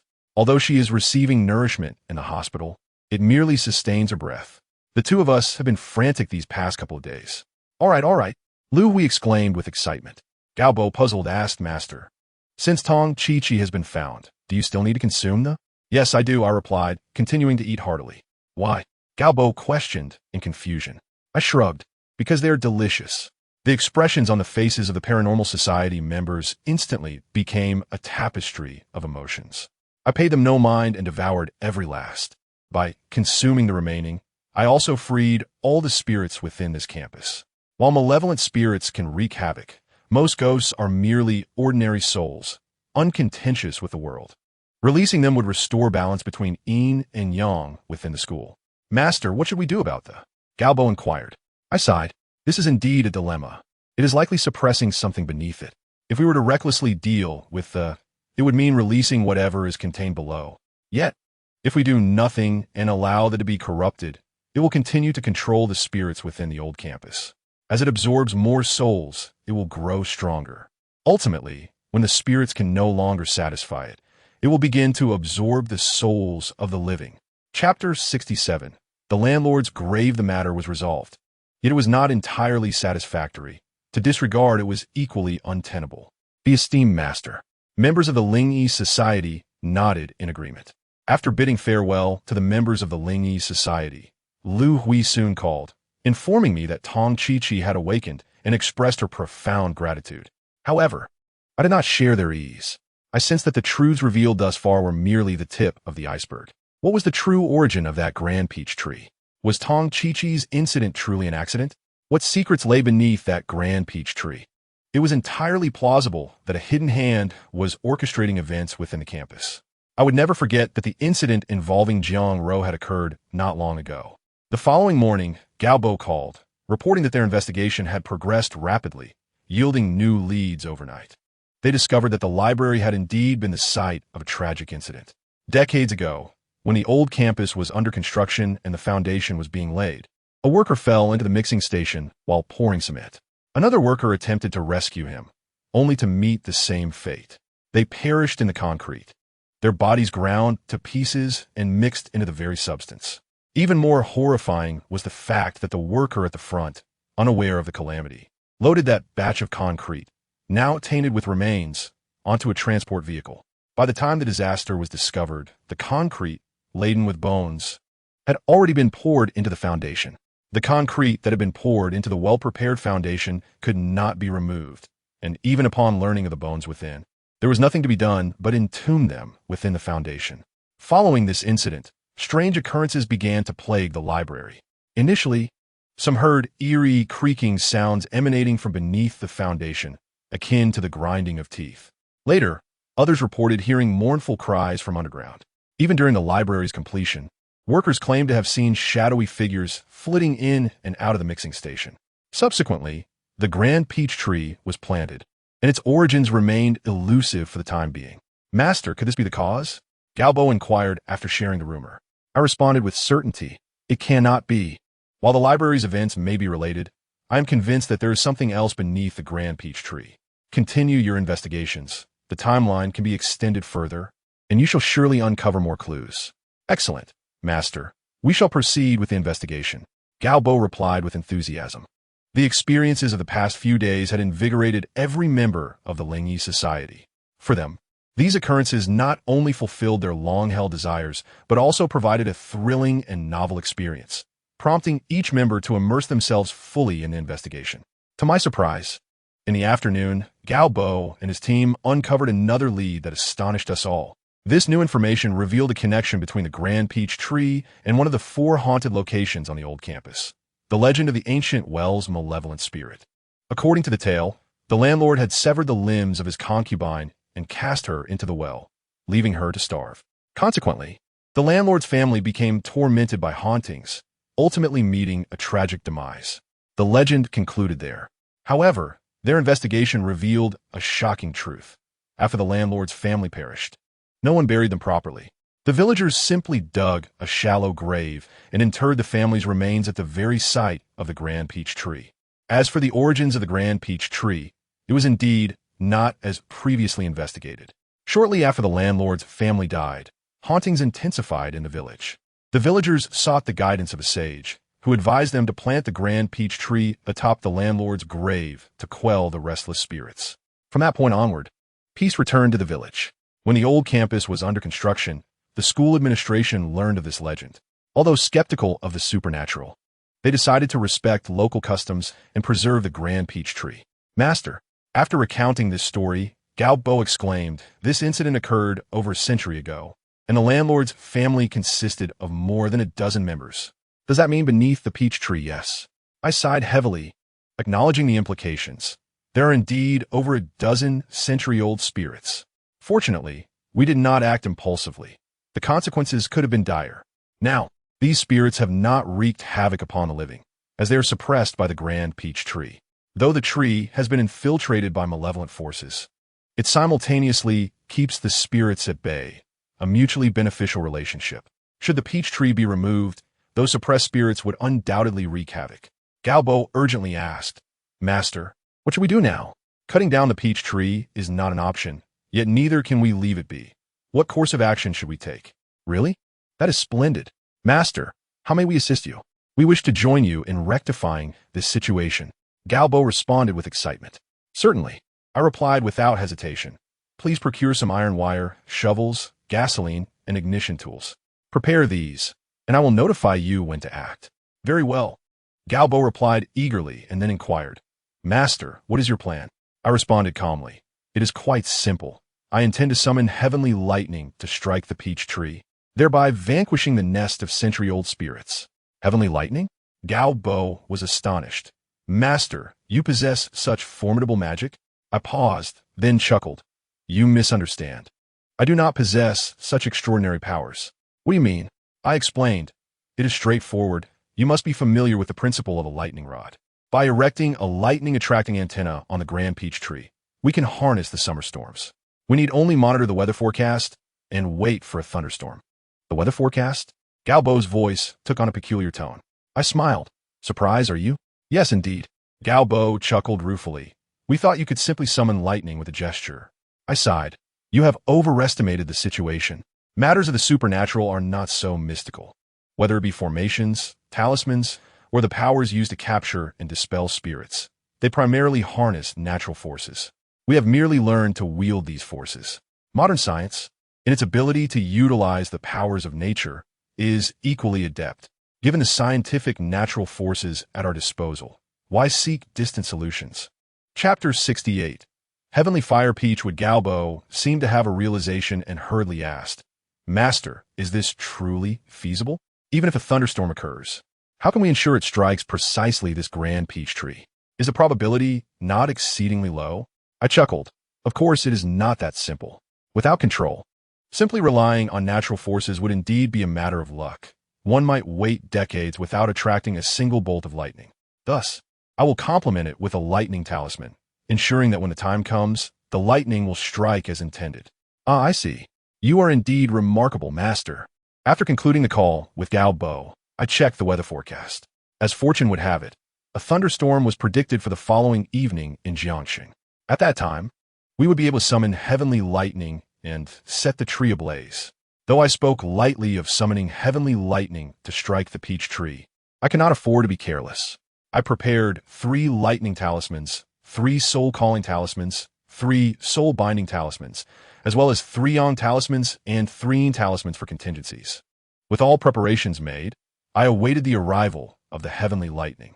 In the afternoon of the next day, I called Gao Bo to inform him that we would take action that evening. When I arrived at the school, the members of the Lingi Society were fully equipped, ready for the mission ahead. A multitude of individuals, each bearing gasoline canisters and shouldering shovels, gathered around. Gao Bo clutched a bundle of number 8 iron wire, while Hao Mei held a pair of pliers, and even a fellow classmate arrived, awkwardly balancing a Luoyang shovel. It was a sight that evoked both amusement and exasperation. Master, we are all prepared, Gao Bo exclaimed with enthusiasm. The faces of the others radiated excitement as well. Very well, let us proceed immediately before the thunder strikes. We must set everything in place, I replied. We made our way to the old campus, heading straight for the large peach tree. It was afternoon, and even if the tree harbored some mystery in broad daylight, it would not conjure any mischief. Gao Bo, along with a few robust boys, climbed the peach tree to connect the iron wire, fashioning it into a makeshift lightning rod. They exuded confidence, but alas, they were not science students. Their vigorous efforts yielded a haphazard contraption that resembled a lightning rod only in the most generous sense. Observing the unsightly creation, Hao Mei anxiously inquired, Master, will this work? Even Gao Bo and the others appeared embarrassed and concerned. Of course it will work. The lightning rod serves merely as an auxiliary. Tonight, with the thunder and my talisman, the conditions are favorable. We shall surely attract the lightning, I assured them, easing their worries. What followed was a period of anticipation. Time passed gradually, and as dusk approached, the sky grew increasingly overcast. Around 8 in the evening, the air was filled with the rumble of thunder, though the flashes of lightning remained distant. Moments later, the wind picked up, the atmosphere darkened further, and the thunder grew louder, illuminating half the sky with flashes of lightning. It's coming, I exclaimed, my eyes alight with realization. I stood and addressed the members of the Paranormal Society. Do not approach. Remain here. Understood, Master, they replied in unison. Approaching the large peach tree, I retrieved the talisman. With a gentle shake, it ignited, transforming into a wisp of azure smoke. The heavens are boundless, and the cosmos grants us this power, I intoned, pushing the cloud of smoke towards the tree. In an instant, a deafening crack echoed from above. I looked up to see a bolt of lightning strike the air above the peach tree, narrowly missing it. I sighed. The lightning had been attracted, indicating the talisman had worked, yet it had not struck the tree, revealing the inadequacy of their lightning rod. Amidst the terrified screams of the society members, I resolved to employ 2 talismans simultaneously. One I affixed to the peach tree, while the other I held in my hand. With a light shake, the talisman ignited, producing more azure smoke. I turned my wrist, directing this smoke towards the talisman on the tree. Upon contact, the talisman on the tree ignited as well, enveloping the area in swirling azure smoke. I quickly stepped back, and at that moment, a thunderous roar erupted, followed by a crack, and the scent of char with its flames erupted before me. The peach tree was engulfed in flames in an instant. I marveled at the spectacle, feeling more powerful than any cinematic portrayal. Indeed, witnessing it firsthand was almost beyond belief. The members of the Paranormal Society stood agape, filled with excitement. I exhaled deeply, observing the tree enveloped in flames, and took a few steps back. The force of the lightning was overwhelmingly fierce, and the flames that erupted from the tree were pure solar fire. Yet, as I gazed at the roaring fire consuming the peach tree, I sensed something was amiss. What could it be? I pondered deeply. Suddenly, it struck me. It lacked energy. If there were a burial site beneath the peach tree, the spirits of those aged ghosts would be forced out by the heavenly flames, akin to how a stone cast into a small puddle displaces the water. However, as the entire peach tree burned fiercely, I felt no trace of energy in the vicinity. This was decidedly abnormal. A sense of foreboding washed over me as I instinctively recalled that there were unseen forces at play within this campus that had yet to be uncovered. If someone had rescued those aged spirits beforehand, then, although the fire had dealt with the peach tree, the ghosts would now pose a greater threat. Nevertheless, it was too late to dwell on such thoughts. We remained nearby, quietly observing the peach tree as it burned. The flames consumed it rapidly, and within mere minutes, the once mighty tree reduced to a pile of ashes, its tender leaves incinerated. As the last flicker of fire extinguished, I hurried over to the ashes of the great tree, sifting through them with my bare hands. Curious, Galbo and the others crowded closer. "Master, what are you searching for?" they asked. I remained silent, focused on my search. At last, I unearthed a stick over 3 feet long and as thick as a rolling pin from the still warm ashes. The stick was pitch black, resembling a partially burnt branch, yet it felt substantial in my hand. Upon closer inspection, faint hints of dark red could be discerned on its surface. Ha ha ha! I could not contain my exhilaration. This is truly valuable. Galbo looked bewildered. "Ask him, Master, what is this?" "This is a treasure. This is Tianhua Tao Mu." In that moment, I inhaled deeply, recognizing the significance of Tianhua Tao Mu, a genuine treasure of nature. This material could be used to forge authentic magical artifacts. My decision to strike the peach tree with heavenly lightning was not solely for the sake of dual benefits, but was largely motivated by the desire for this Tianhua Tao Mu. The yang energy within peach wood is inherently strong, and Tianhua Tao Mu, infused with the natural power of heavenly lightning, possesses yang energy magnified 100-fold. Tianhua Tao Mu is categorized into various grades.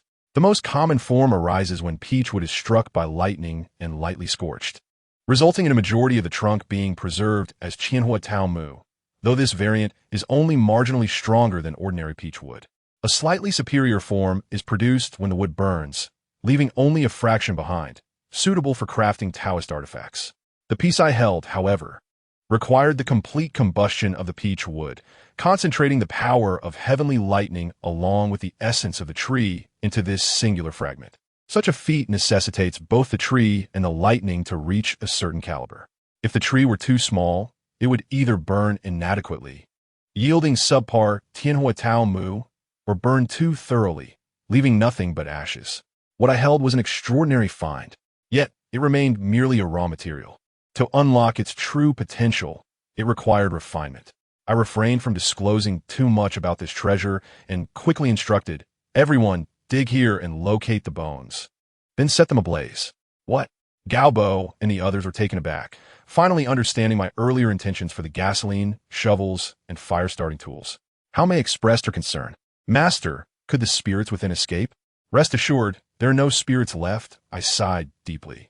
The aged ghosts beneath had either been relocated or dispersed by the heavenly lightning. Though the spirits were absent, the accumulated energy that had long lingered remained, concentrated within the bones. The malevolent aura that had tainted the peach tree was a result of the substantial accumulation of yin energy from these bones. The ancient mirror from the Zhou Guangshan household and the blood-colored jade pendant from the renovation company are both man-made weapons of malevolence. The white bones beneath the great peach tree, though not artificially crafted, have formed naturally over time, accumulating a sinister aura that is no different from that of a weapon. Hence, after addressing the great peach tree, it was only fitting to deal with these desiccated remains as well. A crowd surged forward, commencing the excavation.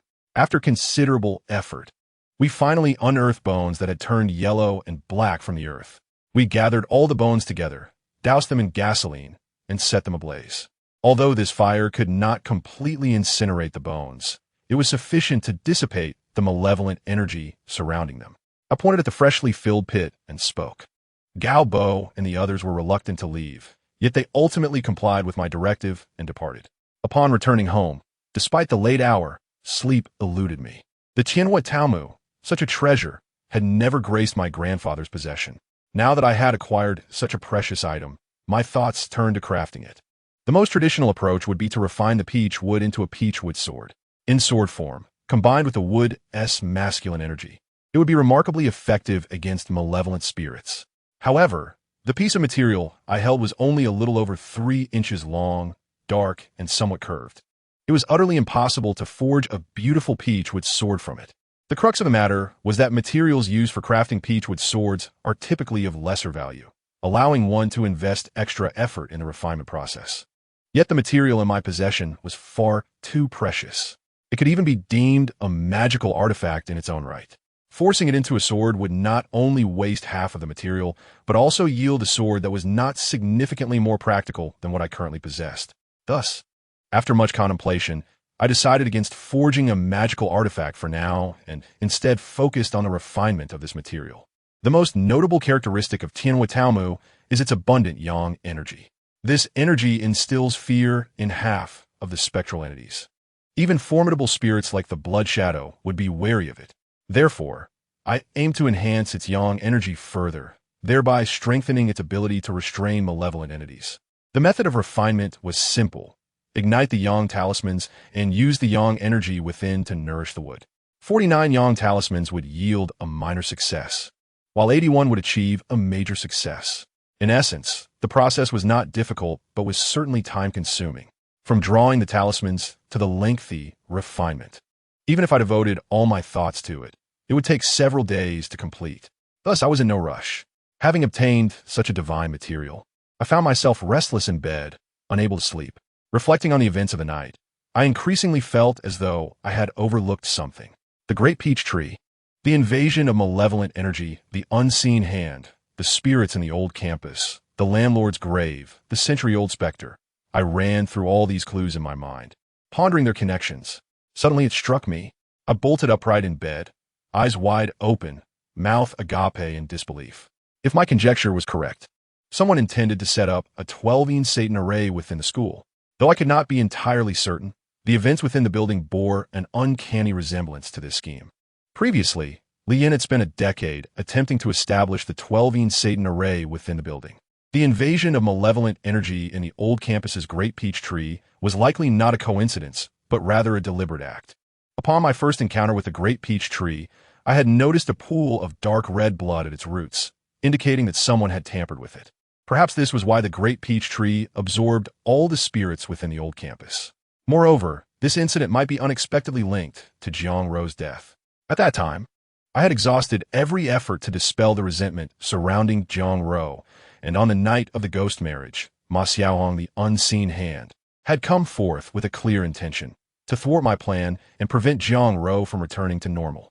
This suggests that Jiang Rou's death was likely a crucial element in the unseen hand scheme, much like how the 12-yin Satan array in the building hinged on Su Xinran's involvement. Establishing a 12-yin Satan array requires not just any spirit, but one steeped in profound resentment. Previously, the renovation company was rife with vengeful spirits. Now, the old campus may still harbor a nest of century-old specters. The gravity of this matter weighed heavily on me. Additionally, there was one aspect I still could not comprehend. Lien had gone to great lengths to arrange the 12-ing Satan array beneath the building for the stone coffin. This was understandable. Yet, why had he sold the ancient mirror to Zhou Guangxin? What motive could he possibly have to harm Zhou Guangxin? Unless there was another layer to this mystery. Regrettably, Lien had passed away, making it difficult to uncover the truth. The events unfolding within the school seemed intricately linked to the 12-ing Satan array in the building. Even the ancient mirror from Zhou Guangxin's home, the bloodshed in the building, and Jiang Rou's demise appeared to be woven together by an unseen thread. Yet something still seemed to be missing. The more I pondered, the less sleep I found. If there were indeed an unseen hand at play within the school, they would likely be aware that I had destroyed the great peach tree and disrupted their plans. What would their next move be? The great peach tree, the century-old specter. Suddenly, a thought illuminated my mind, prompting me to hastily dress and head out to the school. Before leaving, I made sure to take the Tianhua Taomu stick with me. Given everything I had done these past few days, it was highly likely that the unseen hand was aware of my actions. If they were indeed informed, they would either attempt to thwart my endeavors or devise another plan.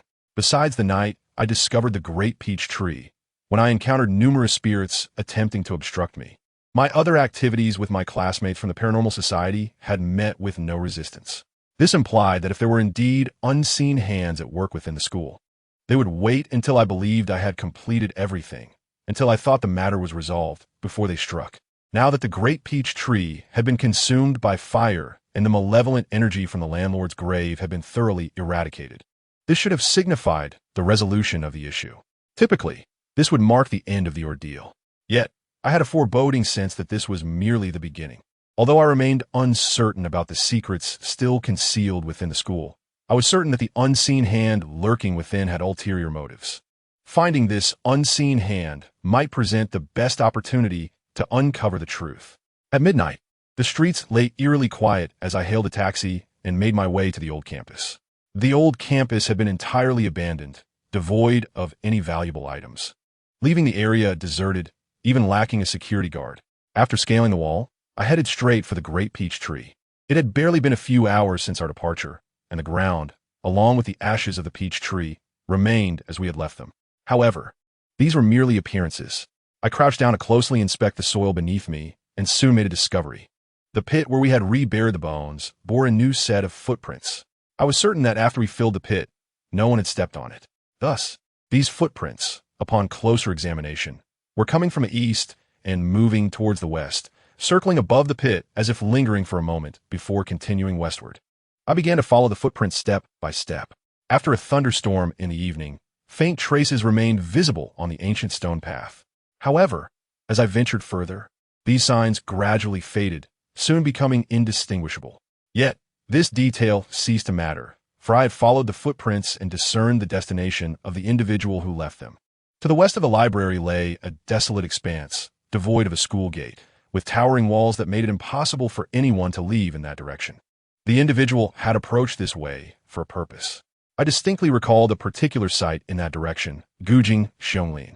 Continuing along this path would lead me to the southwestern corner of the school, where the ancient well, dating back a century, was located. Although no evidence confirmed that this person would head there, I felt an undeniable connection between this direction and the ancient well in the southwest. It cannot be mere coincidence. The validity of my conjecture would soon be revealed through exploration. I gradually made my way toward that vacant area in the southwest. As I approached the ancient well, the palpable aura of darkness intensified. Indeed, something was amiss. The surroundings were deserted, yet I sensed unseen eyes watching me from the shadows. Clutching my Tianhua Taomu stick tightly, I moved closer to the well. Upon reaching it, I was taken aback to find that the stone mill covering the well had been removed, leaving the opening exposed. This indicated that someone had been there. I cautiously approached the well's edge and leaned over to peer inside. To my astonishment, I saw a glimmer of light emanating from the depths. This illumination came from one side of the well's bottom. This meant that beneath this dry well, there was a hidden world. What lay within? A secret passage? A concealed chamber? Or perhaps something even more enigmatic? Upon closer inspection, I noticed muddy footprints at the well's edge and handholds on the wall below. This suggested that the mastermind I sought was currently beneath me. I gasped in shock. Initially, I had merely intended to observe the elusive figure, but now I discovered he was right here. This presented a remarkable opportunity. What should I do? In that fleeting moment, my mind raced. Descending was clearly not an option. I quickly scanned the vicinity and soon identified my target. A short distance away stood a row of trees, each as thick as a person. Silently, I crept behind one of the trees and concealed myself. To know oneself and one's enemy is to achieve victory in every battle. I remained patient, peeking around the tree trunk, fixated on the well's direction. Time passed slowly, and after more than an hour of waiting, there was still no sign of movement at the well. My patience held firm. I was confident he would emerge. Finally, a rustling sound broke the silence from the well. A shadowy figure crawled out. I focused intently, determined to memorize this face. The figure was furtive, glancing around cautiously after emerging. However, when I finally discerned the person's features, I was left utterly astonished. How could it be him? Chapter 71. Duo's birthday. I gazed incredulously at the figure until he cautiously departed, exhaling a long breath. Though the shock in my heart remained palpable. The person was Li Yan. Despite the dim light, I was certain it was him, dressed in the same attire he had always worn. But how could he still be alive? He had clearly perished before our eyes, his body entirely vanished. Wait, a realization struck me. Wang Guibin had mentioned that 9 years ago, a fire at the renovation company left Li Yan's remains non-existent. At that time, I had discerned that Li Yan had faked his death to escape. Yet now, this unfolded before my very eyes. Was Li Yan's self-detonation, which had led to our mutual demise, also a ruse? No, I had witnessed the carnage of his explosion firsthand. It was impossible for that to be a mere act. As I contemplated the direction Li Yan had taken, I fell into deep silence, unable to comprehend the situation. The very figure I had been searching for turned out to be Li Yan. This matter had grown increasingly bizarre. What lay beneath the dry well? I stood before it, pondering for a long time before finally resisting the urge to descend. My arrival had been too hasty. Aside from my Tianhua Taomu stick, I had no preparations and could not afford to take risks. I would undoubtedly return to explore this well, but not at this moment. Taking a deep breath, I left the old campus.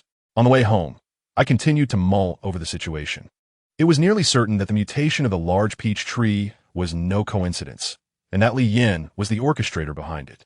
The actions within the old campus mirrored those he intended to execute within the building, specifically the 12 Insha formations.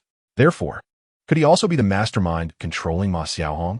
And even, was he directly involved in Jiang Rou's death? If all of this were true, it would be utterly terrifying. The Wenwu building, the Zhao family home, and now this decades-old school. Li Yan must have spent years meticulously planning and scheming. What was his ultimate goal? Although I was still unaware of his plot, one thing was certain. This affair was anything but simple. After so many years of scheming, I could not afford to act rashly.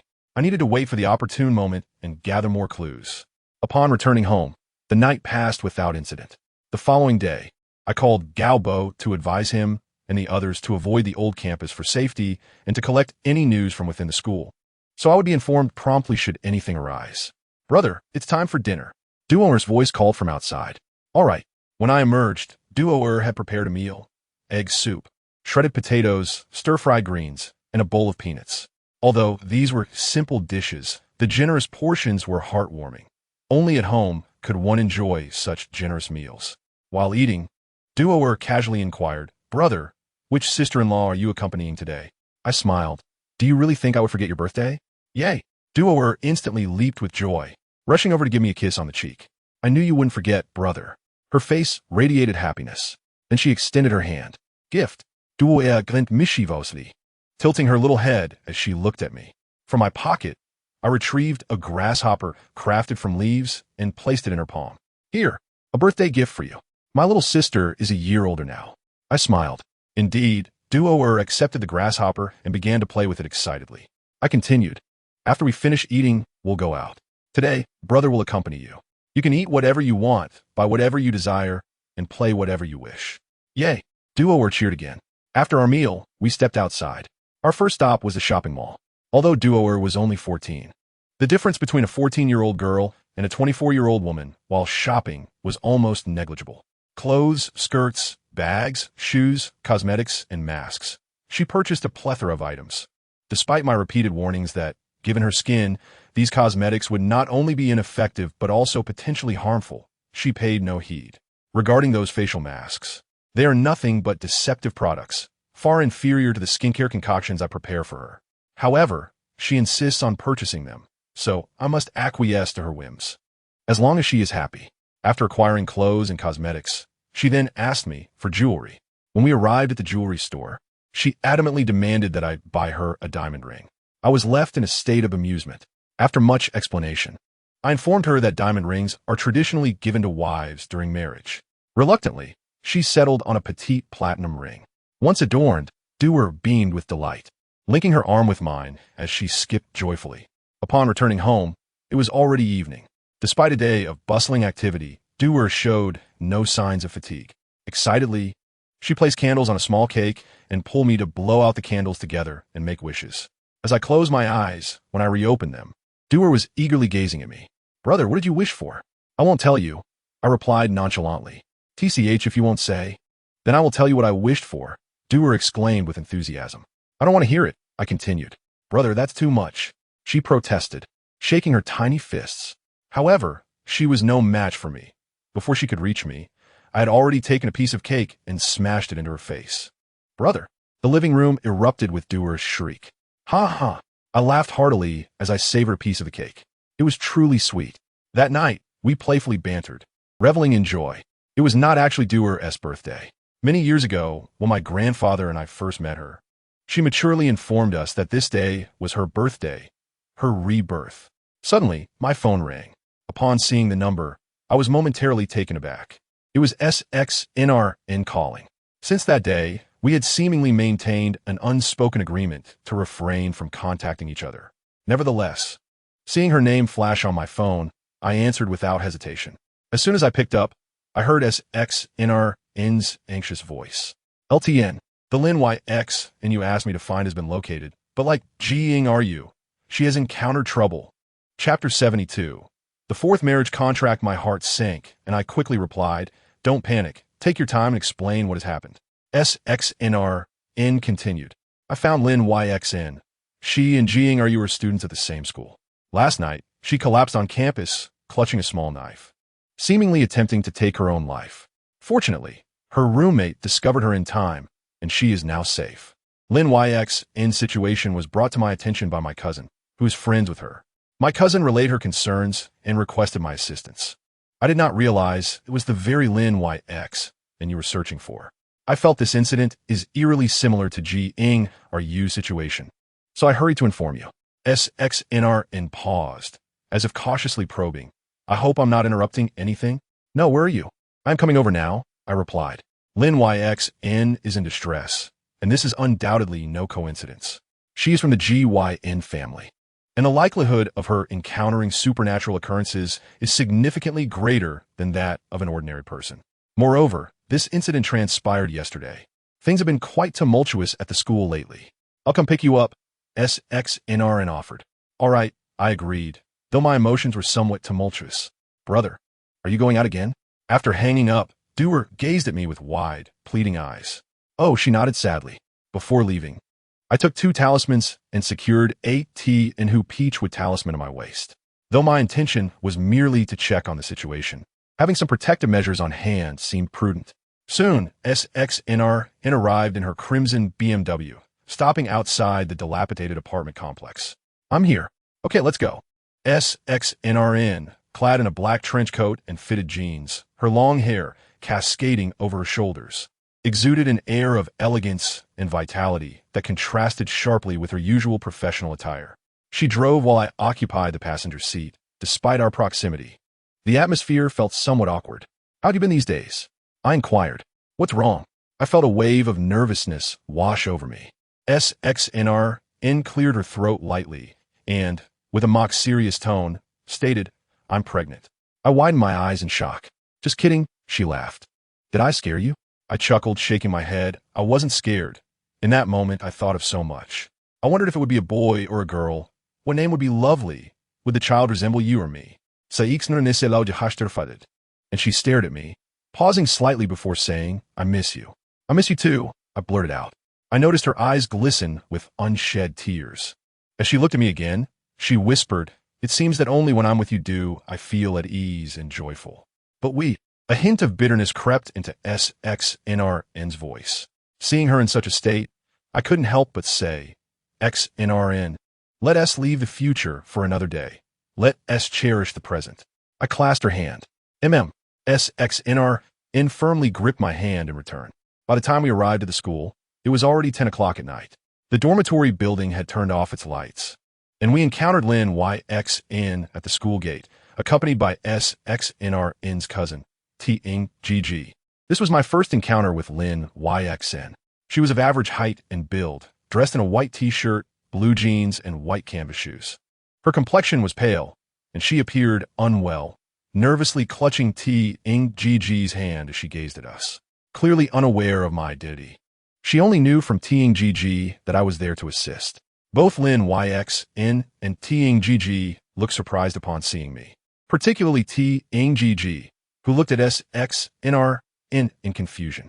Cousin, is he the master?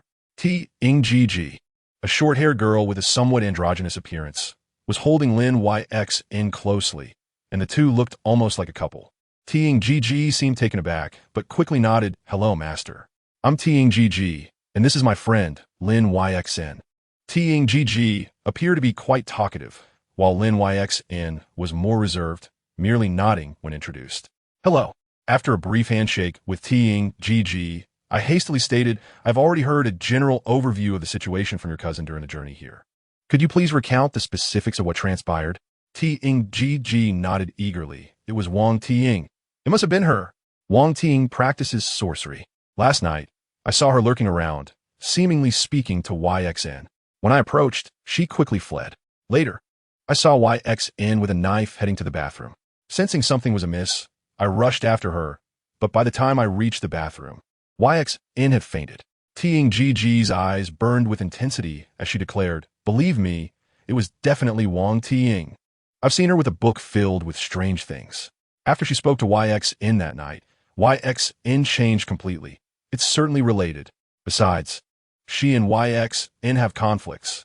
Li Wang likes YXN, but not her, and she despises YXN, wanting to harm her. "Master, you must help YXN. It's easy to dodge a bullet, but a hidden arrow is difficult to guard against. Wang Ting is a despicable person. She seeks to harm YXN. YXN may escape this time, but what about next time? You must think of a way to help us." TNGG urged vehemently. I quickly responded, "Please wait a moment. Are you saying that this Wang Ting has a book filled with sorcery? And because a boy named Li Wang doesn't like her, he likes Lin YXN. She intends to kill Lin YXN?" TNGG nodded vigorously. "Exactly. Is that really the case?" I chuckled and said, setting aside the question of whether Wang Ting possesses any dark arts, "Is it truly reasonable for her to wish harm upon Lin Yusin merely because the boy she fancies does not reciprocate her feelings? They are still students. Resorting to violence over matters of the heart seems rather excessive, does it not?" Tang Jiajia, with unwavering conviction, insisted, "What I am saying is the truth. If you don't believe me, you can ask Yusin." I turned my gaze towards Lin Yusin, who timidly nodded. "So, what did Wang Ting say to you last night?" I inquired. Chapter 73. Dark Arts. Lin Yusin shook her head, her voice barely above a whisper. "I don't remember anything after waking up. I don't even understand why I was holding a knife." As she spoke, she trembled and instinctively leaned closer to Tang Jiajia, gripping her arm tightly. Tang Jiajia quickly asserted, "Master, you must believe me. It was undoubtedly Wang Ting's doing, but I have no evidence, and reporting it to the police would be futile. Master, this matter rests solely upon you." I looked towards Su Xinran, sensing that her cousin's conjecture seemed rather juvenile. Su Xinran appeared to understand my thoughts and nodded in agreement, saying, "You men fail to comprehend us. I believe Jiajia has a point. Since we have no leads, why not start with Wang Ting?" "Indeed," Tang Jiajia exclaimed. "I can summon her right now." "Master, you can interrogate her." I felt as though I were indulging children in their games. To harm someone over trivial matters of affection? Very well. I nodded. "Bring her here. I shall speak with her." "All right." Tang Jiajia reassured Lin Yusin once more before dashing towards the female dormitory. Lin Yusin kept her head bowed, glancing at us with a hint of trepidation. Su Xinran pulled me aside and lowered her voice, curiously asking, "What do you think of her?" I understood the implication of Su Xinran's question and smiled wryly, shaking my head. How would I know? Perhaps you must have shared a bed with her to find out. She replied with an odd look. Before I could respond, she quickly added, don't misunderstand. I'm not jealous. It just feels peculiar. This curse you bear seems to suit you quite well. I could only chuckle in bemusement, sighing, rest assured, I would never casually betray a girl. My affection for you is genuine. Otherwise, I would not, before I could finish. Su Shinran pressed her finger against my lips. I understood. She smiled. That is why I chose to engage in such foolishness. With a long sigh, Su Shinran said, I cannot assist you with your matters. As for finding your Xianbing Yanu, I shall not concern myself. I simply wonder how many women will fall under your spell. By the way, how many marriage contracts do you possess? Feeling somewhat embarrassed, I replied, quite a few. As Su Shinran and I conversed, Lin Yusin stood quietly by herself, obedient and still as a timid little rabbit. She likely remains unaware of your relationship with her. Should we inform her? I shook my head. I am not yet certain. I do not wish to disturb her. It would only create an awkward atmosphere if she were to learn of the situation. Very well. She then led a girl over 1.70 meters tall. Master, I have brought Wang Ting. Tang Jiejie announced, her tone reminiscent of escorting a criminal. From Wang Ting's gaze, it was evident she harbored some fear of Tang Jiejie. Though reluctantly dragged before me, she seemed unable to voice her anger. Do not be nervous, I said. I merely wish to ask whether your involvement relates to Lin Yusin's fainting incident last night, during which she was found holding a knife. Wang Ting averted her eyes, instinctively stepping back. I do not understand what you are saying. I was taken aback.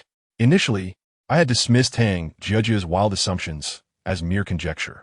Yet, Wang Ting's evasive demeanor left me almost certain she was lying. She clearly lacked the finesse for deceit. As her gaze flickered, avoiding direct contact, I raised my voice. Wang Ting, allow me to introduce myself. I'm here at Lin Yusin's request to address this matter. I do not know whether you have any dark arts, but I assure you, my knowledge far exceeds yours. I am well versed in Gu techniques, curses, and corpse refining. I shall give you one more chance. Confess honestly and reveal the truth, and I will not pursue this matter further. Otherwise, I possess myriad methods to deal with you. I endeavored to present myself in a fearsome light. I will speak. Just let me. Wang Ting lowered her head, pouting. It was me. However, I did not realize it was all true. I was merely experimenting and never expected Lin Yusin would take such drastic measures. My breath caught in my throat. It truly was as she said. Tang Jiejie exhaled in relief. Master, I told you it was her doing. This matter cannot simply be brushed aside. She must be prevented from harming Yusin again. I nodded. This situation certainly warranted further action. The crux of the issue lay within the book they mentioned. Wang Ting, every person makes mistakes, but the key lies in acknowledging them and seeking redemption. Do you possess a book concerning dark arts? Where did it come from, and where is it now? I inquired hastily. Wang Ting nodded. It was given to me by Ma Xiaohong, and it is under my bed. Ma Xiaohong. Both Su Shinran and I widened our eyes in surprise. Lin Yusin and Tang Jiejie, evidently unfamiliar with the name, turned to us with curiosity. Please retrieve that book. I wish to examine it. I then proceeded to question Wang Ting about her connection with Ma Xiaohong. As I casually flipped through a few pages, I was astounded. While novices observed the excitement, those with expertise discerned the intricacies. This book, lacking a cover and with yellowed pages, contained nearly 100 dark arts despite being slightly over 100 pages long. Upon scrutinizing 2 entries, I could affirm that these dark arts were indeed genuine. If this tome were to spread, it would undoubtedly cause significant turmoil. The book radiated a potent malevolence. It not only contained harmful spells, but was itself a vessel of malice. Prolonged exposure would ensnare one in its sinister aura, leading to a transformation into something fierce and violent, eventually rendering one a mere puppet of its will. Ma Xiaohong's descent into servitude was likely a consequence of this very book. Suddenly, a crucial thought struck me. I promptly retrieved my phone and called Gaobo Master. What is it? Gaobo inquired on the other end. I hastily replied, do you recall the legend you mentioned about an ancient tomb beneath the school during your investigation? Chapter 74. Seeking the dragon's vein, certainly. Should there be any updates regarding this matter, please inform me promptly. Understood, Master. After ending the call, Su Shinran immediately asked, what happened? I sighed. This issue is far more serious than it appears. What? Tang Jiejie exclaimed anxiously. What about Yusin? I turned to Wang Ting. What type of dark arts did you employ? Wang Ting quickly opened the book and pointed out the spell. This is a mind-bewitching dark art. Once afflicted, one experiences profound sadness and may become despondent. Lin Yusin's current emotional state remained notably low. Tang Jia inquired with concern, "Master, is there a way to break this curse?" I nodded. That is simple enough. However, just as I spoke, I hesitated. "What is it?" Su Xinran noticed my peculiar expression and quickly asked. I shook my head. "Allow me a moment to ponder.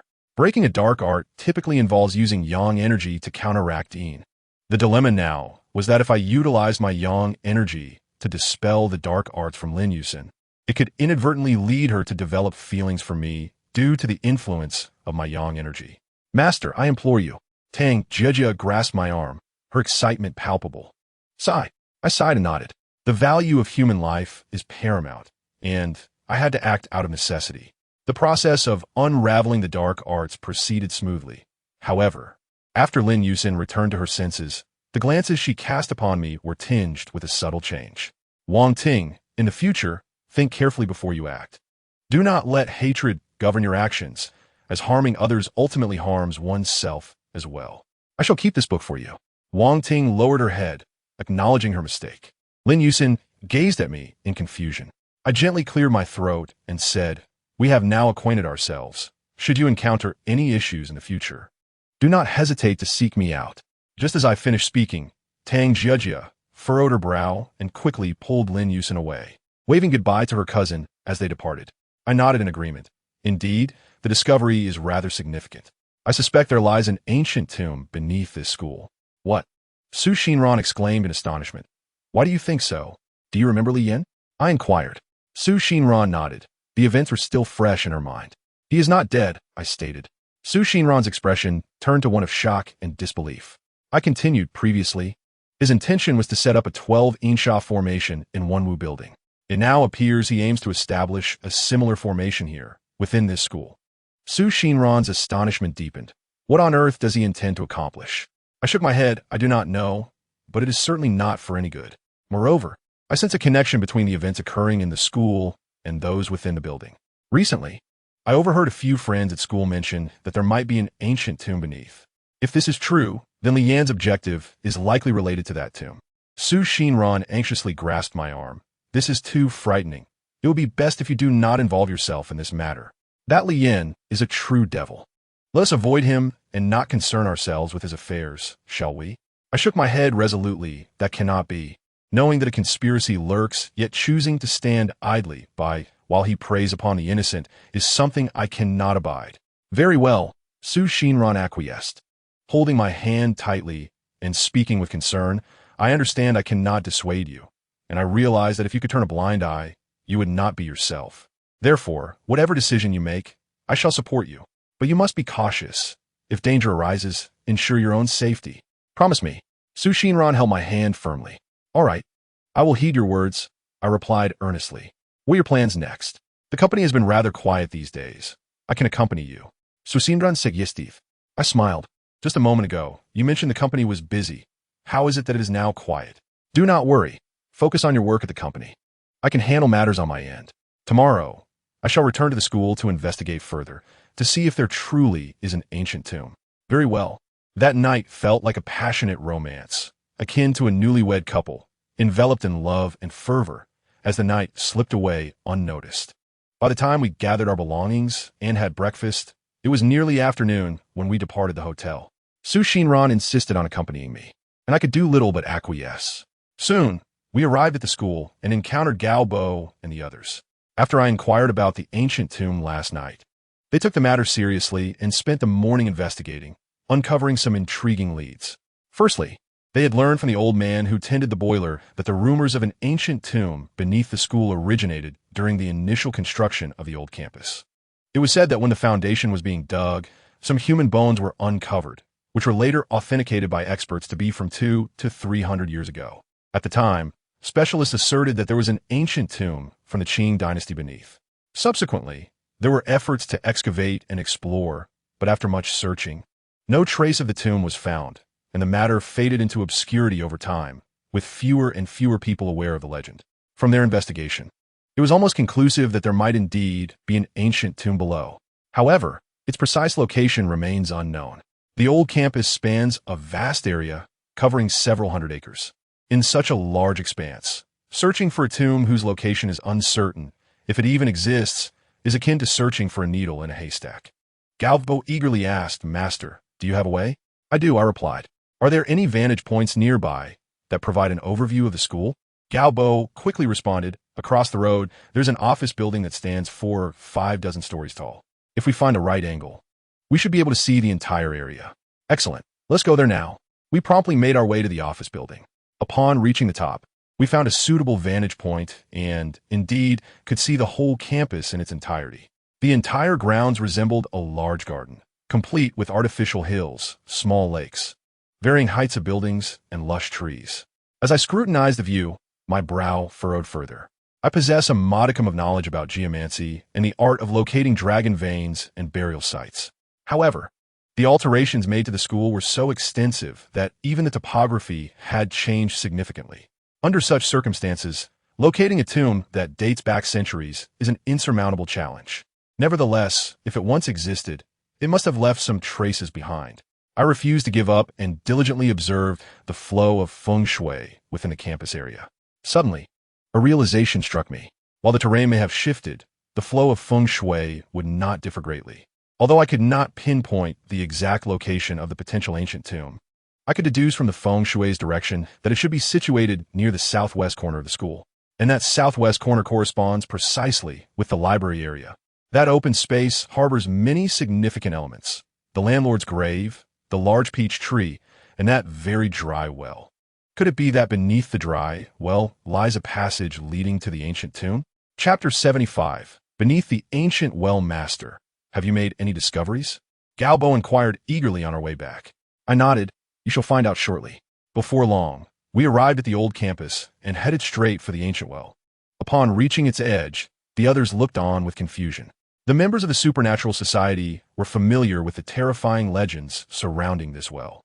However, they had previously examined it thoroughly, even eliminating the ghost within, so they could not comprehend why we were returning. I stated, "The ancient tomb likely lies beneath this very spot." "What?" The group gasped in surprise. "Clear the way," I instructed. "Understood," Galbo replied, leading the others to lift the stone mill. Everyone peered down, but the view remained unchanged. Nothing was visible beneath. "Is there really an ancient tomb down there?" Susindran questioned, passive. I let out a sigh. Had it not been for that night, when I witnessed Li Yin emerge from below, I would have found it hard to believe that this seemingly ordinary dry well could conceal such mysteries. "I shall descend to investigate," I declared. Su Shinran immediately grasped my arm.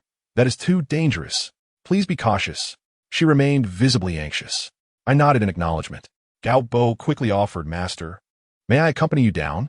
I waved my hand dismissively. "I will go first to assess the situation. If you wish to explore, we can discuss it after confirming there are no dangers. Also, keep an eye out for any suspicious individuals. Do not allow anyone to approach until I emerge." That night, I had wished to descend, but it was too risky. Now, in broad daylight, it was unlikely that Li Yin would appear, and with so many people guarding the well, safety was assured. The dry well was only 3 to 4 meters deep. I could easily lower myself down without needing to climb. I braced myself against the well's edge, gradually lowered my body, then released my grip and leaped down, landing softly on the moist earth below. The others anxiously leaned over the well's edge, watching me with bated breath. As I landed, I hastily glanced to the side. To no one's surprise, I spotted a dark hole on one side of the well wall. This opening, slightly more than a meter in diameter, was shrouded in darkness, with insufficient sunlight penetrating from the well mouth to discern its depths. I retrieved my flashlight and directed its beam into the abyss. Immediately, I discerned that this shadowy tunnel, though narrow at the entrance, widened significantly within. Merely a few meters in, it took a turn, beyond which visibility ceased. To enter, one had to crouch, yet once inside, the space was ample enough for 2 individuals to walk side by side upright. It appeared that the well's bottom had been filled with earth, obscuring much of the entrance, rendering it invisible from above.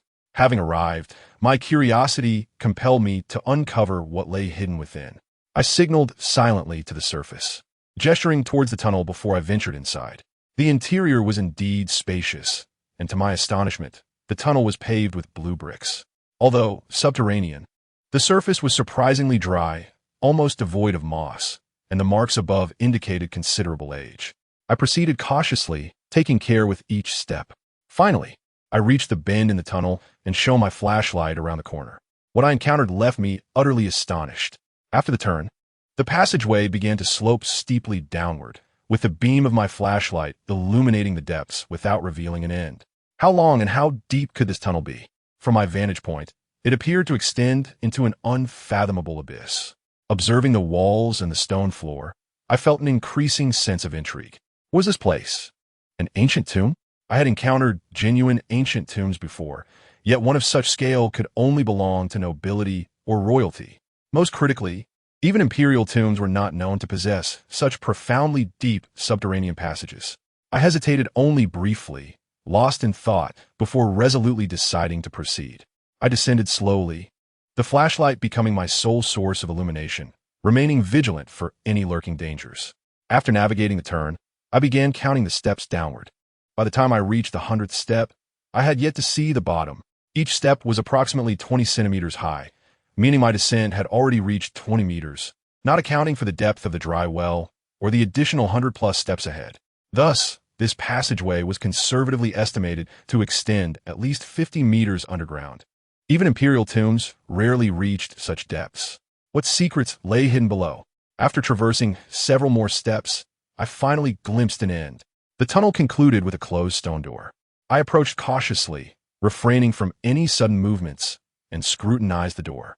It stood over 2 meters tall, adorned with strange carvings, some of which closely resembled those in the nefarious tome. Gently, I nudged the stone door, which effortlessly yielded to my touch, revealing a narrow crack. I concealed myself behind the door, pausing momentarily, and retrieved my Tianhuo Tao wooden roller for protection before peering through the opening. When I illuminated the interior with my flashlight and beheld the massive object resting on the floor, my mind buzzed with realization. A stone coffin. I cautiously pushed the stone door open, ensuring there were no hidden traps before entering. Inside was a chamber of several dozen square meters, devoid of anything but the solitary stone coffin at its center. Upon seeing it, I immediately recalled the coffin beneath the Wanwu building, which had been pressed down upon. This coffin appeared identical in size to the one described by Wang Guibin.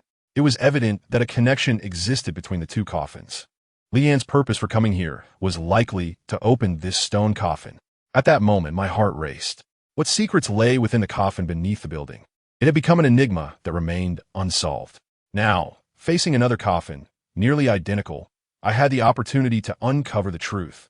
Yet, gazing at the ancient and cryptic patterns on the coffin, I understood that it undoubtedly contained something malevolent. Whether I could even open this coffin was uncertain. Even if it could be opened with ease, it should not be taken lightly. Chapter 76. The distinct stone coffin. Li Yin had exerted considerable effort to unlock the stone coffin and release its contents. If I were to succumb to curiosity and attempt to open it, would I not be aiding in a malevolent endeavor? I gradually calmed myself and shifted my gaze from the coffin to the stone chamber. This subterranean chamber measured roughly 4 to 5 meters in length, width, and height. Square in shape, with smooth stone walls and no other entrances apart from the stone door I had entered through. I attempted to feel the surrounding walls, searching for hidden mechanisms or secret passages, but found nothing. This meant that from the well's bottom, which descended so deeply, this was the only chamber, and apart from the coffin, there was nothing else within. This did not resemble an ancient tomb. For any ancient tomb, it would be inconceivable to excavate so deeply while maintaining such a small scale. A tomb of any substantial size would typically include side chambers, burial rooms, or offerings. Yet here, there was only a stark stone coffin, an appearance that was far from what a burial site should present. Most critically, I recalled that the tunnel I had just traversed was barely over a meter wide, which, while barely accommodating the coffin's width, posed an insurmountable challenge to transport it from above due to the corner. How was this accomplished? Furthermore, I remembered that beneath the building, Wang Guibin had employed numerous methods, including hiring coffin lifters and using cranes, yet had failed to lift that coffin. This coffin before me likely shared similar characteristics with the one below. I reached out to gently touch the coffin, feeling an icy chill, as if it were imbued with bone-deep cold. A heavy aura of energy surrounded it. and this sensation was distinctly unsettling. I applied some force, but the coffin remained immovable, as if anchored in place. Leaning down, I examined the base of the coffin. It rested on the ground, and the surface beneath was not stone slabs, but rather earth. It felt as though the coffin had always existed in this spot, and the chamber had been constructed around it. After scrutinizing for a while longer, I realized that the clues were limited. This enigmatic place was best left behind. I promptly retrieved my phone and, under the beam of the flashlight, captured several photographs of the coffin from various angles. I paid particular attention to the intricate patterns on the coffin's top, knowing that these designs were likely crucial to its seal. I am unable to truly open this stone coffin, thus I can only study the intricate patterns upon it. Through these enigmatic engravings, I strive to ascertain their significance and infer what secrets lie concealed within the coffin. After completing this endeavor, I did not linger, carefully erasing any trace of my presence before departing. Upon re-emerging at the well's mouth, the onlookers erupted in jubilant cheers. "Master, what lies below? Is it an ancient tomb? Can we descend?" The members of the Lingi Society were all eager to embark on an adventure. The well's walls featured several footholds, making the ascent from the depths quite manageable. As I emerged into the glaring sunlight, I could not help but inhale deeply the fresh air outside. The sensation of seeing the light of day once more was truly delightful. Although this journey bore no immediate peril, the oppressive darkness of the underground was unsettling to the human spirit. No one relishes the dark. It is only when facing the sunlight that one perceives the world as genuine and beautiful. "Are you all right?" Susanan inquired with concern. I nodded, affirming my well-being. Simultaneously, I turned to Galbo and the others, advising them, "Seal this place immediately. The objects below are quite bizarre. Not only must you refrain from entering, but you must also avoid returning in the future." "Why, master?" Galbo asked, bewildered. "Indeed, master, what exactly is down there?" They could not comprehend, persistently pressing for answers. Though they were somewhat reluctant, the gravity of my words compelled them to silently acquiesce. After parting ways with the members of the Lingi Society, Susanan and I found a CAF, ordered coffee, and she curiously inquired about my discovery in the ancient well. I replied gravely, "The matter concerning the mansion is far from resolved." Susanan gazed at me in shock. I took out my phone to show her the photographs I had taken. The stone coffin beneath the mansion and the one located underground at the school must be intrinsically linked. Susanan quickly asked, "What should we do next?" "I will consult Wang Guibin first. Let us begin by investigating the engravings on this coffin," I responded. "All right." I promptly called Wang Guibin. Upon learning that I had discovered another stone coffin, likely identical to the one beneath his mansion, he readily agreed to come and take a look. Before long, Wang Guibin arrived. I displayed the photos on my phone for him. After examining them, he too was taken aback. "Indeed, it is exactly like this. Utterly identical," Wang Guibin exclaimed, his expression more alarmed than Susanan's. After all, he had witnessed the coffin beneath the mansion firsthand, and now, encountering an identical one elsewhere, weighed heavily on his heart. I enlarged the engraving on the coffin slightly and pushed my phone toward him, saying, "Boss Wang, please examine this closely and confirm whether it is indeed identical." "It is certainly identical. I remember it vividly." Just as he said this, Wang Guibin suddenly slapped his thigh. "Wait, there is indeed a difference. While the surrounding patterns appear unchanged, I can assert with certainty that the central pattern is absolutely distinct. The one beneath the mansion resembles a star symbol, while this one looks like a crescent moon. I am certain that this is not the same." Chapter 77. The third stone coffin. I nodded silently. The reason I urged Wang Guibin to scrutinize the details was that I discerned that this central part is the essence of the totem. Any discrepancies would likely exist here. It appears my suspicions were indeed correct. Wang Guibin continued to inquire, "How could there be a second coffin like this? Wouldn't the one beneath the mansion be affected? This is too terrifying." I sighed. "There's something even more alarming." "What?" Wang Guibin asked urgently. "Lian is not dead," I stated. "How can this be?" he muttered, distraught. "Moreover," I added, "I now suspect that there are more than just two of these coffins." "What? More than just two?" Susanan and Wang Guibin were both taken aback. I nodded. Let us not forget that Li Yin sold a deadly weapon to Zhou Guangxin. Was it mere coincidence that he chose to sell that weapon to Zhou Guangxin? The two stared at me in shock. At that moment, I also grasped the severity of the situation. What has been revealed thus far may merely be the tip of the iceberg. while the colossal entity lurking beneath the surface is beyond my imagination. Let us go to Zhou Guangshan's home now, I declared. On the way, Wang Guibin called Zhou Guangshan to briefly explain our findings, causing Zhou Guangshan to express his astonishment. That night, we all witnessed Li Yan's self-detonation. Now, upon hearing that Li Yan is still alive, who would not feel an overwhelming sense of terror? By the time we arrived at Zhou Guangshan's residence, it was already evening. Upon learning of our arrival, he had been waiting outside. Zhou Ling appeared to have made a special effort to dress up, wearing a lovely pink spaghetti-strap dress that accentuated her delicate collarbone, captivatingly standing beside Zhou Guangshan while excitedly waving at me. Sun Letian, Zhou Ling rushed over, exclaiming joyfully, "You promised me some time ago that you would come to play when you had the chance. You've kept me waiting for so long. Today you must spend some quality time with me." Ignoring the gazes of others, Zhou Ling directly hugged my arm, playfully.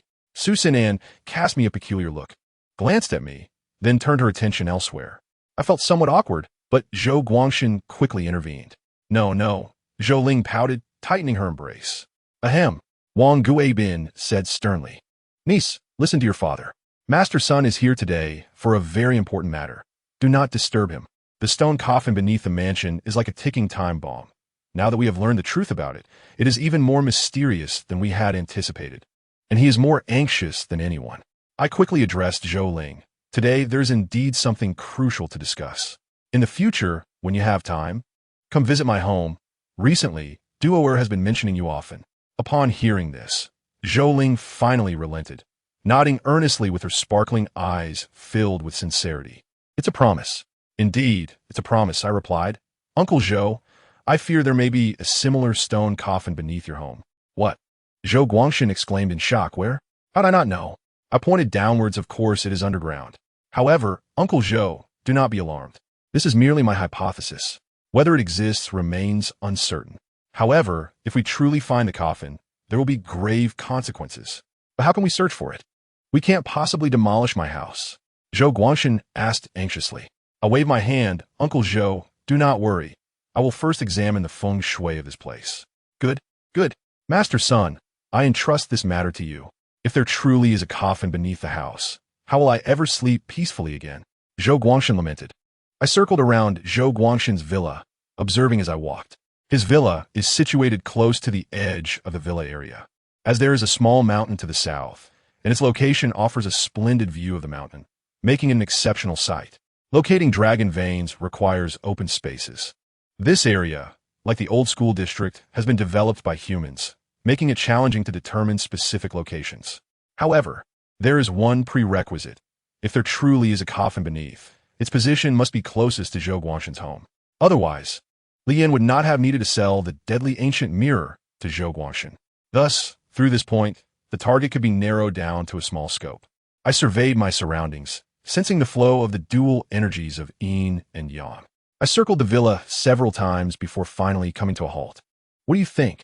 Zhou Guangshan eagerly inquired.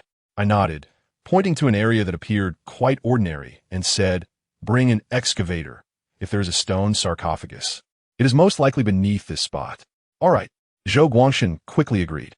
Wang Guibin made a phone call to summon an excavator, which would arrive shortly. At 8:30 that evening, the loading vehicle and excavator entered the villa district. Under the guidance of Zhou Guangshan and Wang Guibin, excavation commenced according to the boundaries I had defined. The location I selected was less than 10 meters from Zhou Guangshan's villa garden and merely over 20 meters from the main body of the villa. Therefore, this area technically extended beyond the confines of Zhou Guangshan's residence. It was simply the nearest point. As the excavator rumbled continuously, the crowd of onlookers grew larger, and staff from the property management arrived to inquire about the situation. Such trivial matters were left to Zhou Guangshan and his associates to handle. Meanwhile, Su Sinan, Zhou Ling, and I stood on the second floor of the Zhou residence, gazing out the window at the scene below. Time passed slowly. The excavator had dug down over 3 meters. Yet nothing had been uncovered. I remained patient. The stone sarcophagus beneath the building had only been discovered during the foundation work, buried at least 10 meters deep. The sarcophagus within the school would be even deeper. If there were indeed a sarcophagus below, its depth would not be shallow. As the night deepened, fatigue began to weigh heavily on the spectators, their eyes growing heavy. Yet, Just as weariness settled in, a commotion arose from the direction of the excavator. We've hit something. Chapter 78. The six-star array. I had previously instructed the excavator operator to halt immediately upon encountering any hard object. Thus, when the machine struck something solid, it ceased operations. Su Sinan, Zhou Ling, and I hurried outside. Zhou Guangshan and Wang Guibin joined us, peering into the expansive pit. At that moment, it had become a gaping hole over 10 meters long and nearly 10 meters deep. In the darkness, the pit appeared ominous and indistinct. Yet the excavator operator confirmed he had indeed struck something solid. I took a shovel and carefully descended the slope created by the excavator into the pit. Upon reaching the bottom, I immediately spotted a trace of the stone sarcophagus's ornate patterns. Just as I had suspected, I inhaled deeply. Before witnessing it firsthand, I had hoped this was merely a wild goose chase, that I had overthought and misinterpreted the signs. However, upon seeing the familiar motifs, all hope shattered. There truly was a sarcophagus here. With a sigh, I began to clear the soil from the sarcophagus. Zhou Guangshan and the others descended, their astonishment palpable as they laid eyes on the sarcophagus beneath our feet. Master Sun, what should we do? Zhou Guangshan fretted. Why is that wretched spirit targeting me? Calm down, Zhou Shu, I replied. Let me think. As I continued to clear the earth around the sarcophagus, they too composed themselves and joined me in the effort.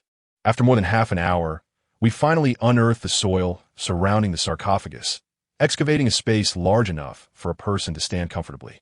Throughout the process, I remained contemplative. I did not speak, and neither did they.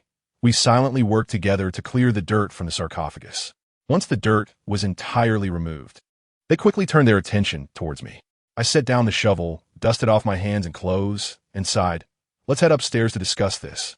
In the living room of Zhou Guangshan's home, we took our seats, and once again, everyone turned to me expectantly. Zhou Shu, first. Prepare a red envelope for the excavator operator to ensure he keeps this matter confidential and does not divulge it to anyone. Understood. Zhou Guangshan nodded quickly, preparing to leave. Also, let the property management know to seal off this area entirely, informing outsiders that there is a water pipe rupture or cable installation, ensuring that the discovery of the sarcophagus remains secret. I trust they would not wish for this information to leak either. Zhou Guangshan nodded, but remained puzzled. Why must we keep this so secretive? For your safety. Li Yin is still alive, and we do not yet know what lies within the sarcophagus. The secrets contained therein are known only to him, and his machinations are surely grand. Now that we have unearthed this sarcophagus, I fear he may become desperate. At my words, Zhou Guangshan shuddered and nodded, leaving hastily. Turning to Wang Guibin, I said, Boss Wang, I require your assistance in investigating Li Yan's detailed background. Certainly, Wang Guibin replied without hesitation. At this juncture, we knew nothing about him, while he was likely engaged in unknown dealings behind the scenes. If we failed to uncover his background, we would remain perpetually on the defensive. And what about me? Su Sinan asked eagerly, what can I do? I smiled wryly. Please help me find a map of Jiangxing. Huh? Su Sinan blinked. What do you need a map for? You will find out soon enough, I replied. Su Sinan produced her tablet, opened an electronic map, and handed it to me. Will this work? Yes, splendidly. The electronic map proved far more versatile than a traditional one, allowing me to easily zoom in and out of the Jiangxing area. Great. Zhou Ling dashed off and quickly returned with a stack of paper, pens, and a ruler. I laid the blank paper over the electronic map of Jiangxing, faintly seeing the map beneath. I marked the locations of Wenwu Building, the old campus, and Zhou Guangshan's residence. When I lifted the paper from the tablet, everyone gasped in astonishment. It's an isosceles triangle, Zhou Ling exclaimed. I nodded and used the ruler to connect the 3 points, indeed forming an isosceles triangle. With a long sigh, I reflected. Prior to this, I had anticipated that the appearance of the sarcophagus at these 3 locations was not mere coincidence. However, it was only upon seeing the Jiangxing map and drawing these points that I grasped the hidden connections between them. What does this mean? Su Sinan asked. Is it some kind of formation? I shook my head. It does not resemble one. The triangular formation only corresponds to the Sankai formation, which is typically associated with wealth and stability, predominantly utilizing jade or crystal, certainly not stone sarcophagi. Moreover, these 3 sarcophagi have been buried here for over a century. The area is too vast for it to be that simple. Everyone appeared bewildered. Then what could it be? The situation grew increasingly bizarre. and Zhou Guangshan was visibly restless. I shook my head. We must have overlooked something. Let me ponder this further. I continued examining the triangle marked on the paper while cross-referencing it with the electronic map on the tablet. After a moment, a light bulb flicked on in my mind, and I sprang to my feet. I figured out. What? Everyone asked eagerly. I did not respond immediately. Instead, I placed the paper back on the tablet screen, then centered an inverted triangle upon the isosceles triangle, combining the two shapes to form a hexagon. Zhou Ling exclaimed again, "Is it a hexagram?" I nodded enthusiastically and said, "The six-pointed star is a term used in the West, also known as the Seal of Solomon, serving as a form of sealing array. However, it is not solely the Westerners who utilize the six-pointed star for sealing. Within our Taoist traditions, there exists a corresponding formation named Lu Xing Zhuzhan, or the six-star absolute formation. Everything has fallen into place. The reason I was perplexed earlier is that there are not merely 3 stone coffins underground in Jiangcheng, but rather 6. As I spoke, I circled the 3 vertices of the newly drawn inverted triangle. Subsequently, I laid the paper over the electronic map and marked 3 new locations corresponding to those vertices. Chapter 79. Sealing. Everyone present was left utterly astonished. This was simply beyond belief. All gazes were fixed upon me. Taking a breath, I explained, "The Lu Xing Zhuzhan is a legendary formation designed to seal a great demon, capable of confinement for a millennium." Demon? The crowd regarded me in disbelief, but I shook my head, finding this hard to believe. Are you? Let me tell you. The Lu Xing Zhuzhan we have unearthed is even more astonishing than you can imagine. For even this formation has never been arranged on such a grand scale. It spans from the outskirts of Jiangcheng to the urban area, covering a radius of over 10 miles. Such a vast formation is exceedingly rare from ancient times to the present. Under normal circumstances, what is trapped within the Lu Xing Zhuzhan must be an extraordinarily fearsome demon, and the sheer size of this formation makes one wonder what lies sealed beneath. Everyone was dumbfounded, and the room fell into silence. After a while, Wang Guibin could no longer contain his curiosity and asked, "Master, is Li Yin trying to unleash such a terrifying entity? Why would he do that?" I nodded. "It is not certain yet, but the possibility is quite high. Moreover," I gestured towards the window and continued, "We previously thought there were only 3 stone coffins. Now it is nearly confirmed that there are 6. To understand Li Yan's true intentions, we must investigate all these locations. The Wenwu building should be safe for now, as the stone coffin is buried beneath it. He has also visited the school multiple times. The crucial points are the stone coffin at Uncle Zhou's house and the 3 newly discovered coffins." As I spoke, I wrote down the names of the 3 newly marked locations on the paper: Xinghua Park, Hanyan Reservoir, and Lianping Mountain. These 3 places correspond to the vertices of the inverted triangle. "Zhou Ling, I have a task for you," I said, turning to her. "Yes." Zhou Ling eagerly nodded. "What would you like me to do?" "Please gather detailed information about Xinghua Park, especially any strange rumors associated with it." "Got it." Zhou Ling promptly agreed. "Miss Su, you will research Lianping Mountain," I instructed. "Understood. Su Xindan, note that." There was no need for elaboration with her. Wang Guibin volunteered. "I'll take charge of Hanyan Reservoir." I nodded. "Everyone, let's investigate these 3 locations and see if we can uncover any clues." The group busied themselves with their tasks, and I did not remain idle. I compared the crescent totem on the stone coffin beneath the school, as well as the star totem on the coffin beneath the Wenwu building, and the flame totem on the recently excavated coffin, sketching them all. Then I searched online for related information. In this technological era, no matter how sharp one's mind or extensive one's knowledge, it cannot rival the comprehensive information available on the internet. Although it was already late at night, the magnitude of our discovery left us all wide awake. Zhou Guangshan brewed us tea and prepared a midnight snack. By the time we reached past 2 in the morning, we had unearthed an increasing amount of information. Zhou Ling excitedly exclaimed, "I found the most peculiar spot in Xinghua Park, a small grove known as Fengqing Lin. But it is ominously referred to as Xuanqing Lin by locals, as nearly every couple that enters it seems to meet their tragic end. According to online records, at least a dozen people have died there in recent years." Wang Guibin quickly added, "The Hanyan Reservoir also has its issues.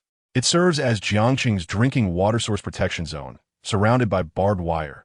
Yet drowning incidents occur almost annually. Some are suicides, others accidents. And many more are unfortunate drownings during summer swimming escapades." I nodded. finding these revelations rather unsurprising. I then turned to Su Xinran, who sighed and shrugged. Lianping Mountain is a tourist area and has not seen any violent incidents nor eerie legends. However, I did discover an old graveyard on its northern slope, filled with abandoned graves. As the three recounted their findings, I diligently recorded them.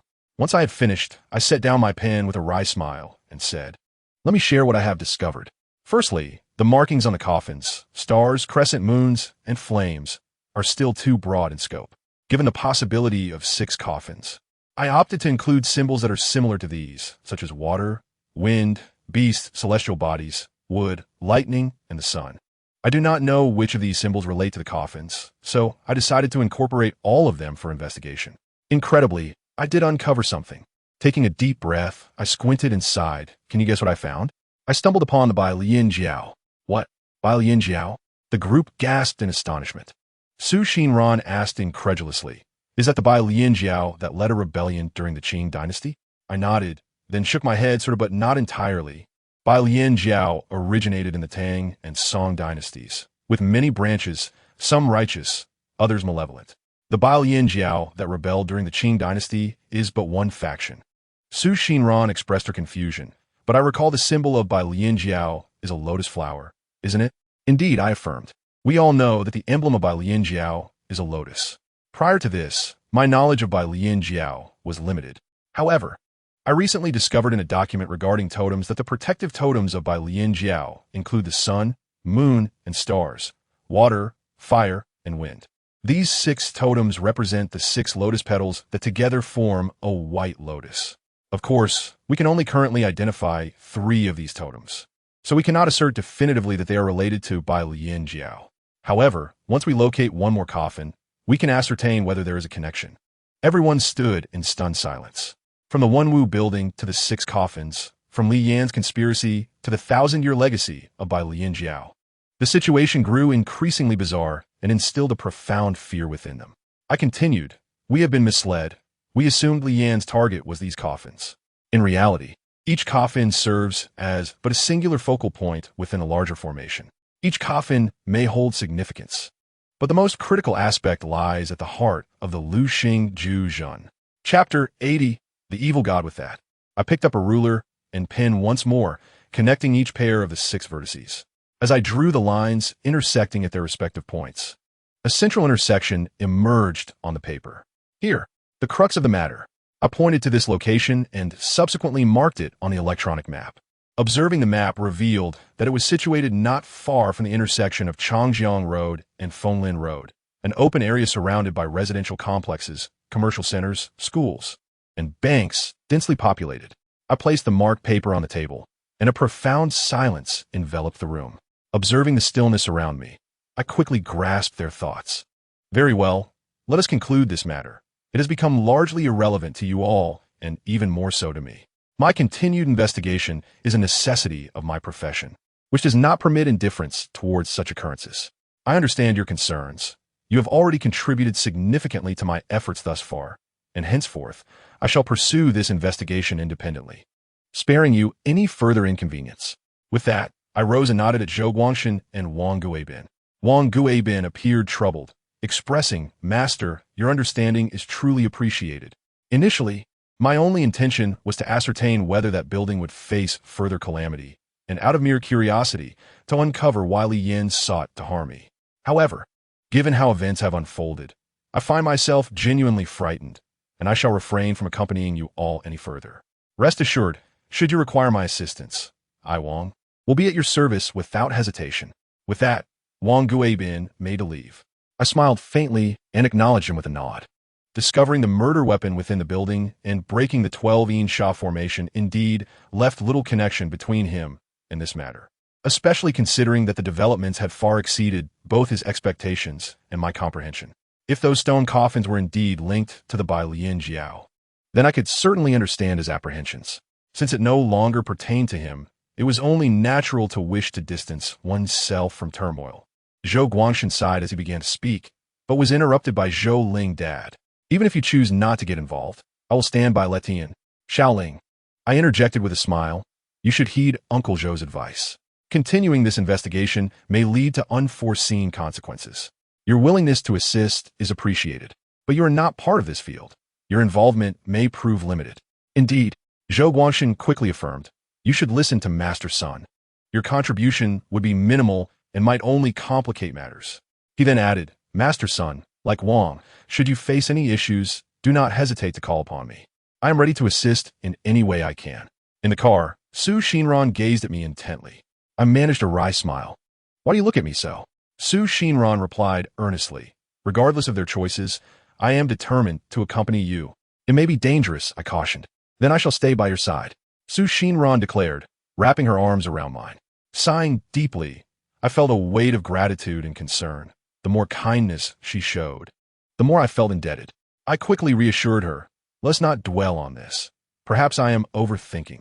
Moreover, while this affair is indeed mysterious, it ultimately involves only the contents of the coffins. Even if they were to leap forth, how could they disrupt the world? Hearing my words, Su Xinran seemed somewhat relieved and inquired, what shall we do now? I turned to her, yes. Understanding my intent, Su Xinran blushed and nodded. Yet, there was one matter I had not dared to disclose to her, the existence of the evil deity.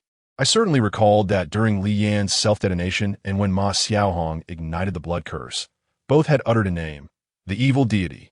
What this evil deity truly was remains a mystery to me, yet it must hold significant power to incite such madness in Li Yan.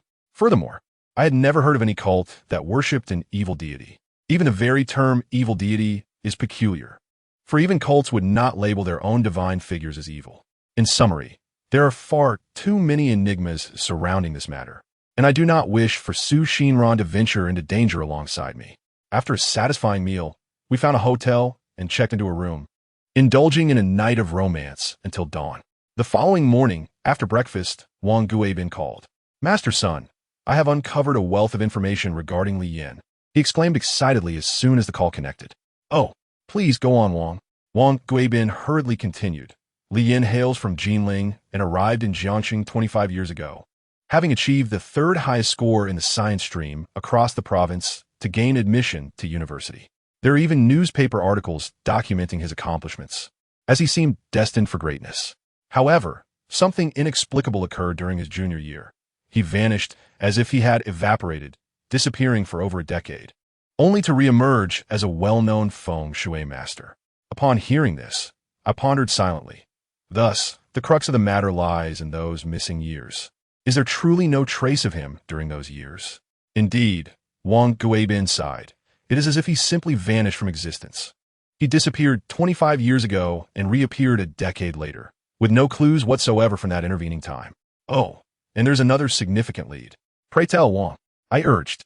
According to my findings, during his university years, Li Yan had a girlfriend, also a top student, and they shared a strong bond. However, before his disappearance, his girlfriend suffered an accident and died. I wonder if this incident may be connected to Li Yan's sudden vanishing. Li Yan's girlfriend. She died? I mused, and Wang Guibin continued. By the way, Master Sun, can you guess which university Li Yan attended? My heart stirred. Which university did Li Yan attend? Surely that is not a guess. It was the very institution where you discovered the stone coffins. Wang Guibin could hardly contain his excitement, though I had suspected as much. Hearing it confirmed by Wang still elicited a deep sigh from me. This was no mere coincidence. 25 years ago, the old campus had not yet been abandoned. How many bizarre tales from that campus are intertwined with him? How many of them might he have orchestrated himself? How long has he been playing this game? Sensing my silence, Wang Guibin quickly added, Master, I will send you the detailed information regarding Li Yan shortly. Thank you, Wang, I replied. It is my humble contribution as a mere commoner. If you require anything else, please do not hesitate to reach out. I shall not trouble you further. After hanging up, I soon received the information from Wang Guibin. The details concerning Li Yan were meticulously compiled and well-organized, reflecting Wang's earnest efforts. The dossier encompassed all aspects of Li Yan's life, including his childhood experiences. It outlined his awards, altercations, academic performance, character, and social relationships. Everything was covered. Yet, conspicuously absent were any details from those missing years after he entered university. Upon reviewing the information, I recognized that while it was comprehensive, it bore little utility. The most critical aspect remained those lost years. Additionally, his girlfriend, who had died in an accident, represented another lead worth investigating. Perhaps I should assist you in looking into his girlfriend, Su Shinran suggested. I waved my hand dismissively. No, that incident occurred 25 years ago. The leads are limited and not easily traceable. I will handle it myself. What about I help you investigate the clues we discovered yesterday? For instance, the Xianghua Park's Love, Sacrifice Forest, or Lianping Mountain. Su Shinran persisted, eager to lend her support. Noticing her anxious demeanor, I quickly shook my head. Shinran, please do not rush. This matter is intricately complex and buried too deeply. The Six Stars' absolute formation has existed for at least several hundred years, and Li Yan's arrangement span at least over a decade. While we have unearthed numerous leads, trust me, the information we have yet to discover far outweighs what we currently possess. This matter cannot be rushed. We merely need to focus on it and conduct a slow investigation. While the enemy remains inactive, we too shall remain still, for we must not startle the snake in the grass. Therefore, I shall undertake this investigation at my own pace. Trust me, we must not act recklessly, I stated solemnly. Very well, Su Xinyan reluctantly nodded. Where do you plan to begin your inquiries?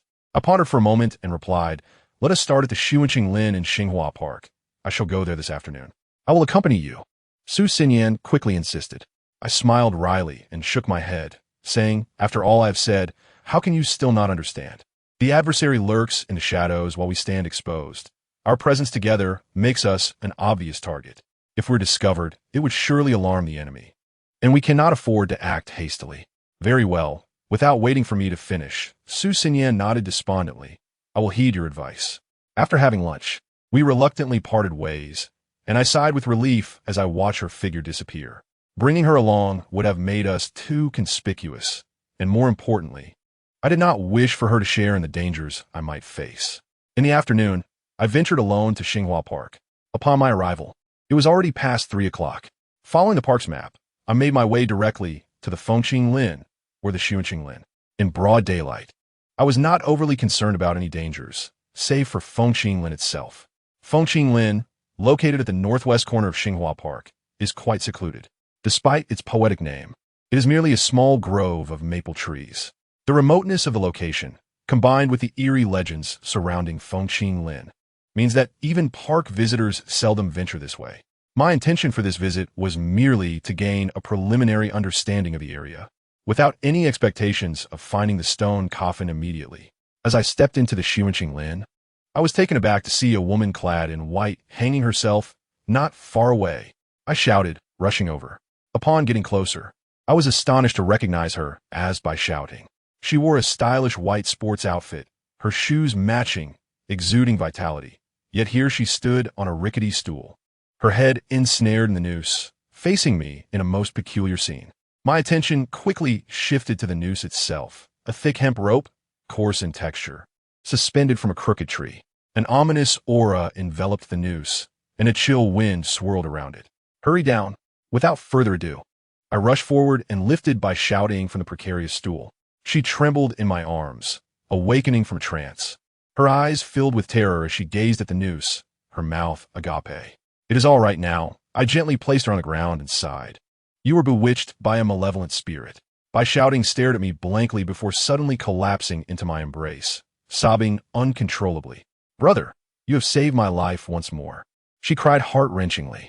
I quickly reassured her. What has happened? Why would you consider such despair? Although malevolent spirits can ensnare the mind, they primarily prey upon those already burdened with negativity or suicidal tendencies. A truly carefree soul cannot be deceived by such entities. Thus, I was certain that something troubling had befallen by shouting.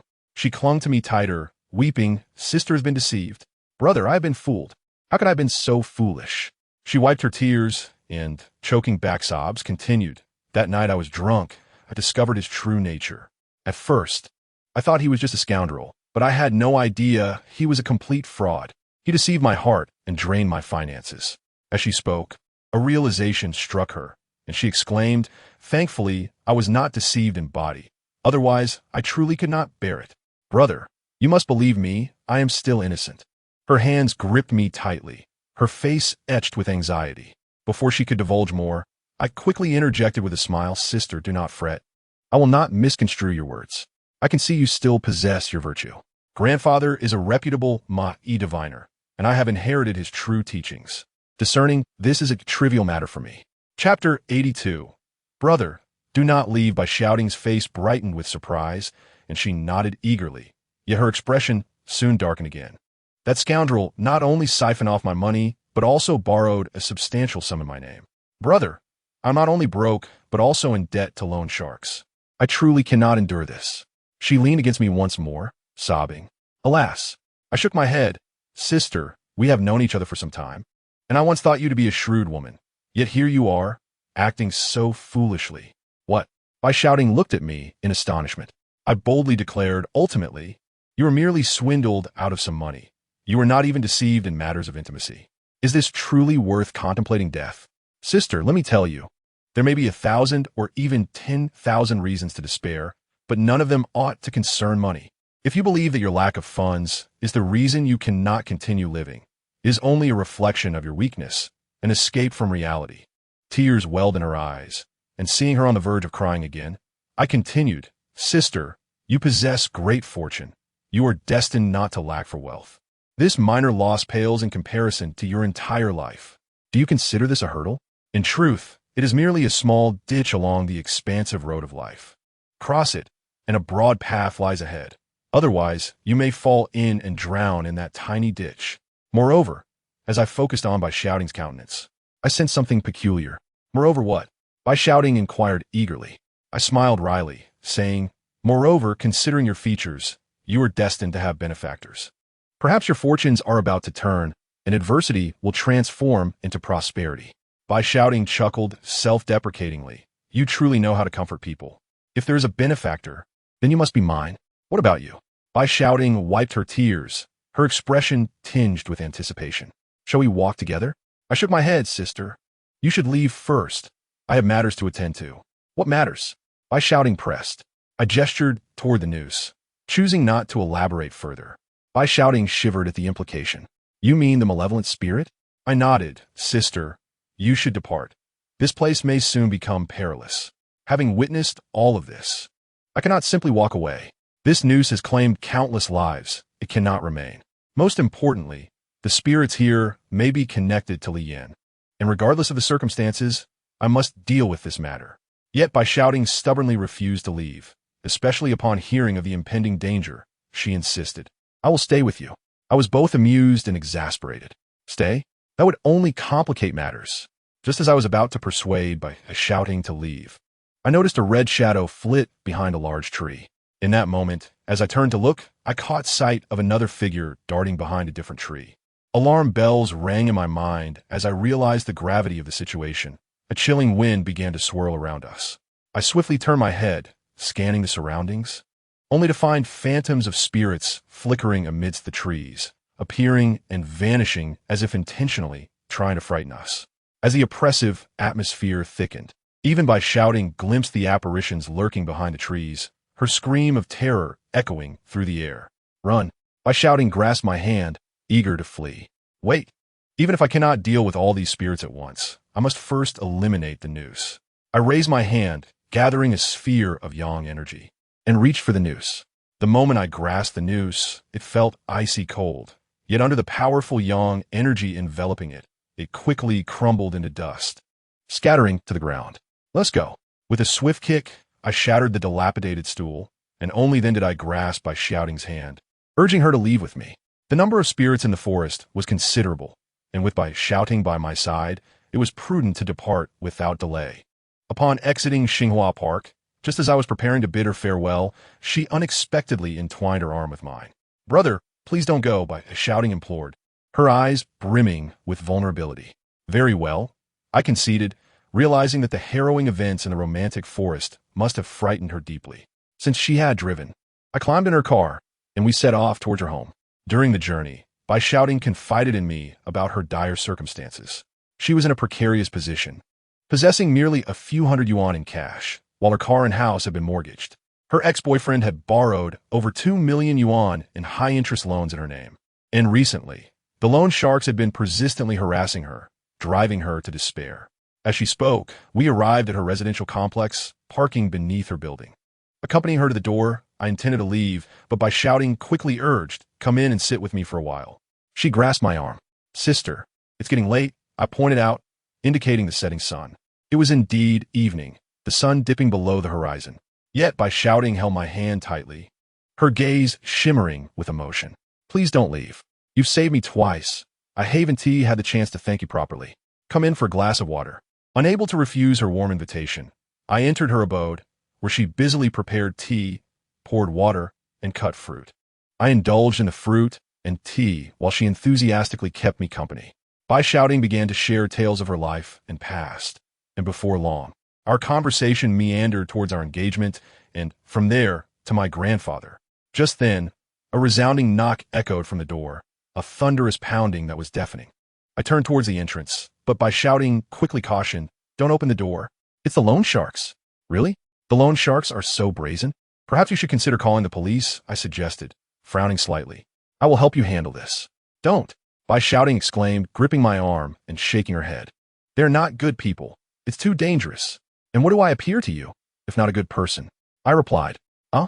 By shouting was taken aback. I smiled and stood up, saying, leave this to me. I opened the door to find 4 ruffians, clad in gaudy attire, brandishing clubs and exuding arrogance. However, upon spotting one of them, I froze momentarily. It was one of the troublemakers from that night, when by shouting had been intoxicated. By shouting nodded in recognition. Her eyes wide. Sighing, I remarked, you aren't merely deceived by a scoundrel. You've fallen into a trap. These thugs are affiliated with Dong Xiaolong. A trap? You mean they're in league with him? How can that be? By shouting, S eyes widened in disbelief. Do you still not understand? The one conning you is him. The loan sharks are also under his command. How else could he so easily borrow such vast sums in your name? This is all a scheme. Who do you think you are? One of the ruffians, adorned with a gold chain and a floral shirt, glared menacingly at me. I narrowed my eyes, preparing to show him who I was when my phone rang. The caller ID revealed it was Su Sinan. Sinan, what's wrong? I answered, hearing her panicked voice on the other end. Letian, I'm lost, she exclaimed, her tone laced with distress. My heart sank. I replied urgently, calm down. What happened? Where are you? I can't see anything. It's too dark. Peering through the corridor window, I noted that although it was evening, the sun had just set, and it was not dark enough to obscure the path. Therefore, Su Sinan being lost was certainly abnormal. Sinan, can you see anything around you? Everything is dark. I can't see anything, she replied hurriedly. You must be experiencing a ghost wall. I sighed deeply. What should I do? Su Sinan's anxiety escalated. Don't panic. If you encounter a ghost wall, just stay put, and you will be fine. Wait for me. I'll come find you immediately. Remember, don't wander off. Even if what you see seems real, it may not be. Stay right there. Okay, I'll wait for you, Su Sinan assured me. However, the ruffians stood before me, blocking my path. I attempted to move left, but they obstructed me. I tried right, and they swiftly followed suit. I raised an eyebrow. Be careful, this kid is tough. Last time, Gongzi was beaten by him. A familiar ruffian whispered behind me. The one they called Pao Ge, dressed in a floral shirt, shot me a cold glance. Clearly dismissive, as he drew a spring knife from his waistband. Is he tough? I'll see whether his fists are harder than my knife. He pressed the button, and the blade sprang out. By shouting, gasped, covering her mouth, one hand clutching mine, tried to pull me back inside. I immediately shook off her grip. By shouting, come inside quickly. You can't handle them, she urged anxiously. Ignoring her, I fixed my gaze on Pao Ge and said icily, I have urgent matters to attend to. Step aside. Who do you think you are? Pao Ge taunted, brandishing his knife mockingly. You have urgent matters? I don't care what it is. I'm not letting you leave. What can you do about it? Kill me? He pointed to his nose, exuding arrogance. Pao Ge, handle him. Get revenge for Gongzi. The other 2 ruffians brandished their clubs menacingly towards me. I exhaled slowly, stating calmly, I'll say this once more. Get lost. Laughter erupted from Pao Ge, as if he had heard the funniest joke. Oh, are you angry? You're in a hurry? Here's a chance for you. Crawl through my legs. He exaggeratedly spread his legs, laughing triumphantly, while the others joined in with wild laughter. Get lost. A surge of fury ignited within me as I landed a punch on Pao Ge's hand. With a resounding thud, the knife clattered to the ground. You little Pao Ge began, but I swiftly struck him across the face. Get lost. Get lost. Get lost. I repeated, delivering blow after blow, not allowing him the chance to respond. In mere moments, his face was bruised and bloodied, with 2 teeth knocked out. The 2 remaining thugs, initially eager to charge. Hesitated in fear. I seized Pao Go by his collar and hurled him to the ground, then stepped onto his thigh with force. A sickening crack echoed, and he howled in agony. My leg. My eyes blazed with fury as I shouted, I told you to get lost.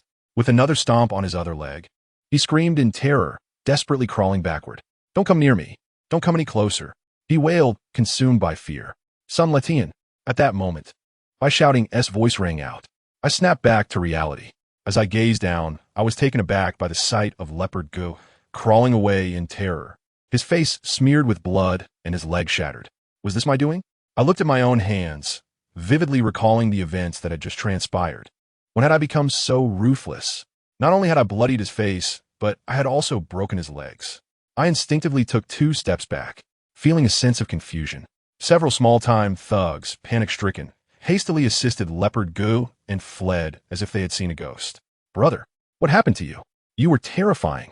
By shouting, rushed forward, gripping my arm, her gaze filled with concern. My heart raced as realization dawned upon me.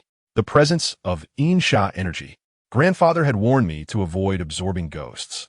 My body could draw in their dark energy, but I was ill-equipped to handle the malevolent forces. If I failed to dissipate this overwhelming Insha energy over time, it would corrupt me, amplifying my resentment and leading me down a path of cruelty and violence. Chapter 84. Lianping Mountain, I gasped, overwhelmed by a wave of dread. Are you all right? By shouting asked, her concern evident. The Insha energy within me could not be resolved quickly. My immediate priority was to find Su Shiran. I'll accompany you. By shouting insisted. No, it's too dangerous. I replied. I'll drive you. She persisted. After a moment's hesitation, I nodded. Although I wished to shield her from this, she had a car, and speed was essential. We descended the stairs, and by shouting drove us swiftly towards Lianping Mountain. Located on the outskirts of Jiangcheng, it was over 20 kilometers away. An evening rush hour had caused traffic congestion. Sensing my anxiety, by shouting reassured me. Don't worry too much, she will be fine. I nodded absently, my mind preoccupied. I was acutely aware of Su Shiran's predicament. Being of the Jiuyin bloodline, she was inherently susceptible to ghosts, and in a place like Lianping Mountain, encountering a ghost wall was a significant concern. Her reassurances could not quell my worries. Is she your girlfriend? By shouting asked instinctively. I paused, then nodded slightly. A bittersweet smile formed on her lips. Seeing you so anxious makes me envious of her, she remarked before focusing intently on the road. By the time we arrived at Lianping Mountain, it was already past 7 in the evening. After parking the car, I told by shouting, you should wait here. No, I want to go with you. She insisted. The mountain is very dangerous, I cautioned. She grasped my arm tightly. But I'm even more scared alone. Unable to argue further, I relented, and we ascended the mountain together. However, since Su Shiran was investigating the stone coffin, she would likely head to the northern slope of Lianping Mountain, an area that was not developed and riddled with dilapidated graves. Thus, even if there was a main path, we had to take a narrow trail through the pitch-black woods to reach the northern slope. The forest at night was shrouded in darkness, filled with strange insect chirps and bird calls, sounds I was familiar with. Yet for by shouting, who had never experienced such an atmosphere, she clung to my arm, hardly daring to breathe. Her grip was so tight that I felt my arm enveloped in her softness. The path through the woods was treacherous, and with by shouting accompanying me, I could not move quickly. As we pressed on, I retrieved my phone and called Su Shiran. The call connected swiftly, her anxious voice resonating through the speaker. Letian, have you arrived? I'm on a mountain.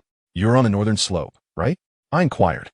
Yes, I'm on a northern slope, but I can't specify my exact location, Su Shiran replied. Do you have a flashlight? Or you could turn on your phone as flashlight, I suggested. I can't. My phone is almost out of battery, she hurriedly responded. Almost out of battery? I frowned, quickly asking, do you remember anything distinctive nearby?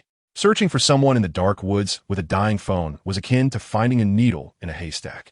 Distinctive. Oh, I recall before I encountered the ghost wall, I saw an old temple. I intended to inquire there for directions, but as I walked, the temple vanished, and I became lost. I should be close to that old temple now, Su Shiran explained. Good, that has at least a lead. I affirmed, then quickly admonished, remember, don't wander off. Stay there and wait for me. Okay, I'll remember, she replied. At that moment, by shouting reminded me. You can ask her to send your location via WeChat. WeChat location? I had not used this feature much, unaware of its functionality. However, Sushiran on the other end seemed alert. Is someone with you? Yes, it's by shouting, I replied. Sushiran was aware of by shouting and knew of our engagement. A moment of silence followed on the line. Hiran, I called out. Her voice sounded subdued. I must be interrupting your important matters. I'm sorry. Shiran. Her words weighed heavily on my heart, prompting me to reassure her, don't overthink it. How do we use the WeChat location? Sushiran responded, although there is signal here, there's no internet, so I can't send my location. Her voice carried a profound sense of disappointment. Continuing, Sushiran added, please thank by shouting for me, and clarify to her that we are merely friends. So she doesn't misunderstand. The more she insisted on this, the heavier my heart felt. I was about to explain when the call abruptly ended. I tried calling back, but the line indicated that her phone was turned off. Out of battery and turn off? I sighed.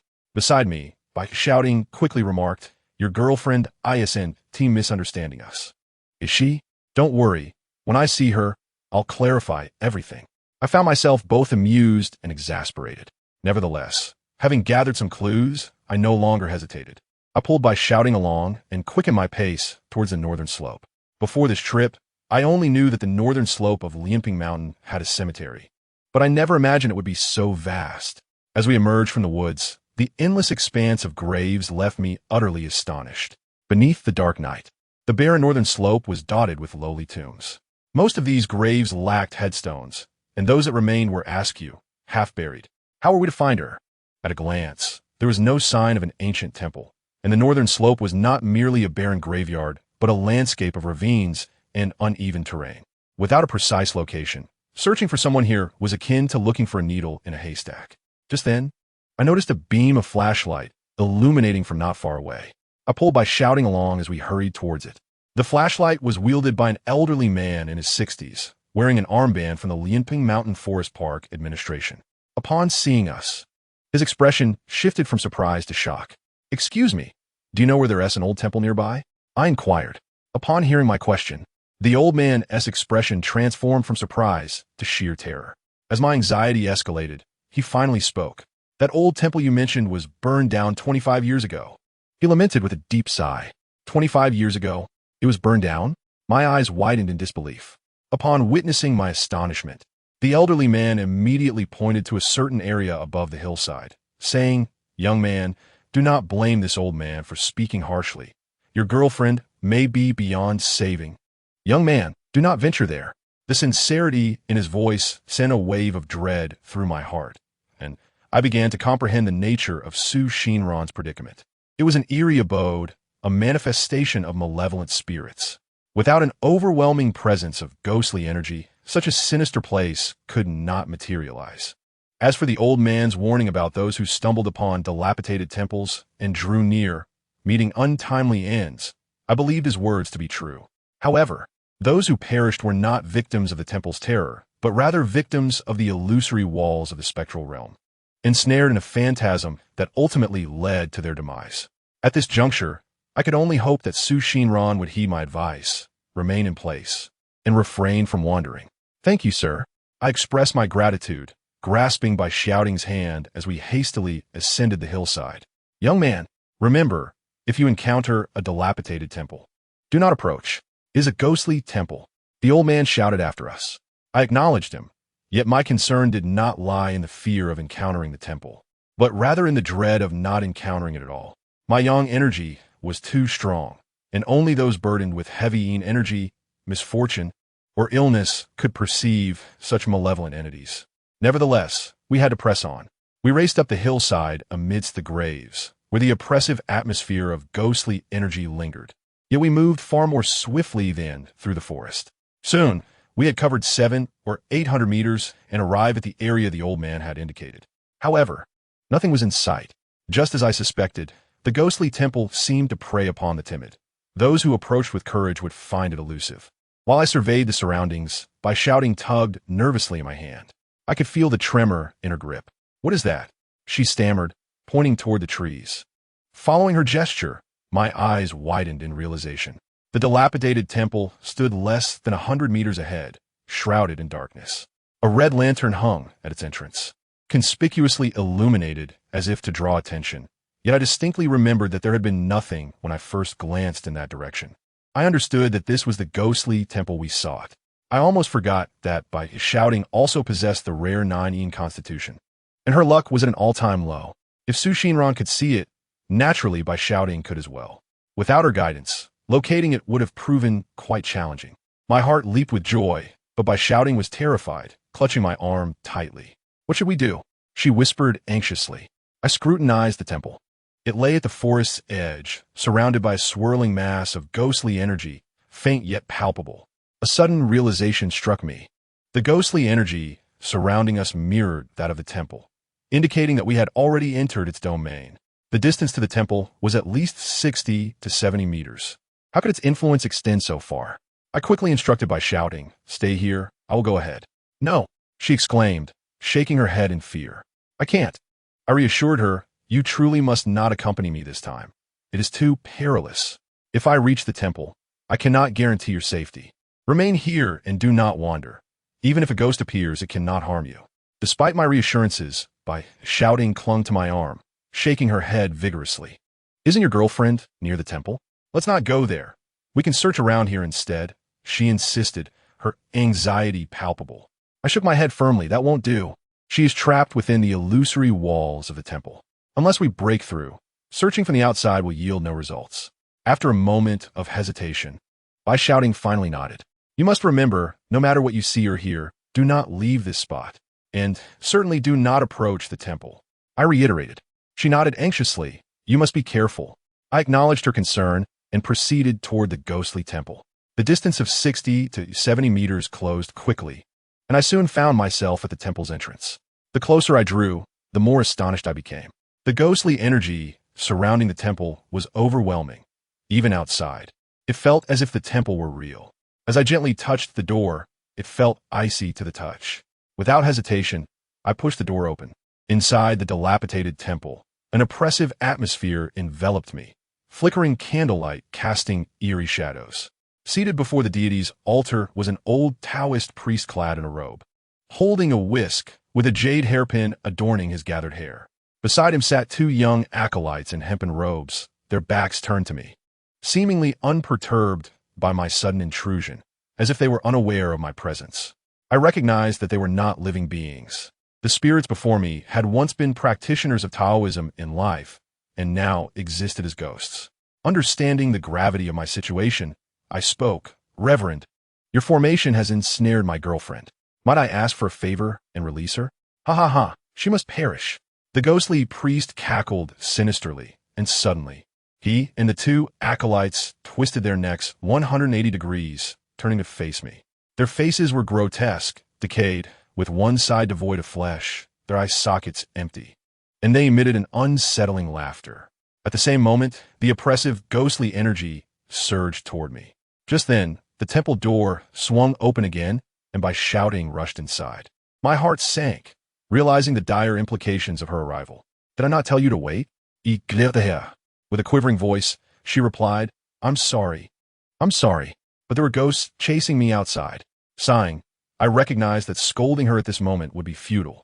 By shouting was now aware of the ghostly priest and acolytes before us, letting out a terrified scream. Her fear intensified the surrounding ghostly energy. Hey, you dare to intrude upon my sacred temple? Prepare to die." The ghostly priest unleashed a chilling laugh and soared into the air. His whisk emanated a multitude of dark energy tendrils, spiraling toward me. By shouting cried out in terror, while the encroaching dark energy enveloped me, and the 2 acolytes advanced menacingly from either side. I took a deep breath. "I offered you a chance, yet you chose to ignore it. Now meet your end." As I spoke, I drew a Tianshu peachwood staff from my waist. The moment the staff emerged, it illuminated the ghostly temple with a radiant glow, banishing the surrounding sinister energy, and even the ghostly aura diminished significantly. The advancing acolytes recoiled in fear, while the ghostly priest's expression shifted to one of astonishment. You are also a practitioner?" He stammered, desperation creeping into his voice. "Perhaps we can discuss this? Now you fear?" Too late. Ignoring his pleas, I charged forward, wielding the Tianshu staff. The ghostly priest fled, but I had already conjured a soul-binding talisman, pinched between my fingers. igniting it with yang fire and causing it to flare up. The talisman ignited, releasing wisps of blue smoke that slowed the ghostly priest's movements. In 2 swift steps, I swung the staff down upon him. A sudden, resounding crack echoed through the air as the Tianhua Taomu stick sliced through, casting a fiery arc that descended upon the head of the ghostly Taoist. He emitted a chilling scream, as if his skull had been struck by a searing iron rod, leaving it charred and nearly split open. In a desperate plea, the ghostly Taoist fell to his knees, begging for mercy. Master, I was wrong. Please spare me. A surge of fury ignited within me, and I brought the stick down once more. With a thud, the blow transformed the ghostly Taoist's entire being into a swirling mass of black mist, dissipating into nothingness. The very essence of his soul vanished. Startled, the 2 ghostly youths shrieked and attempted to flee, but I would not allow them to escape. I swiftly advanced and dispatched both of them, leaving only a lingering chill within the ghost temple, devoid of any spectral presence. I exhaled deeply, and as I gazed at the Tianhua Taomu stick in my hand, a wave of shock washed over me. In that fleeting moment, I had once again lost control. My actions against the ghostly Taoist stemmed from a well of resentment. Yet I had dispatched the 2 ghostly youths without a moment's hesitation. Despite their misdeeds, I had shown no mercy, no compassion. Was this truly who I was? I looked around in confusion. Bai Shouting rushed to embrace me, sobbing softly. The scene had terrified her profoundly. It's all right, sister, I reassured her, patting her back. She wiped her tears and nodded. I'm sorry, I was just so frightened. Sighing, I replied, don't blame yourself. It was my oversight. My intentions had been noble. To have her wait outside while I dealt with the situation, but I had failed to consider that in such an atmosphere, she would hardly maintain her composure if confronted by a ghost. It was only natural for a girl to be frightened. Let's go find Shinran, I suggested. Yes, Bai Shouting agreed, but just as I spoke, a frown creased my brow. Wait, what is wrong? She asked, alarmed. I furrowed my brow, pointing towards the ghost temple. The ghosts have been vanquished, yet the temple remains, indicating that there are still spirits here. With that, I flung open the temple doors, and immediately, I was enveloped in an even thicker shroud of ghostly energy emanating from the surrounding woods. Bai Shouting screamed, pointing ahead. Following her gaze, I spotted several white figures steadily advancing through the trees. My heart raced as realization dawned upon me. Looking in other directions, I confirmed my fears. Ghostly apparitions flickered in all quarters. It was no wonder the ghost temple exerted such a vast influence. Even after vanquishing the ghostly Taoist, the temple still housed spirits. What do we do? What do we do? Bai Shouting fretted, her anxiety palpable. I too felt the weight of dread. The sheer number of ghosts surrounding us was overwhelming. The oppressive atmosphere intensified, and as I surveyed the throng of spirits, I estimated there were at least 100, if not more. With so many specters, eliminating just a few would not break the ghostly barrier trapping Su Shinran. Sister, you must take shelter in the temple. I will venture out, I urged, thrusting the Tianhua Taomu stick into Bai Shouting's hands. Fear not. With this, no ghost will dare approach you. Should any trouble arise, wield it against them. Yes, I promise not to run away this time. She affirmed. Shinran, where are you? I called out as I dashed into the woods, my voice echoing through the trees. I shouted her name repeatedly, but received no response. Although this ghostly barrier was formed by the overwhelming spirit energy, the temple was the core. Having eliminated the ghostly Taoist should have allowed me to locate Su Shinran. At last, I heard a voice. I'm here. Su Shinran's voice resonated from all directions. It was close, yet her form eluded my sight. She was still ensnared within the ghostly barrier, trapped in a realm separate from mine. Shinran, are you all right? I inquired urgently. I'm fine. Just don't worry about me. You must leave, she insisted, her tone imbued with a sorrowful finality. Gazing around, the woods were teeming with spirits. As long as they remained, the barrier could never be breached. If I merely waited until dawn, who knew what calamity might unfold? Unable to contain myself any longer, I declared to Su Shinran, wait for me. I will return. With that, I sprinted towards the ghost temple. 100 ghosts in chain? Then I shall annihilate them all. Those who dare to harm my beloved shall meet their demise. Chapter 87. The decimation of 100 ghosts of fiery tempest seemed to ignite within my chest, growing increasingly fierce. An intangible force weighed heavily upon me, stifling my breath. Before Bai shouting could react, I charged forward. Outside, the woods were alive with drifting shadows. Standing at the threshold of the ghost temple, I surveyed the forest, the pressure in my chest igniting a primal rage. Begone! Those who obstruct me shall perish, I shouted, brandishing the Tianhua Taomu stick as I surged forth. I concentrated my yang energy into the stick, infusing it with power. Instantly, it radiated heat, glowing like a red-hot iron rod. Kill! Before me stood a tattered, ghostly figure, its hair disheveled, baring its fangs and claws. I advanced, raising the stick to deliver a decisive blow. With a resounding crack, the ghost exploded into a cloud of dark mist. One strike, one spirit obliterated. Without a moment's hesitation, I set my sights on another ghostly figure nearby, a green-faced specter. In its panic, it attempted to flee, but I struck it down just as I had the first. 1, 2, 3, 4. Every spirit that appeared before me was swiftly eradicated.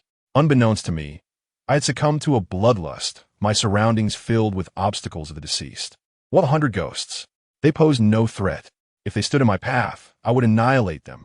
The Tianhua Tamu stick had turned black as the number of spirits dwindled, until at last, I found myself deep within the woods. Hundreds of meters away from the ghost temple, a sudden jolt of realization struck me. I felt as if I had awakened from a dream. Are you all right? I quickly asked. I'm fine, Bai shouting replied, shaking her head, her eyes filled with concern. You're drenched in sweat. Are you okay?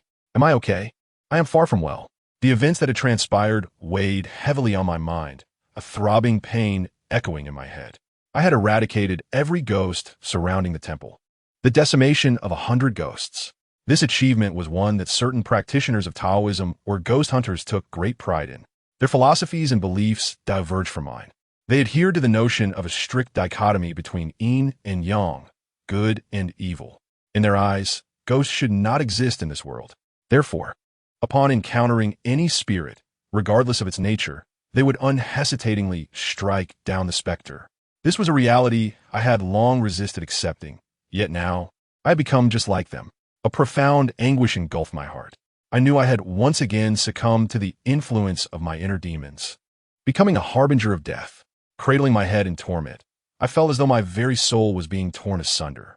Letian, Letian, Bai shouting exclaimed, holding me tightly. My head hurts terribly, I uttered, and before I could finish, darkness enveloped me, and I lost all consciousness. When I awoke once more, the first sight that met my eyes was Bai shouting, gazing down at me, her eyes brimming with concern, her face mere inches from mine. She reclined beneath a grand tree while I rested my head upon her lap. Her gentle hands were soothingly massaging my temples, providing a refreshing and delightful sensation. You're awake, exclaimed Bai shouting, her face lighting up with joy. Do you feel any better?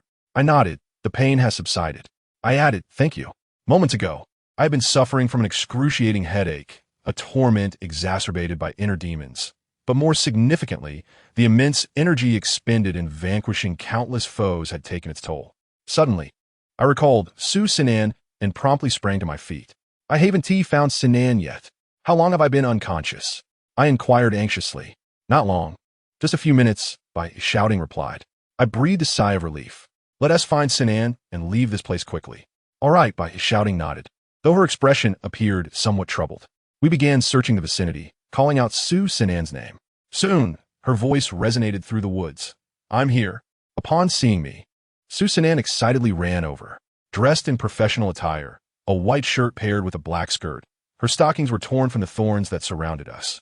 However, as she approached and caught sight of Bai shouting beside me, her excitement vanished, replaced by a calm and stern demeanor. Thank you. Su Sinan offered a professional smile. Nodding politely, her formality stirred discomfort within me. Just as I was about to speak, she turned her gaze to Bai shouting, who was nervously watching her. They scrutinized one another, the silence stretching awkwardly. Let us. I began, but both Su Sinan and Bai shouting exchanged faint smiles and spoke in unison. Hello? I'm just a friend of Letian. They simultaneously paused and continued. Please, don't misunderstand. They shared a smile. Su Sinan added, Thank you, Letian. Since everything is fine now, I won't intrude any longer. I wish you both a pleasant time. With that, both women turned to leave. Hey, what are you doing? I said sternly, my tone demanding attention. We're still on the mountain. Any issues should be addressed before we descend. Without further ado, I grasped Su Sinan with one hand and by shouting with the other, leading them down the mountain. Upon reaching the base, I first saw by shouting in her car. She smiled at us, waving goodbye. All right, I won't disturb you further. Farewell. With a sweet smile, she closed the window and drove away. At the foot of the mountain, only Su Sinan and I remained. Su Sinan pouted, sulking. Why do you care? Go chase after your new girlfriend. I stepped in front of her, fixing her with a penetrating gaze. What are you doing? Su Sinan appeared nervous. I spoke coldly, enunciating each word, Sinan. Do not utter such words again. With that, I swept her into my arms, cradling her. What are you doing? Su Sinan's cheeks flushed crimson as she squirmed in my embrace. What am I doing? I'm punishing you for being jealous today, I declared, gently kissing her lips. Her face reddened further as she whispered, Don't let anyone see. I glanced around and chuckled mischievously. Their eyes sent even a shadow of a ghost here, my dear. Even if you screamed at the top of your lungs, no one would come to your rescue. I carried Su Sinan into the small grove. An hour later, she was hurriedly adjusting her clothing, clutching my arm tightly, her face ablaze. You're so naughty. Will you still be jealous in the future? Su Sinan quickly shook her head. Latian, I'm not jealous. I truly don't want to disturb you. She gazed into my eyes earnestly, saying, I can see that by shouting has feelings for you. Her gaze is different when she looks at you. Isn't she also a choice? This is an opportunity you must not overlook. I shook my head, responding sincerely. Even so, can I maintain ambiguity with her? That would be irresponsible to both you and her. I continued, I understand you mean well, and I don't know who my future belongs to, but right now, I truly cannot let you go. Letian. Su Sinan embraced me tightly, tears glistening in her eyes. As long as you are well, I am content. In the car, my phone rang. It was Duo Air calling. Upon answering, I immediately heard her irritated voice, laced with annoyance. Cough. I'll be home shortly, I replied. Really? Her tone held an uncontainable excitement. When have I ever lied to you? Humph. I'll wait for you. With that, Duo Air hung up. Your sister? Su Sinan turned to me. She isn't your biological sister, is she?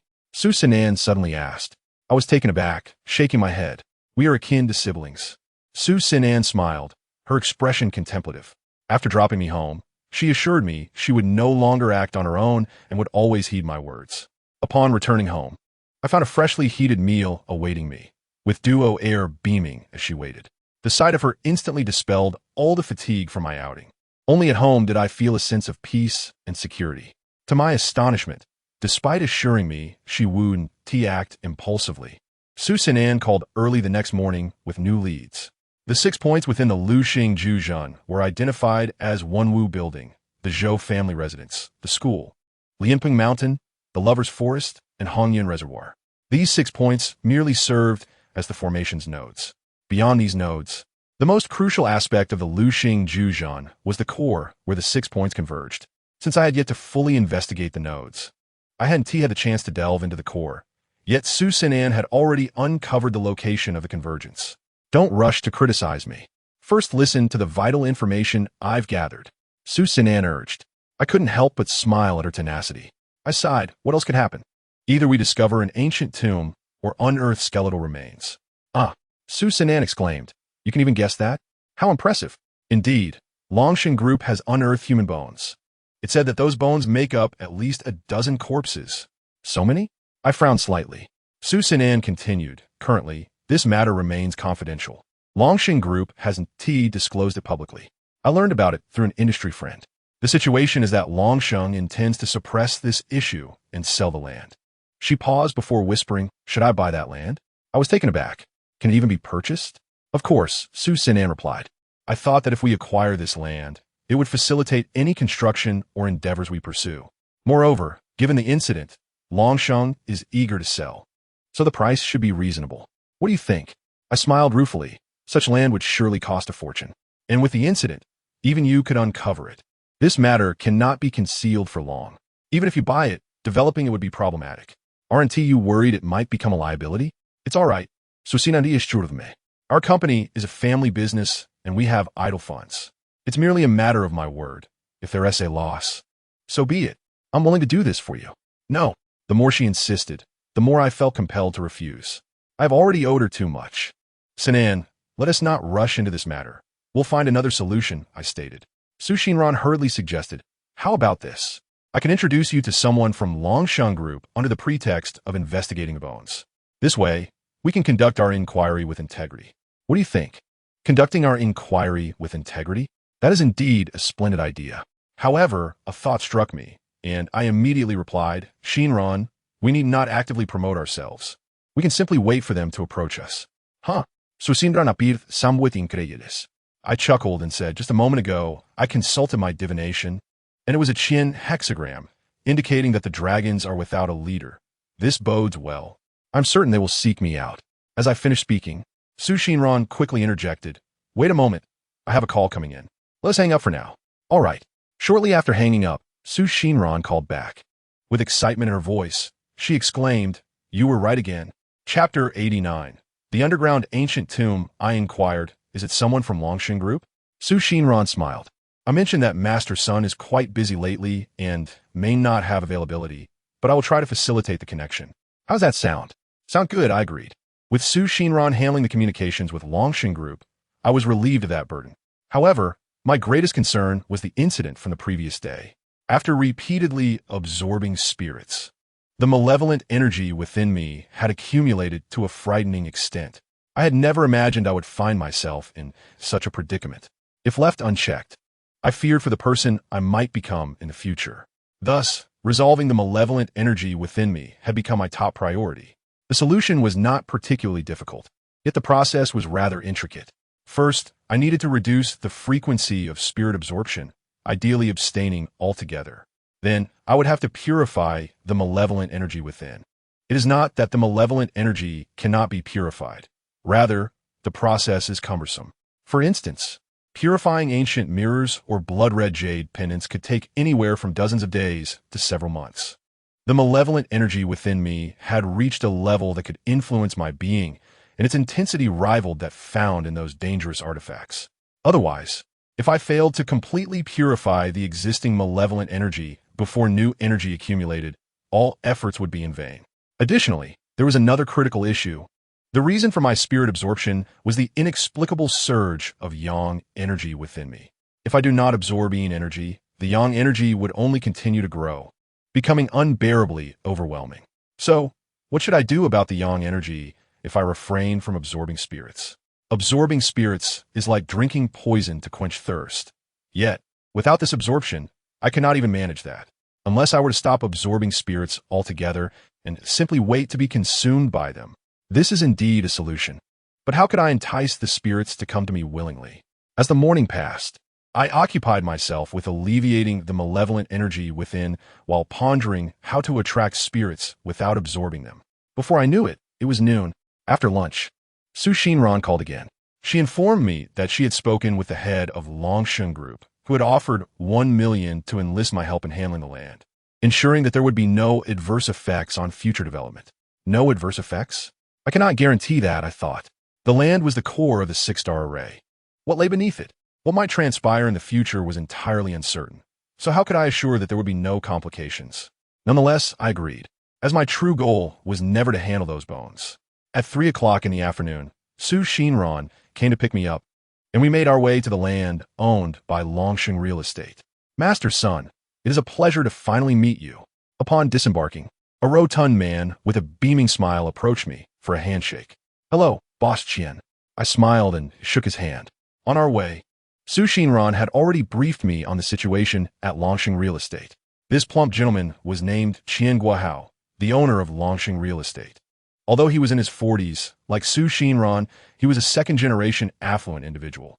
Unlike Su Xinran, however, Qian Guahao was rather idle, neglecting most affairs of the company.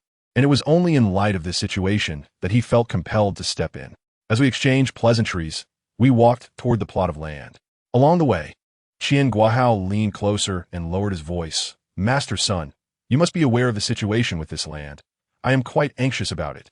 The possibility of developing this land rests entirely on you. By this time, we had reached the construction site. However, the yin and yang energies in this area were in a state of chaos, intermingling with malevolent energy scattered throughout. At first glance, it did not appear to be an ominous sight, yet the disarray of energies was evident. 1, 2, 3, 4. Qian Guahao furrowed his brow, glancing at me in astonishment before looking at Su Xinran. She was equally puzzled by my actions, but nonetheless feigned mystery, shaking her head at Qian Guahao and placing a finger to her lips to signal silence. Qian Guahao could only wait patiently. As I counted, I suddenly turned to him and asked, "Boss Qian, how many bones have you excavated here?" "We have pieced together 11, he replied. I squinted and gently shook my head. There are a total of 28 sources of death energy here, which means there are still 17 corpses yet to be unearthed. What? 17 more? Qian Guahao's eyes widened in disbelief. Clearly, the discovery of 11 bones was already distressing enough for him. Hearing that so many more remained was like adding fuel to the fire. I nodded solemnly. Not only that, but I also assert that there is an ancient tomb beneath, and it is of considerable size. Upon hearing this, even Su Xinran gazed at me in astonishment, seemingly questioning whether my words were merely alarmist rhetoric. Yet, I spoke the truth. The mingling of yin and yang energies, the disorderly ground energy, pointed to a singular cause. A powerful energy field below was disrupting the local energies. I had not anticipated such a situation before arriving. Qian Guahao's expression darkened. How could this be? So many corpses in an ancient tomb? How am I supposed to develop this land? I sighed and shook my head. Boss Qian, to be frank, this land is truly unsuitable for commercial development. Forcing development here will lead to endless troubles in the future. What should I do then? Master Sun, please provide your guidance. Qian Guahao implored earnestly. After contemplating for a moment, I smiled and replied, "Actually, it is quite simple. Just transfer this land to me." Chapter 90. The Feng Shui treasure land. Su Xinran and Qian Guahao were both taken aback. Su Xinran looked at me with astonishment, while Qian Guahao, after recovering from his shock, burst into hearty laughter. "Master Sun, you cannot possibly be interested in this land and are merely teasing me, are you? Truth be told, I have considered selling it, but the price is not cheap," Qian Guahao stated coldly. Given his tone, I understood his implication. He thought I was attempting to hoodwink him for the sake of the land. I replied coolly, "Boss Qian, do you not believe me?" "I do not." He unabashedly shook his head. I remained unperturbed, smiling as I said, "This is simple. I will point out these locations, and you can have someone excavate them. You will naturally see." "Ah!" Qian Guahao paused, his brow furrowing again. Could it really be possible to unearth more bones? Of course. Great. Master Sun, I, Qian Guahao, do not like to beat around the bush, so I will be straightforward. I do not trust your words. If you truly unearth more bones as you claim, I guarantee to transfer this land to you at the lowest price. It is a deal. A promise is a promise. Qian Guahao agreed readily. I then pointed out several locations on the vacant land. Without hesitation, Qian Guahao arranged for excavation to commence immediately. Seeing this, Su Xinran quickly pulled me aside and whispered, "What exactly are you planning to do?" "I intend to purchase this land," I replied with a smile. "You mean actually buy it?" Su Xinran was taken aback. I nodded slightly, acknowledging the peculiar nature of this land.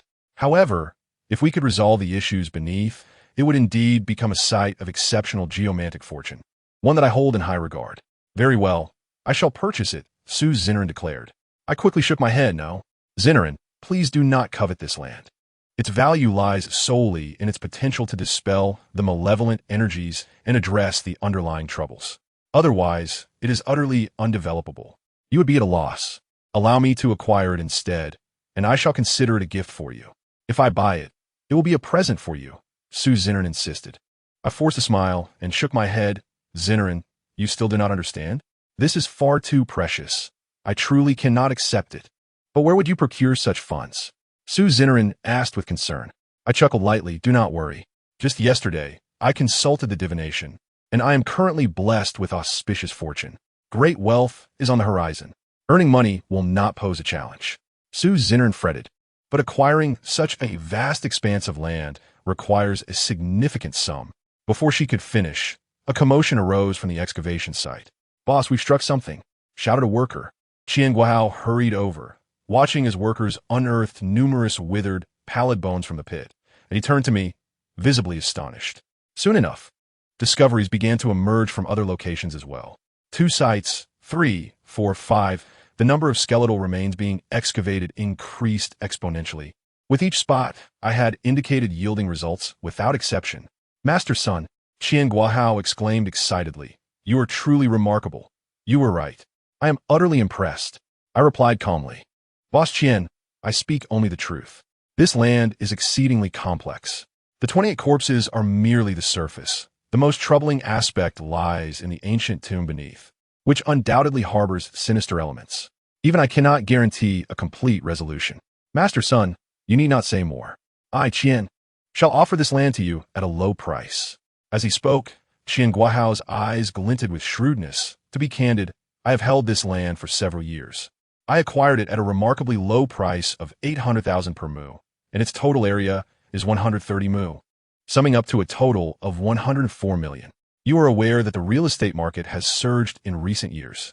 Just last month, properties of lesser quality in inferior locations reached 320,000 per mu. I smiled and nodded gently. He truly was a competent businessman, already laying the groundwork for negotiation.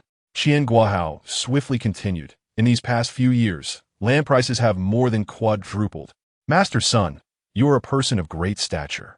I, Qian, wish to befriend you. So if you are sincerely interested in this parcel of land, I shall not profit from it. Just the original price of 104 million, or even a clean 100 million. He extended a finger, speaking with fervor. I smiled slightly, about to speak, when Su Zinnerin interjected, Boss Qian, that is rather ungracious. Master Sun is my friend. He may not be well-versed in real estate, but we are both in this industry. The value of land is not determined by its past worth or future potential, but by its intended use. If this land cannot be commercially developed, it holds no value whatsoever. There is no need for me to elaborate further, Boss Qian. If you truly wish to sell, you must offer a fair price. I smiled faintly, understanding that Su Zinnerin was concerned I might inadvertently agree to an unfavorable deal, thus hastily assisting me in negotiating a better price. Qian Guahao appeared somewhat awkward in response. What a sweltering day, he exclaimed, wiping sweat from his brow with a sheepish grin. Su, you are absolutely right. We are all business people after all. Negotiations must be reciprocal. However, Master Sun, Su, rest assured, I am certainly fair with my friends. 100 million is my break-even price. Of course, if you are unsatisfied, we can certainly negotiate further. I am flexible with the pricing. Clearing my throat gently, I turned to Su Zinnerin. Please, you handle the negotiations. Very well. Su Zinnerin stepped forward confidently. Gesturing for Qian Guahao, Boss Qian, let us discuss this further. After you, Su. The two exchanged smiles as they moved aside. I did not follow, yet I observed their expressions shift from relaxed to tense, their speech growing increasingly rapid, swiftly transforming from calm discourse to a spirited debate. Qian Guahao approached me, sighed, and raised his thumb. I truly envy Master Sun for having such a wonderful friend in Su. We shook hands, and Qian Guahao departed with his driver and assistant. I looked at Su Zinnerin in astonishment. Did you reach an agreement? She smiled, of course. The contract will be signed within 3 days, and the funds will be settled within 2 weeks. How much? I inquired eagerly. Su Zinnerin grinned mysteriously. Guess. I pondered for a moment and boldly ventured, 50 million? That would be half the original price, and given Su Zinnerin's capabilities, it was plausible. She smiled and shook her head. Try again. 80 million? I guessed. She shook her head again. 70 million? I attempted once more. She shook her head once more, and I chuckled in exasperation. Stop keeping me in suspense. Just tell me. Su Zinnerin held up 2 fingers, beaming. 20 million. What? I gasped in disbelief. Although I am not a real estate expert, I am well aware of the exorbitant prices in the city. This land was acquired by Qian Guahao years ago for 100 million, and its current worth far exceeds that, at least 400 million. Yet now, it was acquired for a mere 20 million? I could hardly fathom it. Susinara exclaimed triumphantly. Initially, I did not expect to secure it for such a low price, but upon reflection, Qian Guahao is a clever man, given the numerous issues surrounding this land. Once it was determined that it could not be developed, it became worthless. Although he may incur a loss, he is at least shedding this burden. Otherwise, it could adversely affect the other projects of Longshan Group. I nodded in agreement, marveling, thanks to you, I would never have thought to negotiate so effectively. You saved me a considerable sum. Su Zinnerin expressed concern. Are you truly financially secure? If you need assistance, I can help. I shook my head. I currently have around 8 to 9 million. Although it is insufficient at present, there is no need for worry. We still have 3 days before signing the contract. I can manage to earn over 10 million in that time. Huh. Sue Zinnerin burst into laughter. You make it sound as if money is simply lying around. I shrugged. With fortune on my side, making money is akin to picking it up off the ground. All right, since you have a plan, I shall not be concerned. However, once you acquire this land, what do you intend to do with it? Sue Zinnerin inquired. Construct buildings, I declared decisively. Oh, you wish to venture into real estate as well? She questioned. I shook my head firmly, certainly not. If I can resolve the issues below, I will build a grand house here for myself and my sister Duoer. Sue Zinnerin could not contain her laughter again, pointing at the expansive land in astonishment. This vast space is solely for you and your sister? Would you like to join us? There is ample room. I can reserve a room for you as well. Sue Zinnerin's face flushed crimson as she playfully shook her head. I do not have that privilege. At this, her expression darkened. My heart ached in response, and I clenched my fists, exhaling deeply. Heavens, is this a curse upon me? Why must lovers be unable to unite? Clearing my throat, I suggested, let us return to the matter at hand. Sue Zinnerin, you mentioned there is indeed an ancient tomb beneath? I nodded, indeed. Judging by the energy of this land, there must certainly be an ancient tomb below. This is the focal point of the 6-star array.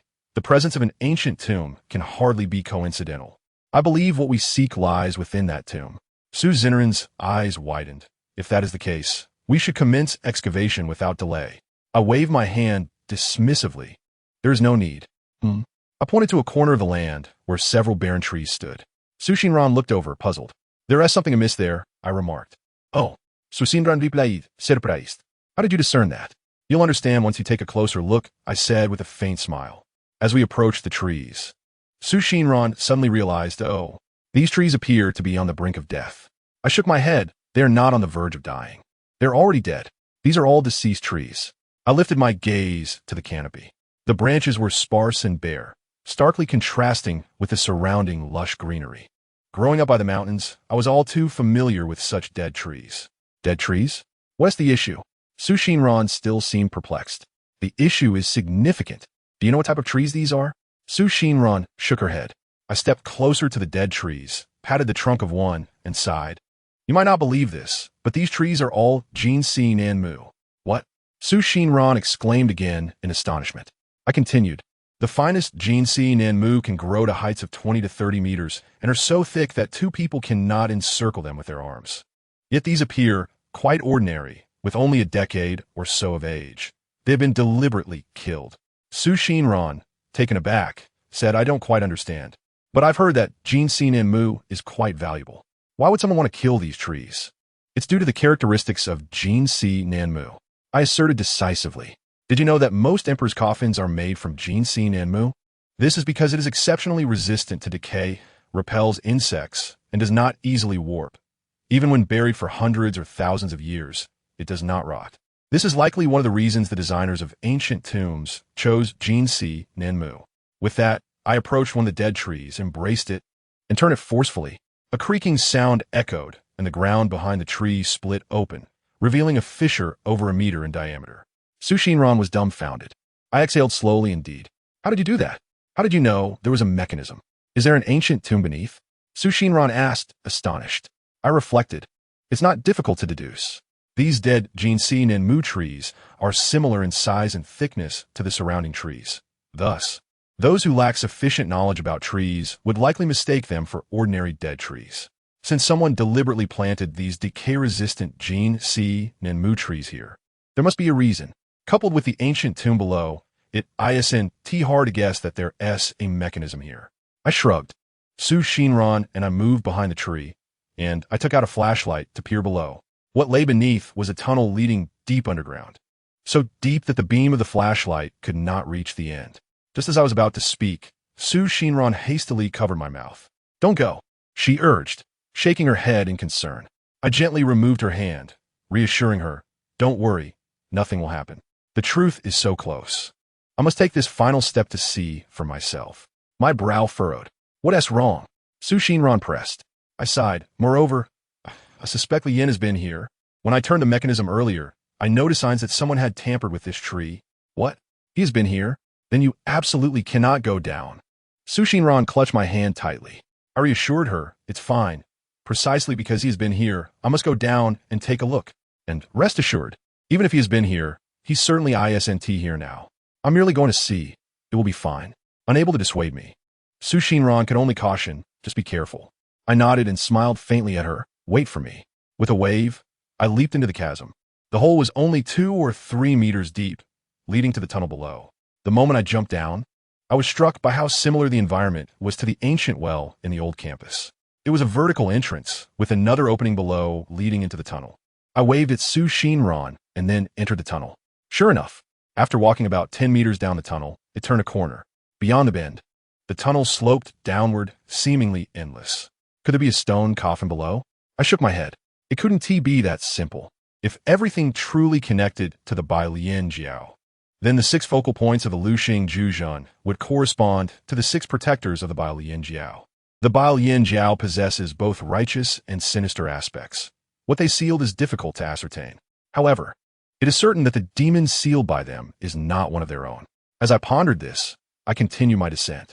The layout here indeed mirrored that of the secret passage beneath the ancient well in the old campus.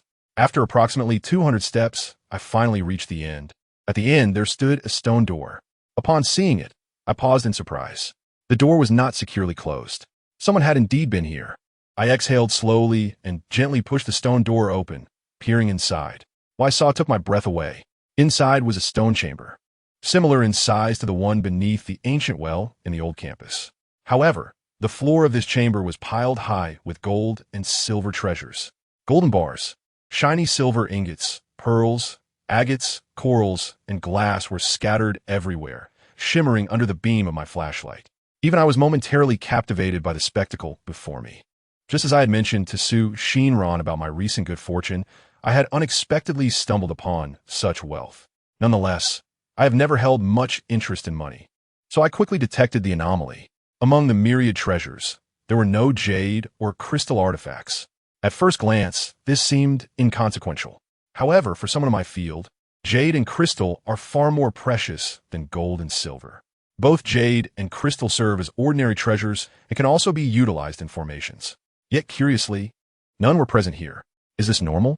If this truly is a tomb chamber, then the treasures within should serve as burial goods. Typically, burial goods are the most precious and rare. Even if the tomb owner was a practitioner, if they chose these mundane items, they would certainly not forego the more valuable jade and crystal. Thus, 2 possibilities arise. Either Li Yin has taken the jade and crystal, or these treasures are not burial goods at all. If this heap of treasures is not meant for burial, then what is it doing here? I stroked my chin in contemplation. Suddenly, an idea sparked in my mind, and I hurriedly sifted through the pile of gold and silver treasures, searching for something specific. Before long, I indeed found it. Beneath the heap of gold and silver, there was a hatch resembling a cellar door. The hatch measured 3 feet square and was inconspicuous in the dim light of the flashlight. If one focused solely on the treasures, it would be easy to overlook its presence. Indeed, those treasures were meant to divert attention. Placed so conspicuously, it was as if they were beckoning. Take me, take me. If these treasures were not the beloved possessions of the tomb owner and not burial goods, then their sole purpose must be to mislead, to distract individuals from the true secret hidden here. In the center of the hatch was a small copper ring, which could be used to pull it open. I tapped on the hatch, and it emitted a hollow sound. It was empty below. Taking a deep breath, I swiftly pulled open the hatch and directed my flashlight downwards. Beneath me lay yet another slanted tunnel descending into the depths. How profound could it be? After a moment's hesitation, I leapt into it. The tunnel below mirrored the one above.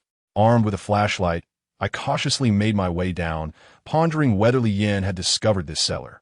A prominent totem emblazoned in the center of the stone door suddenly caught my eye. It depicted the element of wind. I inhaled sharply, vividly recalling the 6 protective totems of the Bai Lian Jiao: the sun, moon, star, water, fire, wind. Prior to this, I had already encountered the star, moon, and fire totems. Now, the wind totem stood before me. Was this mere coincidence? As I reached out to touch the wind totem on the stone door, I was instantly struck by an overwhelming aura of malevolence. Moreover, this wind totem was engraved onto a stone block shaped like a mooncake, which turned upon a gentle twist. As I rotated the wind totem stone, the stone door creaked open slowly. Was it truly that simple? I peered through the crack, revealing another stone chamber within. However, this chamber was empty. Yet, on the innermost wall of the chamber, there was another stone door identical to the one outside. This door bore a totem as well, but it depicted the sun. As I approached for a closer inspection, I discovered that the totem on this stone door was not raised, but rather a recess. Clearly, it was missing a piece akin to the mooncake-shaped totem on the external door. Could it be that the object I had just twisted on the outer door was the key, and that the key for this door was yet to be found? Consequently, I endeavored to push the stone door, attempting various methods, all to no avail. It appeared that the key was indeed absent. If that totem was the key, it dawned on me with clarity. If I was not mistaken, aside from the stone door before me, there should be 4 similar stone doors within, corresponding to the moon, star, fire, and water. The keys to these doors were hidden within the sarcophagi. Each sarcophagus bore different markings, and only by opening the corresponding sarcophagus could one acquire the respective key needed to unlock the doors. Thus, the fact that the wind totem door had opened indicated that Li Yin had already accessed the wind totem sarcophagus. Chapter 93. Capturing Li Yin. The more I contemplated, the more astonished I became. Everything fell into place. Li Yin's objective was initially those sarcophagi. Through them, he could obtain the keys to unlock the doors. He had already opened the first door, the wind totem, which did not correspond to any of the sarcophagi we had previously discovered. This meant that aside from Wenwuda Sha, the old campus, and the Zhou Guangshan residence, he had successfully acquired access to another location. But where could it be? Was it in Su Qinglin, Lianpeng Mountain, or the Hongyun Reservoir? Ultimately, Li Yin had indeed progressed further than I had anticipated. However, it was fortunate that the key to the second door was the Sun Totem. The Sun Totem key did not belong to any of the places we had already uncovered. Thus, for the time being, Wenwuda Sha, the old campus, and Zhou Guangshan's home would not pose any issues. Without first locating the Sun Totem key, we would be oblivious to what type of key the next door required. So his current target must be the sarcophagus of the Sun Totem. As the clues accumulated, my unease intensified. I had initially thought that opening the sarcophagus would be a formidable challenge. Little did I know that the true core of the matter lay in unlocking these doors, which proved to be even more arduous. What could possibly be sealed within this underground tomb, guarded by layers of defenses, a 6-star formation, and the need for 6 keys to unravel the seal?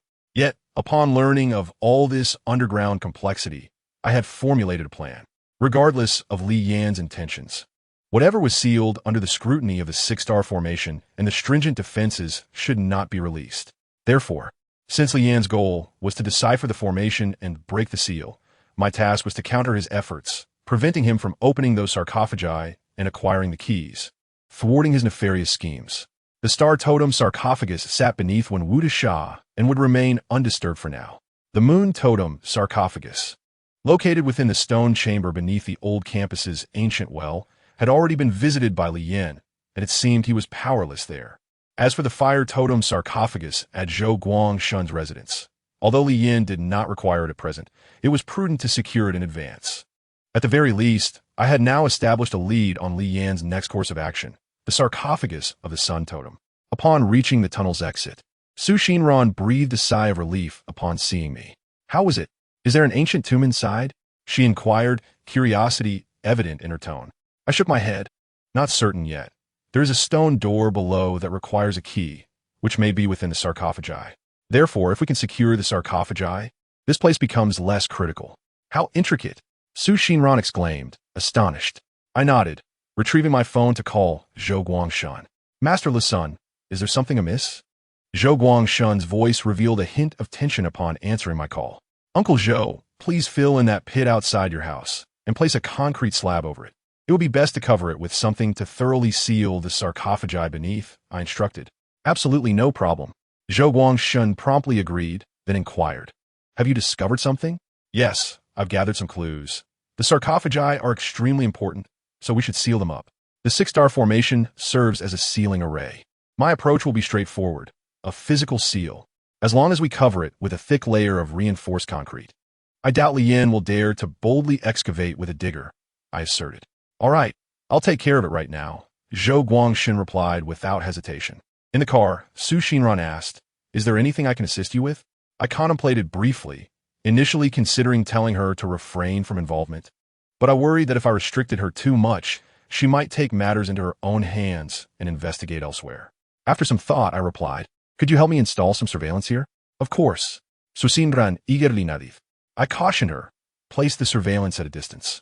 Lian is a feng shui master with keen senses, and being too close might alert him. We only need to know when he arrives. If we can catch him off guard, we might just trap him." Su Shinran's eyes sparkled with excitement. "Are you suggesting we capture Lian alive?" I nodded. "Exactly. No matter how grand the six-star formation or how terrifying what is sealed within, the most crucial aspect is still Lian. As long as we can apprehend him, without his interference, the six-star formation will no longer be our concern." "Understood. I'll arrange for it tomorrow," Su Shinran affirmed with determination. I hastily reminded her, "Be careful. Don't venture alone into remote areas."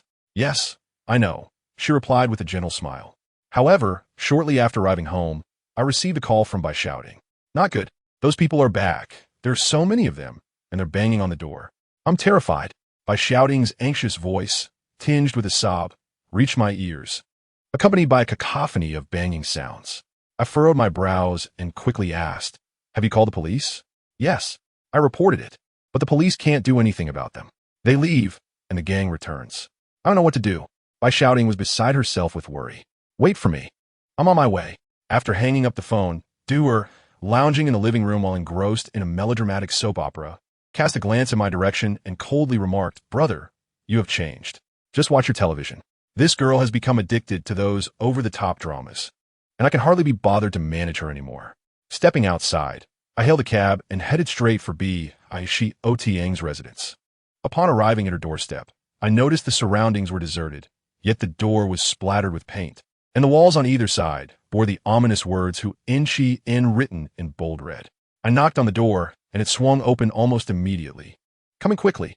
Biashi Ot Ing glanced outside before hurriedly pulling me inside and shutting the door behind us. Upon entering, I was momentarily taken aback. The room was shrouded in darkness, with no lights on. Through the dim light, I caught sight of her attire and nearly felt the urge to bleed from my nose. She was dressed far too scantily. Her long hair flowed freely, dark and straight, with the delightful scent of shampoo lingering in the air. She wore adorable cartoon slippers and a loose chiffon house dress that was somewhat translucent, revealing her fair skin beneath.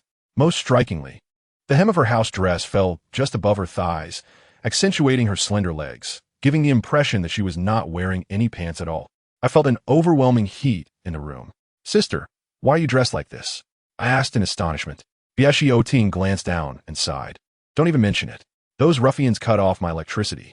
With the heat being so unbearable, there's not even a fan to relieve me." She paused for a moment, her cheeks flushing with embarrassment, and added, "If you hadn't come, I would have been completely undressed. That would have been cooler." As she spoke, she fanned herself. "So that is why I felt so hot." The darkness of the room, lacking electricity, made it stifling and devoid of light. "Have they left?" I inquired. "Yes." Biashi Ot Ing nodded, her voice tinged with anxiety. "When the police arrived, they all dispersed. But they won't give up easily. There are more of them this time than before." I couldn't help but frown slightly. "Sister, what are you planning to do?" She shook her head. "I don't know. I truly don't know what to do. If I had money, I would rather lose it than face disaster, but now I can't even afford to lose money." I shook my head in response. Even if we had money, we shouldn't let those scoundrels off the hook. They prey on the weak. And with so many of them coming this time, it's likely they're targeting me. Last time, I had severely beaten their leader, B.O.G. Unable to find me, they naturally turned to bully B. Aishi Ot Ing. "Regardless, I still trouble you," Biashi Ot Ing said apologetically. We had just settled onto the sofa when loud banging on the door erupted from outside. "I'll go take a look," I said, moving to the door. Peering through the peephole, I saw a throng of at least a dozen thugs in the hallway, brandishing clubs, some kicking the door while others struck it with steel pipes. Cursing profusely, Biashi Ot Ing quickly grabbed my arm. "Don't go. There are too many of them." Without her urging, I had no intention of confronting them. Ever since I learned about the changes in YNSH's backlash, I have been focused on purifying the YNSH energy within me during my leisure time. I needed to maintain control and exercise patience. I contemplated starting a conversation, but the incessant banging on the door was maddeningly distracting. "Shall we go to my room?" "It's too noisy here," I suggested. "Yes," she nodded, feeling equally frustrated. Biashi Ot Ing's room was small, Although the window was open, thick curtains blocked the air, and closing the door made it even more stifling. She kept fanning herself, yet beads of perspiration still dampened her clothing. "Please have a seat," she said, patting the edge of the bed. "Are we really just going to wait it out?" I inquired helplessly. "I suppose that's all we can do, but thankfully you're here. Your presence makes me less afraid," Betrothed Ing replied gently. I chuckled awkwardly. "So does that mean I'll be sleeping here tonight?" I quickly added, I'll sleep on the sofa." She softly countered, "It's too noisy in the living room. How can anyone sleep? Why don't you just rest here? My bed is large enough." Her voice trailed off to a whisper. My heart raced at her words, and I coughed lightly before saying, "Sister, you should rest. I'll practice for a bit." "Practice?" Betrothed blinked in surprise. I briefly explained the situation regarding the YNSH's backlash, prompting her to grow anxious. "Yes, please practice quickly. Don't mind me." I sat cross-legged on her bed, focusing on my breathing to adjust the Y-ing energy within me to dissipate the YNSH energy. This process was akin to simmering a pot slowly, gradually purifying the YNSH with Y-ing energy. The process was slow and required a significant amount of Y-ing energy, and coupled with the stifling heat in the room, I felt an overwhelming restlessness building within me. Betrothed, lying on her side on the bed, watched me curiously. Her gaze distracted my thoughts. She was dressed far too lightly, with her fair, slender legs right before my eyes, and her position was intoxicatingly alluring. In this quiet, late hour, the atmosphere heightened my turmoil. Suddenly, I felt a heavy pressure in my chest as a surge of Y-ing energy rushed up, causing my head to throb violently, and I coughed up a mouthful of blood. "Ah, what is wrong with you?" Betrothed exclaimed, rushing to hold me. I wiped the blood from my lips and chuckled bitterly. "Sister, you've led me to a dangerous path. The essence of cultivation lies in tranquility and non-action. Yet I felt ensnared by the 6 desires. In such circumstances, continuing to cultivate would surely lead to disaster. Fortunately, my recent endeavor was merely to dispel the YNSH. If I were practicing internal martial arts, it would have been truly perilous." Betrothed, unaware of my jest, became distressed and began to cry, clutching me tightly in desperation. "It's all right. It's not a big deal. You don't need to worry." Her embrace was so tight that I could feel her softness, and if this continued, I feared I might lose control. "Do you need to go to the hospital?" she asked anxiously. "No need. I'll be fine after resting a bit," I reassured her. "Then hurry and rest," Betrothed insisted, helping me lie down on the bed, arranging the pillow for me, and even preparing to cover me with a blanket. "Sister, it's summer," I exclaimed, bemused. "Oh, all right." She nodded quickly, though she still anxiously lingered by my side. Seeing her worry warmed my heart. But her concern made me wonder, was it possible she had developed feelings for me, much like SXNRN? Thinking of SXNRN brought a pang to my heart. I knew there was no future for us. So, could Betrothed be the Xian being YN? What if she truly was? She was 28, significantly older than me. If that were the case, could we truly be together? My heart raced wildly. "Sister, let me share a secret with you." "What secret?" she asked, intrigued. I briefly divulged my fate and my quest for the Xian being YN as my partner. "This is the only way for me to survive. You are of the GYN bloodline, but whether or not you are the Xian being YN, I am yet to discover." Betrothed eyes widened with concern. "How can we find out if I'm the one you're searching for? Miss Sue, could it be that she—" I shook my head and sighed, remarking, "She is not the one." "Thus, are you destined to be apart?" Betrothed inquired, astonished. I silently nodded. In that moment, Betrothed expression turned exceedingly intricate, her countenance fraught with inner turmoil. She clenched her small fists and mustered the courage to say, "Brother, if you are willing, we could give it a try." She gazed at me, perhaps due to her nervousness, her chest rising and falling rapidly with each breath. I could only respond with a rueful smile. "Sister, please do not jest." "I am not joking," Betrothed asserted earnestly. "Brother, you truly are pitiable. My heart aches for you, and I am willing to help you truly. Regardless of the outcome, I will have no regrets." Her eyes shone with sincerity. I felt a surge of emotion, yet my heart was a cacophony of conflicting feelings. "Sister, allow me some time to ponder. I'm not prepared yet."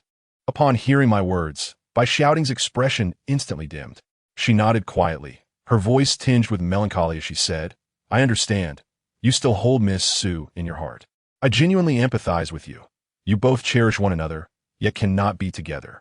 I comprehend this heartache." As she spoke, Bai Shouting affectionately grasped my hand and enveloped me in her embrace. It was so warm.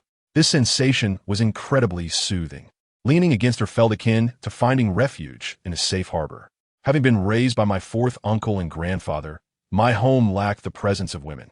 Even when Duoer arrived, it was I who cared for her. Perhaps due to a deficiency of maternal love, I found myself increasingly enchanted by this feeling of being nurtured. She gently patted my back, and before I knew it, I drifted into a sweet slumber. When I awoke, it was already midnight, and Bai Shouting had fallen asleep at the head of the bed. I gently lifted her and laid her down. The room was unbearably hot, and sweat had soaked through her clothing. The originally chiffon fabric became even more translucent when wet, causing me to blush at the thought of looking too long. I dared not linger in the room any longer and hastily retreated to the living room. Approaching the door, I peered through the peephole. It was deep into the night, yet two ruffians stood guard outside. It seemed they intended to keep watch all night. I was at a loss for words. With such determination, they could be doing something more productive. Thankfully, they did not continue to bang on the door, allowing the living room to settle into silence. The heat in the room was stifling, so I stepped onto the balcony for some fresh air. At midnight, the street below was illuminated by pale yellow streetlights, and there were few pedestrians. However, a small girl huddled beneath a streetlight caught my attention. She appeared to be around 7 or 8 years old, clad in a floral cotton coat, curled up and looking pitifully alone. Though I was a distance away and could not sense any ghostly aura, I was certain that the little girl was not human. A sudden inspiration struck me.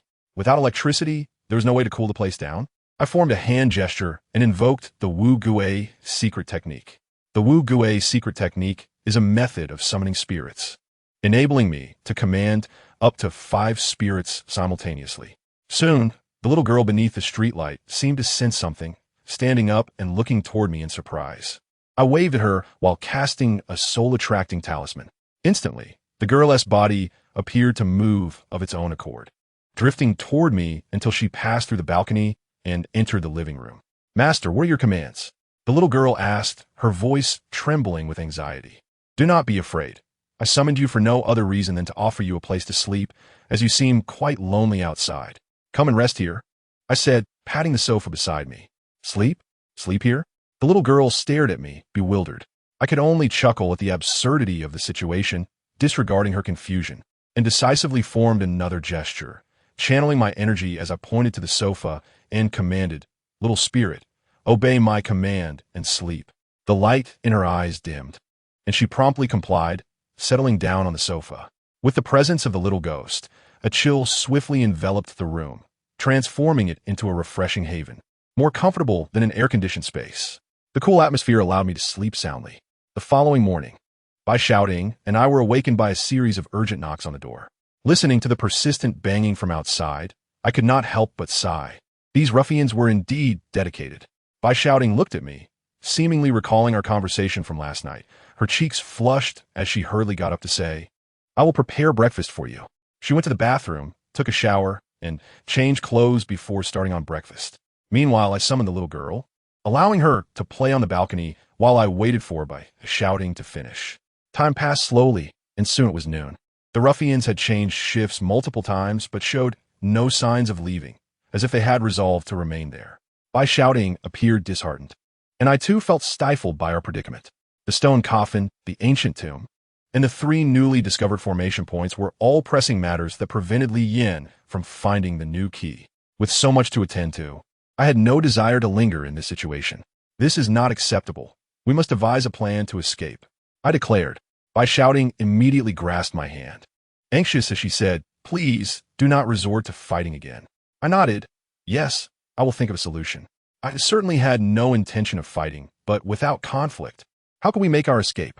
As I pondered, my peripheral vision caught sight of the little girl curled up on the balcony, looking utterly bored, and an idea sparked in my mind. Why not let her handle it?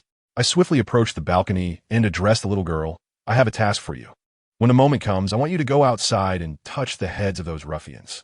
The little girl stared at me in bewilderment, and upon seeing me begin to form a gesture, she eagerly nodded.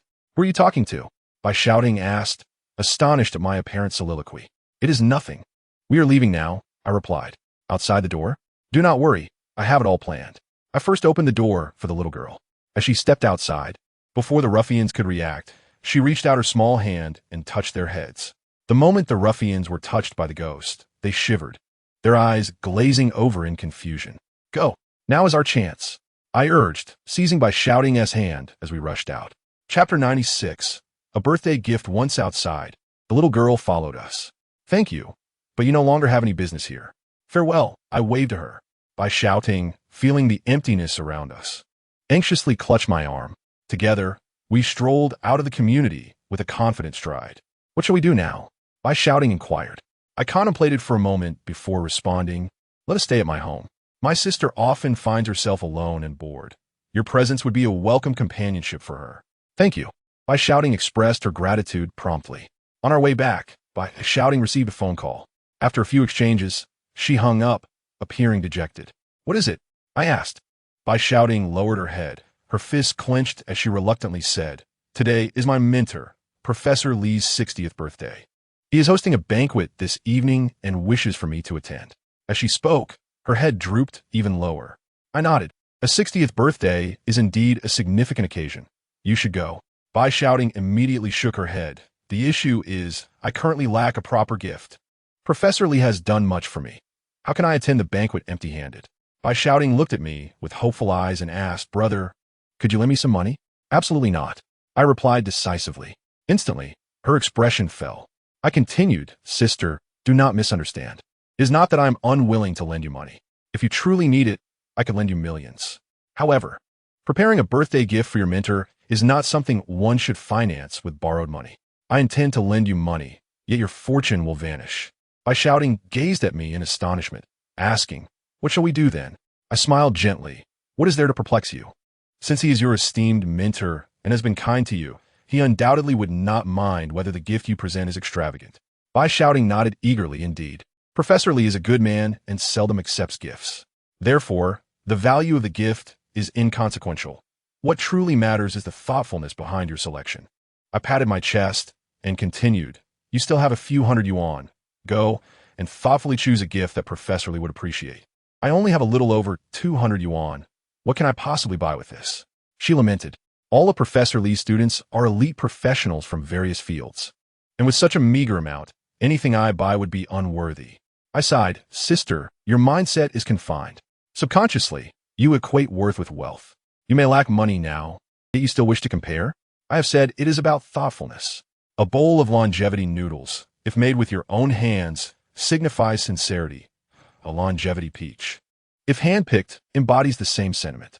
Sister, not everything should be measured by material standards. Only genuine affection can foster true relationships." Understanding dawned on her as she nodded, a look of shame crossing her face. We arrived at the commercial street, and after a while of browsing, we still had not found a suitable gift. "Let us take a look here." I pointed to a street vendor. The stall displayed an array of old items, including comic books, snuff bottles, bronze incense burners, 5 emperor coins, jade stones, and various other artifacts that appeared quite ancient. "These?" By shouting questioned, "Are they not a bit too shabby? Will they suffice?" I shook my head. Old items possess their own charm. Do not be deceived by their unassuming appearance. If chosen wisely, your mentor might just appreciate them. "Very well," she acquiesced. "Let's have a look." I possessed a modicum of knowledge about antiques, yet upon closer inspection of this stall, disappointment washed over me. If these were truly antiquities, there might be something worthwhile, but they lacked any spiritual essence. Authentic old items exude vitality, earthiness, even a sense of history. Yet these were all forgeries. I was ready to leave in disillusionment when by shouting picked up a quaint jade pendant, examining it closely before asking, "What do you think of this one?" "This piece," I sighed and shook my head, "is not impressive. While it's genuine jade, its quality is subpar." I had noted the jade stones at the stall as well. Compared to the artificially aged items, they were indeed authentic jade, but of poor quality, suitable only for those who lack knowledge. The vendor quickly interjected, "Young man, you seem knowledgeable about jade. You're right, the quality of my jade is indeed average, but they are genuine and quite affordable. If you were to buy a piece at a jewelry store, it would cost thousands. Here, it's only 100. You won't regret it." The vendor proudly wiggled a finger at us. By shouting looked at me once more. Just as I was about to decline, a brilliant idea struck me. 100 yuan is reasonable, but not for this piece. The white jade pendant she had chosen was of pendant shape, intricately carved with patterns, and appeared quite attractive at first glance. I set down the pendant she had selected and chose 2 pieces from a stall anew. These 2 will do, sister. It's time to pay. By shouting, gazed at the 2 pieces I had picked, incredulous, for they were exceedingly ordinary, even bordering on unattractive. One was a rectangular jade strip, and the other a circular jade disc. Their sole feature was a smooth surface, pure and clean, with minimal signs of processing, rendering them rather unappealing. Will these suffice? She inquired. Indeed, do not underestimate their simplicity. I will refine them shortly, and their significance will transform, I assured her. Very well, by shouting still appeared skeptical. She spent her last 200 yuan purchasing the 2 jade stones, and I proceeded to a stationery shop to acquire basic carving tools. Soon we found a CAF, ordered coffee, and sat down. It will be ready shortly. I began to carve the jade stones while by shouting watched curiously, unaware of my intentions. Although I claimed it would not take long, in reality, I spent over half an hour perfecting the first piece. The second piece took slightly less time, and within 20 minutes, both jade stones were completed. What have you carved? By shouting, asked anxiously, observing the chaotic patterns on the stones. Originally ordinary, the stones had transformed into something rather unsightly post-carving. By shouting appeared thoroughly disheartened. I smiled gently. These are indeed treasures. One could even call them talismans. I shook my head, denying my own assertion. No, they're not yet talismans, merely protective charms. Protective charms? By shouting remained puzzled. Yes, they ward off misfortune and invite good luck. Yet she remained unconvinced, fiddling with the 2 jade pieces, questioning their efficacy. I replied, not yet. They require activation to possess any spiritual essence, and even then, success is not guaranteed. That is why I carved 2, as a precaution. By shouting appeared conflicted, clearly skeptical of their power. However, glancing at the time, she noted it was already past 5 in the evening, leaving no time to prepare alternative gifts, nor the funds to procure others. All right, this will have to do. She conceded with resignation. Let us find a place to activate them. Upon exiting, we discovered a nearby park, and I instructed by shouting to wait outside, while I took the 2 jade pendants to a grassy area, placing them on the ground to gather spiritual energy and activate them. Before long, a faint aura began to emanate from the jade. It's done. To my astonishment, both pieces had been successfully activated, becoming genuine protective charms. What do you think? By shouting eagerly inquired as we exited the park. They are ready, I smiled, revealing the 2 jade pieces. You may choose one as a gift, and the other will serve as my fee for crafting them. By shouting paused momentarily, then with a wry smile, selected the circular jade disc. Let us hurry. The birthday banquet is about to commence. She urged, pulling me along. What? I was taken aback. You want me to accompany you? By shouting nodded earnestly. When I last met with Professor Lee, he learned that I have a boyfriend, and during our recent phone call, he specifically requested that I bring him along to introduce him. With hopeful eyes, she implored, I do not wish to disappoint Professor Lee. Can you assist me? I offered a rueful smile. I can help, but sister, I am significantly younger than you. Standing together, we hardly resemble a couple. Although by shouting was currently in a less favorable position, she still dressed stylishly, exuding a tall, elegant presence with an air of sophistication. In contrast, while I appeared somewhat mature, my youth was evident, making us look more like siblings than romantic partners. No worries, just enjoy the meal, and I will handle the socializing. By shouting replied. Very well, I shrugged as long as there is food. Soon, we hailed a taxi to the Jinyu Fu restaurant, the venue for the birthday banquet. Though my financial situation had improved, I had seldom frequented such a lavish establishment. The restaurant radiated opulence, adorned in splendid gold and intricate designs, filled with patrons clad in tailored suits, exuding an air of sophistication. By shouting whispered in my ear, the proprietor of Jinyu Fu is named Song Koen. I've heard he is a legendary figure in the underworld. My disinterest in such matters lingered, as my stomach growled in anticipation of the delectable dishes at the banquet. By shouting linked her arm through mine, and together we entered the private room for the birthday celebration with grace and poise. Inside, the room was a marvel of architecture with intricately carved beams and 2 large round tables nearly filled to capacity. Many eyes turned towards us. Look, by shouting has arrived. Isn't her boyfriend an executive? He seems too young. A pretty boy. Shoo, keep your voice down. Don't let him hear you. How amusing. A flower of the class has been paired with a tender shoot. The whispers echoed softly among the guests. At the head of the innermost table stood an elderly gentleman clad in a red tang suit, his face kind and inviting, waving at by shouting with a smile. Shouting, come here. I've saved a seat for you, he beckoned. By shouting swiftly pulled me along, her smile warm as she approached. Professor, may you have blessings as vast as the eastern sea in longevity that rivals the southern mountains. She bowed deeply. Please, sit down, Professor Lee responded with a smile, casting a surprised glance in my direction. And who is this? He inquired. Oh, this is my boyfriend, Sun Letian, by shouting promptly introduced. Upon hearing this, every gaze at the table turned unabashedly towards me. Although I was there merely to dine, I was not devoid of manners, and I immediately smiled and greeted everyone. Hello, everyone. I am by shouting's boyfriend. I look forward to your kindness. Professor Lee, may you enjoy bright days and live long like the pine and crane. There was a moment of surprise among the guests, but Professor Lee's expression brightened. Please, take a seat. Don't be formal. With the dishes served, each plate a feast for the senses, I could no longer hold back and began to indulge heartily.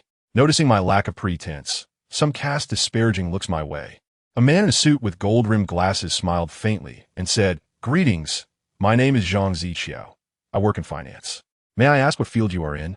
To have the fortune of winning by shouting's heart? I detected the underlying barb in his words and replied nonchalantly, I am currently unemployed. Unemployed? The table fell silent momentarily. By shouting's expression turned awkward. Brother, how can a man be without a job? You and shouting are together. Surely you aren't living off her? Zhang Ziqiao's earlier remarks had been veiled, but this one was a blatant mockery. He continued, how about I help you find a job? How does being a security guard sound?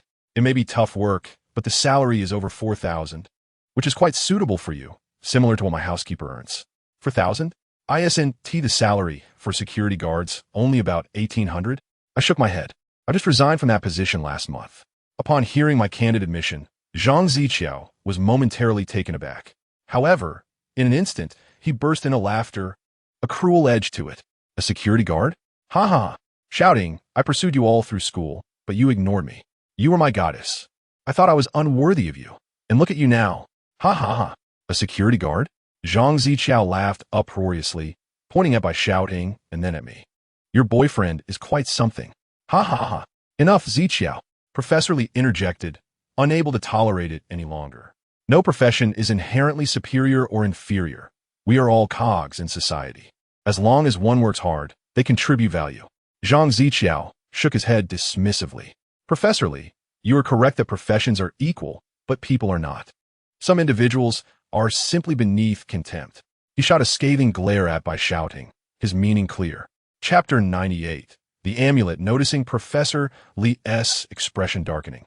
Zhang Ziqiao quickly donned a smile and retrieved a beautifully crafted redwood box from beneath the table, presenting it respectfully to Professor Lee. Professor, happy birthday. This is a gift I prepared for you. Knowing your fondness for tea, I specially arranged for a box of Westlake Imperial Dragon Well. Professor Lee was taken aback, immediately inquiring, but isn't that from the 18 tea trees at Shifeng Mountain? Zhang Ziqiao nodded with pride. Of course, only this exquisite imperial tea is worthy of you. Professor, isn't this too extravagant? Professor Lee marveled, caressing the tea box with affection. The guests began to murmur amongst themselves. Last year, I heard that this imperial dragon well costs 80,000 per tael. 80,000? That's imperial tea. It's not something you can simply buy with money. Zhang, you are truly thoughtful. Indeed, unlike some people who come to celebrate a birthday without even a gift, it's clear they're just here to feast. Come on, let us not say that. How shameless can one be? I think they are shameless, haha. Zhang Ziqiao's gift stole the spotlight, and soon the mocking voices became more brazen. By shouting's face flushed crimson, filled with shame as she kept her head bowed, unable to meet anyone's gaze. Observing this, Zhang Ziqiao pressed on, relentless and more aggressive. Shouting, this is where you went wrong. Professor Lee has high hopes for you. After all these years, he has helped you find jobs and written recommendation letters. You come to celebrate his birthday without even a gift prepared? TSK, Even a puppy knows to be grateful. How can you be worse than a dog? Zhang Ziqiao's laughter grew more boisterous. By shouting was nearly in tears, and I gently set down my chopsticks. Smiling as I said, shouting, "Didn't you prepare a gift for Professor Lee? Please show it." By shouting instinctively shook her head, her fists clenched tightly. The jade piece was firmly held in her palm. I patted her gently, signaling her to relax. "Professor, this is my gift," by shouting finally revealed slowly. Opening her hand to present the jade piece respectfully to Professor Lee, her head bowed in shame. "Oh." Professor Lee accepted the jade piece, glancing at it, his brow furrowing slightly. However, after a fleeting moment of displeasure, he smiled again, shouting, "Did you carve this yourself? While its quality may be modest, what matters is your heartfelt intention. The teacher appreciates it." As he spoke, Professor Lee casually placed the jade piece on the table. Zhang Ziqiao, however, was unrelenting. He snatched the jade piece, glanced at it, and scoffed. "Did you buy this from a street vendor? How can you present such a trinket to fool someone?" Cough, cough. Professor Lee quickly cleared his throat. "Ziqiao, enough. Both Shouting's gift and yours are equally cherished by the teacher." Zhang Ziqiao gritted his teeth. But out of respect for Professor Lee, he refrained from continuing. I smiled and said, "Professor, you are mistaken." Professor Lee paused, and everyone else fell silent as well. By shouting, quickly tugged at my sleeve, casting me a warning glance. Professor Lee smiled. "Oh, why is that? I would love to hear your thoughts." I replied, "Because the disparity in their values is too great. They cannot be compared.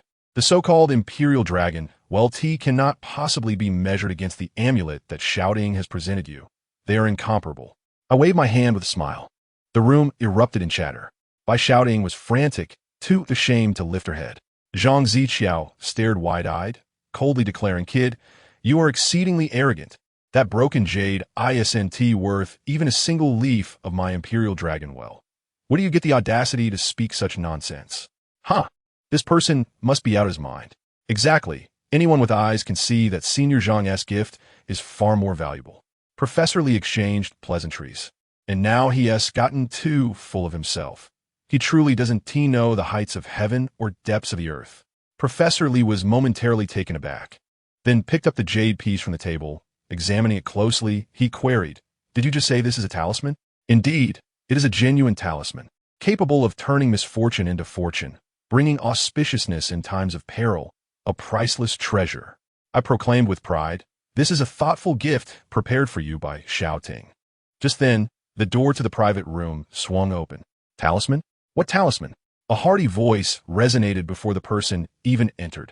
A man in his 50s appeared at the door, sporting a slick-back hairstyle, clad in a black long gown and white trousers, with soft sole-cloth shoes. Adorning his wrist were black obsidian prayer beads, and a large emerald ring graced his finger, exuding confidence with each step he took. Upon seeing him, I couldn't help but furrow my brow slightly. The aura he emanated was quite ominous. Professor Lee, upon recognizing the newcomer, was momentarily startled, then smiled. "Oh, it's Boss Song. Please come in." "Ha ha ha. Professor Lee, your esteemed presence at my venue for the birthday banquet is an honor. How can I not raise a toast?" As he spoke, Song Kun lifted his wine glass towards Professor Lee. "Please, please." The two exchanged a toast from a distance. Song Kun, with a particularly loud voice, jovially inquired, "I just heard someone mention talisman. What talisman is that?" "Oh." Professor Lee awkwardly picked up the jade piece from the table. "It's a gift from my student. Although the jade quality is rather ordinary, it's the thought that counts, and I truly appreciate it." I smiled slightly. The jade was of such poor quality that calling it ordinary was a generous understatement. Yet, Song Kun promptly responded, "Professor Lee, may I take a look?" "Of course." Professor Lee handed it over, his gaze filled with curiosity towards Song Kun. As Song Kun examined the jade piece, his astonishment grew, and he ultimately expressed envy. "Ah, remarquable." I, Song Kun, truly envy Professor Lee for having such a wonderful student who prepared such a valuable birthday gift. The crowd was taken aback. Envy? Valuable? For a piece of extraordinarily ugly jade of poor quality, what could possibly warrant envy? Even Xiao Ting found it hard to believe, gazing incredulously at this figure of legend. Professor Lee regarded Song Kun with equal astonishment. Song Kun, taken aback, quickly remarked, "Professor Lee, you must not be aware of the true value of this talisman." Professor Lee shook his head in confusion. "Alas, Song Kuan exclaimed, slapping his thigh. It matters not, Professor Lee. I truly admire this piece of jade. How about selling it to me? I'll offer 1 million. Chapter 99. Making friends. Song Kuan extended a finger. The room's occupants widened their eyes in disbelief. Even Professor Lee found it hard to fathom. Mr. Song, you wish to spend 1 million on this piece of jade? Indeed, Song Kuan nodded decisively. Professor Lee, now even more perplexed, inquired, may I ask why, Boss Song? Xiao Ting mirrored his astonishment, her gaze fixed on me, filled with disbelief. Song Kuan chuckled heartily. Ha! There is no special reason, simply because I, Song Kuan, have an eye for quality. He continued, what say you, Professor Lee? Give it some thought. Once you nod, the 1 million will be transferred immediately. Professor Lee hesitated briefly, glancing at Xiao Ting. Xiao Ting, the teacher, was unaware of the jade's value. Now that Boss Song is willing to offer 1 million for it, such a precious gift cannot be accepted. Whether to sell this piece of jade should be your decision. Xiao Ting was momentarily at a loss, looking at me with uncertainty. I shrugged. Why are you looking at me? This talisman is a gift you prepared for Professor Lee. As I have said before, it is the thought that counts. With a determined expression, Xiao Ting quickly presented the jade piece to Professor Lee. Teacher, my boyfriend is right. This is a gift for you. Regardless of its value, it is my heartfelt intention, so please accept it. Professor Lee was caught in a dilemma when Song Kuan interjected. Professor Lee, do not decline. This is your student sentiment. Very well, I shall accept it, Professor Lee nodded. That's more like it. Ha ha ha. Professor Lee, have you made up your mind? Think carefully, and I will transfer the money immediately. Professor Lee shook his head. No need, Boss Song, since it is Xiao Ting's sentiment. It is priceless, and thus I cannot sell it. If you feel the price is insufficient, I can offer more. 1.5 million? 2 million, how about that? The crowd gasped in astonishment. Zhang Ziqiao, who had previously been quite boisterous, was now rendered speechless in shock. Professor Lee hurriedly asked Boss Song, could you explain what makes this piece of jade so special that it warrants such a price? Forgive my ignorance. I seek your guidance. Alas, Song Kuan sighed, never mind. Since it is a treasure gifted by your student, I, Song Kuan, would not take something precious from someone else. Thus, I shall speak frankly. This talisman is a rare treasure of our time, priceless in the market. Professor Lee is fortunate to receive such a gift, a stroke of good luck. The crowd gasped, and Xiao Ting looked at me repeatedly, astonished. Song Kuan continued, Professor Lee, you see, the quality of the jade is secondary. What truly matters are the patterns upon it. Though they seem insignificant, they have been carved by a genuine master of the craft.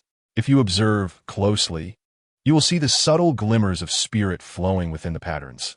This is a treasured piece that has been consecrated, capable of turning misfortune into fortune, bringing safety in peril, and even saving a life in times of danger. A true priceless treasure. Hearing Song Kuan's mystical claims, some were astonished while others remained skeptical. Xiao Ting gazed at me, wide-eyed, while I merely smiled faintly. Professor Lee caressed the jade piece, examining the patterns with growing astonishment. Indeed, there is a subtle glow. How marvelous. This cannot be explained by science. Professor Lee marvelat.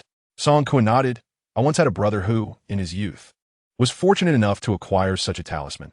He wore it constantly. Once, he was targeted by an enemy and was shot 8 times. Can you guess what happened? He was hit 8 times, but only sustained minor injuries. And that talisman miraculously shattered into 8 pieces without him being hit by a single bullet. Would you not call that incredible?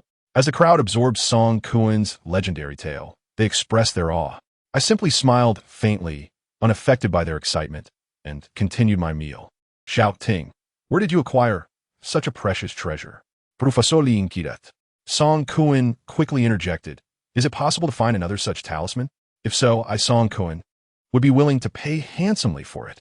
Xiao Ting, again a loss, looked at me anxiously. The astute Song Kuan's eyes lit up, and he promptly asked, and who might this be? At that moment, I had finished my meal, set down my chopsticks, and retrieved another jade piece from my pocket, shaking it lightly. I am Xiao Ting's boyfriend, Boss Song. I happen to have another talisman here. If you're interested, the price is negotiable. Ha ha! Song Kuan laughed heartily. Brother, name your price. I smiled gently. As you have said, this is a priceless treasure, thus it holds no value. You may offer whatever you wish. Song Kuan squinted his eyes, lowering his voice. Are you truly saying I can offer any amount? Of course. If I were to offer 10,000, Would that be acceptable? As you wish, I shrugged nonchalantly. Ha ha ha. This is interesting. Song Kuan nodded thoughtfully, his gaze sharpening. After a brief pause, he declared very well, I will offer 5 million to make a friend. Agreed. With that, I casually tossed the jade piece to Song Kuan. He was startled, quickly catching it, examining it closely with excitement, and bowed slightly to me. Thank you, brother. I smiled faintly. No need for thanks, just making a friend. Brother, provide me with an account, and I shall transfer the funds immediately, Song Kuan declared. At that moment, Zhang Ziqiao, who stood nearby, wore a rather grim expression and could not help but interject. Boss Song, do not allow yourself to be deceived by him. He was merely a security guard before. How could he possess such valuable items? I suspect they are likely stolen. Huh. Song Kuan let out a cold laugh. In Jiangcheng, no one dares to deceive me. Song Kuan, you claim this brother is a security guard? Do you think I, Song Kuan, am a mere child of 3? This brother possesses an extraordinary demeanor and exudes calmness and poise. He has undoubtedly encountered great storms and vast scenes. A security guard? Huh. Professor Li also nodded in agreement, saying, Indeed, I have just discerned that this young man is exceptionally knowledgeable, graceful, and composed. Shouting, you must properly introduce us to your boyfriend. By shouting, stared at me in a daze once more, glancing helplessly towards Professor Li.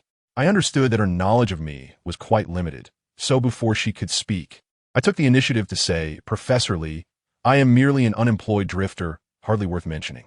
Song Kuan, however, smiled nonchalantly and said, Brother, I wish to treat you to a drink. Would you be so gracious as to accept? I nodded casually, sure, please. I stood up, waved at Professor Li, and by shouting, and followed Song Kuan out.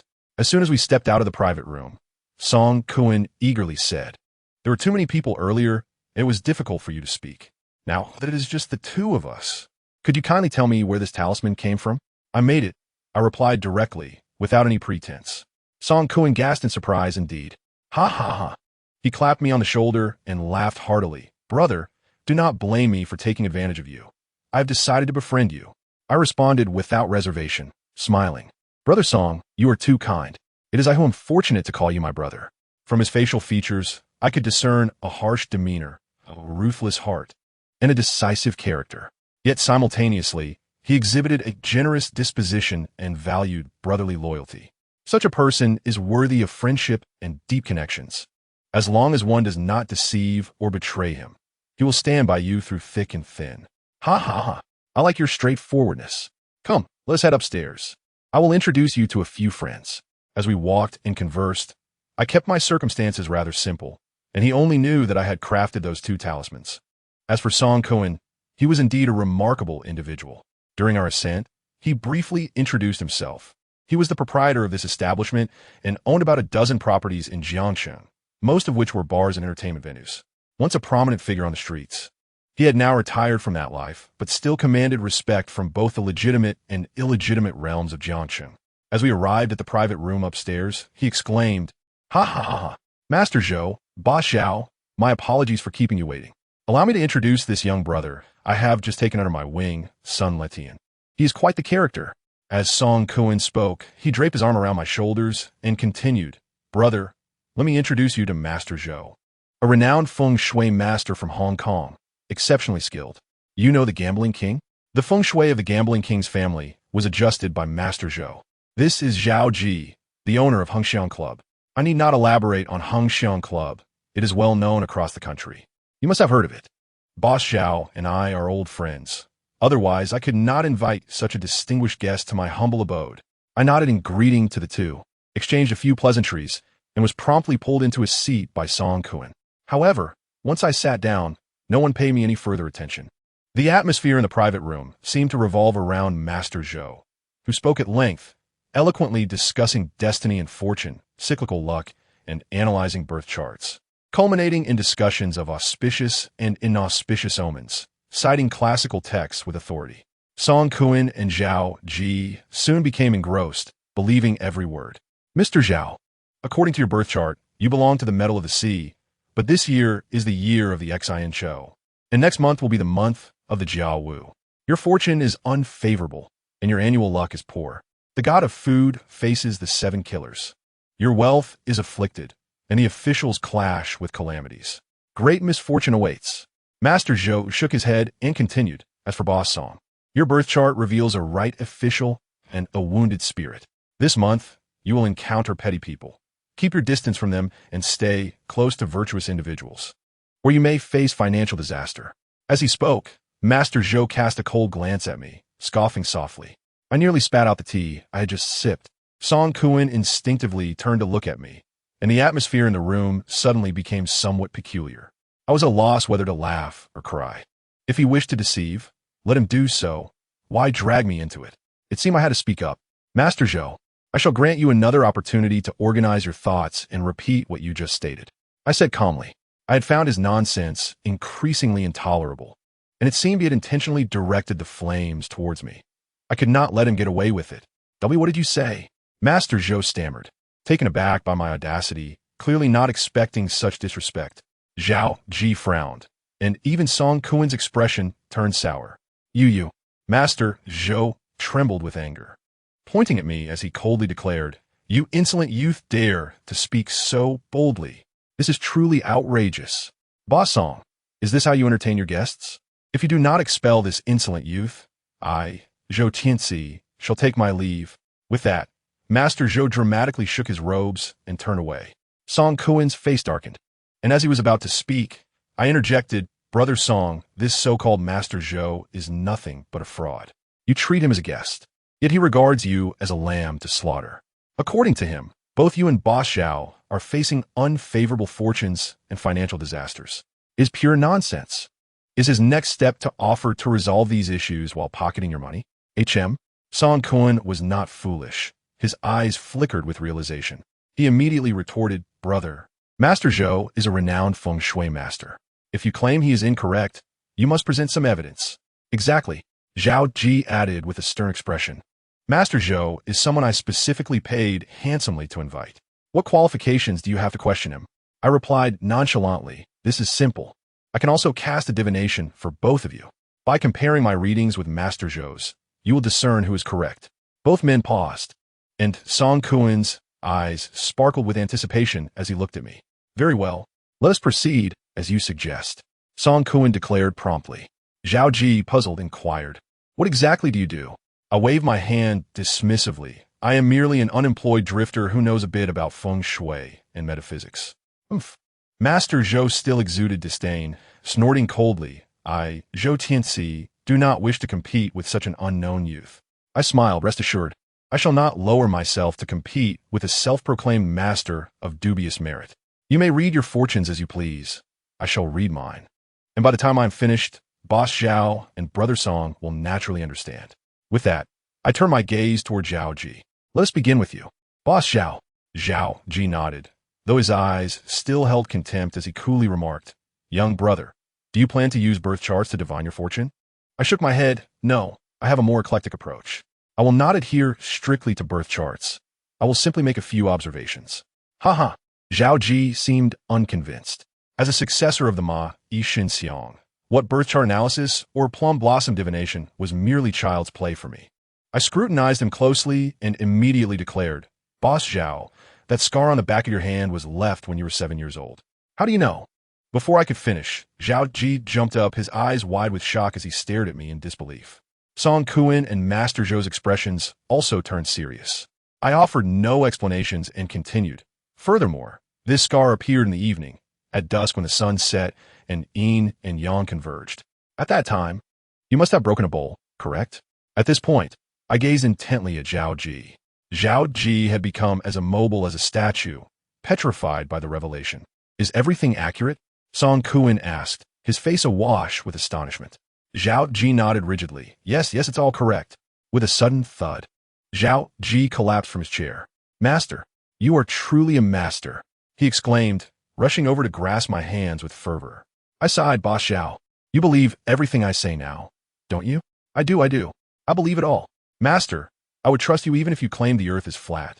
No, that is unnecessary. Zhao Ji quickly shook his head. Master, you need not say anything further. I believe it all. I smile. Well then, let us not dwell on the past, but rather discuss the future. I knew Zhao Ji feared I would unveil his secrets. Yet, he worried unnecessarily. While my predictions were indeed accurate, this profession dealt with certainties rather than coincidences. I certainly could not read minds. It was impossible to know everything. The course of a person's life is predestined. Some events are bound to occur, while others are random, detached from fate, and maybe elusive to predict. Life's journey is akin to a vast river, where small fish may leap, yet these do not alter the river's flow. Likewise, fortune-telling is not as mystical as it seems. It resembles the act of throwing a stone, where knowing its initial speed, gravitational acceleration, an angle allows one to calculate where it will land. The moment the stone is cast, its landing spot is already determined. I scrutinized Zhao Ji once more and remarked, "Boss Zhao, your financial fortune is quite promising. If I am not mistaken, you are currently negotiating a significant project." Indeed. Zhao Ji nodded vigorously, his eyes alight with fervor. "Master, do you think I can secure this project?" "Yes. Moreover, I assert that you will secure it soon, and the outcome will exceed your expectations," I replied. "That's wonderful." Zhao Ji inquired eagerly, "And what about the future? What lies ahead for me?" I smiled gently. "To be candid, Boss Zhao, what I predict pertains merely to surface matters, whether I speak or remain silent. These events have either already transpired or are inevitable. It is akin to peering through a telescope, revealing sights invisible to the ordinary eye. However, to truly discern one's fate." I paused, shaking my head with a sigh. I could foresee some aspects, yet true fate, which involves destiny, cannot be easily calculated. For instance, if you are destined to face a calamity, and I disclose it, you may evade it, but such a revelation could rebound upon me. I hope Boss Zhao can understand. Zhao Ji nodded in sudden realization. Just then his phone rang. Upon answering, his eyes widened with excitement, and he exuberantly exclaimed a series of good wishes before hanging up. Turning to Zhou Tianxi, he coldly asked, "Do you have anything left to say?" Master Zhou." Zhou Tianxi flushed, clenching his fists. "I concede defeat." He then bowed to me, stating, "May I inquire your esteemed lineage? At such a young age, to possess such profound skill, I, Zhou Tianxi, am in awe." I squinted slightly, replying nonchalantly, "At this point, you still do not recognize me? You are." Zhou Tianxi's eyes widened in terror as he scrutinized me, suddenly gasping, "You are of the Sun family, are you not? Could it be that you hail from the esteemed Sun clan of Taisu?" "Indeed," I replied coolly. "Master Zhou, if my memory serves me correctly, you are a disciple of Huanglongjinren. I have encountered you during my childhood visit to him." Zhou Tianxi gasped, his eyes round with astonishment, and he respectfully bowed to me. "You are truly the young master of the Sun family. I, Zhou Tianxi, was blind to your greatness. I was mistaken." "No need for such formalities," I said. "As per our lineage, you should address me as Shu." I waved my hand dismissively. I recall that Huanglongjinren's feng shui techniques are unparalleled. As his disciple, why do you resort to fortune-telling? Zhou Tianxi appeared abashed, scratching his head awkwardly, to be honest. "Young master's son, Boss Zhao is quite wealthy, and the remuneration was tempting. I momentarily succumbed to greed, thinking no one would discern it. Thus, I thought it foolish not to seize the opportunity." Zhou Tianxi then bowed deeply to Zhao Ji. Before Zhao Ji could respond, Song Kuan interjected, his eyes sparkling with curiosity. "Brother, no, master son, what is your area of expertise?" Zhao Ji also turned to me expectantly. I smiled.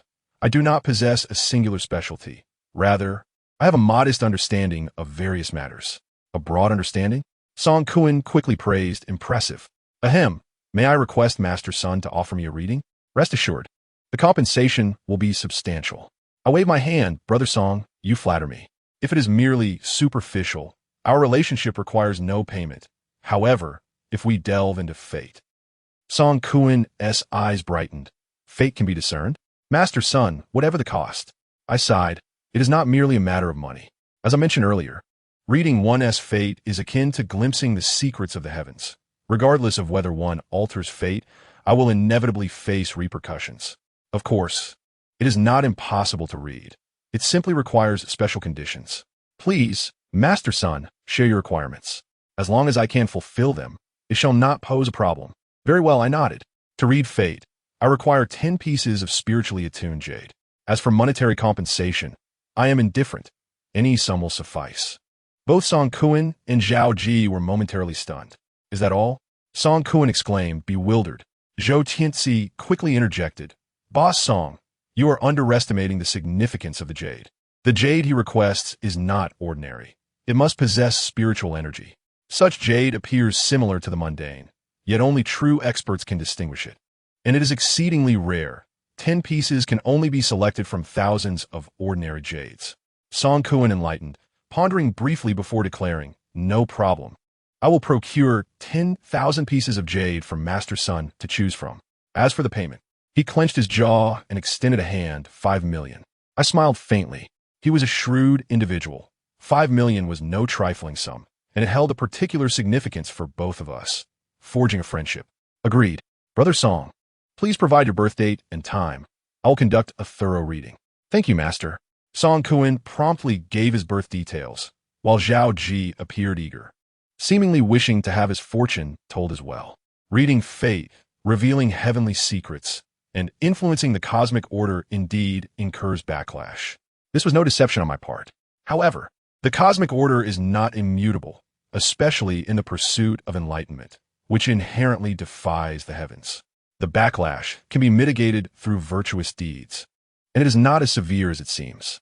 Therefore, aside from superficial readings, genuine divination is feasible, provided it does not significantly affect the world and is not overly frequent. My grandfather once confided in me that throughout his life, he had conducted genuine divinations hundreds of times. Each instance held the potential to alter fate, leading to the tribulations faced by the Sun family. He grew concerned that his frequent revelations of heavenly secrets compelled him to retreat. He warned me that each individual has a unique fate. While he could perform genuine readings hundreds of times, my capacity remained uncertain. Nonetheless, he implored me to remember, do not perform genuine readings lightly. As I calculated with my fingers, I observed Song Kuan's features. After a brief pause, I said, Brother Song, I have completed my assessment of your fate. I sighed and shook my head. What is it? Song Kuan inquired anxiously. How is my fate? I softly remarked, to speak frankly, your fate, overall, is rather acceptable. Although the early part of your life has been fraught with difficulties, you have remained free from want. However, the malevolent aura surrounding you is rather pronounced. In your youth, your vigor allowed you to withstand this negativity, but as you age, it will adversely affect your fortune. According to your destiny, you may enjoy wealth and nobility for another 33 years, only to find yourself impoverished and forsaken in your twilight years. I continued to calculate with my fingers and added, your lifespan is predicted to be 93 years, culminating in a peaceful passing, with 2 words and 1 daughter to see you off. Song Kuan was taken aback, then burst into hearty laughter, saying, in 33 years, I will be 80 years old. I have lived a carefree life. Even if I face poverty for a decade or so, it matters little. And to pass peacefully, that is worth it. I waved my hand dismissively. However, you need not worry. Until I calculate your fate, this is your destiny. Once it is calculated, changes can be made. Oh, it can be altered? That is splendid. Song Kuan eagerly inquired. I nodded. Not altered, but transformed. How about this? When time permits, I will visit your home to adjust the feng shui, and over time, we can dispel the malevolent energy surrounding you. Ah, having my little master personally intervene is indeed a stroke of fortune. Zhou Tianxi flattered. Song Kuan was equally jubilant, repeatedly nodding, thank you, Master Sun. And what about me? Zhao Ji interjected hastily. Master Sun, do take a look at my fate as well. I am prepared to offer 6 million. I smiled. Do you truly wish to know, Zhao Boss? Let it be known in advance. Your fate is one of wealth. And even if you were to peer into your destiny, there is little of significance to uncover. Zhao Ji quickly retorted, a person of your caliber is rare and precious. Now that I have the opportunity, I cannot afford to let it slip away, regardless of the expense. I implore you for a chance. Very well, I replied, somewhat amused. Please provide your birth date and time, and I shall take a look. Since he was intent on knowing, I decided to oblige. After all, I could gain spiritual jade and earn some money in the process. For me, divination was merely a trivial matter, and I truly could not fathom why they were so eager to know their fate in advance. Life is enriched by the unknown. If the entire script of one's life were laid bare before them, even if one could strive to embrace fortune and avoid calamity, such a life would merely resemble a performance devoid of meaning. Soon, Zhao Ji's fortune was revealed, and it proved to be better than Song Kuen's. He would encounter no significant disasters throughout his life, nor did he have any areas requiring resolution. From the outset, I knew his expenditure was in vain. Regardless of my divination, his life would remain unchanged. Nonetheless, Zhao Ji appeared quite pleased with the outcome, clearly believing his money was well spent. As we sipped tea and engaged in casual conversation, Zhao Ji suddenly remarked, "Master Sun, there's an auction taking place shortly. Although such events do not particularly appeal to me, I thought of the exquisite jade pieces that might be available. Would you care to join me?" "Certainly," I replied. "The more spiritually attuned jade pieces, the better. Should you find any, I will purchase them at a premium. Both jade and crystal can be utilized in formations or crafted into magical tools. However, the quality of jade and crystal varies greatly. For instance, the 2 jade pieces I am to carve tonight are of inferior quality. Thus, even if successfully consecrated, they will merely serve as average protective talismans. Yet, if carved from spiritually infused jade, they would become true magical artifacts. In Song Kuen's eyes, a protective talisman was already quite remarkable. However, true magical tools are far more practical and precious. Thus, I desire as much spiritually infused jade as possible." As time was of the essence, Song Kuen, Zhou, Tianci, and Zhao Ji all rose to accompany me to the auction and broaden their horizons. I took out my phone to call by Xiao Ting. Just as we exited the hotel, we were confronted by a group of thugs. Among them, a tall man in his 30s, clad in a white suit, approached with a frosty demeanor. "Haha, by Xiao Ting, you make it so easy for me to track you down regarding your debts." The man stepped closer, his mocking gaze sweeping over Bai Xiaoting. Dong Xiaolong? Bai Xiaoting gritted her teeth. "You scoundrel! You deceived me, and now have the audacity to demand money? Miss, you mustn't speak carelessly. You claim I deceived you. Where's your evidence?" Dong Xiaolong mockingly extended his hand. Bai Xiaoting clenched her jaw. Her eyes filled with tears as she glared at the man before her. Dong Xiaolong sneered. "No evidence, is there? But I possess proof of your debt." With a wave of his hand, one of his subordinates presented a stack of documents. "Here is the contract for your collateral loan. Here is the IOU bearing your signature. And this." Dong Xiaolong displayed each item. "Enough." Bai Xiaoting tightened her fists, shouting furiously, "Dong Xiaolong, what do you want?" "What do I want?" "Ha ha ha." Dong Xiaolong's expression twisted into a menacing grin as he leaned closer to Bai Xiaoting, saying, "You nearly tricked me. Did you know that? You acted like a virtuous maiden while we were together. And now, just days after our separation, you are with another man? Ha ha. So this is your type, huh? You can lower yourself to this level?" As he spoke, Dong Xiaolong's gaze turned viciously towards me, filled with malice. Bai Xiaoting quickly pulled me back, sensing my displeasure, and fervently shook her head, fearful of my potential reaction. "Kid, I know you." Dong Xiaolong glared threateningly. "I heard you are quite skilled, having injured my brother quite severely. Ha ha. Do you think you can bully me, Long Xiao?" Dong Xiaolong advanced menacingly. His thugs echoed, "Long Xiao. We must not let him off this time. This is the guy who hurt Bao Ge. We need to avenge him." In an instant, Bai Xiaoting and I found ourselves encircled by the thugs, a dozen or so brandishing clubs with ferocious expressions. Dong Xiaolong stood before me, coldly declaring, "Kid, Bai Xiaoting owes us 2,800,000. Since you broke my brother's leg, that's 1 million for each leg. In total for million. And I'll let you both leave. Otherwise, don't blame my brothers for being ruthless." I cast a casual glance at the thugs, then said flatly, "Step aside. I have matters to attend to, and my friend is waiting outside. I have no time to play with you." Dong Xiaolong raised an eyebrow. "You are getting bold." He lifted his hand to strike me. I swiftly grasped his wrist, pressing down on a pressure point, causing him to scream in pain. As I held his wrist, I was about to retaliate, but in that moment, I hesitated. I must endure, otherwise, all my efforts would be in vain. "Get lost." He executed a Tai Ki push, sending him stumbling backward several steps. Upon regaining his balance, his face turned pale, and he bellowed, "What are you looking at? Get him. Beat him to death." The thugs advanced with their clubs drawn. The entrance of the restaurant was sparsely populated. Upon witnessing the commotion, most people quickly distanced themselves, though some stood at a distance. Watching the spectacle, Bai Xiaoting clutched my clothing tightly, panic-stricken as she surveyed the surroundings, tremblingly proclaiming, "Don't come any closer. If you do, I will call the police." "Call the police? Dong Xiaolong laughed maniacally. His thugs joined in with raucous laughter. Dong Xiaolong pointed at the restaurant sign, boasting, "Do you know who owns this Jin Fu? Let me tell you, it's Kuan Yi." As he spoke, Dong Xiaolong raised his thumb high, exuding confidence as he declared, "KNY is my boss. What can the police do on KNY's turf? Kid, you've overstepped. Today, I will make you crawl away. KNY is your boss." I furrow my brow slightly. Dong Xiaolong's expression instantly turned cold as he retorted, "Shut your mouth. What right do you have to utter KNY's name?" Bai Xiaoting's eyes brightened with hope, and she quickly tugged at my arm, urging, "Aren't you and Song KN like brothers? Hurry and ask him for help." "What did you say?" Dong Xiaolong raised an eyebrow, incredulous. "Him? Brothers with KNY? Ha ha ha, that's laughable. It's not even dark yet, and he's already dreaming." At that moment, a deep voice resonated from behind Dong Xiaolong and his crew. "You've truly embarrassed yourselves." Song KN, Zhou Tianxi, and Zhao Ji approached, with Song KN's bodyguards trailing behind. KNY?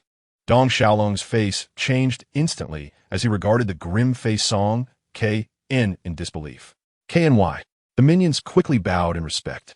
In front of everyone's eyes, Song KN stepped up to Dong Xiaolong and delivered a sharp slap across his face, the sound echoing crisply.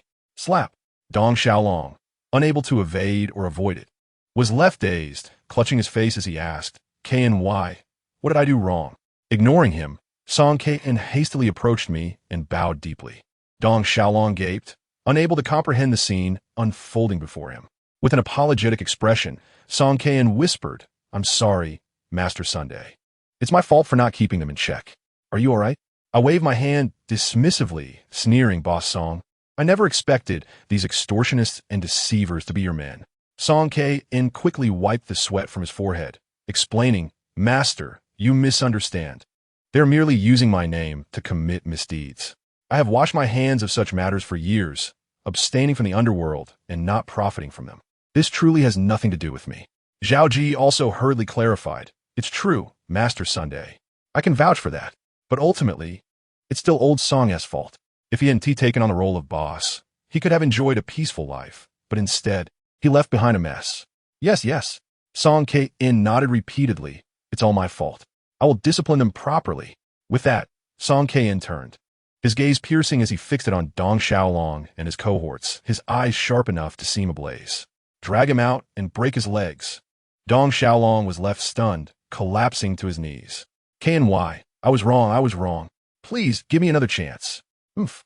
Song KN snorted coldly. "You insolent fool.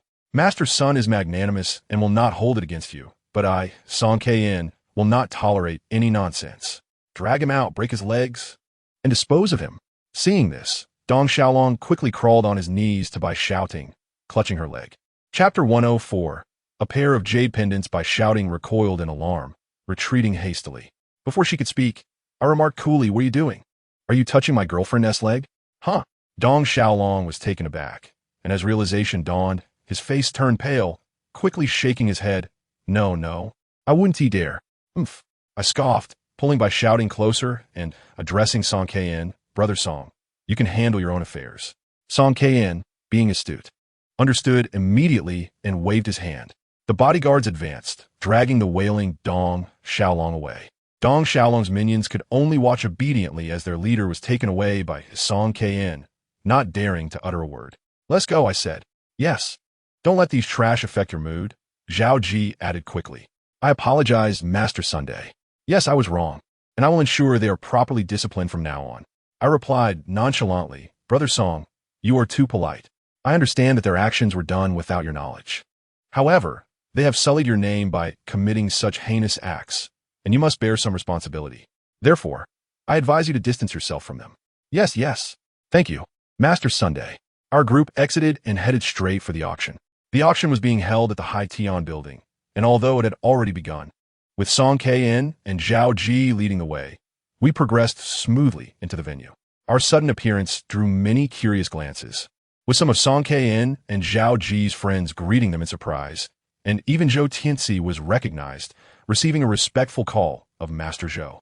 I had initially thought that in such a setting, no one would recognize me, but to my astonishment, I encountered familiar faces. "Master Sun?" Zhou Guangshan and Lu Hui hurriedly rose, approaching me in astonishment. Upon seeing Song K-in and Zhao Ji by my side, their expressions turned even more shocked. Uncle Zhou, Boss Liu, I greeted with a smile before taking a seat in the VIP area with Song K-in and the others. This was Bai Xiaoting's first time in such a place. She was a bit nervous, curiously observing her surroundings. At that moment, the host on stage was animatedly introducing a rosewood chair. Bids were placed, and it was quickly sold. The quality of the rosewood chair was average, and there weren't many interested parties. As the auction progressed, various items were showcased. Tang Sankai pottery, ancient paintings, t-shirts worn by celebrities, luxury villas, and even an overseas island. However, none of these piqued my interest. Suddenly, a particular item caught my attention, causing me to stand up abruptly. Zhou Guangshan and Lu Hui beside me were equally astonished, rubbing their eyes in disbelief as they looked at me. The item on stage was a blood-red jade pendant. It was identical to the weapon found by the decoration company, which bore a phoenix carving on its back. Song K-in noticed and quickly inquired, "Master Sun, is this jade imbued with spiritual energy?" I shook my head no, but I want this piece. Understood. Song K-in responded, raising his bidding paddle, 500,000. The entire hall erupted in murmurs. The starting bid for this blood-red jade pendant was merely 50,000, and no one had placed a bid yet. Yet, he jumped straight to 500,000, clearly determined to win it. Knowing Song K-in's interest in this jade, no one dared to make an enemy of him. Thus, the blood-red jade pendant was successfully claimed by Song K-in. Master here. Song K-in promptly handed the blood-red jade pendant to me. Thank you. I accepted it without hesitation, flipping it over to examine the back. Indeed, it was identical. This ancient jade was blood-red on the front, and the back bore the same phoenix motif. Clearly, these two blood-red jade pendants were a pair. Brother Song, I have another request. I said quickly. No need to be polite, master. Just tell me. I replied, could you please help me investigate the origin of this jade? This is simple. Song K-in took out his phone and made a call, then assured me, you will have news shortly. With the appearance of the blood-red jade pendant, I lost interest in the ongoing auction. In the following auction, 2 more pieces of jade with spiritual energy appeared, which were swiftly acquired by Song K-in and Zhao Ji without hesitation. Soon, news about the blood-red jade pendant arrived. That's wonderful. Thank you, Master Sun. Song K-in's face lit up with joy. Initially, I had lost interest in the auction after acquiring the blood-red jade pendant. However, unexpectedly, more items of interest emerged in the subsequent auction. The first was cold ice silkworm silk. This silk, produced by the ice silkworm, serves minor purposes for ordinary people, providing comfort in winter and summer. My Tianhua peachwood staff, due to its excessive yang energy, is prone to alarming others when taken outdoors. The icy silkworm thread is perfectly suited for weaving a staff sleeve to encase the heavenly fire peachwood staff. Without a moment's hesitation, I swiftly bid 200,000 for the icy silkworm thread. Subsequently, I also acquired a piece of jadeite raw stone. This jadeite raw stone is remarkably large, weighing over 400 pounds. However, due to its poor quality, the starting bid was merely 100,000. Despite such a low starting price, it garnered no interest. The attendees, many of whom were connoisseurs, could discern at a glance that the quality of this raw stone was exceedingly inferior, making the likelihood of extracting jadeite nearly non-existent. Yet again, I did not hesitate. Raising my paddle, 100,000. The moment I raised my paddle and turned to look at me, whispered, Master Sun, this raw stone's quality is poor. Although it is inexpensive, it is not worth it. Indeed, Master Sun, I understand raw stones, and this one is truly lacking. I would assert that there's a 90% chance, if not 100%, that it will not yield any green, Zhao Ji remarked, and nodded in agreement. I smiled and said, is that so? How about we make a wager? I bet that this stone will surprise us.